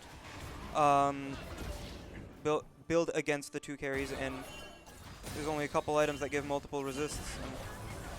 Yeah, third dragon has spawned, and that would put St. Clair up to soul point. It's a little dangerous, and I think with Pablo around the corner, that's a little scary. Two-man rupture, and we could see an early start to the fight, but it just disengages here. A little bit of poke onto Pablo, and he has the World Ender, but his health is not looking particularly great. Seems as though this might just be a lot of pings going down. Seems as though it's a bit of a slower fight. Just looking Wander, a little bit of a dangerous situation. The Between Worlds popped early by Flows on the call. The Forge God for 6 George, but he might go down before it comes through. The Moonlight Vigil also dropping. Asu going in for a 4-man unstoppable force, but it might be too little, too late. Wander's free hitting though. He continues to kite them back. He gets 1 kill, but he tries to continue running further. But Pablo chases him down. It's the World Ender, and Wander's world might be ended here. That was a fight that was just fully St. Clair. They played it slow. Guelph played it as slow as they wanted to, but at the end of the day, the world was meant to be ended. Aatrox would do it. So that was all the problem. Yeah, and I mean, now that puts St. Clair up to soul point. They're at 5 turrets already. A lot of standing gold available for Guelph, but they are down 8k. And that 8k gold deficit is really hard to come back from, especially with them having not much control over the map, having not many turrets, just having the waves constantly pushed into them. It's really hard to respond to any of these without without losing something in exchange for it. Yeah, definitely. And we do see Miracle here trying to poke and prod, but I think he's just buying time for his teammates as he sets up the Cosmic Binding onto David Edge. The Between Worlds pop there by Floson, and David Edge just evaporates there. But Asa is here, and he has the Unstoppable Force. 6 George teleports on in, and he's about to pop the call. The Forge God, I would assume. Actually, no, it's not up yet. Two-man Rupture as Lonzo Heaton runs on in, and now with the World Ender, Pablo just wants to chase the members of Guelph down, and the Unstoppable Force goes on in, finds 4, and Asa gets taken down, and the members of St. Clair, they want to make this a clean wipe for game 1. Wander tries to continue hitting. Toothbooth runs on in. Maddie looking very low. The call, the Forge God doesn't find anyone. It's just a little bit of chunk, and everyone in St. Clair, they're just barely alive. Wander has to do something against Pablo, but he just gets bursted down by the solo laners. It was really close for Wander there. He was almost able to get the Aphelios, but without any anti-heal, Aphelios just got bursted down by Pablo, and it does look like St. Clair might be looking to back and maybe position for a Baron, though we have seen what happens if a team goes for Baron and they're not quite sure about if they can take it. Yeah, St. Clair have just kind of been playing on a bit of a nice edge here, but they've been playing on the right side of that knife, and they've come out on top every time. And just playing it slow, just playing with their carries, not really getting caught out too much, which, in all honesty, might have been... If Guelph didn't get caught out so much, this game might be tipped in the different way. Yeah, and everyone on St. Clair posturing towards that top side. The Baron is our next target if I'm St. Clair, and that's exactly what we see, right? Lonzo Heaton already starting it up. We have Floson actually getting the kill on David Edge, but could get caught here. The Moonlight Vigil shutting him down. That's a good amount of gold going into the pockets of Wander, and we see what happens when Wander gets gold. Wander getting gold is certainly not what I would want as St. Clair here, but it seems as though they would know that everyone's missing and they are on the Baron, but I doubt they have much urge to fight it. Fighting a 4v5 or 4v4 even in this state is not really favorable for Guelph. They just want to push out their lanes and see how much they can deal with the Baron siege before it gets too late. Yeah, just grab that extra plate they can in mid lane, you know, just grab whatever scraps are really available to them. And I think the next thing I do want to look for, right, the Baron power play will be lasting for, or wait on a minute. We have Wander and Asu trying to find a catch onto Miracle, but it might just be a catch onto the opposite side as Lonzo Heaton with that Dead Man's Blade runs down onto Wander and the World Ender pops. As to Pablo, he is just speeding on through, catches up Asa and tries to continue on forwards. It's a defensive unstoppable force, and now Floson might actually be able to catch this kill if Asa is not careful. Oh, Between Worlds actually popped. They're continuing this fight here. Asa gets taken down. Call the Forge God actually unable to be hit as the silence comes through from Lonzo Heaton, and now Toothbooth forced away as well. This could be curtains here as 2 members are already down. This does look like St. Clair is positioning to end with both bot and mid turrets, inhibitor turrets falling. They do look, seems to be a bit of a scrap happening in the bot lane. Oh, that was just the turret.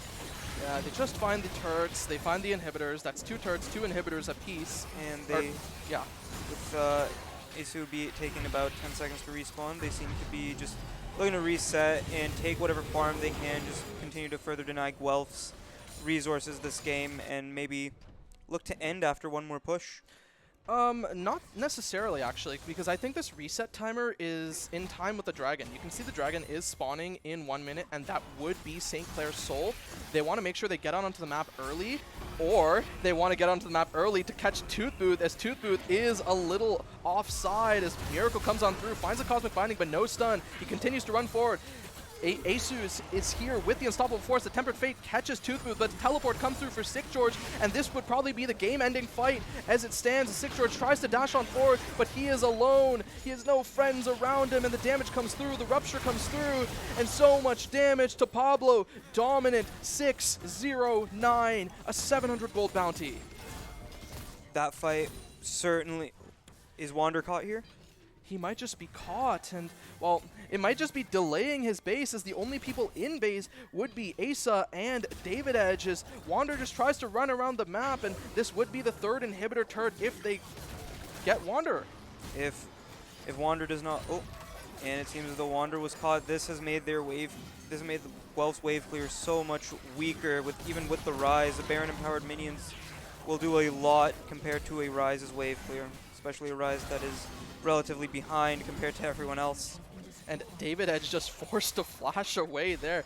Pablo just asserting his dominance. And we saw it there. We saw the gold flash for a moment. Pablo has about double Sick George's gold at this point in the game. But the final fight, the Rupture comes through, denying the call of the Forge God. And Lonzo Heaton not taking any damage. The Between Worlds popped. And that Sick George having to retreat to his fountain. Pablo just, it's one auto and heals back up to full HP. Toothbooth is taken down. And they're all near the fountain. And Unstoppable Force hitting up one. And Lonzo Heaton continuing through. Falls there as Asa has to retreat to the fountain. A two-man Tempered Fate. The damage comes through as Wander's taken down to Pablo. He just goes for more and more and more. David Edge gets taken down. That's two more. Just the top side of Guelph. And could that be the penta? That is a penta kill for Pablo. What a great game for St. Clair. Just beautiful playing all throughout. Just playing through that Aatrox and really just throwing him in the front line and not staying away. Just sticking. Yeah, definitely. I mean, I said this before the game, right? Pablo has been very, very confident about his level of play compared to the other top laners in this tournament. And once again, he illustrated it. He illustrated it earlier against Durham, right? He then showed it now against the likes of Sick George. And I don't know what Sick George has to do to be able to fight back against Pablo. Truly, that game for Guelph was not going to be won through top lane, if anything, with the matchup not really being favored for the Ornn. Yeah, definitely. I mean, it's very tough, and I think their win con has to be somewhere else, right? They have to see if they can get Wander ahead even more early, or maybe see if they can stop the bleeding from Toothboot, try to take down Floson early. But we will have to see that in our Game 2. And before we hop off to that Game 2, once again, we do want to shout out the Esports hosting office of the Waterloo region. And anything you want to say before we hop off? Stay tuned. This next game will be beautiful. Yeah, we'll be going on to break. Don't go anywhere.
Hello everyone, and welcome back to Game 2 of St. Clair Saints versus the Guelph Griffins, and this is brought to you by the Esports hosting office of the Waterloo region.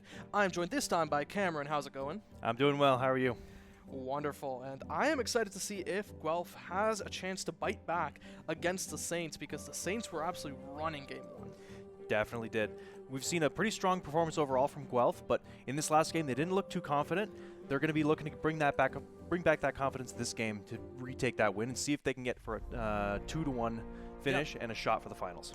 Yeah, but you have to keep in mind, right, a lot of Guelph's early matches in the round-robin stage were against teams that at this point have been eliminated, right?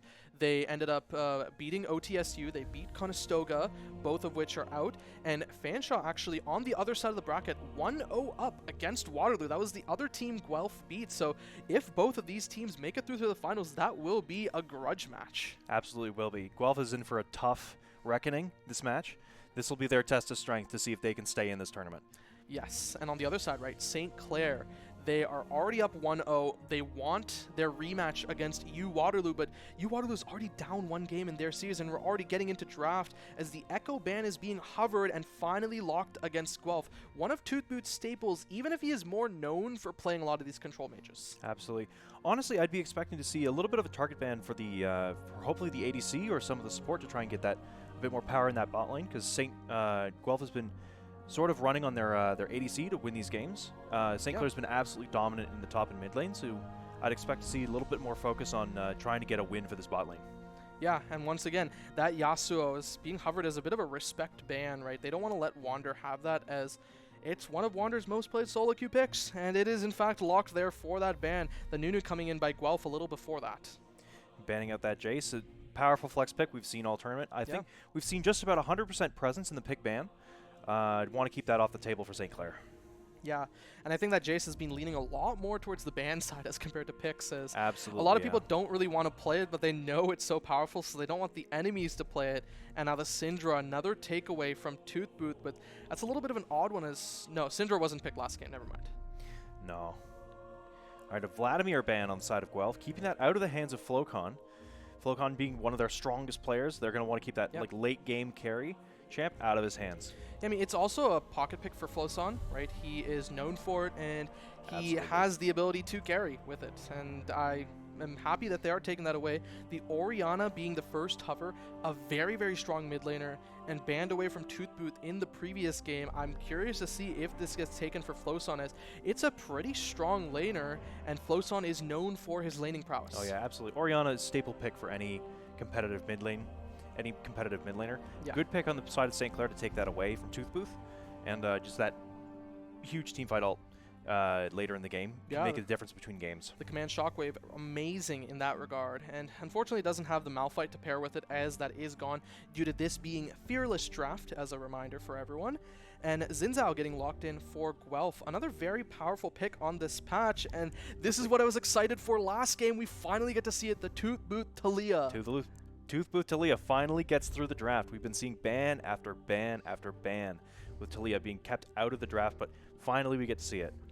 Yeah, another one of these junglers that has strong early presence, like the Xin Zhao, is the Volibear, and that's being hovered for St. Clair and is finally locked in, and that will be a fun one for Lonzo Heaton, and the Ezreal already getting hovered as well. And Maddie, he has played the Ezreal before, he's looked good on it, and I want to see if he locks it in again. Absolutely. These like super high ranked bot laners, they know how to handle this Ezreal champ with this high APM. Like, he's got insane output, and it looks like he's going straight to the bot lane since they've already got that Orianna pick. Yeah, I mean, the thing with the Ezreal, right, is to play it at a high level, you can't just be going and firing those Mystic shots. You have to be able to weave those autos in as well, as that is what differentiates amazing Ezreal players from just good ones. And Absolutely. We see that answered with the Kai'Sa. What do you think about Ezreal versus Kai'Sa? Interesting matchup. I'd say Kai'Sa has some potential for dodging those skill shots with their Void. She's got her Void Rush ability, giving her that extra move speed and attack speed.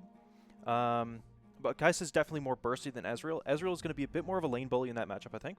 But we'll see when we actually get in game.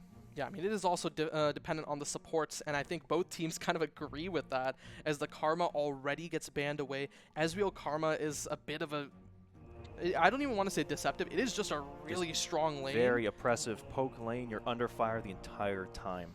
Yeah, and Kai'Sa hates being under fire that much, as she struggles a lot into these ranged picks.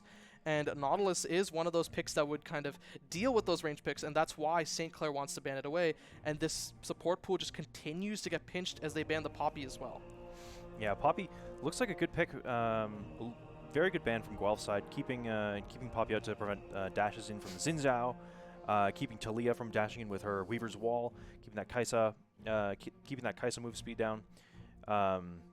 Good pick, good ban on the side of Guelph. So, First for Rakan on this side of Guelph. I don't think we've seen much Rakan this tournament. Yeah, I don't think so either, and I think the Rakan is a really great pick here, as we were already kind of seeing a little bit of a lack of engage or lack of reliable engage from both teams, and Rakan is one of those picks that can do that. Leona is another one of them, but you have to keep in mind, right, with Leona, once you go in, there is almost certainly no going out, and that's the difference between Leona and Rakan, and I think that's why the side of David Edge wants that Rakan over the Leona. Absolutely, yeah. Rakan loves to dance, and he will dance. Yeah, and I think it is very, very smart here what Guelph is doing. They want to make sure that Topablo has to blind pick his top lane, as every time Topablo has had a chance to counter pick, he does go for the counter pick, and he just shreds the enemy top laner. And absolutely, yeah. Leaving Sick George with that Alawi, that is one of his staples. Looks like, yeah, Sick George, looks like the top lane is going to be in Sick George's hands with that Alawi. Very oppressive top laner. If you can land that E, it's all about the test of spirit. Yep. If you can land that E, get those tentacles, Sick George might be able to push down Topablo, but we'll see, because Topablo's got those dashes on Cassante, and he's shown such a dominant performance this entire tournament. Yeah. I'm definitely keeping an eye on him to see how well he plays this tournament, plays this game specifically. Yeah, I mean, otherwise, right, the Cassante is generally he is an okay laner, right? And I don't doubt that Topablo will be able to find some of these cheeky plays against Sick George, catch him out of position. But I think it's a little bit of a question mark to see if Sick George can navigate this matchup correctly. Yeah. Now, talking about the junglers, what do you think about the jungle matchup here? Jungle matchup, I'm not too sure. I think it's both pretty standard, like strong early ganking laners. They're going to be both wanting to be getting those clears done as fast as possible so they can get to their bot lane quickly so that they can try and secure a lead. Mm-hmm. Yeah, I mean, that's kind of a given, right? Now, just looking at the team comps as a whole, right? I'm kind of looking at Volibear to be moving towards that bottom lane very early, as if you can generate that pressure in for the Ezreal and the Leona, you should be able to completely take Kai'Sa out of the game. And then on the other side, I actually want to see Xin Zhao look towards Taliyah, right? Taliyah has a really, really good setup for these early plays and should be able to find Orianna very easily. Absolutely. Taliyah definitely has some of that carry potential with this late game. Very strong burst, able to one-shot that Ezreal, one-shot that Orianna, take them out of fights as they begin. Yeah, and in terms of team comps, as we start to load into game, what do you think about both of these team comps? Who do you favor? Honestly, I favor. I think I'd favor St. I think I favor St. Clair a little bit there. Honestly, especially with the top lane matchup, it might be during the laning phase. Topablo might have a little bit of difficulty getting Sick George poked down, but in those all-ins, when Topablo has his ult up, Topablo can just pull Sick George right away from those tentacles if he's near a wall. Yeah. Which is disastrous for an Alawi player, because if you're not near your tentacles, then you have no power at all. Yeah, exactly. And in the mid lane, we already see both of these laners kind of going at it, getting a bit of poke, as that's kind of an expectation. Now, just taking a quick look at all of the summoners, the keystones, and everything that we have available, I don't see anything that is particularly out of place. Right, the press the attack is the only one that's not really odd, but I think back when I used to play the game a little more actively, the Volibear would go for stuff like the Conqueror instead, but I think that's a little more standard now for Burst, right? Absolutely, yeah. The burst from PTA is unmatched with Volibear. You need that PTA to get those quick kills in the bot lane, get those early leads. Yeah. I think it's a little interesting. Both the mid laners took Phase Rush. Yeah, we don't see any. Well, Dark Harvest is a little less common these days, but no Arcane Comet. Oh, and we do see a bit of an engage bottom lane as Miracle goes in onto Wander, gets the stun early, and now Miracle gets taken down really low. The cleanse having to be burned there, and Maddie nearly finds the kill, but it's still very, very good, as even if no flashes are burned, Wander is just completely pushed out of lane. Oh yeah, David Edge doing a fantastic job of just bodyguarding his Wander, but yeah, being pushed out of lane is really tough because you lose that XP and you're losing that race to higher XP. Yeah, I mean, look at the wave that he's missing, right? If we can just get a quick look down bot lane, right? Bot lane is going to be missing about, what, a wave and a half of creeps, and he's finally here, ticks over to level 2. Just barely gets that cannon minion. Yeah. Looks like we got a little bit of a trade going on in the top lane, a little bit of posturing. Yeah, and Loud lands that Q. I think the Test of Spirit actually just missed there. No, it's just coming up now. And Sick George opts to use it there and gets a little bit of trading to Pablo, just a lot of damage. And Sick George actually being very disciplined with that Test of Spirit, waiting for those dashes to come out to land that Test of Spirit. Yeah. Kills it for that extra 25 gold to chunks out to Pablo. yeah, the Tentacle Slam really hurting there. And in the mid lane, I think Toothbooth is getting pushed in. Yeah, this wave is generating, and I think what Floson wants to do, he wants to get this in, get this crashed, be able to help Lonzo Heaton with this first scuttle, and maybe transition it into a second. Yeah. Looks like Volibear's gotten his clear done quite a bit quicker than Xinjiao. Xinjiao looking to get that crab, but Lonzo Heaton takes that away from him. And Aku looking for something in the mid lane. Yeah, Alonso Heaton has the inside track to the crab, but look at Toothbooth, his health bar not looking great. Ooh, just barely misses the seismic shove. Yeah, but has to flash away for Toothbooth, and Floson will be more than happy to take that, and look at that. That means that Alonso Heaton, with the inside track, takes the second crab. I will say that. Ooh, down bot lane, I think we have a bit of an engage here as both bot laners are scrapping. Maddie looking very low on mana, however. Yeah, Maddie can't do much else. He has to get a chance to back here. As Wander's early back, it was there, but all he had a chance to buy was that refillable potion. So both bot laners looking roughly equal in power. Yeah. Rough timing too for the bot lane as the wave is being pushed into their tower. Yeah, and I mean the flash actually getting burned there by Sick George. Yes, he gets to teleport back, he gets to collect the wave, but it was, I guess, traded for Lonzo Heaton's flash off that gank that I think was off screen. That's right. Now Pablo has teleport and flash advantage over Sick George. It's going to be rough to maintain that lane pressure for Sick George. Yeah, and I mean I think what's very good is that the side of St. Clair, the side of Wealth is actually able to maintain their pressure down bot side. Yeah. Looks like Toothbooth is roaming a little bit out of lane to get some deep vision there after pushing in her wave. Xinjiao moving across to the bot side. A little bit of a trade from Toothbooth, getting those Qs in. Another auto. Yeah, a bit of trade. Hits the seismic shove. The seismic shove trade coming through, and Floson taking a lot of damage. Actually hits the command dissonance, and that means that Toothbooth will get a good amount of damage back on him. First dragon having spawned, and we see Asa being moving down there. Now Lonzo Heaton coming back up for the regank. No flash available for Sick George, and no ultimate available either. They're trying to continue here. The slow coming through, and that's first blood picked up for Lonzo Heaton. Unfortunately for Pablo, it's not on him, but I think they're more than happy. I will say, this is a really disciplined game of League of Legends. Previous series we've seen in this tournament, lots of first bloods being handed out in the first couple levels, like levels 1, 2, 3. There have been like lots of bloody fights. This game, first blood 5 minutes. These players are determined to play safe and keep their advantages. Yeah, that they are, and we do see Asa having a bit of presence down bot lane. Now, Sick George, he's just being denied a way back into lane. Pablo trying to proxy out that wave. Definitely a better strategy that gives better rewards this season than previous, because occupying your lane opponent prevents them from getting those quest points and slows down their progression in the game. Exactly, and Sick George, I think he is getting close to level 6, and we do see Asa moving towards that dragon, starting it up, and Toothbooth saying, yeah, no, Floson, you're not allowed to move towards that. We're going to get that prior. And I think there is a bit of trading as Lonzo Heaton wants to move up to Toothbooth, and Toothbooth and Flocon fighting for a little bit of prio in the mid lane. Flocon getting that push in, but it looks like Asu's going to take that dragon.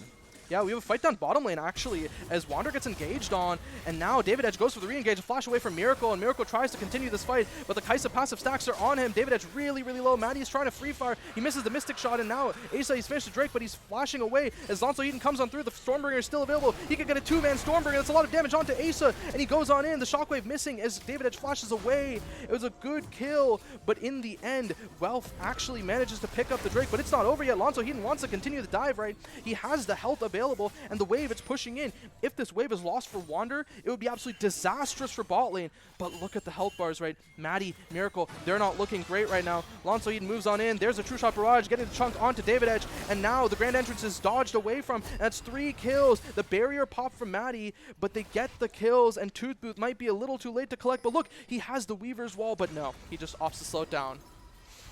Yeah, ulting in there to get that kill on, getting in that kill on Maddie. questionable at best since Matty still has his flash up and his arcane shift, but would spell certain death for Tooth Booth if you decide to ult in against 3 people. Yep.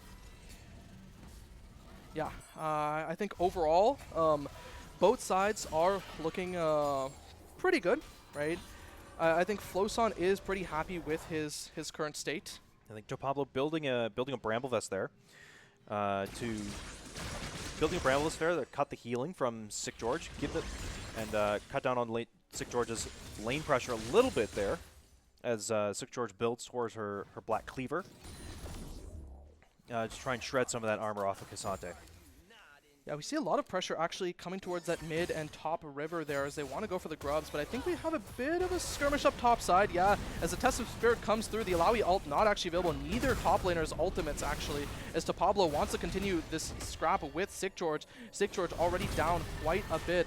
A lot of damage, and yeah, actually the Grievous Wounds was bought by Pablo pretty early. Yeah, and Grievous, honestly, Bramble Vest is such a good item against Alawi to keep her from getting that healing, because in order to get those tentacle slams, she has to auto you. Yeah. So that Grievous Wounds is guaranteed. And mid lane, we did see the solo kill by Floson on to Tooth Booth, and that puts him actually 1k ahead. And on the other side, Lonzo Heaton collecting kill after kill after kill. And then the objective for the local gold, 6-0 up total, is St. Clair, and they're looking so good to start out the game too. Absolutely. Guelph does have that first dragon, but with the price that they paid to get it, you have to question if it was worth it. As they paid, I think, what did they pay? 3 kills to get that dragon? Yeah, I mean, it's a bit of a question mark there. And 3 kills and a couple tower plates. We do see Asa here posturing for a potential dive attempt, as that is one way to win through the game. And now we see Miracle diving on in. There's a solo for onto Wander. Wander's completely caught out, and I think this might be too late. There comes the quickness by the Rakan, comboed into the grand entrance, and now Maddie's taken down. Asu wants to trade it back onto Miracle, but isn't able to. And on the top side instead, we see that Pablo takes down Sick George thanks to a gank from Lonzo Heaton. He burns the flash from Pablo, but I think he's more than happy as he should be able to collect at least 1 plate. Bloody fights. Definitely a plus for St. Clair overall, though. About even fights in the bot lane, and their jungler keeping that tempo and getting those kills up to be more present around the map. But St. Clair with Pablo definitely taking those tower plates. He's going to be even stronger to dominate later in the game. And we all know that Cassante can do anything. He's got... Yeah, I mean, Cassante, as he gets this lead, right, he already has this sheen. That means he is going to be a real threat in these fights. And I think we have a bit of a scrap, actually, once again towards top side, as now it's just a bit of a trade, nothing of note. Looks like David Edge and Asu are both posturing for the mid lane gang. Yeah. On dodges the seismic shove. Yeah, dodges the David seismic Edge shove. doesn't have an more. angle for the knockup. Yeah. Nothing more really to see. And there we go. The grand entrance out by David Edge. And now Floson needs to be a little bit careful. But there's Lonzo Heaton. He is running it back. No Stormbringer available. And Miracle runs on through. But there's a good Crescent Guard. The Solar Flare dodged away from his Asu, wants to re-engage, but that's a lot of damage as he just completely evaporates. David Edge having to run away, but Tooth Booth, his health bar not looking great, just flashes away to make sure that passive comes through. But Lonzo Heaton, he's not done. He wants more. He wants to chase this down as both Sick George and Tooth Booth are really low, but yeah, realizes there's not much left to be gotten, and now Floson and Miracle are just left to push this mid lane wave. Honestly, this looks like perfect communication from Team St. Clair. Flocon acting as perfect bait for David Edge to engage on, for Asu and for Lonzo Heaton and Miracle to come in and take that kill. Sick George not allowed to run back to lane. He Sick just George gets ganked. staying alive with the Alawi ultimate, but ultimately going down, but not without taking out Lonzo Heaton. Yeah, I mean, those that's a Alawi surprise. ults, you gotta just run away from those. It's such a monster spell. Yeah, we see another dive coming in through as Miracle runs onto Wander, and now Wander taking a lot of damage as Maddie, the Mystic Shots, they nearly prove true, but look at Tooth Booth, look at where he's moving. No Weaver's Wall available, but I think he's just posturing to help with his Dragon for Asa, and that could be Guelph's ticket back into the game. Absolutely. Spell's still up on Wander and David Edge. Or it looks like Wander might be recalling here since he's quite low. But giving up Prio for the Dragon. Although Lonzo Heaton slowly moving his way up after clearing his bot side. Yeah, I mean, look at where Asu is. He gets caught by the shockwave, but on the other side, David Edge gets caught by Maddie and Miracle, and that's a kill there, nearly a second one, and now Asu, he's too low to contest this Dragon. I think they want to convert this into a dive if they can, and with Toothboot staying here, it could be risky, but Wander, he's waiting in the wings. He expects to dive as well, and look at where Toothboot is. No CC available for St. Clair, but Asu, he dives on in onto Flocon, and now Miracle dives on in as well. There's the Killer Instinct onto Floson, and now Wander takes the shutdown. That's very big. Miracle gets out with his life, but I think the shutdown they're very happy with, and now Wander, he wants more, but I think he's just going to accept clearing the wave and letting Lonzo, Heaton, and the rest of St. Clair have some support around Dragon. Yeah, Flocon absolutely overextending there. Moving all the way up past the turret to get caught by Asu and the rest of the Guelph team. And just because of that, they have to forfeit control over the Baron Pit. It looks like Asu, Wander, and David Edge are going to take this second Dragon. Yeah, and on the top side, we do have a bit of a duel as Pablo kills Sick George once again. That's a 5th death, and we see it again and again. Pablo, you give him an inch, he takes a mile. Absolutely. Pablo, you know, we make jokes about top lane being an island, but this game has been absolutely true. Those top laners have not moved at all. Yeah, and on the bot side, we do have the members of Guelph getting engaged on here as Miracle takes a lot of damage as David Edge, he runs on in, but Miracle, he's living. Wander getting taken down by Lonzo Eden. David Edge, he wants to at least secure this one trade kill back, but doesn't. It's another kill. It's all disaster for Guelph in the bot lane, and we see in the mid lane another engage as this time it's Floson that gets hit up. He dodges away from that, gets a 2-man shockwave, and nearly gets traded back. He takes Aku, and now Toothboot dies as well. A 1 versus 2 by Flocon. Flocon, oh my, amazing 2v1 for Flocon, and excellent for the tempo for the rest of the game for St. Clair. Moving in on that mid tower, taking the bot tower as well. The map is really opening up for them, and they're going to be able to control that entire bot side jungle from this point on in the game. Yeah, I mean, we are at a 9K gold lead at 14 minutes. That is absolutely disturbing in my opinion, as we see Floson with a 3K individual gold lead, to Pablo having a similar amount, and same thing goes for Maddie, right? All these members,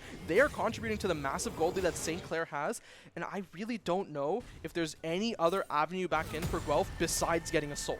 Absolutely. If Guelph had lead in the top lane, they might have been able to. Oh, it looks like Pablo might be a little caught out here. Sick George. He pops the ult there to Pablo, trying to trade it back. He runs on in with the all-out. There's a solar flare. Miracle's there to reinforce, and now the True Shot Barrage coming out on top as Miracle's the one who's nearly getting caught out, and Pablo just buying time for his teammates. Lonzo Heaton has arrived. The carries are running through the jungle, but the members of St. Clair, they want more. They want to get onto Aku. A flash forward from Lonzo Heaton. Aku diving in onto Miracle. Grand entrance coming in through for David Edge, and they continue this fight. Aku goes down as Maddie. He wants to go for David Edge as well, but with the members of Guelph retreating under their turret, they are looking more than okay, but the turret definitely won't be if St. Clair continues to siege. But a 2-man shockwave, I spoke too soon as Wander gets taken really low, but I don't think the members of St. Clair want to continue this push. Wander and David actually needing to back off after going so low. St. Clair looking incredibly coordinated here on the counterattack here in top lane, with using Pablo as the bait for their trap. I mean, hey, that's what Pablo has been a lot of the time, right? He just wants to bait the members of Guelph in, and then you have the big damage carries of Floson, Maddie. They're going to free fire. They're going to burst people, and we do see top lane as Sick George tries to go in on Floson, and we talked about it to Pablo being the bait. Instead, this time it was Floson, and then Sick George dies, Toothboot dies in the jungle, and it's just all disaster everywhere. So much bait, you'd think we were out fishing. Yeah, I mean, hey, Leona is definitely fishing for kill after kill after kill with how she's engaging. Absolutely. And you know what's crazy is that Leona hasn't died a single time this game. She's got a 250 gold shutdown. Yeah, I mean, that's not what you see from Leona, is even when the Leona is winning, but that's just a testament to how much St. Clair has been dominating all across the map. Yeah, I think it's also a testament to their coordination with the follow-up on those dives. Oh, but right here, we do see Floson in a bit of danger. We saw him outplay a 1v2 before. The Shockwave Pablo's teleport coming in from the bottom there. Yeah, now this will be a 2v3, but they have overextended the Shockwave, catching two. Aku and David Edge going down prematurely, and Wander just not wanting to follow up, considering the teleport coming in through, but he's not going to be given a chance. We said Miracle was going fishing, and I think he's found his catch in Wander as the Solar Flare goes down. Miracle, he's he's being pushed away with that seismic shove, but I think he's not done yet, as the flash forward from Maddie wants to make sure Wander is taken down here, and I think considering the positioning, this might actually be an end to the game. Oh my goodness, it's just Guelph has just been hemorrhaging to St. Clair for the last 5 minutes or so. Kills slowly coming out for St. Clair. We do have a final fight here as the Crescent Guard is popped by Aku, and now Pablo wanting to continue through. There's Sick George's ultimate. This could be massive here as the damage comes through onto Miracle. The True Shot Barrage going in on top, but nothing found as Miracle gets taken really low. Aku fighting Lonzo Heaton on the side as Aku's taken very low. Lonzo Heaton finally taking him down. Now it's just David Edge and Sick George. Wander having respawned. He's there to join the party as the all-out by Pablo takes him out. And now Lonzo Heaton falls as well as Maddie Arcane shifts forward. He wants to kill David Edge. One more auto will do it. The red buff slow. And now it's just Wander and Toothbooth rejoining him. But I think St. Clair, they're willing to take the turret and then leave. All right, not quite able to end the game there, but definitely taking their spoils as they see fit. St. Clair really pushing their lead here. Probably going to take this lead and move to Herald. We can see those pings there. Guelph looking to contest that Herald fight. Yeah, I mean, as we've seen even earlier on in the game, it is really awkward right now that there is almost a 1K gold lead per minute in the game. We're sitting at 13K gold lead. Oh my goodness! And that is what that wallet will do. The wallet will slap you and you will just disappear. Flocon goes where he pleases. He's even got that 10-stack Dark Seal, looking to build that Mage Eyes pretty soon if he can get that recall off.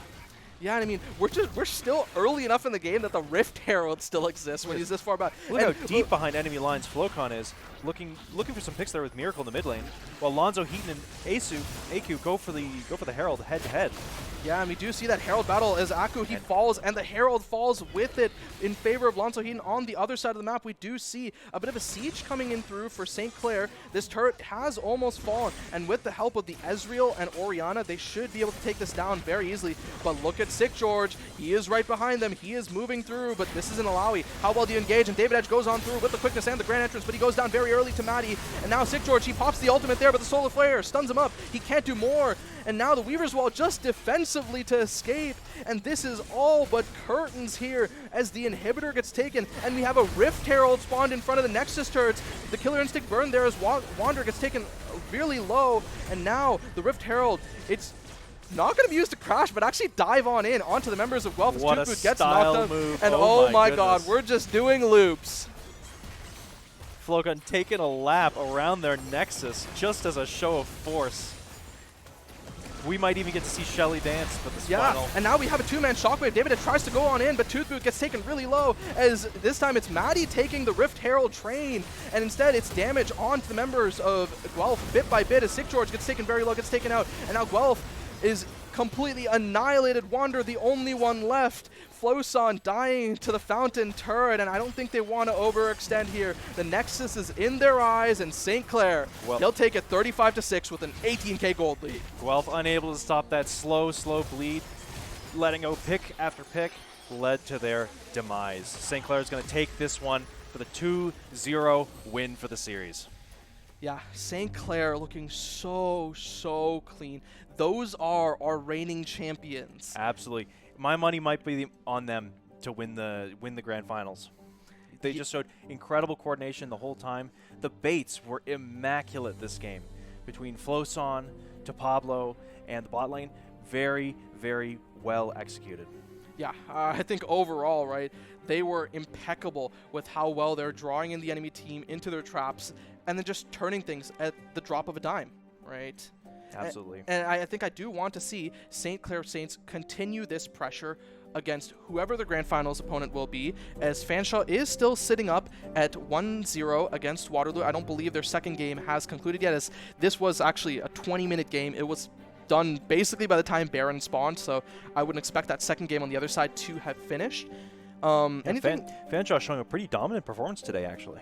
Yeah, I mean, they've been kind of running through the bracket, and Waterloo, they were one of the other teams who were very confident about their performance, especially considering their day one performance going 3-0 against other really good teams, including St. Clair. And I want to see if they can make it to the grand finals. I mean, no bias, right? Like, Of course, of course. Yeah, Waterloo's showed super dominant performance. I think a match between them and St. Clair for the grand finals would be a match to watch. But also, Fanshawe has been keeping some of those really nice, really interesting pocket picks, like that Zach mid. Yeah. We might be able to see, if they're in the grand finals, we might get to see more of those interesting picks. Yeah, that we will. And before we do hop off to a break before our grand finals, I do want to thank the Esports hosting office of the Waterloo region. And hey, Cameron, anything else you want to say before we take it to a break? Good game. All right, good game. And don't go anywhere, guys. Classic. All right, what do we got here? Oh, chat, this guy is cooked. Oh, pre-fire. Pop it open. Warming up those fingies. And now he's just not missing any shots? That can't be how that works. Moving on. Ooh, Obelisk. And chimps in VR helmets. And a legally differentiated enough version of film score.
Hello, everyone, and I am here joined by Pablo. How's it going, man? It's going great, man. Thanks for having me. Yeah, no problem. I mean, hey, coming off of a St. Clair Saints versus Guelph, Guelph 2-0. It's a very dominant performance by you, not just in this series, but throughout the whole tournament. Tell me, what was your thought process coming into this tournament as a whole? Coming into this tournament, before coming, we kind of scouted the teams a bit, and us as a school, we scrimmed against way better teams. So we were really confident coming in that we can win this. Yesterday, losing to Western, it was like, we didn't really care. We're like, oh, we messed up. We're first-timing champs, it's all for fun. Like, today counts, and, like, we're showing up. Yeah, I mean, I think that loss was actually to Waterloo, who's sitting on the other side of the bracket. They're going to Game 3, so there's a chance you'll get that grudge match. If you do, what are you thinking about going into that rematch potentially? Oh, well, last time when we played against them, they were how do I say this? They were very loud when they played, and they were very spicy individuals. Like they emote a lot, they BM a lot. So we might just return it to them, but we'll see. Yeah, we had an interview with the Waterloo team earlier, and hey, they love having a lot of fun. Now, I do kind of want to ask you, coming into a team that has already had a bit of like established chemistry, I know their previous top laner graduated, I believe, the previous year, and you're stepping into his shoes. How has that been for you? Honestly, it's been great. Everyone on the team has been just helping me a lot. Also, most of these players I'm playing with are high challenger players. I play with them in solo queue a lot. You get used to how they play. I've been good friends with them for a while in contact, sometimes playing on different leagues, stuff like that. Nice, so, nice. I've been in good contact with them, so it's pretty easy. And I kind of joined the team taking like, not the leader position, but I do a lot of the macro calls. So it's not like me getting used to them, it's kind of them getting used to me. Nice. Because they told me they didn't really have like a lot of macro shot calling, so. Yeah, because I think I heard that Miracle was actually the shot caller. I guess that's not true? It is, but he okay. does like kind of his side, and I do on my side, because I can't really shot call for. Yeah, no, that's completely fair. Now, I think the last thing I do want to ask you is, of the two remaining teams, is there a specific one you want to face? Waterloo. Okay. For sure. Yeah. It has to be. That's obvious. That's the rematch. And I'm excited to see if that happens. But hey, if Fanshawe comes through, that would prove that they have had a dominant run through the bracket. Now, to Pablo, anything else you want to say before we hop off? Not really. Just the event is amazing. Thanks for having us, and we are going to win. Okay, you heard it here. Pablo says that St. Clair Saints are going to win. And with that, we are going to head to a short break.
Hello, everyone, and welcome back to not actually another game of St. Clair versus Guelph, but the third game of University of Waterloo versus Fuel Esports from Fanshawe College. I'm joined here by Jason. How's it going?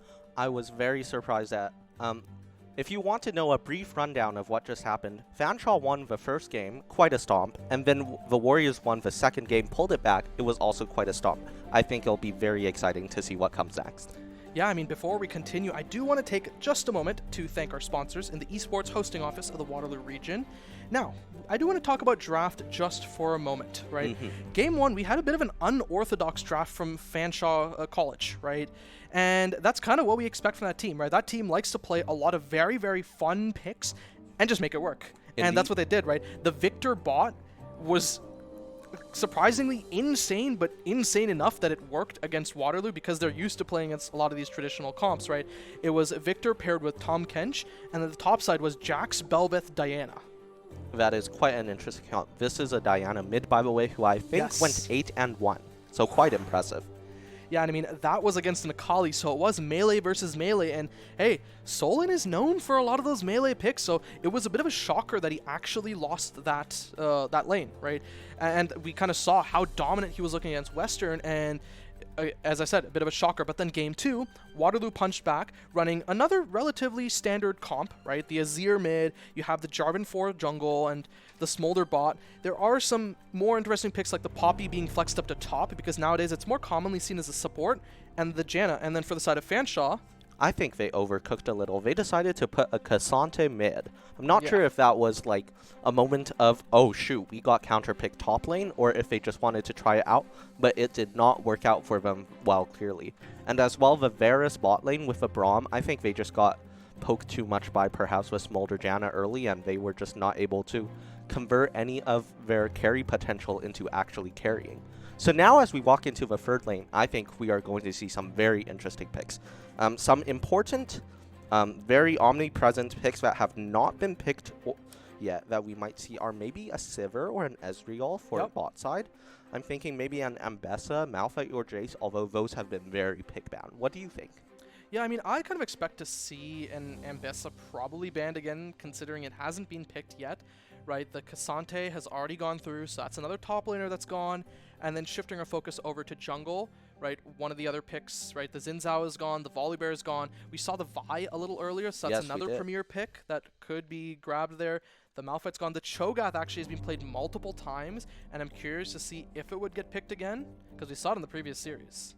Indeed. I think it'll be very interesting to see if we maybe get Sylvan on an AD assassin, thinking maybe something like a Kiana or maybe a Yone. I know that we've been talking about maybe seeing a Talon. I'm not sure if that will maybe actually show up.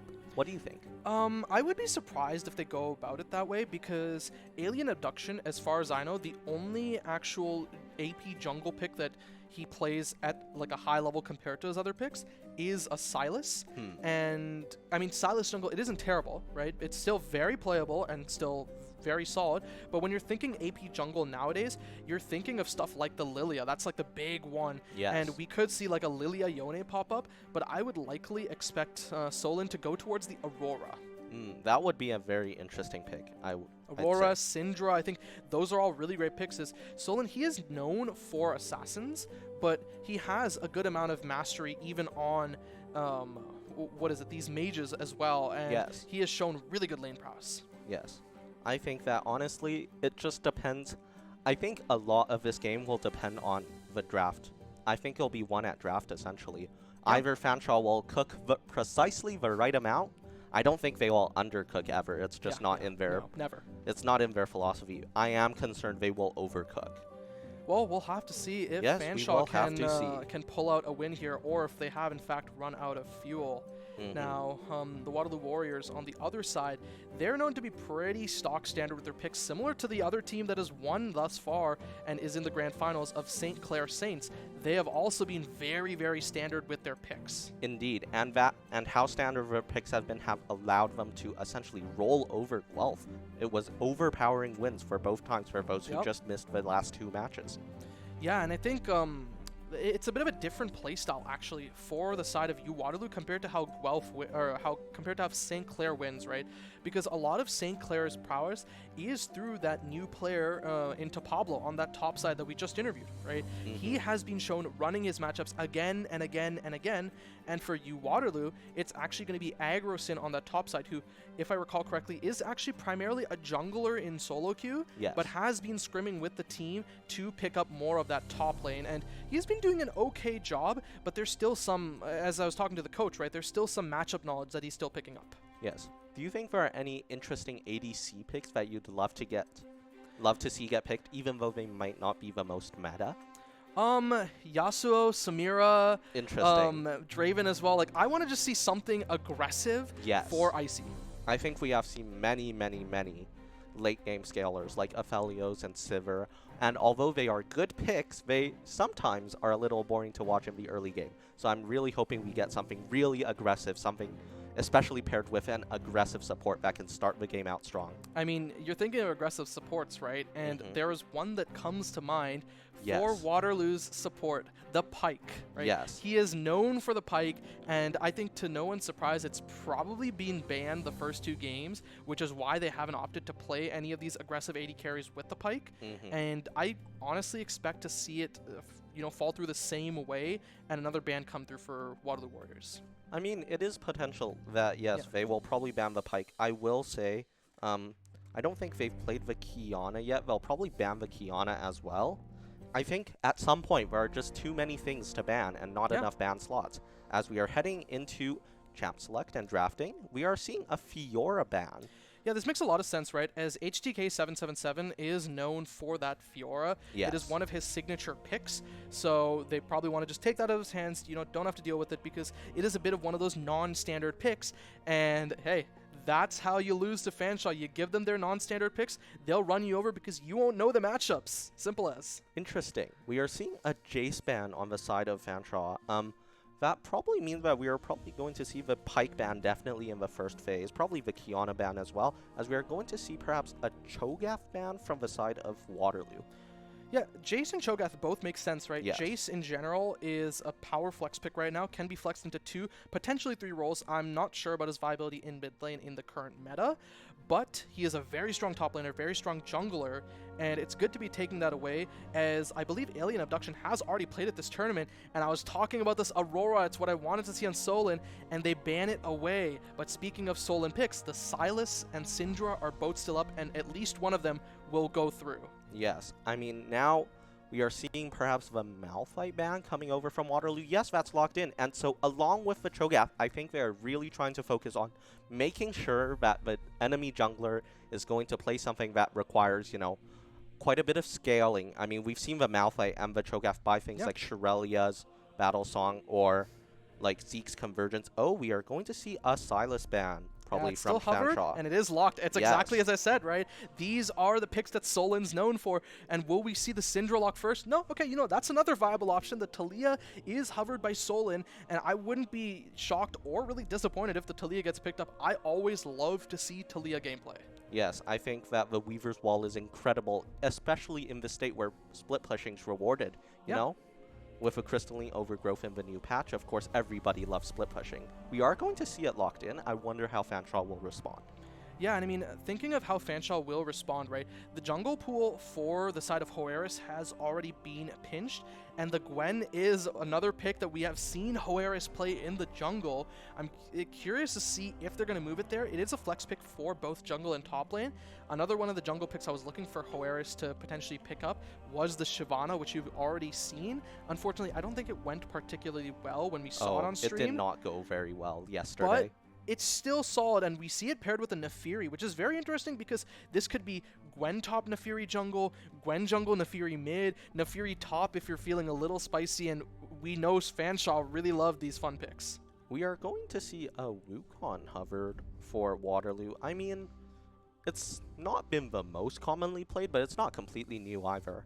It's always been like a good pick in the recent Yes. metas, and especially with another very stock standard pick in Talia, and oh, we see the Yasuo hovered. I was calling it before. That was the first AD carry I wanted to see here for the side of Icy, but it hasn't been locked in. Please don't get my hopes up too high and then drop it. Like, don't do this and then pick like, I don't know, like Jinx or something, or Zeri. Oh my And goodness. oh, it's Oh, locked. it's locked. I mean, it could be a Talia bot lane and a Yasuo No, mid. no. It's- Very unlikely. It's never going to be that. I don't think Solon will be playing the Yasuo here. He likes these AD assassins, but Yasuo isn't your traditional AD assassin. He's more of an Yes. AD duelist. So in that regard, I think this should be a Yasuo bot lane. But picking it here, in my opinion, feels a little awkward, as you're Yes. not picking it with a support.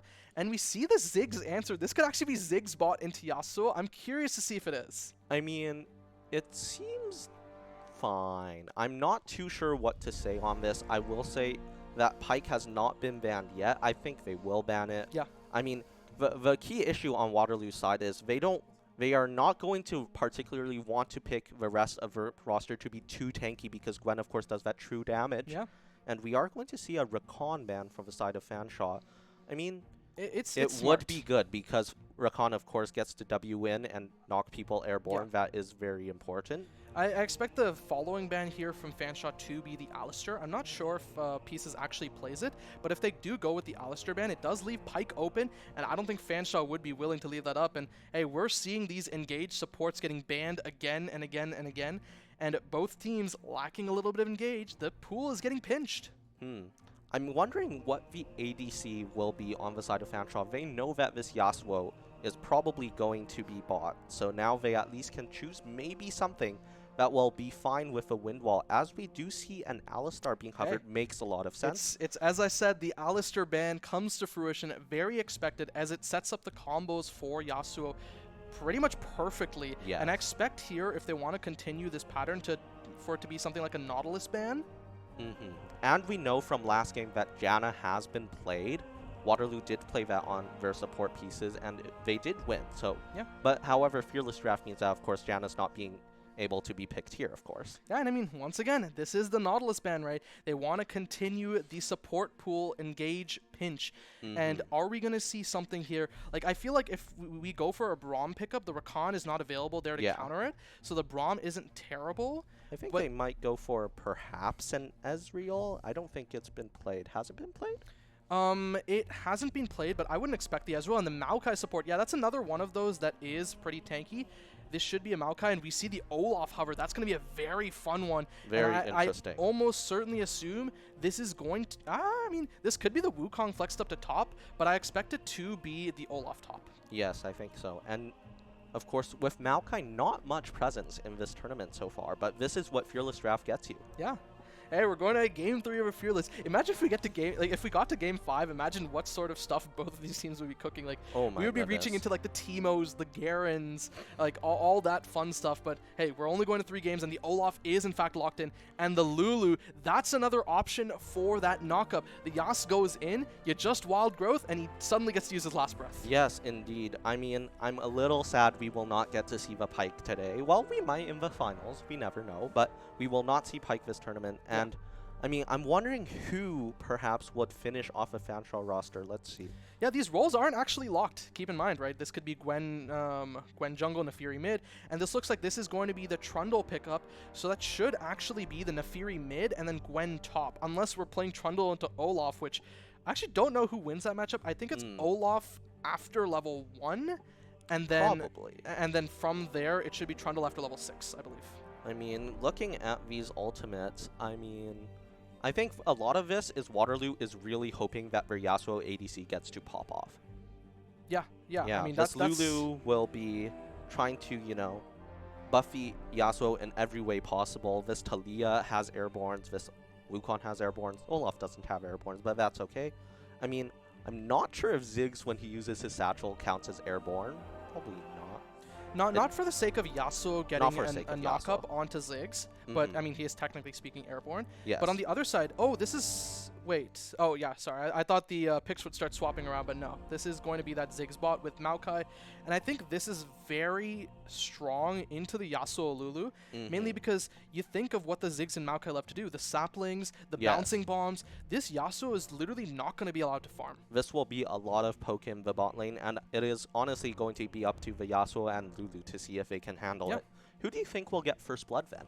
I think it's actually going to be a top lane first blood here, right? The Olaf and the Trundle, or sorry, the Olaf and the Gwen probably are very strong in the top lane, right? Because Gwen, she does have that kind of weak point between like the first few levels and then until first item, but at that level 1, she is actually surprisingly strong. But so is Olaf, right? Yes. That is where he has those axes. And then with the Wukong, who is a really good early game jungler, we're going to see a lot of action towards top, I think. Do you think Gwen will build Dusk and Dawn, the new item that every APE fighter has been talking about? I'm not the most familiar with recent itemization for Gwen, but I would imagine it would likely be Dusk and Dawn. There's a chance it could be Riftmaker, but probably Dusk and Dawn. I agree. I mean, Maokai will probably build Vandal Pipes. I've said that word so many times. And I think we're going to get a pretty standard game, at least very early on, except maybe top lane will have a lot of fighting. But I don't think Yasuo or Lulu or Ziggs, because Ziggs likes to scale. Yasuo, you know, infamous for scaling.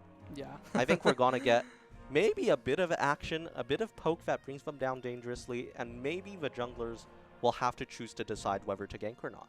I actually think we're going to see a lot of action early game. All of these lanes seem very, very volatile. You have an Olaf in the top lane, almost certainly. And even if it's a Wukong top, Wukong likes fighting early as well, right? He gets that attack speed on his E once he uses it. If he chooses to go Q, he still gets armor shred, but the E is way, way better for those early game fights. And Gwen has the ability to fight early with the Conqueror.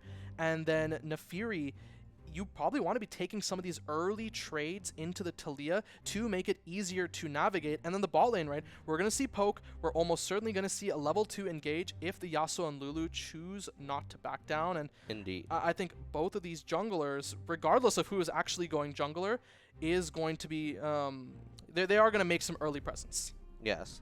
I think that, and of course we know that Taliyah and Ziggs, the two mages, are very much known for split pushing, you know? Taliyah having the Weaver's Vault. Oh, as we are popping onto the Summoner's Rift.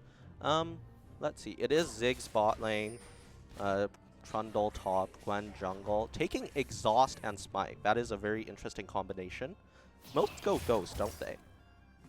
Yeah, that they do. I mean, let's see. We are seeing the Olaf top, Wukong jungle. Let's look at some interesting keystones. But Ziggs has taken First Strike. Does make sense. Wants to scale a lot. Yeah, I think the Naafiri taking Halo Blades makes a lot of sense. She wants to be taking these early trades.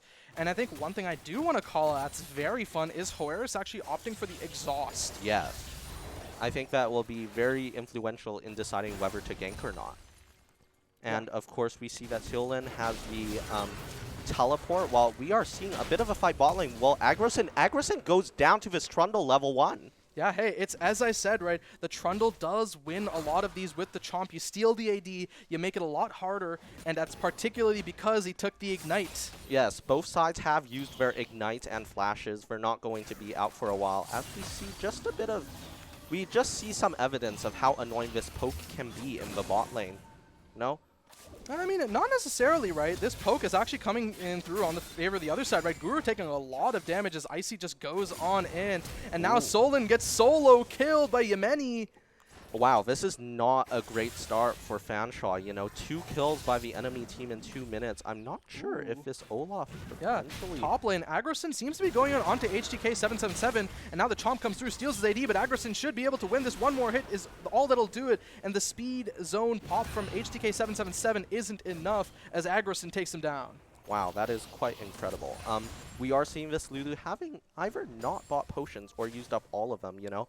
Healed up quite a bit, but not much mana. But we also see this is another thing about the bot lane. This Boo has to worry about mana issues, especially since being a mage. While Icy is, you know, Yasuo runs on energy, not having to worry about mana at all. Yeah, I mean, he is going to be able to keep this pressure up. He just has to make sure he doesn't take much poke, and that the bouncing bombs, Boo has to choose between using them on the wave versus the Yasuo. Yes. And that's exactly what he's doing, right? He's doing that very well. In that case, he does get hit, but he does actually have the Whirling Tempest, I believe it's called. Yes, the big shield, as I like to call it.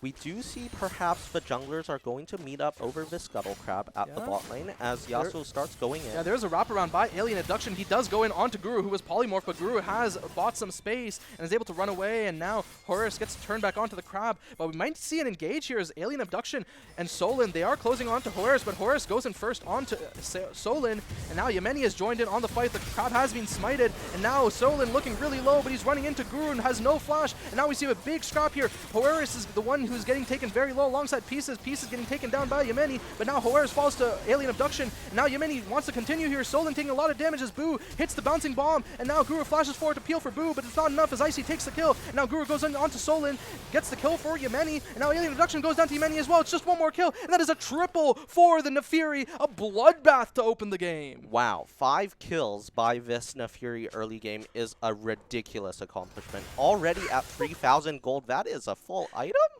That is quite ridiculous. I'm not sure how Waterloo is going to be able to respond to this Nefiri. I mean, it seems... I mean, if they do get the 400 gold shutdown, I think there is a chance, but already we see her buys coming in, buying the Brutalizer, 2 long swords. This is just so much... Whereas on Talia's side, we just see, you know, Vatir, a bit of trading going let on it be top known, lane. I have never seen how Solin plays a game from behind. So Yes. we will have to see if he can find a way to adapt in this situation, because he is a very, very good laner and almost always wins there. But we do see a bit of a trade here top lane. The good axes coming through down for Solin, and it's just a kill for HDK777. The attack speed coming in for Agrison when he gets low is not enough, as the Trundle Chomp stole too much AD. Yes, I mean, that's quite impressive, you know. We just see back and forth, fighting in the top lane. It is non-stop. As we do see, you know, that's a main issue with the Ziggs into this Yasuo here. If you try to poke, he might just have his shield up and negate all your poke entirely, as we see a dive from Yemeni dives on in, but it might be very risky. 2 tower shots taken, and if Solin kept him down there any longer, he would have given over the double buffs, and now Yemeni has actually ticked over to level 6. I think used the call to pack a little earlier and doesn't have it anymore. Yes, I think so too. And, I mean, as for top lane, I think, you know, things are very normal so far. Yeah, I mean, he's bought 5 longswords on the side of HTK777. I don't know if we can have a quick look at how much AD that would provide him. I believe that's 75 on the 5 longswords, plus whatever his base AD would be. It's worth noting that Agrison has decided to pop Ghost here, but done not much utility with it. He's not going to have it up for a while, perhaps. That we will see how that affects him. Yeah, and crucially, Agrison has to be careful to avoid a fight here for the next little bit, as both of their flashes are coming back up, and crucially, HTK777 actually has the Subjugate available to him, so he can go in for a very dangerous all-in if Agrison isn't careful. I mean, we will have to see... Oh, and now Agrison has reached level 6, so we're on... I mean, I don't want to say an even playing field. It's a little hard to tell. I think Trundle is a little bit ahead of 1v1 the 5 longswords will typically do that. On the bot lane, I think we might be seeing some pressure in. Yeah, as Icy goes on in, Pieces just behind him. The knockup not coming on through yet, but he has the Whirling Tempest available. As we see mid, not much. I thought I saw something. As we see the Dragon, Gwen is probably just going to try to take it. And does have Smite available, while Wukong is... just up top, no smite. Probably going to get this for free. This Infernal Drake first. Yeah, now we see another fight here. The Subjugate not popped yet as Agrison. He just tries to run away. HDK not wanting to dive here. Now it's Alien Abduction coming in here for the re-engage, but the Subjugate will take down Agrison, and HDK777 just gets to run away for free. The Cyclone actually, I think, got popped there, and yeah, Alien Abduction loses that as well. Wow, this is not looking good early for Waterloo. I mean, a 2,000 gold deficit is quite... It's not great. What would you do if you were Waterloo to come back from this situation? I mean, I think the way here is actually to try and play through bottom lane, right? Ziggs generally does do a very good job to, you know, shove out this wave and generate pressure, but because he's shoving out this wave very often, that means that he's actually going to be pushed up a lot, right? He wants to use his passive, get this turret, and we can just bring Alien Abduction back on his next Cyclone rotation, and then you should be able to find a double kill on Boo and Guru. I mean, looking at items, we do see that Nafiri has 4,000 plus gold and has bought a Voltaic Cyclo Sword, you know. Yes. That's definitely an item up on Nafiri. Now, who is, you know, approaching the 3,000 gold mark, but, you know, mages need expensive items, and this tier early buy is not going to provide much value until later. Yeah, and we do see the Void Grubs having spawned here. A recall coming in through for the bot lane of Waterloo. They are just going to go head back down towards bot lane instead of setting up for the Void Grubs. And it's going to be the side of Fanshawe who does walk over there as Yemeni got the shove out, is going to help Hoare set up. Same thing with HTK777, making sure the lanes are shoved. And this should be a pretty free Void Grubs for Fanshawe. Yeah, I agree. I mean, there's nothing much that Waterloo could do to contest this. Really not much vision on the map either for them, you know. Yep. It seems like pitch dark.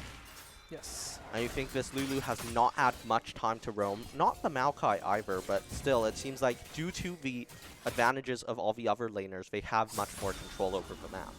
Yeah, I mean, one of those laners in particular, Yemeni, but after that fight, things have mostly slowed down, so really props to Solon on making sure he doesn't continue the bleeding and, no pun intended, against the Nafiri, and making sure he doesn't lose more solo kills against him. And on the top side, I do forecast a potential fight very soon. After the Trundle pushes this in, crashes it, lets it bounce, I think we'll see a fight. I mean, he is 2 levels up. We are seeing the fight. Yeah, the fight's starting, but I think it's just HTK wanting to go on in, grab a plate, and then back out. And we do see the Nafiri starting to move up, Yemeni wanting to generate some sort of action up top side and potentially a dive. I mean, I'm not sure if Alien Abduction saw, but perhaps. I mean, we are seeing that both the top laners have bought a Tiamat just to help with wave cure. Of course, we are. The dive comes through, right? The Ragnarok popped for Aggresson really early. The teleport there, and now HTK777, he wants to delay as long as he can. Is now Alien Abduction. He brings Yemeni on in, and now Solon with the TP up top. Alien Abduction nearly goes down. Then the seismic shove shoves him in, and it's a traded kill back, but Yemeni should be able to find the kill into Solon, and Yemeni flashes away as Solon flashed away, and overall, that was not even, actually. I think that was a 1 for 2. I mean, Yemeni getting a bit low here. Has to use the invulnerability, but Solon should just be able to push this out. And now we do see a bit of a trade towards bottom lane. The exhaust was used by both Icy and Guru, along with the heal and the Nature's Grasp. And actually both ultimates from Waterloo as well. I mean, we saw with that top lane fight and here that many, many important pieces of utility have been used. You know, the Weaver's Wall coming in from Talia to try to block off every point before being engaged. As we do see we do see a bit of an engage. No last breath this time, and the satchel charge means that Boo is able to get away for just a moment, and the dash through on Guru means that Icy isn't able to follow for much longer. The Tempest hitting Boo, but not enough to find any sort of kill. Horus is here to reinforce, so Icy has to be a little bit careful if he continues to push here. I mean, an important thing to notice is that Icy does not have the ultimate up yet, while Boo does. So I think Boo is just going to take it back here, you know, buy up some items, get health, get mana, while Icy might be pressured to stay a little bit, at least to get the wave. We see this top lane fight again. Yeah, top lane, a potential dive attempted by HTK. I think he just wanted to make sure he gets a bit of damage onto the tower. And, as I say, a dive, we see Yemeni walking on in. We've seen this show before. Will it happen again? The sweeper coming in through for Yemeni, making sure that the side of Aggresson is not aware. And no, he just rotates back to mid lane, collects that wave. Doing a little bit of a trick on us there for a moment. I mean, we have seen Aggresson struggle in these early game top lane matchups before, you know. But however, I think he will be able to. I think although he has not been the best at, you know, CSing or getting much gold, he has allowed his lane opponent to at least control this lane opponent. Yeah. We did see, I mean, I think it is at least somewhat good control so far. Nafiri has not gotten more kills. I think that is very impressive on the side of Waterloo to know how to respond. In fact, a level behind, probably going to get to 10. Oh, not going to get to 10 on this Minion wave. Yeah, it's actually a wave ahead for Solon there, and we see the Dragon getting started. It is dropping down to 5k, and as it stands, it looks like they don't want to contest here. Pieces maybe looking for like a cheeky Glitterland steal, but I think it's too far away, and I think Alien Abduction wants to move towards that top side, see if he can make a play happen on HTK777, who is actually 2 whole levels ahead of Aggresson. I mean, I think Waterloo right now might just be a little confused on what to do. They don't know what is happening particularly. Yeah. I mean, they can't just keep on giving up neutral objectives, you know? Fanshawe has taken 3 Void Grubs and 2 Dragons so far, and the Rift Herald's popping up in 2 minutes. You have to wonder, will Waterloo finally take a final stand? Yeah, I mean, I think Waterloo, they still have time before they'll utter their last breath, right? They have to wait for this Yasuo to continue scaling, wait for the Taliyah to continue scaling. And yes, the Gwen scales, and so does the Ziggs, but I think you're actually kind of fine once you get into the mid game, right? Agrosyn, he will fall off, and we do see HDK going in onto Agrosyn. A lot of damage here, and will he continue under tower? He just subjugate, ignite, chomps, and that's a third of Agrosyn's HP gone as he dies there. And this might just be the turret here, and probably pushing for a second if they can. I mean, this is quite impressive on the side of HTK 777. This first turret taken down will definitely put a lot of pressure on the map. Yeah, and I mean, I talked about it before, right? Alien Abduction, his next Cyclone rotation should be going into the bottom side, and we may see it here as he's running it onto Boo. Boo has the flash available, and it's a very good flash, and the Nature's Grasp to completely disengage. And on the other side of the map, we see Yemeni solo kill Solon, and it looks like it wasn't even close as he's near full HP after it. Wow, that is quite impressive. And we do see this Yasuo does not have a Blade of a Ruined King built yet. Oh, now he does in base.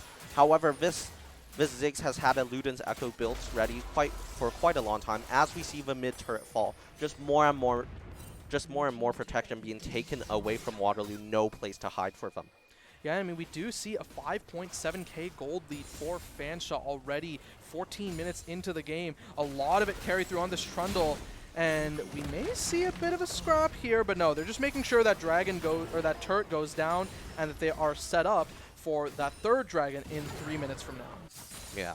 I mean, we are going to see that even the Ziggs, despite, you know, despite having less CS, is currently at least ahead in gold. You know, the Ludens, and then another Lost Chapter, probably trying to build up more mana, but we do see a fight breaking out. Yeah, a bit of a fight here, but I think Icy just wants to disengage, because look at his health bar, right? He's not looking the best. Yeah, that's true. The Last Breath is available, and so is the Wild Growth, so there's a chance he could actually go on in and find a double, especially with Alien Abduction waiting in the wings, right? There is no vision on this jungler, and look at where Icy is positioning. He's trying to get the procs here, and there's a cycle, the Last Breath onto 2 as he slays Boo, and now he finds Guru, and that is the damage that comes down. The damage, Alien Abduction, and they just feed it over to Icy. That's Guru dead as well, and they have found their carry to win this game. It is going to be through Icy. I mean, that is very impressive, but we do see that the Rift Herald is up. In order to take this double kill boss, they gave up the Rift Herald, and we see, I think for the top lane, what, 2 turrets are gone top lane already. Yeah. We see 1 mid lane turret is gone. On the other hand, Waterloo has taken none. We see this Rift Herald dropping towards, giving it over to the Trundle, probably to continue pushing and pushing and pushing. Yeah, as they say, push, push, push. Not exactly the champion you're thinking of in that case, but definitely a champion who can achieve that goal. And, well, we'll see that, right? I think for this third dragon, what's going to happen is Trundle will time his Rift Herald with that third dragon spawn to make sure that Waterloo has to split their members. And with a split team, that'll make that way weaker considering how strong the Neferi is right now. Indeed, indeed. I mean, for now, we are just seeing, you know, I think that Waterloo is a bit confused on what possibly to do. Ooh. I think we do have a bit of a fight here as Icy gets onto Yemeni. He nearly hits that Tempest there. Now Yemeni wants to re-engage, but there's 4 members down on this bottom side. They want to collect the shutdown. Yemeni will continue to run away. There's a seismic shove comboed with that Last Breath, and the shutdown goes over to Alien Abduction, but Hoeris, he's not done yet. He throws out the Needlework, pops the Gwen, is immune. The Hallowed Mist, and now the Nature's Grasp comes through for Guru. They just want to disengage. A lot of damage onto Icy. Icy goes down, and now Hoeris, he wants to continue onto Alien Abduction as Guru tries to peel for him. Solon, he's going to damage down Guru. He's trying to live as best as he can. He gets under his turret, but a lot of damage coming through. There are the rocks, and the seismic shove shoves him to the curb, and he's dead. I think Solon, if wanted... Oh, that is quite a misplay by Horus. It is quite surprising that he just allowed Solon to take that kill, but we do see a huge mid lane push. Oh my goodness, this poor Olaf is not going to be able to do much against this other than try to clear the wave, but I do wonder if they've overextended Yeah, I think they might have overextended. Boo, a little greedy, wanted to try and go for that Ziggs satchel charge passive onto the turret, and I think he may have miscalced. I believe it was slightly above 25%, which is the threshold for satchel charge at this point in the game, and that means he is punished there. And I think this is actually suddenly Waterloo's, they have a chance back into this game, right? As Boo is down, they can go for this third dragon. I mean, we do see the Gwen on Fanshaw's side pathing top. They're probably going to say, you know, you can have one dragon. We are not concerned enough at that point. I think we need to establish safe plays. Yep. Let's try to keep our momentum going. We do see the toppling turret popped, as you predicted, of course. Yes. Just going to pop. I don't... Oh. Yeah, and I think this is going to be, he's going to try to drift over to mid lane, but it's just an escape drift. Oh no, it might be going through. He has been... This Rift Herald is quite slower than I remember, but did it pop? Oh, I think it did pop, yeah. It's quite hard to drive these things. I could never. I don't even have my driver's license. We do see maybe something breaking out. Guru... Yeah, getting knocked engage back onto Guru, and Guru just tries to live as best as he can, but who are they going to donate this kill over to? It looks like it is Solin, and this is going to be Solin's ticket back into the game, but Aggresson needs to be a little bit careful. He does notice that they are on vision on the other side, but it's just going to be a little bit of poking and prodding and no further fight. I mean, we are seeing this Trundle trying to push more in the bot lane, but a fight might be breaking out. Yeah, he gets the turret, but now it's up to HTK777 to run away. A good pillar there. And now I think this Trundle is going to just try to execute here, or maybe get a cheeky recall as Solin wants to chase him down. But look at mid lane. Mid lane's getting pushed up away. We do have a fight as Horus is getting caught out, but he's just trying to buy time for his teammates so they can get the base. The Trundle, the Ziggs, so strong at pushing. And look down there. Solin gets taken down under the turret by Yemeni and HDK as Ziggs pushes mid lane and gets the turret there. Aggresson trying to answer back. He's trying to go on to Yemeni, but the Nefiri is so mobile. Alien Abduction and the rest of Waterloo are trying to run away. The Ragnarok popped defensively by Aggresson, and, well, it's just Waterloo losing on all fronts. I think the problem is Fanshawe is essentially bullying Waterloo everywhere with everything they've got, and Waterloo doesn't know how to respond yet. You know, this Yasuo, although not behind, is not fed either. And we see that Seolin just sometimes gets lucky with some things, but other times just dies for seemingly random reasons. Yeah, I mean, I'm not sure if it's really seemingly random, right? This Nefiri does tend to be very, very far ahead, and so is this Trundle, right? We can see that Trundle is up 5k, and when you consider that's almost the entire gold lead of Fanshawe, that is really scary, right? In every other lane, we have a disparity of, you know, at most like 300 or 400, and then there's a Trundle who's 5k ahead. Exactly, and even the mid lead, you know, we said earlier, oh my goodness, 3,000 gold at like 6 or 7 minutes. We did see, you know, the gold lead has shrunk to only about 700. We will wonder what will happen with this Baron. I think Waterloo might have the notion that Fanshawe will rush it. I don't think Fanshawe will. I think everybody's just going to back. We do see... Yeah, the back stopped. You know, Mega Inferno Bomb at this stage in the game it's a pretty short cooldown, so you're able to do that. And wait, we do have a Weaver's Wall out by Solin, but look at the Trundle. The Trundle is so fast, but all 5 sides, all 5 members here trying to punish this Trundle, but he might still get out. But look on the cross map, they're just taking Baron in this moment as a Trundle gets taken nearly down. There's the last breath out by Icy, and it might be HDK's last breath, but he might be able to take one with him. The Wild Growth committed there. He gets the shutdown onto Yasuo at least, but that means the Baron goes over to Fanshawe. That will be quite difficult to deal with. We already see how powerful this Trundle is with pushing, although he does not have a Baron buff. Yeah, I think that's the big thing, at least. If they find the kill, it at least means that HTK777 isn't able to have that Baron buff to push the side lanes. And now we do see on the top side, I think they're expecting Yemeni to push forward, but no. Doesn't want to take the greedy play and just opts to back. Yeah, I think so too. Let's see. I mean, we do have objective bounties up on the side of Waterloo. Yep. If they do anything impressive, that will be an injection of gold into their economy, which would be appreciated by everybody. Looking at interesting summoner spells and ultimates up, we do see that Boo does have a teleport available if he wants to continue split pushing anywhere that is really far.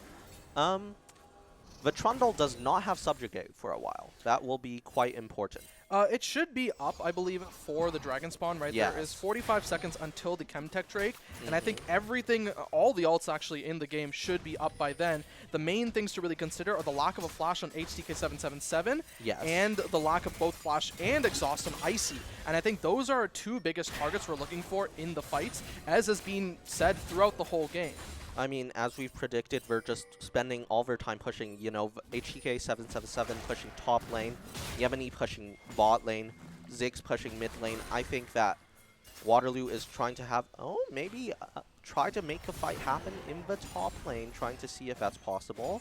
Yeah, Alien Abduction and Icy coming on in. He wants to get the cycle and he flashes forward for the last breath for Icy. And now Icy continues running on in. There's a Subjugate popped onto one of the members of Waterloo, and Alien Abduction takes down HTK 777, but the Dragon is spawned. But look at the base. Solon dies, and so does the bottom turret. A teleport coming in through for one of the members of Waterloo, and that is the Olaf coming down, but they take the inhibitor turret. They nearly take the inhibitor, but we still have a fight going on as the Ragnarok is popped for Aggress, and he wants to get it onto Yemeni and finish off the kill, but he nearly gets taken down. There's the Wild Growth. He lives for a little longer, and with that shield, he'll still live, and now Hoeris gets knocked up. A lot of damage coming in onto this Gwen, and now the Gwen tries to trade back in onto the pieces. There is the snip, it misses, and now Icy takes down Hoeris, but now the members of Fanshawe, they're backing off to this Dragon, but look at Alien Abduction's health bar. He has the health, he has the smite.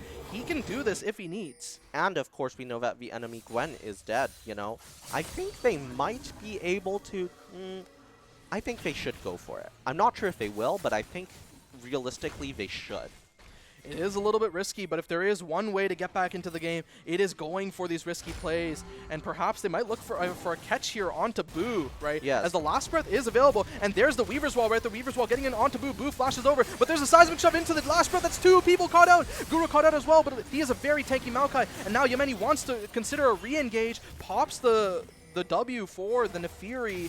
And now, with one member down in Boo, this allows a second Dragon to go in on for Waterloo, but maybe not yet, as Alien Abduction goes in for the re-engage on the Cyclone, but he gets taken very low, gets pushed out, and now Yemeni gets Seismic shoved, but look at the mid lane. The Trundle is pushing through. Alien Abduction just here to finish up this Dragon, but look at Hoeris. He might stop the backs.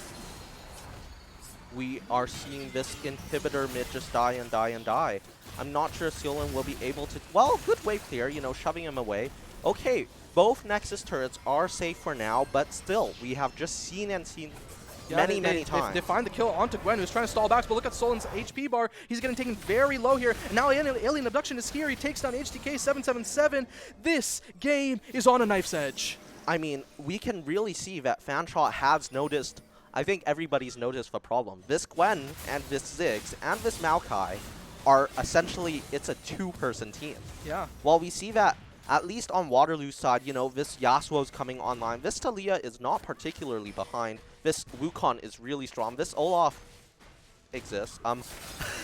This Lulu will be very helpful in helping Yasuo be able to get the ultimate off. Oh, we are but the Yasuo goes on in, right? Icy going in onto Guru, but Guru just gets to go back in onto Solon, but now this is a re-engage with the Nature's Grasp, but Guru gets taken very low, and the Redemption coming down to make sure the members of Waterloo stay relatively healthy, and now we see on the top side, Aggrison pushing on this turret, and he won't have anyone to stop him for a little bit as Hoeris just goes over to that red buff, and that is some standing gold back into the pockets of Waterloo, and all things considered, they're not particularly far behind despite being down 8 turrets. I mean, they have clawed their way back to the top. They are leading in kills. They are still behind in gold. I mean, they are even in dragons, you know.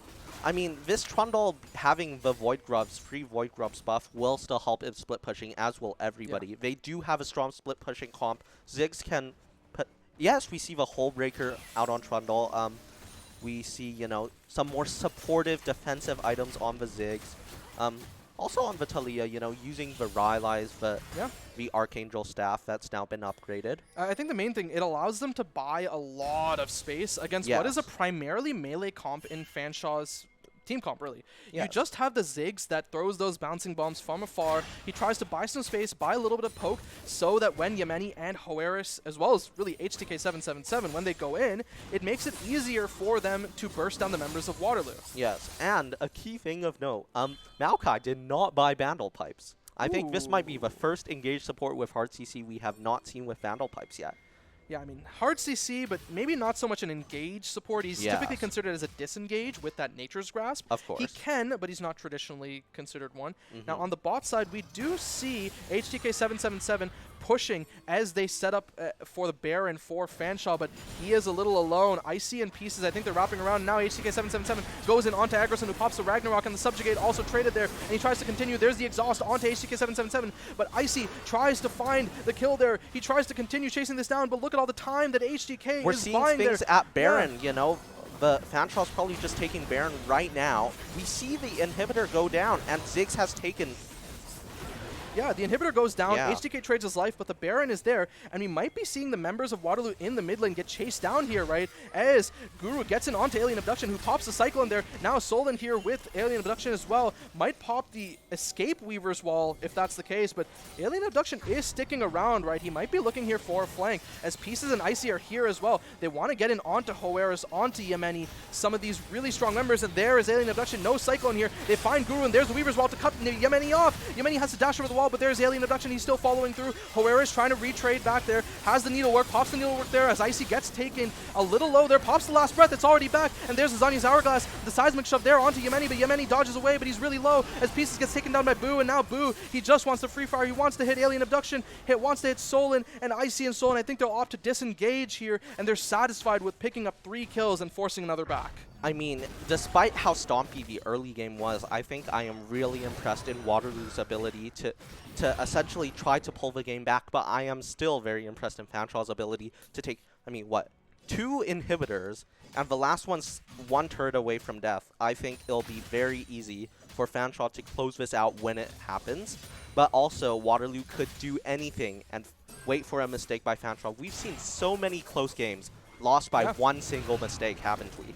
And I mean, we may see a mistake here. Aggresson, oh no, you could get caught up by Yemeni, and Yemeni recognizes it as well. That's why Aggresson, he is backing off, and now he finally sees it, his fate potentially in the cards. Pops the early Ragnarok there, and the pillar still available by Trundle. Flash away from Aggresson, but this could be a re-engage. Look at Alien Abduction, he's coming around, flashes forward, hits the Cyclone onto 2, as Icy finds last breath onto HTK777, and they get it onto Yemeni. But look at the members of Fanshawe, you'd expect them to find a way to cross map, but they weren't out on the map soon enough. But the dragon is spawned. Can Hoeris rush this down, or will Waterloo recognize that it's being taken and make it there in time? I mean, I think we have seen this gold leak shrink and shrink. I think it's at 1,000 now, but of course we have to admit, Fanshawe has so much more pressure on neutral objectives, on turrets and towers, you know. We do see some signs of pushing, you know. Solon does want to push this top turret, perhaps get it. You know, this mid turret, of course, everyone knows that mid turret's taking them down. Maybe a little bit of a dive, but no, they're just going to generate some pressure, take that turret there. Yes. And I think with Yemeni and HTK coming back up, they want to get a little bit more damage on this turret and then back out. But there's Guru. He might have actually caught out Icy as the needlework is available. No flash there, actually, for Icy as they continue to go in on him. There's the Mega Inferno Bomb, taking the members of Waterloo down a little low as Icy gets taken down. But now Solon has joined the fight, but he's joined the fight on the back line, and that's not where Solon wants to be as Hoeris and Guru try to chase him down. The teleport comes through for Boo there, or for HTK777, but now we see actually on the bottom side, Aggresson is pushing the turret, but Fanshawe, they're running it down mid. I think this is the first time we've seen Waterloo have a gold lead for quite a while. Yeah, that's a very small gold lead. Like, honestly, about even, but I think it's very impressive they pushed it to this point, but the inhibitor is going down mid. Yeah, it's a gold lead, but it could very well be an end here for Fanshawe. This might be it, folks. We are running into a 5v5 here as Solon, as the members of Waterloo are trying to go for wave clear, and there's Guru, he flashes on in, there's an Alien Abduction catching multiple people with the Cyclone, and now Guru already goes down, HTK also following as well. Hoeris, his needlework still isn't available as Aggresson, his Ragnarok finally times out. Now Hoeris, the needlework will finally come up, but not before he dies. A flash away from the Mega Inferno Bomb as Yemeni is the next in the cards. We see Icy respawn and dashing and dashing. Yeah, as Icy continues, he wants to try and join the fight, and I think they might be able to get Boo here as well, but a lot of damage on the Alien Abduction. He actually goes down in that moment. TP top from Aggresson just trying to take the top turret, maybe rush the inhibitor. We do see Yemeni going down to this Yasuo. I'm just not sure whether this Olaf will be able to... Oh no. I think this, if played right, might be... No. Who just Shastrals away, but this will be a top inhibitor taken by Waterloo. I think they are starting to realize their true power. Hey, as they say, Olaf, the notoriously known scaling champion, he Yeah. has finally reached his point of scaling, of course. And we see the same for Icy and Solin. You know, the Yasuo, at least in the community, is typically known for reaching that 10 death point, but he's actually reached the 10 kill point at this point, and that's why he's looking so strong. I mean, as we see, like, I think maybe taking so many of those inhibitors were maybe a bit of a blunder on this part, because that just gives free gold towards Waterloo to allow them to come back. We do see their gold lead has stretched to about 2,000 now, which is not a 0, you know? At least we're not in the negatives. We will see this dragon spawn in 2 minutes, so, you know, trying to get some of that bot side vision. Baron does spawn in 1 minute, but I don't think anybody is brave enough to take it right now.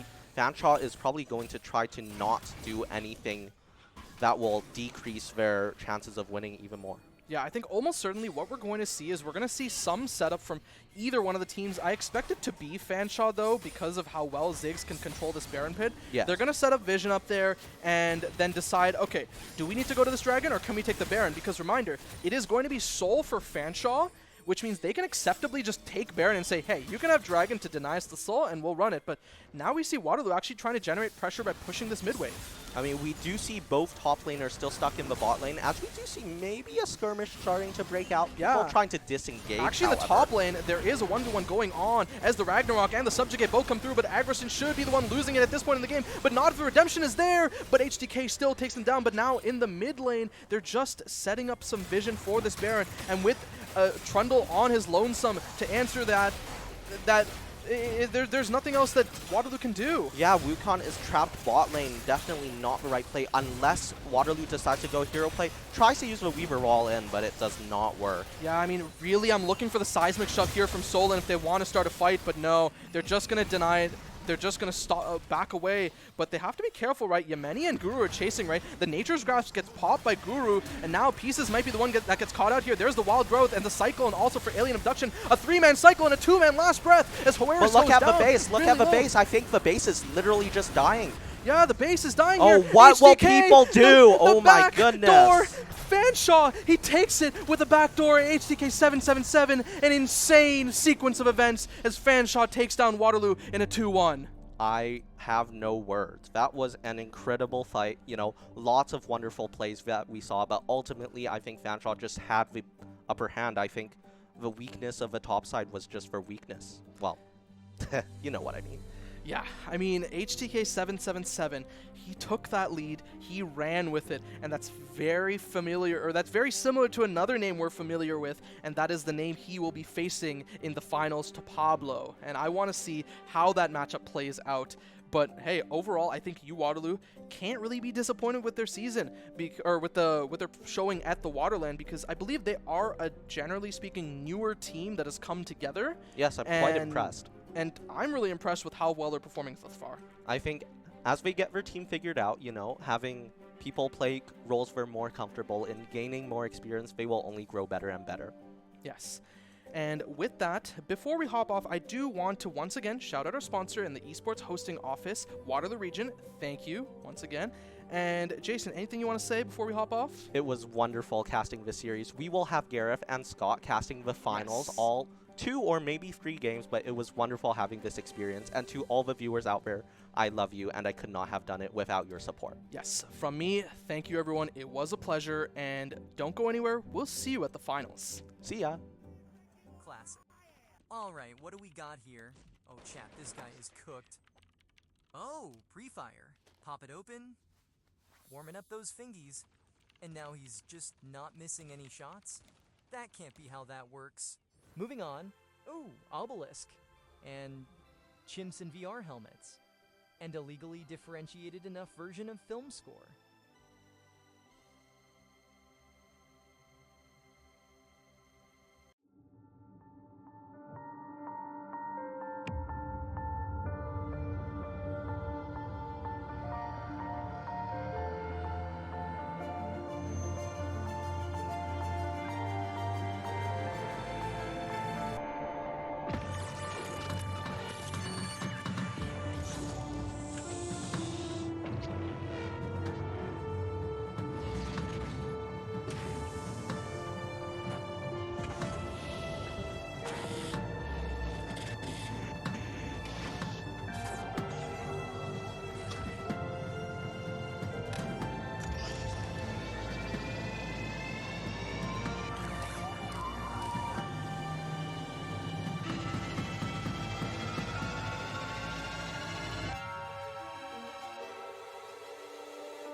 Technology has revolutionized our lives, from work to learning, product delivery to shopping.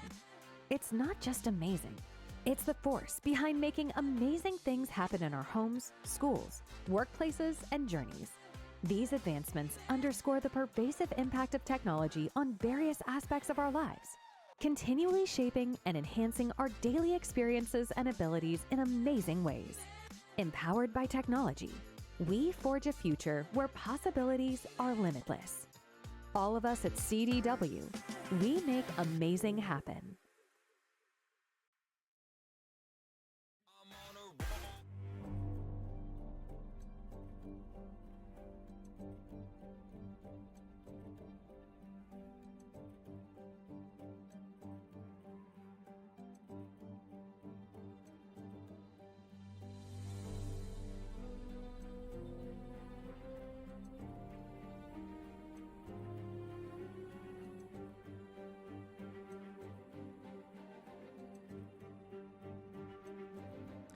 Hello everyone and welcome back. I am here joined by Boo, the AD carry here for Fanshawe Fuel Esports. And how's it going, man? Pretty good. I'm kind of just a little filled with adrenaline, but you know, that's about it. Hey, the job's not over yet. You still got one more team to face, and the powerhouses and the returning champions in St. Clair Esports. About that matchup, what do you think? Over the past year, we've played against them like 4 times, and I don't think we've taken a single game. But today is where that changes. Hey, I mean, you've had a bit of a Cinderella run thus far, right? You came out of groups at about 1 and 2, but I think you were facing some pretty strong teams in that group stage. And then you had to go up against the other powerhouse in Waterloo, and that was a really tough back-and-forth series. I had a pleasure casting that Game 3. And now against St. Clair, you're going to have to see what you can do. But talk to me about that Game 3. What were you thinking about when you actually picked that Ziggs into the Yasuo? Were you expecting to be bot lane?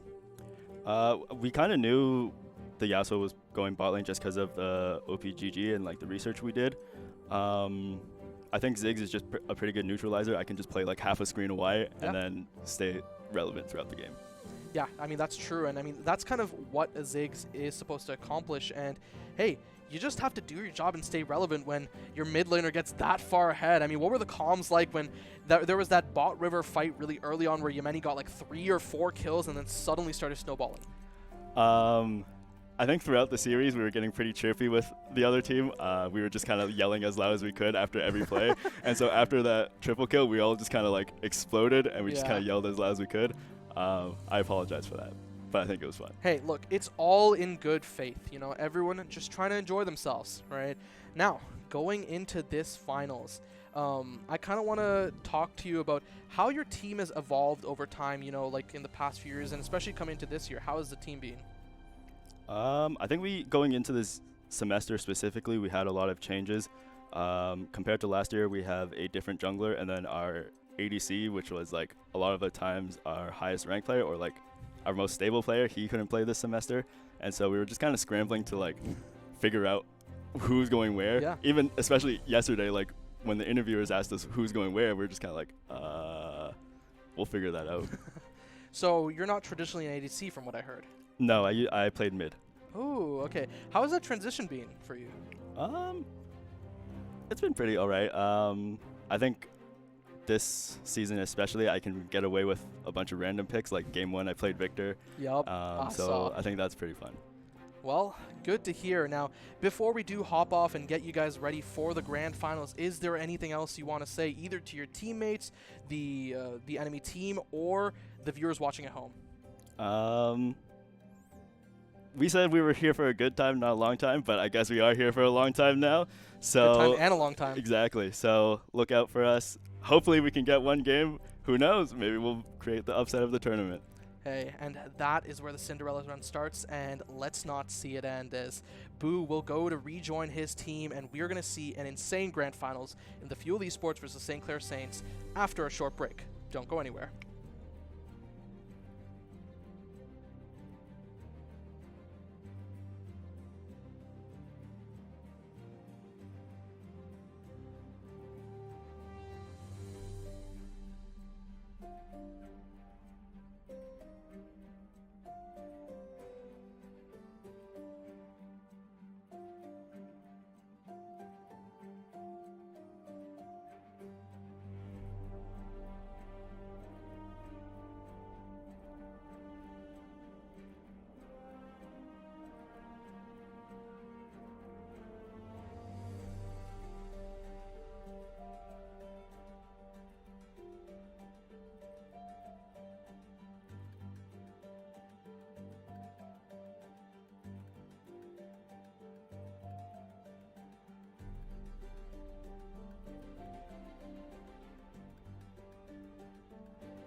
Hello, ladies and gentlemen. My name is Gareth, and I'm going to be joined by Cameron for the finals of WaterLAN 2026. Before we kick off anything, we just got to shout out our amazing sponsors and our amazing staff for making everything possible. We've encountered quite a run today. Honestly, a bit of a Cinderella story for a team that started in a very, very low seed, that being Fanshawe. They were about middle of the pack, and after day one, they weren't feeling too hot, but clearly, and very clearly, they have clawed their way back from the lower bits of the bracket all the way up to the finals. Absolutely, showing some really good coordination in the last couple games, beating out Waterloo in their 3-game series, ending out that game with a split push, a Trundle split push on the side of HTK. I know, that was probably one of the craziest plays we've seen all tournament, because a lot of these players, they are a very high rank, and I feel like once you get to the upper echelons, you kind of forget about the kind of bronzy strategies that tend to happen. Getting those back doors, getting those split pushes. Looks like we're moving right to Champ Select. Yes, let's not waste any time. There are no second chances. Someone has to go home with a loss to their name, and somebody else is getting their name on the WaterLAN trophy for 2026. Let's kick it off with the band's Fanshawe taking away the Nunu. Taking away that Nunu, yeah. St. Clair jungler, known for his Nunu. Yes, sir. Taking away the Fior ban. For Fanshawe, that Fiora support pick. That Fiora support pick, we might see it game 2. If St. Clair decides to not ban it, we could be seeing it in action. We will see, though, because that Fiora pick has been every game that St. Clair's played against Fanshawe. Everybody's afraid of it. They're very afraid of that Fiora support. Looks like we got the Jace ban. Common ban for this series, keeping that out of the top lane, out of the jungle. Absolutely. With that super fast clear. Yeah, honestly, it's been so potent. Actually, St. Clair going to ban Victor. I think that's the first time we've seen it banned. Against the mid laner anyways. Does he play I think so, Victor? yeah. I think he plays a decent number of control mages. I don't know about Victor, though. We haven't seen too much Victor. Okay. I'm hoping we see a little bit more of it later on in the series if it gets through the banning phase. It'd be interesting to see in the late game. Okay, Silas taken away as well. Also, not too bad either. Another very solid pick, and especially for St. Clair, their draft is basically the polar opposite of Fanshawe. With Fanshawe, you never know what you're going to get, but with St. Clair, you can expect perfection. Every single character they pick is very, very much intentional and is very, very much top of the line, top of the meta, and Silas is just one of those champions. Absolutely, But we're seeing from St. Clair the respect ban on the Ziggs. We love to see that as well. Malphite too picked up. Picking a Malphite for HTK, or possibly their jungler. Maybe. Who'd they play last game? Last game, I think they had the Wukong. Am I right on that one? I believe that was St. Clair's jungler. That was St. Clair's jungler. Whatever. Or Regardless, Waterloo jungler. I don't know if HTK is a Malphite player. I mean, I think he can play it. I just think he prefers damage. We've seen in that last game, he was smacking the Olaf like a training dummy. What a creative counter pick, too. It is. Countering a bruisey Unga Bunga top laner with another bruisery Unga Bunga top laner. And I'm here for it. St. Clair going to pick up the Cho'Gath and the Sivir. Honestly, kind of standard Sivir. She's been strong all tournament. Gareth, is it just me, or have I seen this draft before? Oh, maybe not with the Jhin Hover. No, I don't think you have seen this draft before. The Jhin Hover is actually going to be a lock-in. Curtain call has been a very anticipated thing. Do you want to say something about this? About 4. 4. Very good. It's gonna be 4. Yeah, that's right. You have been itching to commentate. That's another Kench. We got a Tom Kench. Now we'll see where that Kench ends up. Is that Kench a mid? Is it a top? Or is it a support? With HTK, there is so little you know about the...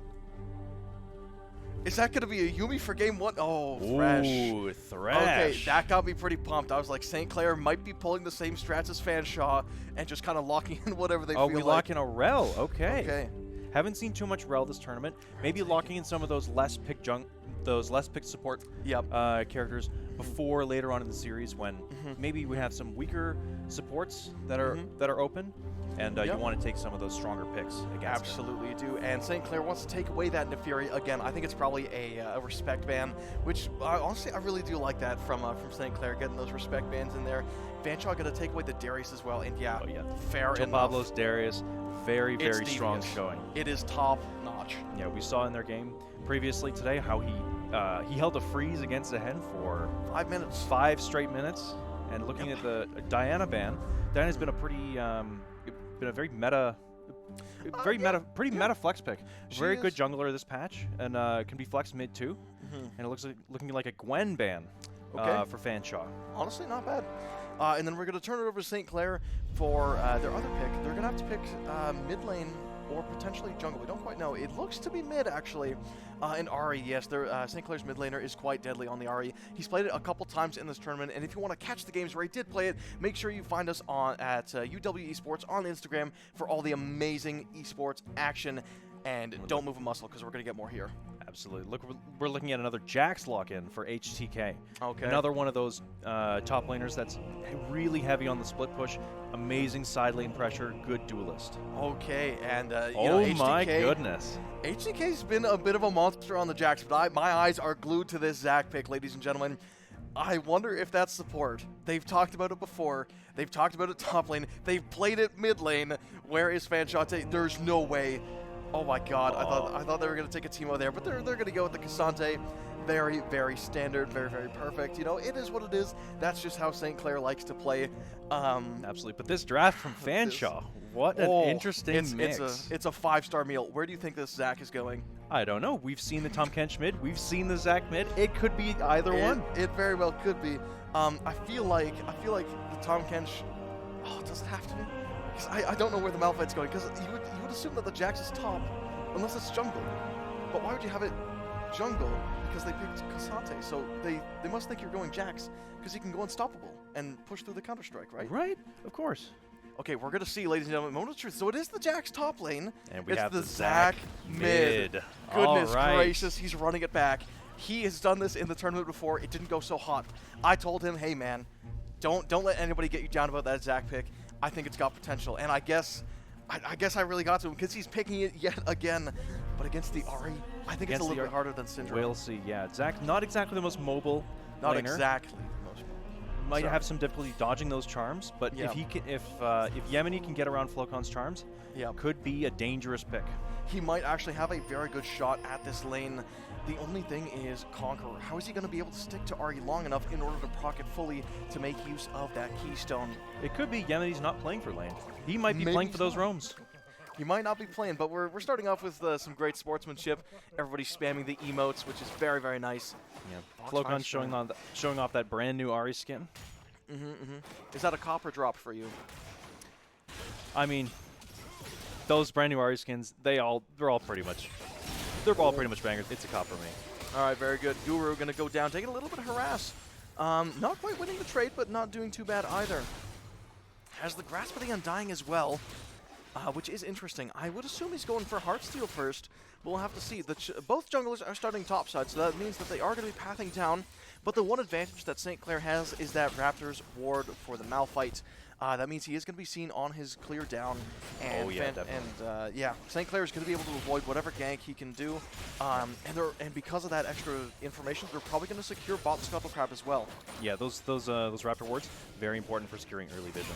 That Grasp of the Undying pick from Guru, definitely an interesting one. I don't know how helpful that's going to be for him. If you're close enough to getting those autos, I don't know. It's interesting. Like trades aren't those kinds of trades aren't happening too much. Yeah. Often enough in the bot lane. He's mostly looking for those tongue lash. That tongue lash poke. I would imagine so, but I think it's because the Rel. Because once she's dismounted, she's very slow, and she is melee, obviously. So whenever she tries to go up to get the farm, or do literally anything in the lane, Tahm Kench is going to be able to stack that grasp for free. Completely for free. That's true. HTK getting almost crashed on there. He's being pushed under Detroit. It's a little bit rough. But HTK was saying that when he played his Jax the last time, his team couldn't play the game, and that's why they lost. But now his team actually looks to have a decent shot, so we'll see. Can he play the game? Oh, Pablo solo kill. Looks like a solo kill on HTK, and HTK makes it out with just a sliver of health. Oh, goodness gracious. No jungler inside to go and refrag that kill either, so he is going to be safe. He might have to burn the TP, though. Otherwise, Pablo might be wondering right now if he should have taken Ignite there. Maybe he's going to continue. Oh, that's going to be the flash first blood from Pablo. Pablo showing his dominance early on in the match.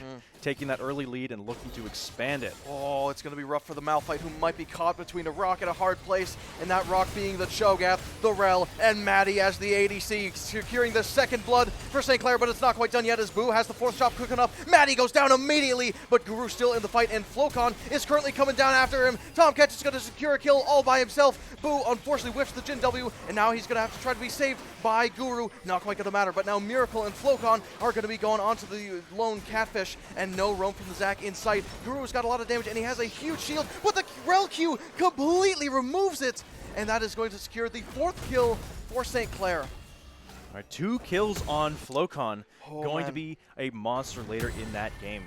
Because I don't know how much Zac is going to keep Ari from getting more and more fed.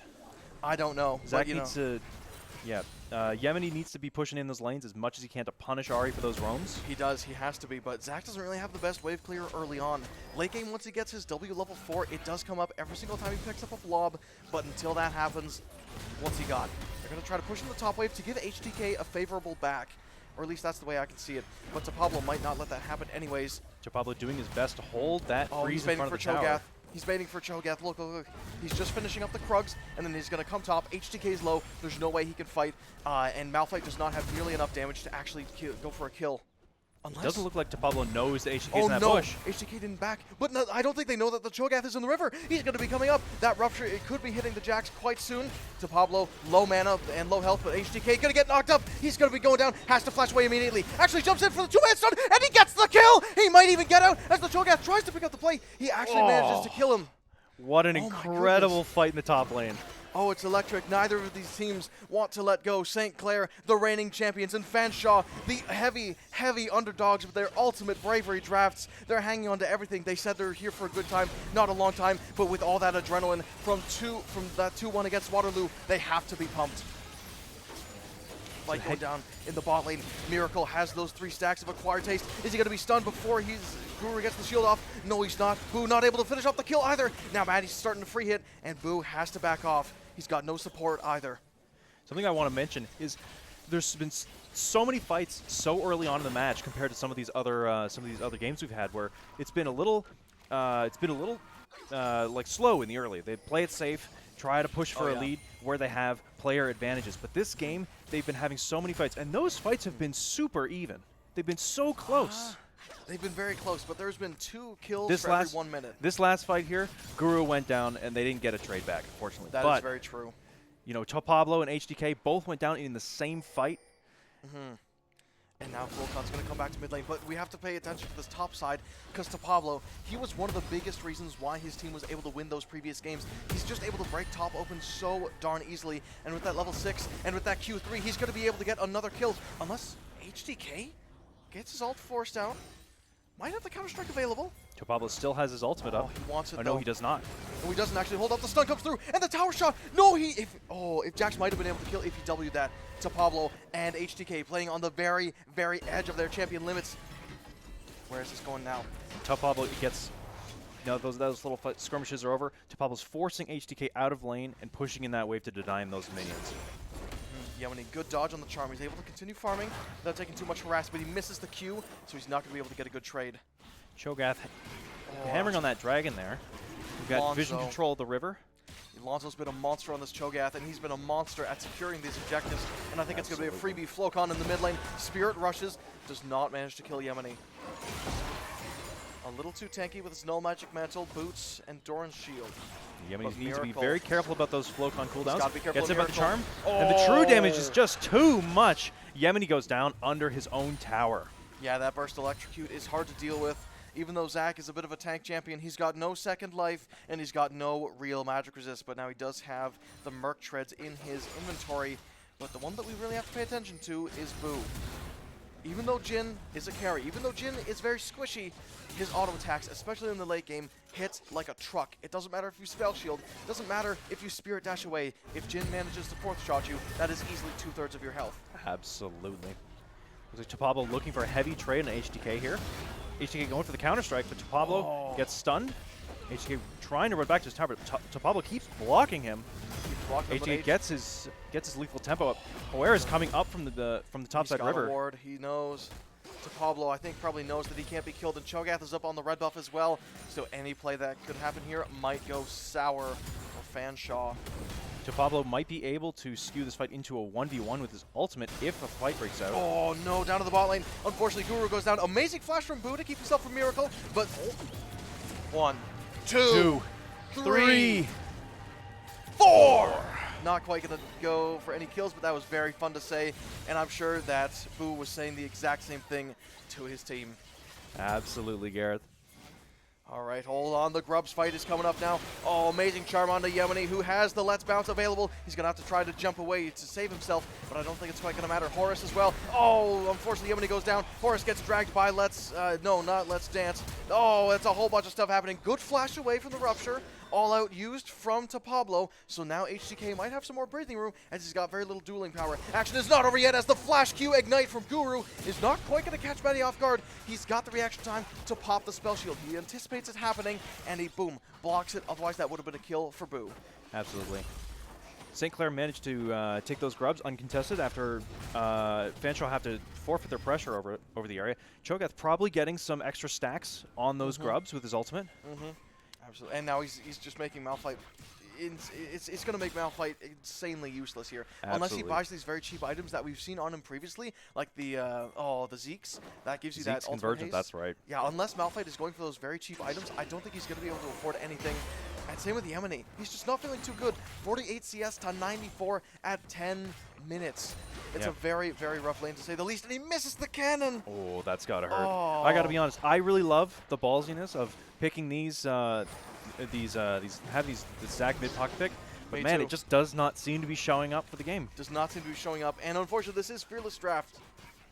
So even if he's able to make it work in game 2, he cannot pick it. Neither team can pick the Zach. Oh, Guru getting clipped by the charm. He gets stunned up as well. But the Rel has to dive away from the tower. Now TP's coming back for Yemeni. Are they going to want to fight this? I don't imagine so. Up at the top lane. Oh. Up at the top lane, HDK getting CC'd. Pablo going in, and HDK goes down. Lonzo Heaton able to get another free ulti stack. Yeah. Jax is not feeling too good. 600 gold down from the Cassante. Over here in the mid lane, Yemeni is also in some trouble. Gets stunned, gets knocked back from the Rel W, but he's able to hop away for free. Yeah. Miracle heading back towards the bot lane. Oh. Matty on his own getting. Oh! Bit of anti-synergy as the 4 goes right over Sivir's head, and they're able to flash away and gets the safety of the Rel. Guru now get turned on. Is he going to be able to survive? The Ignite gets dropped. Magnet Storm drops as well, plus the crash down from Miracle, who able to stay alive with the barrier, just able to get away. There's no way. Miracle pops the ghost for good measure. Jin W unfortunately misses. Matty just not quite being able to find the damage to pop those health bars. Over here in the mid lane, the fighting is still not over. Bot lane might actually be going for a dive. Miracle might be willing to dive for this. Guru has no ultimate. Matty throws the Q. Oh, the Q flash from Miracle is going to finish off the Catfish. Now Boo has to try to stay alive. Over here in the mid lane, unfortunately, the Malphite is forced to ulti over that Raptor wall to stay alive and away from Flocon and Lonzo Heaton. Man, oh man, it's rough. Absolutely, and with Horace pushed out of lane, it looks like Lonzo Heaton goes for the Rupture to interrupt the recall, but doesn't quite manage to find it. Takes his Raptors to deny him some of that CS. To Pablo going in, Counter-Strike comes out from HDK. Doesn't quite manage to dodge the Q3 from Pablo. Has the Grandmaster at Arms, so if he wanted to, he could probably extend this fight. He knows where the Cho'Gath is. He knows it's bot lane, and another solo kill onto the Zac. 0-4. This is going to be an 0-7 from me. Absolutely, and with how fed Flocon is getting from taking those tower plates, he might be able to take that tower right away. Oh, no. Oh, wait. HDK just barely able to escape with his life. Cassante doing so much damage with only a glacial, yeah, that's Iceborne Gauntlet. With that Iceborne Gauntlet. Guru in some trouble now, but no CC left for Miracle. He got stunned up by the Deadly Flourish, and now Malphite is here to try to make a play happen. Jargath is going to be joining the fight too. Rupture, unfortunately, going to go wide onto everybody. Horus, no ulti online either. The Jin Trap is also going to be going off. Horus goes down for free, and now Guru and Boo are on the run. Miracle's still very low. Guru not going to pop the shield in time. Now Boo is going to be turned on. I think he's going to die. A 3v1, and the Jin cannot handle it. St. Clair absolutely taking over this game. Looking for some more heavy trades in Yemeni. Yemeni keeps going, misses the charm, looking like not quite going to be able to get the kill. Doesn't get the return damage on REQ either. But does allow, with that mid-proud, does allow Lonzo Heaton to take the Dragon uncontested. Probably another stack for Cho'Gath. Guaranteed it will be, and it's so hard to outsmite the Cho'Gath, especially with all the smite changes. At this point in the game, the junglers only have an 800 damage smite. It's not the 1,000 that they're used to, and it's certainly not the 1.4k they're going to be getting later on into the game. Absolutely, and even later on in the game, I don't think there's a single champion in the game that can outsmite a Cho'Gath. Even a Nunu, I don't think. One thing I do like about this Cho'Gath, with Lonzo Heaton's builds, is he's got those move speed builds. He's going Deadman's Plate, Force of Nature, Shurelias. just give him that move speed and that mobility to get on his targets, which is one of Cho'Gath's biggest weaknesses as a champion. That being, is very true. You know, one of those original 40 from way back in 09. Yes, he is. But, you know, let's take attention away from the Cho'Gath and back to the Jhin. Somehow he killed Maddie.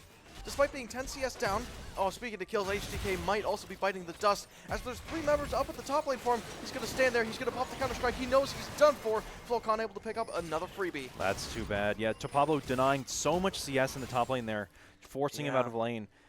HTK trying to get a proxy going so he can get some resources on himself, but response from St. Clair is just too coordinated. Oh, it's very rough, but look at the bot lane now. Guru tries to hit Maddie with the W, but it's not quite going to matter. Oh, Horse is going to hit her with the ultimate. She has no spell shield. The Ignite is dropped down, and now the minions are going to be pushing in. He's tanking up the turret, trying to give this kill to Boo, who desperately needs it. Miracle's trying to save her ADC, but she's already dead.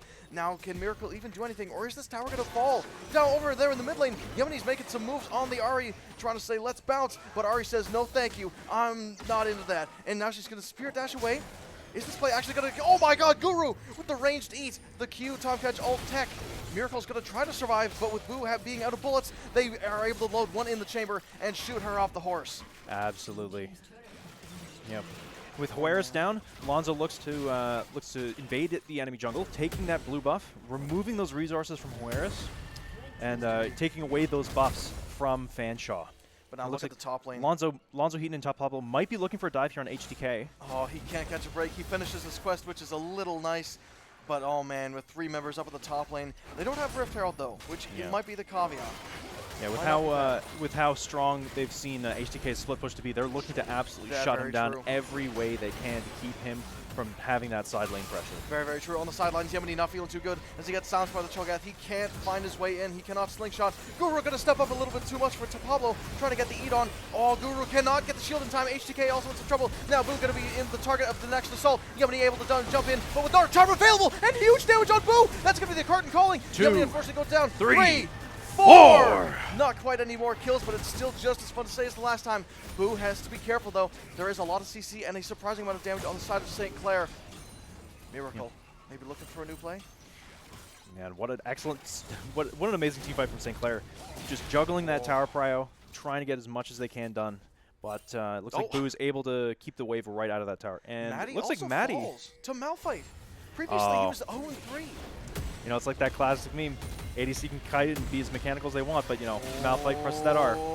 Pablo might be biting the dust, and Guru takes the kill. A little unfortunate, as that was a shutdown, but it's still a kill nonetheless. HTK finally getting some breathing room. And Miracle might be a little bit caught out there. Lonzo Heaton hit the... Oh, wait a minute! That didn't interrupt the Tom Catch W. No ultimate on the side for the Malphite, but now Boo has to try to join the fight. He's half health. Yemeni dives right in there, but gets caught by the charm. Amazing reaction from Flocon. Now he's going to be spirit rushing over. He wants to find Boo. Boo pops the barrier, but it's not quite going to be enough. Over with the Malphite. He's trying to duel Lonzo Heaton, but Miracle is going to be able to stun him up, and the double rupture might spell the end for Fanshawe, as now the Zac blobs come down, but I don't think anybody has TP to save it.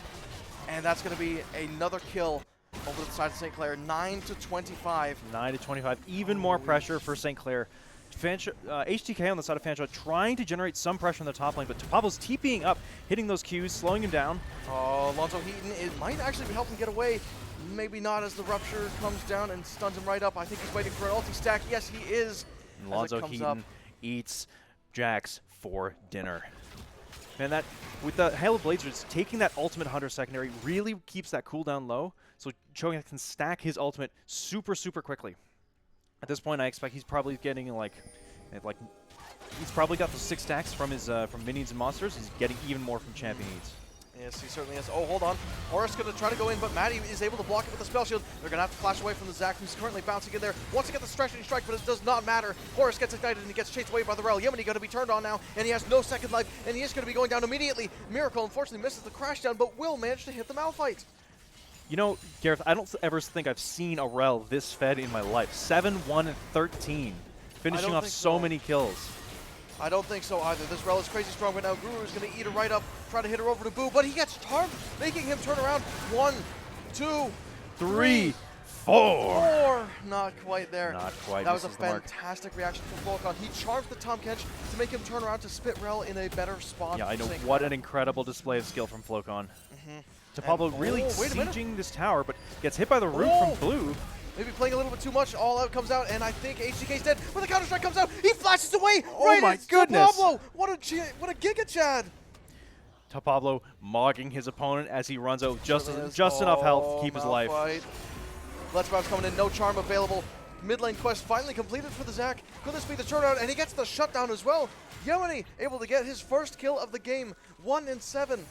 1-7. All right, well, hopefully that Zac can make something happen later this game. Maybe he'll be mostly peel for Jin or some extra engage. He might be 5,000 gold to his name, but with the Ahri having almost 10,000 gold, oh my god, that's literally an entire champion up, like worth of gold for St. Clair's mid lane. Miracle taking up space in the bots in the topside jungle while Lonzo Heaton's taking that Rift Herald. Probably looking to get another stack on this Cho'Gath. Lonzo Heaton's getting really fed. I don't know if Lonzo Heaton's going to be even killable later this game. And he's got, interesting enough, he's got the Magi. Actually, he's got the 10-stack Magi with even more speed for that build. Yes, it certainly is. Oh man, it might be over. The Ahri is insanely fed. And a quick little fun fact, the Rail has more gold than the Malphite right now. That's how much, oh wait, hang on. Maybe that shutdown is going to be going over to St. Clair. No, it's not going to be going to St. Clair. Oh, left alone. Charm whiffed. Oh my god, it's a miracle that they're still alive. Unstoppable Force going to be used onto St. Clair, but they have no damage. Boo not able to enter the fight as Flocon chucks him out, but the Rupture hits Boo, and a Charm hits Boo, and Ahri hits Boo, and he's sent back to Fountain. Now Horus is on the back foot, same with Yemeni. They're way too deep in there, and they get overrun. Guru trying to make something happen, but he just can't do it. Up at the top lane, HDK takes the tower for himself. Yeah, HDK getting something there, but honestly, Fanshawe, they needed to get something for that fight, and I cannot... taking those risky plays is their way to get back in the game, but it just doesn't pay off because they don't have the damage to get those kills in, especially not with the Cho'Gath and that Cassante in the front line. Very, very heartbreaking indeed. This Rift Herald putting in work. HDK looking for a flank here, or maybe looking to cut off those minions. Nope, they're just going for a second tower. It's a lot of gold. Oh, Boo hit it once again by the Charm. And Cassante Q3 unfortunately going to miss. Now, okay, amazing start from HDK. This is a huge fight now. There we go, Lonzo Heaton going on to Yemeni. That's 3. Where's the 4? Not quite there yet. Guru is able to eat the Ahri, but now everybody is so low. Yemeni down. Oh my goodness. HDK with a huge stun from the Counter-Strike, but they have no damage to back it up. And now Boo is set running for the hills as the miracle of St. Clair is trying to run down Fanshawe's ADC. Looking like Fanshawe's time might be up in this game. I think it's wraps. But for a team that was playing Ultimate Braver the entire time, it's not that bad. Boo and Flocon maybe dancing a little bit as the On the Hunt is popped for the Sivir. That is unfortunately going to be game. You know, very well played to each his own. That is a 10-38 kill lead for St. Clair. Maybe we'll get one more extra kill. Not quite enough as the Nexus goes down. 21 minutes. Yep. Over 40 kills. Incredible showing from St. Clair. Super fed bot lane. I've never seen a Rel with so much gold in my life. Honestly, that Rel should have gone Heartsteel, if you ask me. Honestly, getting those clings, she had honestly so much damage in that game. She absolutely I wouldn't have been surprised if she had 400 stacks on that Heartsteel. I wouldn't be surprised either, but you know what? One thing that we got to remember is that was a lot of St. Clair's signature picks. The Cassante is feared for Pablo. Feared among many. Feared among many, absolutely. It's off the table now. It's Fearless draft. So, I mean, was St. Clair really good to like kind of reveal their hand, play one of the most optimal team comps in the game so early on game 1? And for Fanshawe, we don't even know how many pocket picks they have left. They could have the entire champion roster as their next picks. We have no idea. They could be cooking up something totally new for this next game, and we don't know. Honestly, they might cook something that like has never been seen before. They might, but hey, if you want to stick around for that, make sure you do. But before we go off to a quick break, we just want to thank our amazing sponsors and all of our amazing staff here. But the biggest thank you and high fives going over to the Esports hosting office of Waterloo Region. Thank you all so much for putting on this tournament called WaterLAN 2026. And we'll be back with Game 2 of Fanshawe versus the other team.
All right, ladies and gentlemen, welcome back.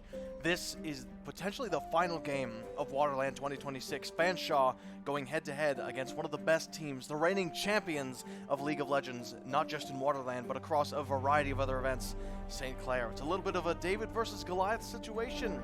Fanshawe historically has not done so well, but this is a bit of a Cinderella run. They've done insanely well. Their team has been very laid back, pulling out a lot of pocket picks that have gotten them the wins when it mattered the most. But now, do they still have those picks? My name is Gareth, and I'm going to be joined with Cameron. How are you feeling about this last one? I don't know, Gareth. I'm hoping to see some really strong pocket picks on this one. Not so sure about the Zach mid last game, going to be honest with you. Didn't quite perform as we were hoping, but it is what it is. Hoping to see some unique strategies to get Fanshawe this win. Now, this is Fearless Draft as well, so any of the picks that happened in Game 1 are not going to be available this time. Unfortunately, no Zach mid, unfortunately, no Zach, and all of that stuff. Before we do really dig into the weeds of the draft, though, I just want to give a really quick shout out to all of our amazing sponsors and all of our amazing staff right here at WaterLAN 2026. But the biggest shout out going over to the Esports hosting office of Waterloo Region. Thank you all so much for putting on this tournament, and thank everybody else for watching and enjoying it. If you want some more Valorant action, or maybe want to take a break from League, check out the Conestoga Condors' Valorant stream, which is currently going on right now. But if you want to catch all the League action but are worried about some of the games you missed, check out the UW Esports on Instagram for all the clips. Let's get back to the draft. Looks like we're starting out with some typical bans and some unusual bans. We've got the Nunu, the Jace, and the Fiora, which have been pretty common bans against Fanshawe and St. Clair respectively, keeping the Nunu out of the hands of St. Clair's jungler, which is their main. Same thing with the Jace. Twisted Fate first pick. Ambitious. Interesting. Oh, there's no way. We got the There is Teemo no hover way on that's going to be Fanshawe. Teemo. Listen, man, there's nothing left to lose. Whip out all the crazy stuff. Put on a show. St. Clair. Oh, Nefiri is open, actually. Nefiri's still open, that's right. Oh, St. Clair banned it first game, but it is still open. That's Nefiri, interesting counter pick against the Twisted Fate, using Yes, you know what? using that untarget ability to dodge that gold card. That is a very good thing. The only issue is that the Twisted Fate has a lot more roaming potential than this Nefiri, but I mean, historically, they haven't needed to lead mid a whole lot to get a bunch of kills. It seems so, yeah. Nefiri still has that that long engage ultimate. Not quite the global presence that Twisted Fate has, though. Tristana looking like the ADC pick on St. Clair's part. First cool. Tristana. Is that the first Tristana we've seen this tournament? It is actually, yes. Wait, no, second. I lied. There was another team. I want to say Durham, but don't quote me on that. Anyway, Volibear as well for the jungle. Honestly, kind of standard, but I'm actually very taken aback by St. Clair's TF and Tristana. Usually, I would think they would just go Aphelios if it was on the table. Yeah, Aphelios and Sivir still up for grabs. No, Sivir's actually off. A Scion pick on the Fanshawe side. Cameron, I think you know exactly where the Scion is playing. We heard rumors of a strat Fanshawe have been cooking up, and that Scion we might be seeing a lethality Scion this game. We might be seeing it. You in the audience, you have no idea where the Scion is going, but please make sure that you stick around. This is one of the most special picks we've seen all tournament. You will not want to miss it. St. Clair is banning out the Nautilus as if they are expecting a normal support from Fanshawe, but as they should have seen all tournament, they should know far better. Well, they've got a surprise in for them. Banning out the respect ban on the Darius, taking that away from Tau Pablo. Unless that's a Tau Pablo Volibear. It could be. I don't know if he plays it. I think Tau Pablo does play a little bit of Volibear. Really? It could be. Okay. Another one of those bruisery, strong top laners, very good at those tower dives, having that side lane pressure.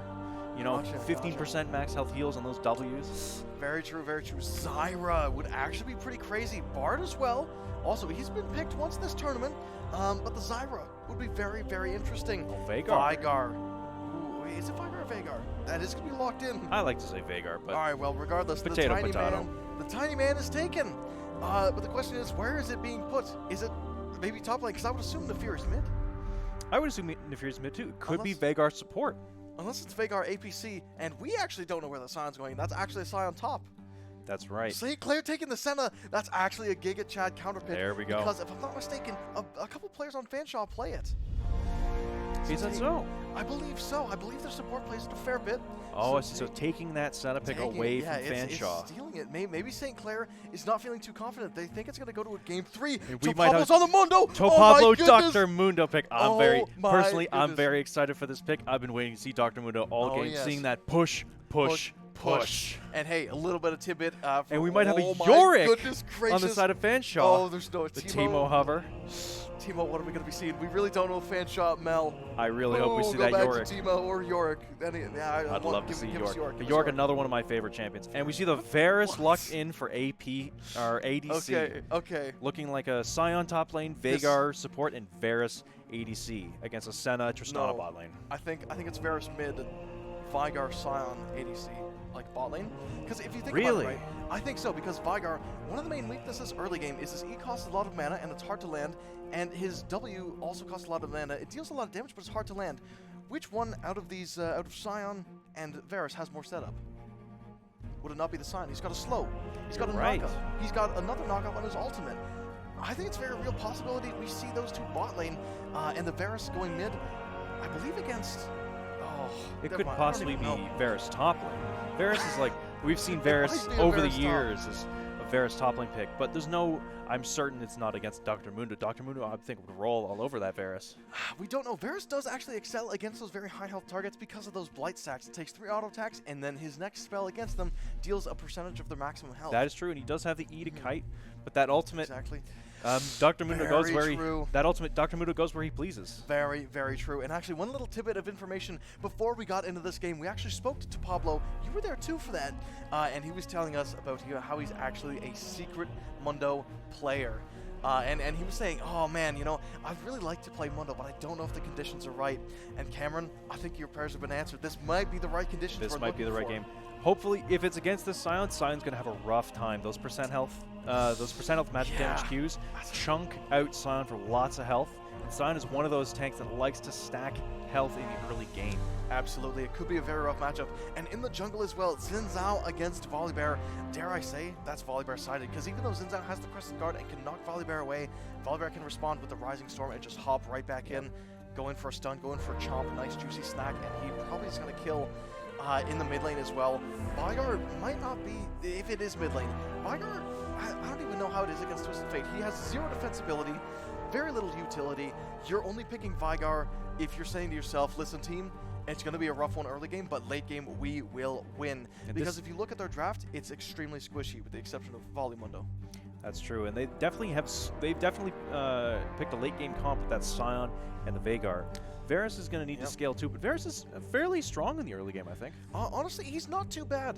That is more of the crit or on-hit Varus. There is a lethality build that has been played in this tournament so far. That is a lot more early game focused.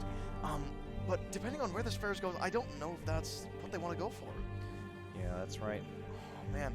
A lot of interesting stuff. So honestly, ladies and gentlemen, do not move a muscle. If there is a game to watch, it is this one. And how fitting is it that we're going to see all these crazy picks in the final game of the series? We were hoping it was maybe going to be a Sion and Zoe, but I think I like this team comp a lot better. I honestly, I like this team comp too. And Fanshawe, they're putting all of their eggs in this last basket. They need to pull through to clinch this win to have a chance at winning the grand finals. And what a road it has been to get here with those Zach mid picks and bamboozling all of us in these drafts. St. Clair going to be on their A game, trying to push them down at every single turn. Oh my gosh, I could talk about this draft forever. Here, let's try to theorize a little bit.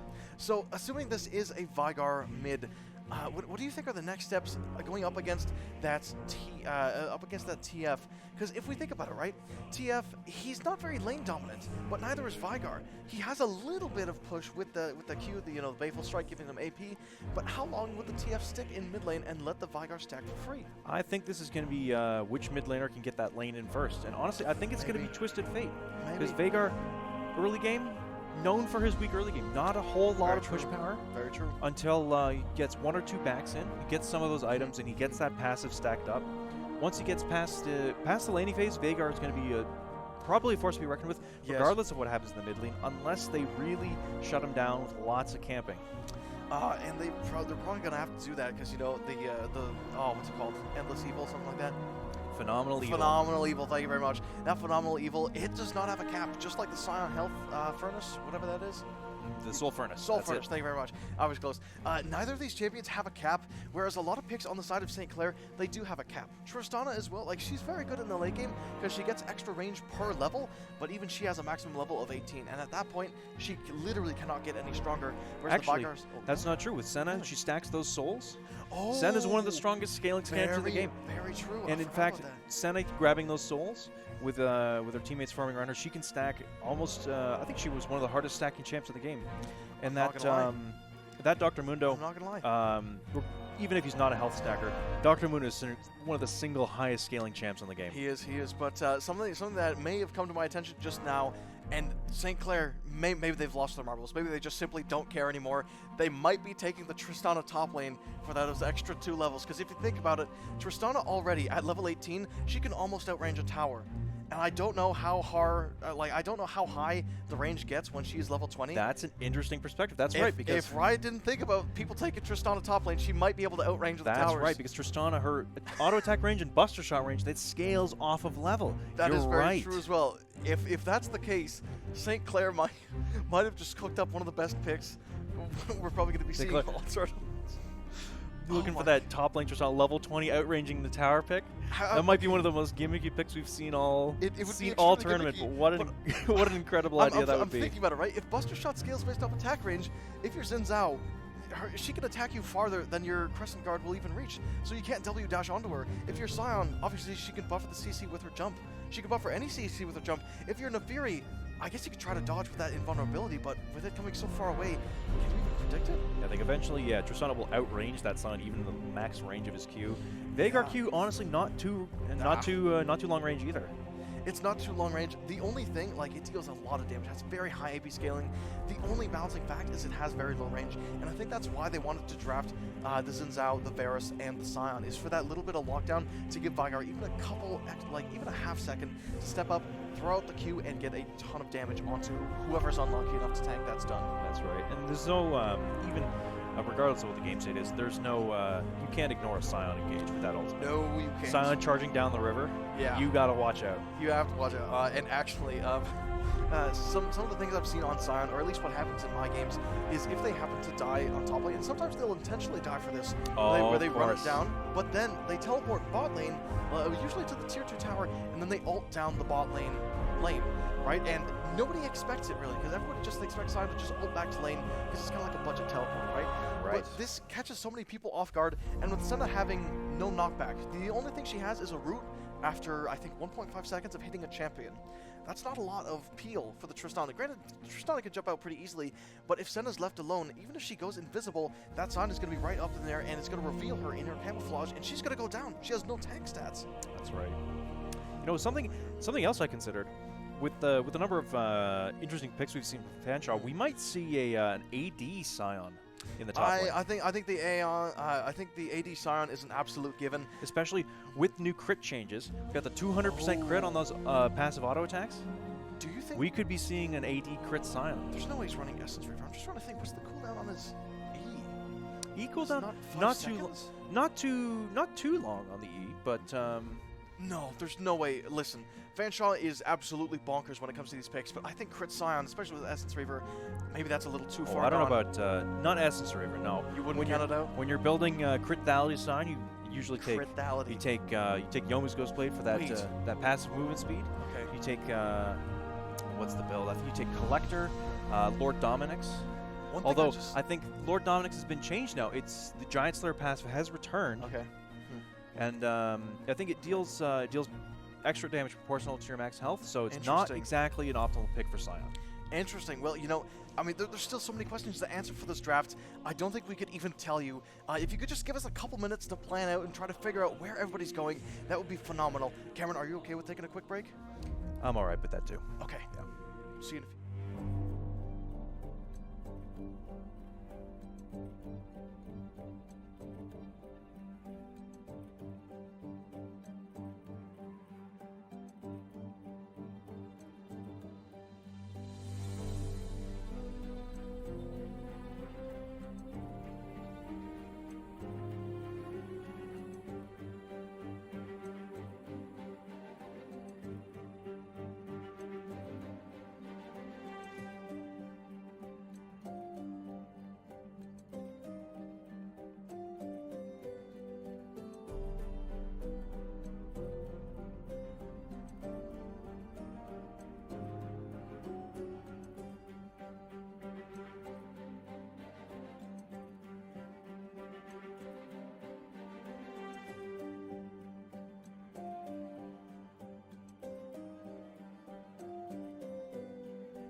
Ladies and gentlemen, welcome back. We have a breaking report from this game.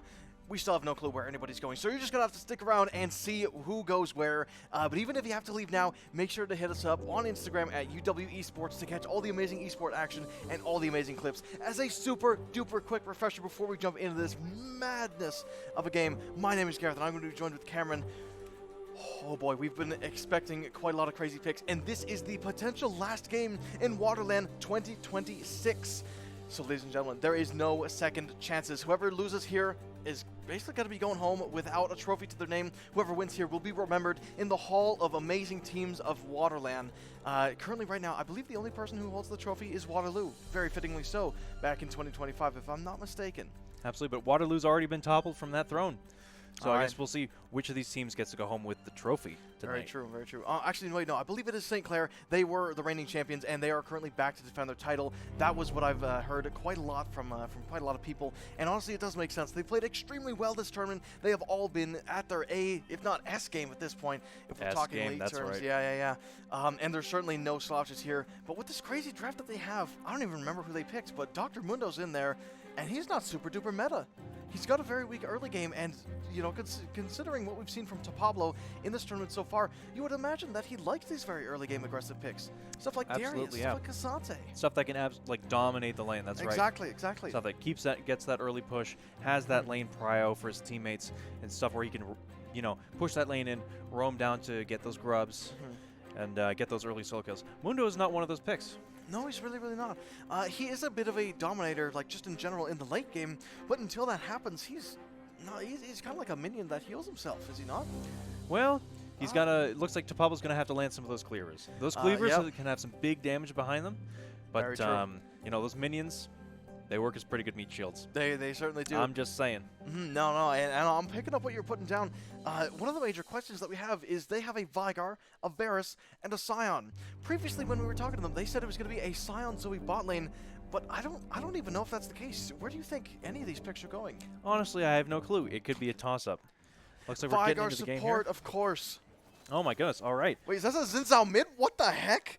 That's a Xin Zhao mid of the Furious the Juggler. Xin Zhao's mid. What the heck is happening? Oh my god. Okay, let's back right up. We have a lot to unpack. So it's Vigar support. Vigar support. Scion ADC. It's interesting. I'm speechless. They might have cooked a little too hard with this one. They might have cooked a little too hard. And then the Xin Zhao mid, that was literally the last thing I was expecting. The Varus top, maybe that's okay. We've seen it in pro play before. I've seen it in my solo queue games a little bit. But that Varus top, he's got a couple tools to keeping the peel off. I don't know. The Varus top, I'm a little skeptical. I think that Mundo, he's going to be able to tank those chipping from the range damage with second wind, with his passive. He's healing the 2% max health every second, and he's going to be healing back with that second wind and that Doran's shield. Well, I mean, sure. and that does make a lot of sense, actually. Yeah. And it's pretty hard to freeze against Mundo too, because he can just the whole time he can just farm with those cleavers. Very true. It's honestly so hard to tell where this lane is going. I do think that because Varus is ranged, he's not going to be out of the game completely. He will always have that safety of being able to walk back and just free hit onto the tower. The only issue is obviously Mundo has his passive. He can't be CC'd. So if Mundo decides to hit 6 and decides to right-click underneath the Varus tower, what's the Varus going to do? He can throw out his ultimate, but it's not going to stun. It's not going to slow. You know what? With Varus top, we might be seeing a rare AP Varus counter pick here AP Varus? on the Mundo, who's building max health. There's no way. That AP Varus is going to chunk him for quite a bit there. Hold on. Oh, TF able to flash away. Yemeni, he's a beast on this Nefiri. Wait, no. Horus is a beast on the Nefiri. Okay, at this point, I don't even know who played Nefiri last game, but whoever was playing it last game, they were a monster, picking up so many early kills, and here is no exception. He's already 1-0, getting that assist as well. And it looks like in this game, Yemeni is swapped into the jungle role instead of Hoeris. Okay, so then that's right, he is the mid laner. And it's because he's so comfortable on the Fury. And if I'm not mistaken, he is actually a jungler. I think so, yeah. Oh my goodness. Okay, so much to unpack. And of course, Pablo has the corporate Mundo skin, already starting off with a giant spell, and HTK is throwing out some emotes. That's what we love to see. And he's got my favorite chrome on there, Obsidian. He's got the clean pinstripe black suit. Ooh, all right, even better. It looks like we do have. Look at that Scion building those two longswords. I'm thinking we're gonna have a Crithality Scion game. We might be having a Crithality Scion. One thing that I wanted to say before the break, and something I was cooking up during the break, is what about Fiend Hunter bolts on Scion? if you're going crit lethality, you ult in and knock them up. They literally cannot do anything. They can't even cleanse out of the knock-up. I'm going to be honest, and you're Gareth. able to attack. I think Fiend Hunter Bolts is... I think that's a bit of a waste on Sign. Really, you think so? Fiend Hunter Bolts, it gives you that ultimate haste, but it doesn't give you any AD. If he wants that ultimate haste, he's going to be building Axiomark, for sure. Okay.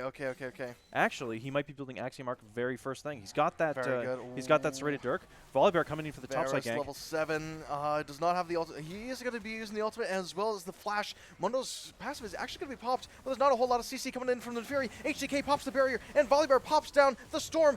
Pablo gets the kill onto HDK, but that might cost him his life as Yemeni is currently running in there with that invulnerability, avoiding the slow as Pablo pops the ulti to get that extra bit of healing and that extra bit of move speed, cleanse the slow, and get back to safety. Absolutely. Down in the bot lane, we're still not done fighting. Oh my god, Twisted Fate actually TP's right into the Guru stun, the Vygar stun, but now Maddie slays Boo, and now that Sion passive is in use, but with no stun to follow it up, I don't know if it's quite useful. Yeah, Boo definitely has that phase rush, but couldn't quite pop it off on Miracle. Clears the wave, to be fair. And that does allow the Vygar to continue stacking, but as a support Vygar, do you even want to be stacking that much? Because we have 2 stacking champions in the bot lane. If the Vygar is stacking the minions constantly, he's going to get a lot less gold from them because of that support quest.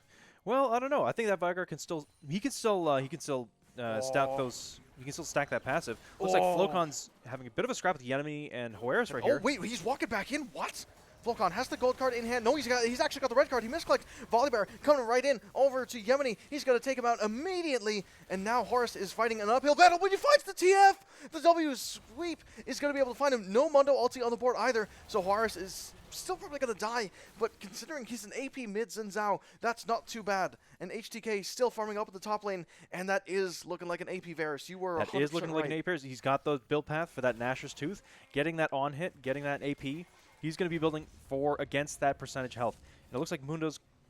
I think that Mundo's just going to be building straight into Warmogs like we've seen in all those Alois clips. Really? The build that he popularized? Absolutely, I think that's what we're going to see. And it looks like, actually, Pablo's generating... He's generating that gold. He's got 100 gold shutdown. He does indeed, actually. 2-1, 67 CS. Don't make that joke, Cameron. Thank you. Anyway, HDK as well. He's actually, I mean, obviously he's up in CS, but considering how close the Mundo is in CS, and considering that that's a melee versus range matchup, that's actually such a favorable situation for the Mundo to be in. And I mean, when he's being ganked as well, to Pablo's early game is really not going to be that bad. Oh, the flash from Volleybear avoids the Varus ulti. He knows he's dead. He's just going to sit there. Emotes are being spammed. I think all the players are here for a good time, and to Pablo is certainly smiling ear to ear. Yeah, it looked like for the first couple minutes of this game, it looked pretty even, but I think St. Clair's slowly taking over the lead on this game. Yemeni looking for a pick on Flocon here, coming up from the... Miracle's coming in as well. He wants to try to help Horace in some deep, deep trouble. Does not have the Crescent card available, gets stunned up by the gold card, but now Flocon is going to be turned on by Yemeni. Horace heals just a little bit. Is he going to be able to survive? Miracle has to flash away. Yemeni might be able to get away. Might be able to get another kill, but the Q2 is going to be able to land. He picks up Senna for himself.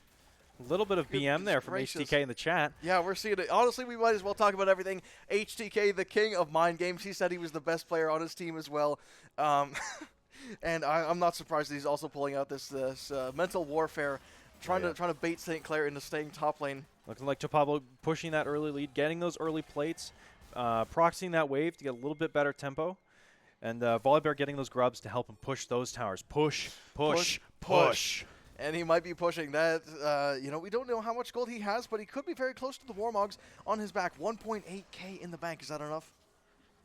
It might be. He's got to get those 3 Giants belts, but I don't know if he'll have quite enough for that. HDK actually baiting the Volleybear in. Yemeni's here, and he's actually quite strong. To Pablo as well, very low on health, has the ultimate on lock. Oh, there we go. Volleybear is going to be coming in. TF is going to be coming in. HTK almost taking out the Volleybear, but it's not quite going to be enough. The Yemeni as well goes right down. Crescent guard pop to Pablo. Not quite going to die. I think Juarez meant to dash onto the Volleybear, but he's able to escape and gets stunned up as well. But the dash still reaches. Now to Pablo, still no ulti, and he's still very, very low. Juarez might have enough damage to kill him if he has an extra second, but he does not. As to Pablo throws another cleaver right into his face. Down in the bot lane, Boo goes right down, and now Guru has to try to salvage the play, but he's not quite there for a stun. Yeah, that's super rough counter pick in the bot lane. I'm not sure if St. Clair intended this, given what the draft was, but Senna slowing on those auto attacks. Boo's having a really tough time getting onto Miracle and Maddie there for those phase rush procs. He certainly is, and the crit-thality sign I think is more of a late game pick. Please correct me if I'm wrong. But I mean, obviously, when you're taking a bot lane against 2 ranged champions, it's so hard to actually walk up and get farm. Yeah, well, the tough thing, it's hard, really hard to get on those ranged champions with that Scion passive. Looks like he's building a Yomu's Ghostblade to try and help close that gap there with the Serrated Dirk and the Rectrix there.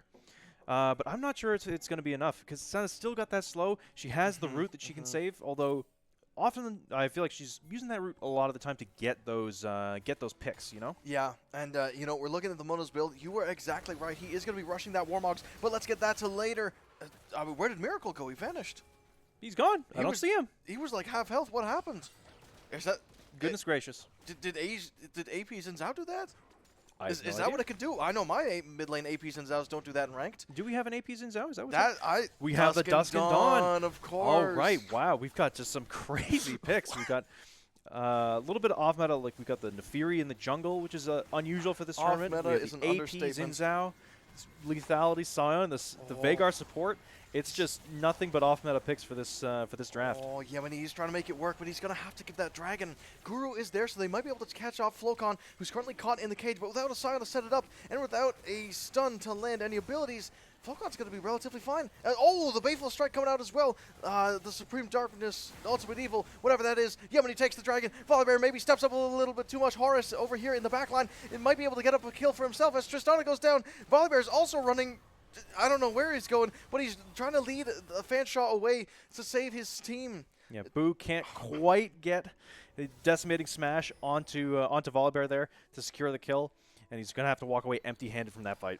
But now let's take a look at this map state. Now they're actually going to be able to push, and I mean, for a melee ranged matchup that's, you know, Scion and Vigar, I would assume they lose to Tristana and Senna. They have a surprising amount of damage on that tower and up at the top side as well. We would think HGK would win against the Mundo, but because of those ganks to Pablo, he's already level 11. He's starting to get to that power spike and pretty close to Heartsteel, if I'm not mistaken. Yeah, Pablo's definitely super accelerated. And look at him healing up in the top lane with that Warmogs. Just doesn't care about those traits. He's a full health. Oh my god. He's just taking damage from HGK and he just shrugs that off. Honestly, I wouldn't be surprised if he just walks onto that tower and just slaps Varus to death. He can certainly try. TF is going to be having the same idea as they do go for HGK. He's going to charge up a Q, and I think they just want to go kill Flocon. They do manage to get the kill, but now Pablo has to run away as Horus comes in with the TP, and now Yemeni's also there as well, dealing a lot of damage. Mundo has a lot of health, but not a lot of resistances. The unstable concoction going to be able to keep him alive. Crescent Guard actually saves him a little bit as Volibear comes in, as he might be feeding a kill. Has to pop the Rising Storm to try to get away, but now Horus is able to get him with the W slow, and now he's going to be flashing away right into Yemeni, who gets another kill, and that they might actually be diving the Mundo. He does get his passive back, but without any CC on the side of Fanshawe, it might not be that useful, but it does get him safe.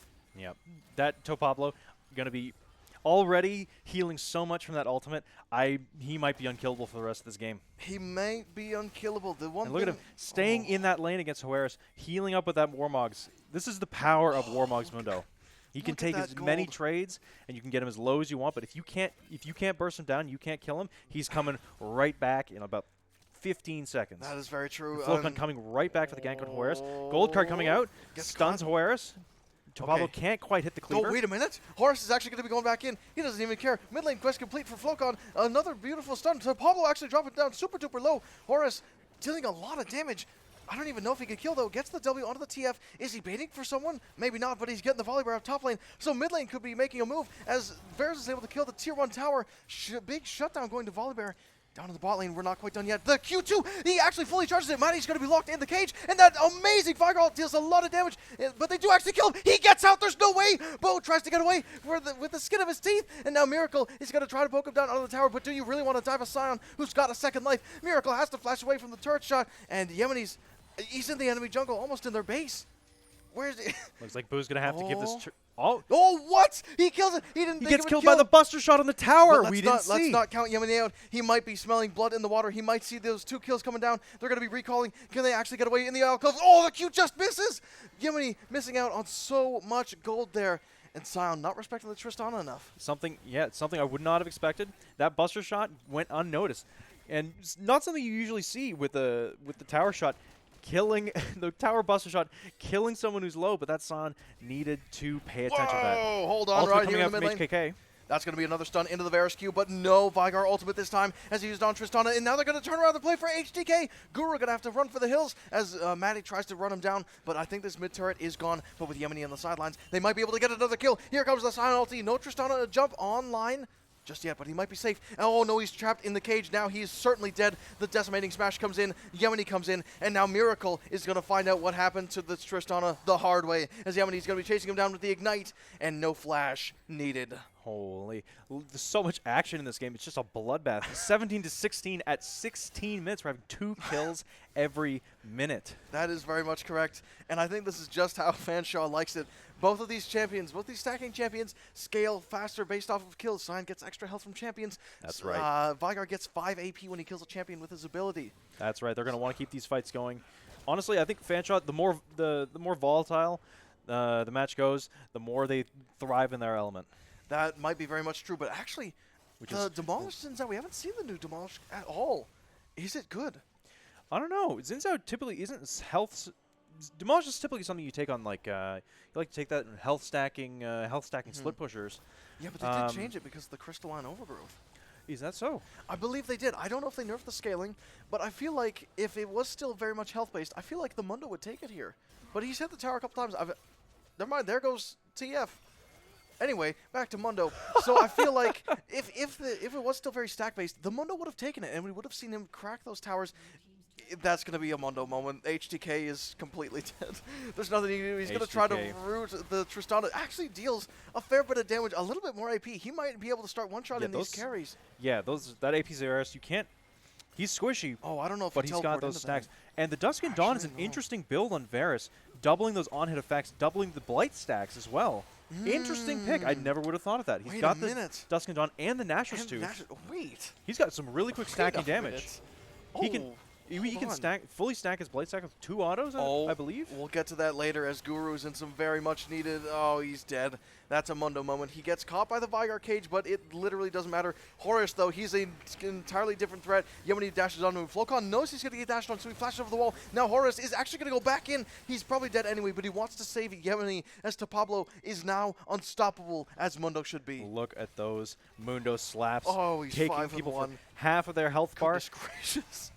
Does that Mundo have a... I think that Mundo has a Heartsteel by now, doesn't he? That Mundo has the most gold in the game. Oh, yeah. He's getting those clings. He's stacking that health. Oh, my goodness. He's got, what, 5,000 health already? He might have. He might not be capable of dying anymore.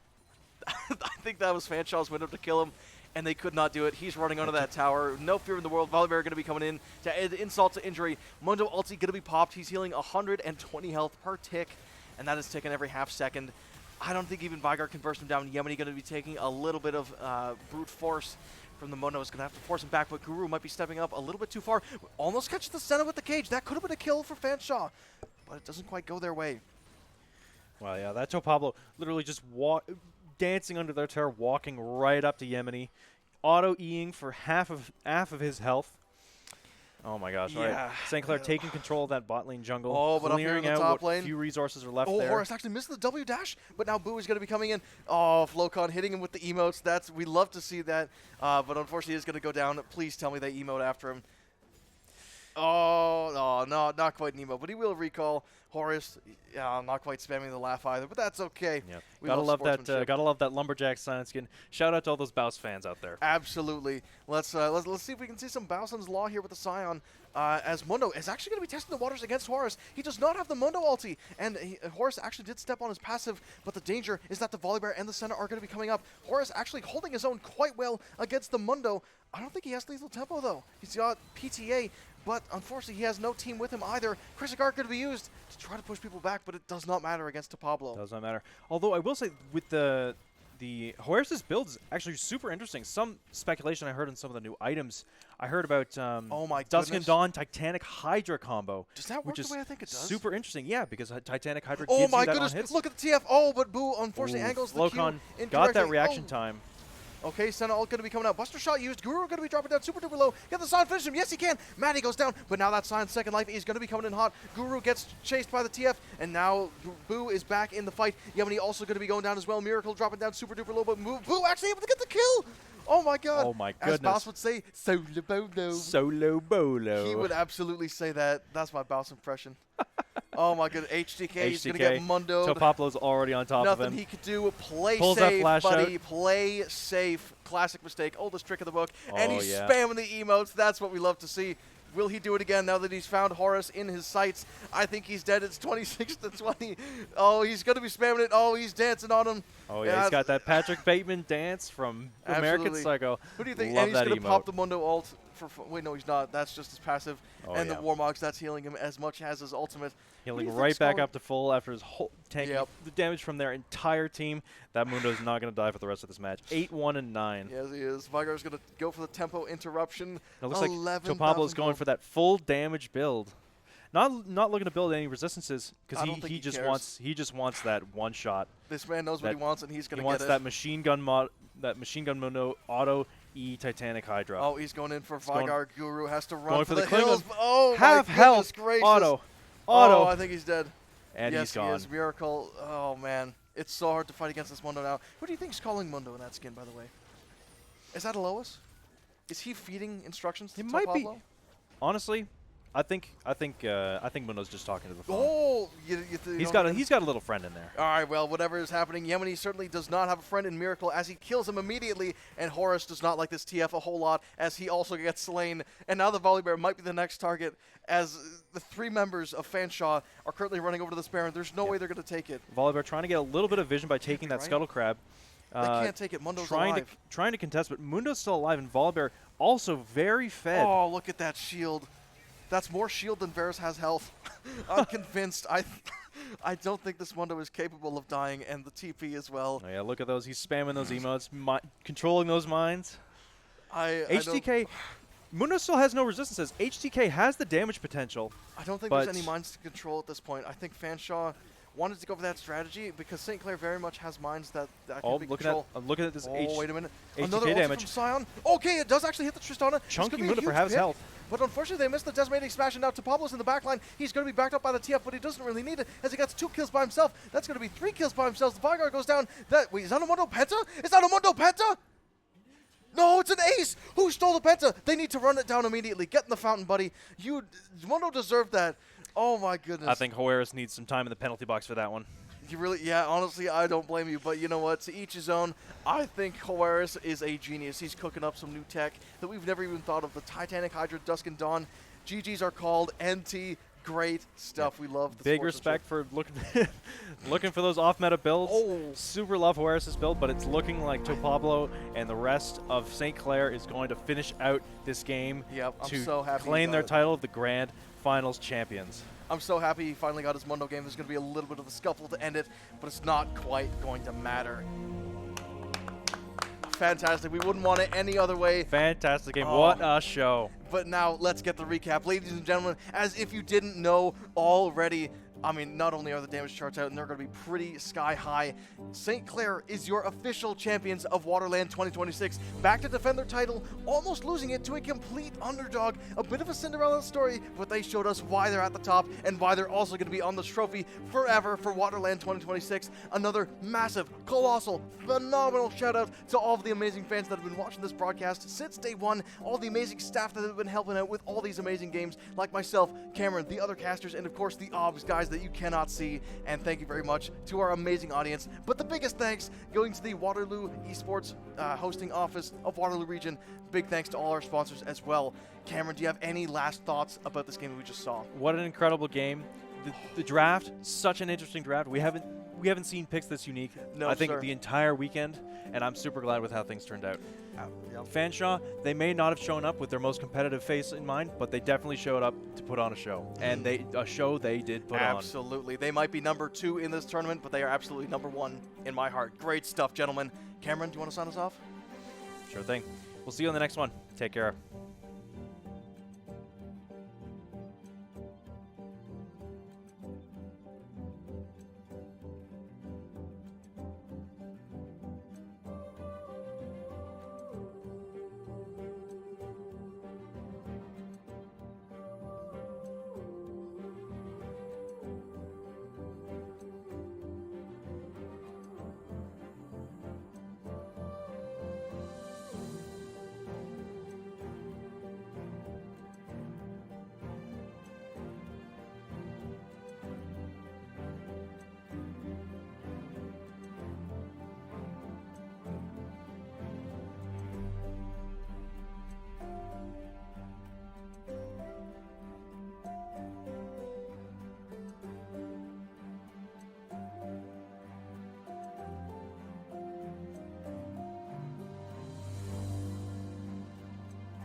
Ladies and gentlemen, you know the name and you know the voice. We're not even going to introduce me because we have a very important person here. Easily the MVP, the absolute MVP of WaterLAN 2026. The one, the only, to Pablo. Dude, how are you feeling after that win, man? It feels great. All right, man. You know, the team must be buzzing after defending the title. It got pretty close. You know, Yeah. I don't think anybody expected Fanshawe to get nearly as far as they did. I think a lot of people told them that they were a joke, that their weird picks aren't getting them anywhere. And here they were, staring down to the best team in Canada for college and universities and all that jazz. One question I gotta ask is, you know, how did it feel to finally get that Mundo game, and who let you cook?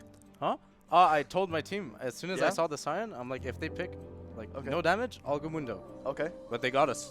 It They was did, it was yeah, you it was know. Mundo. It was sign ADC. That is very true. And what were the comms like after all those weird picks were going down? And you know what? The Zinzao mid did a surprising amount of damage. It's impressive, honestly. It was, yes. You know, like, were there any thoughts going through your head? Like, any kind of strategies? Or was it just like, push, push, push? Once I get the Warmogs online, I'm playing the music, and you guys can do whatever. I'll be honest with you. A bit of fatigue came in play. We're a Okay. bit tired, so like the comms weren't too insane. Okay, okay. But very good. we knew that we're gonna win the game. Our, All right, our all draft right. was just better. Awesome. So just keep calm, keep playing, and yeah. got Yep, it. keep calm. You know, yeah, keep the comms up. And now, if this was going to be a best of 5 and you could not pick the Mundo, would there be any other champions that you would want to have as like a complete Hail Mary pick? Yorick. Yorick, I really? love Yorick. Yorick Okay, is so really, fun. you love Yorick as I well? love Yorick. Okay, is it also for the pushing or something else? Huh? Yorick, he's kind of like, he wins lane, he Okay. pushes, he beats everyone on side. I don't know, I like him. He's All fun. right, and then as one last question, as the undisputed champion and MVP of this tournament, to any top lane players that have seen you today and want to start picking the Mundo, any advice before they head into ranked and go 0-12? Van Veres. Van Veres. There you have it, ladies and gentlemen. Van Veres. Thank you very much for coming on. And now, if I'm not mistaken, let's get the team up here because Yeah. we have a celebration to get this trophy underway and get you guys your nameplate on that trophy. Like you so deserved. You worked really hard to get here. And big thanks to the entire team. Round of applause, ladies and gentlemen. That was a great game. Great last tournament. Are they coming? I hope so. Otherwise, it's going to look really awkward if they don't. Come on in. Come on in. Come on in. Come, everyone, come. All right, all right.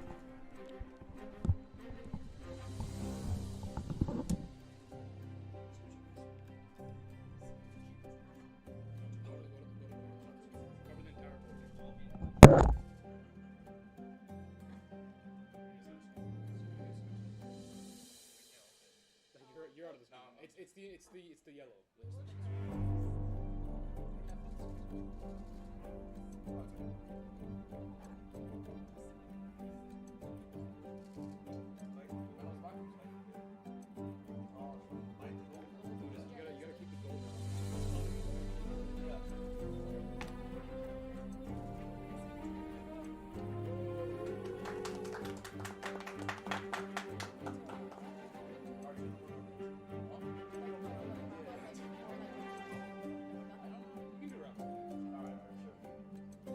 You gotta keep the gold. All right, ladies and gentlemen, I'm nowhere near to be good enough standing with these champions, but we hope that you enjoyed the broadcast. And before we end things off, we just want to give a huge shout out to all the amazing players like these guys up here, all the amazing players that might not have made it to the final circle, but certainly made it into our hearts, all the amazing talent behind everyone, even the coaches that might not be playing, but certainly inspired these guys to play as well as they did. But absolutely, the biggest shout out has to go to the Esports hosting office of Waterloo Region and all of our amazing sponsors, and of course, the volunteers that made this event possible. And with that, my name is Gareth, and I'll see you in 2027.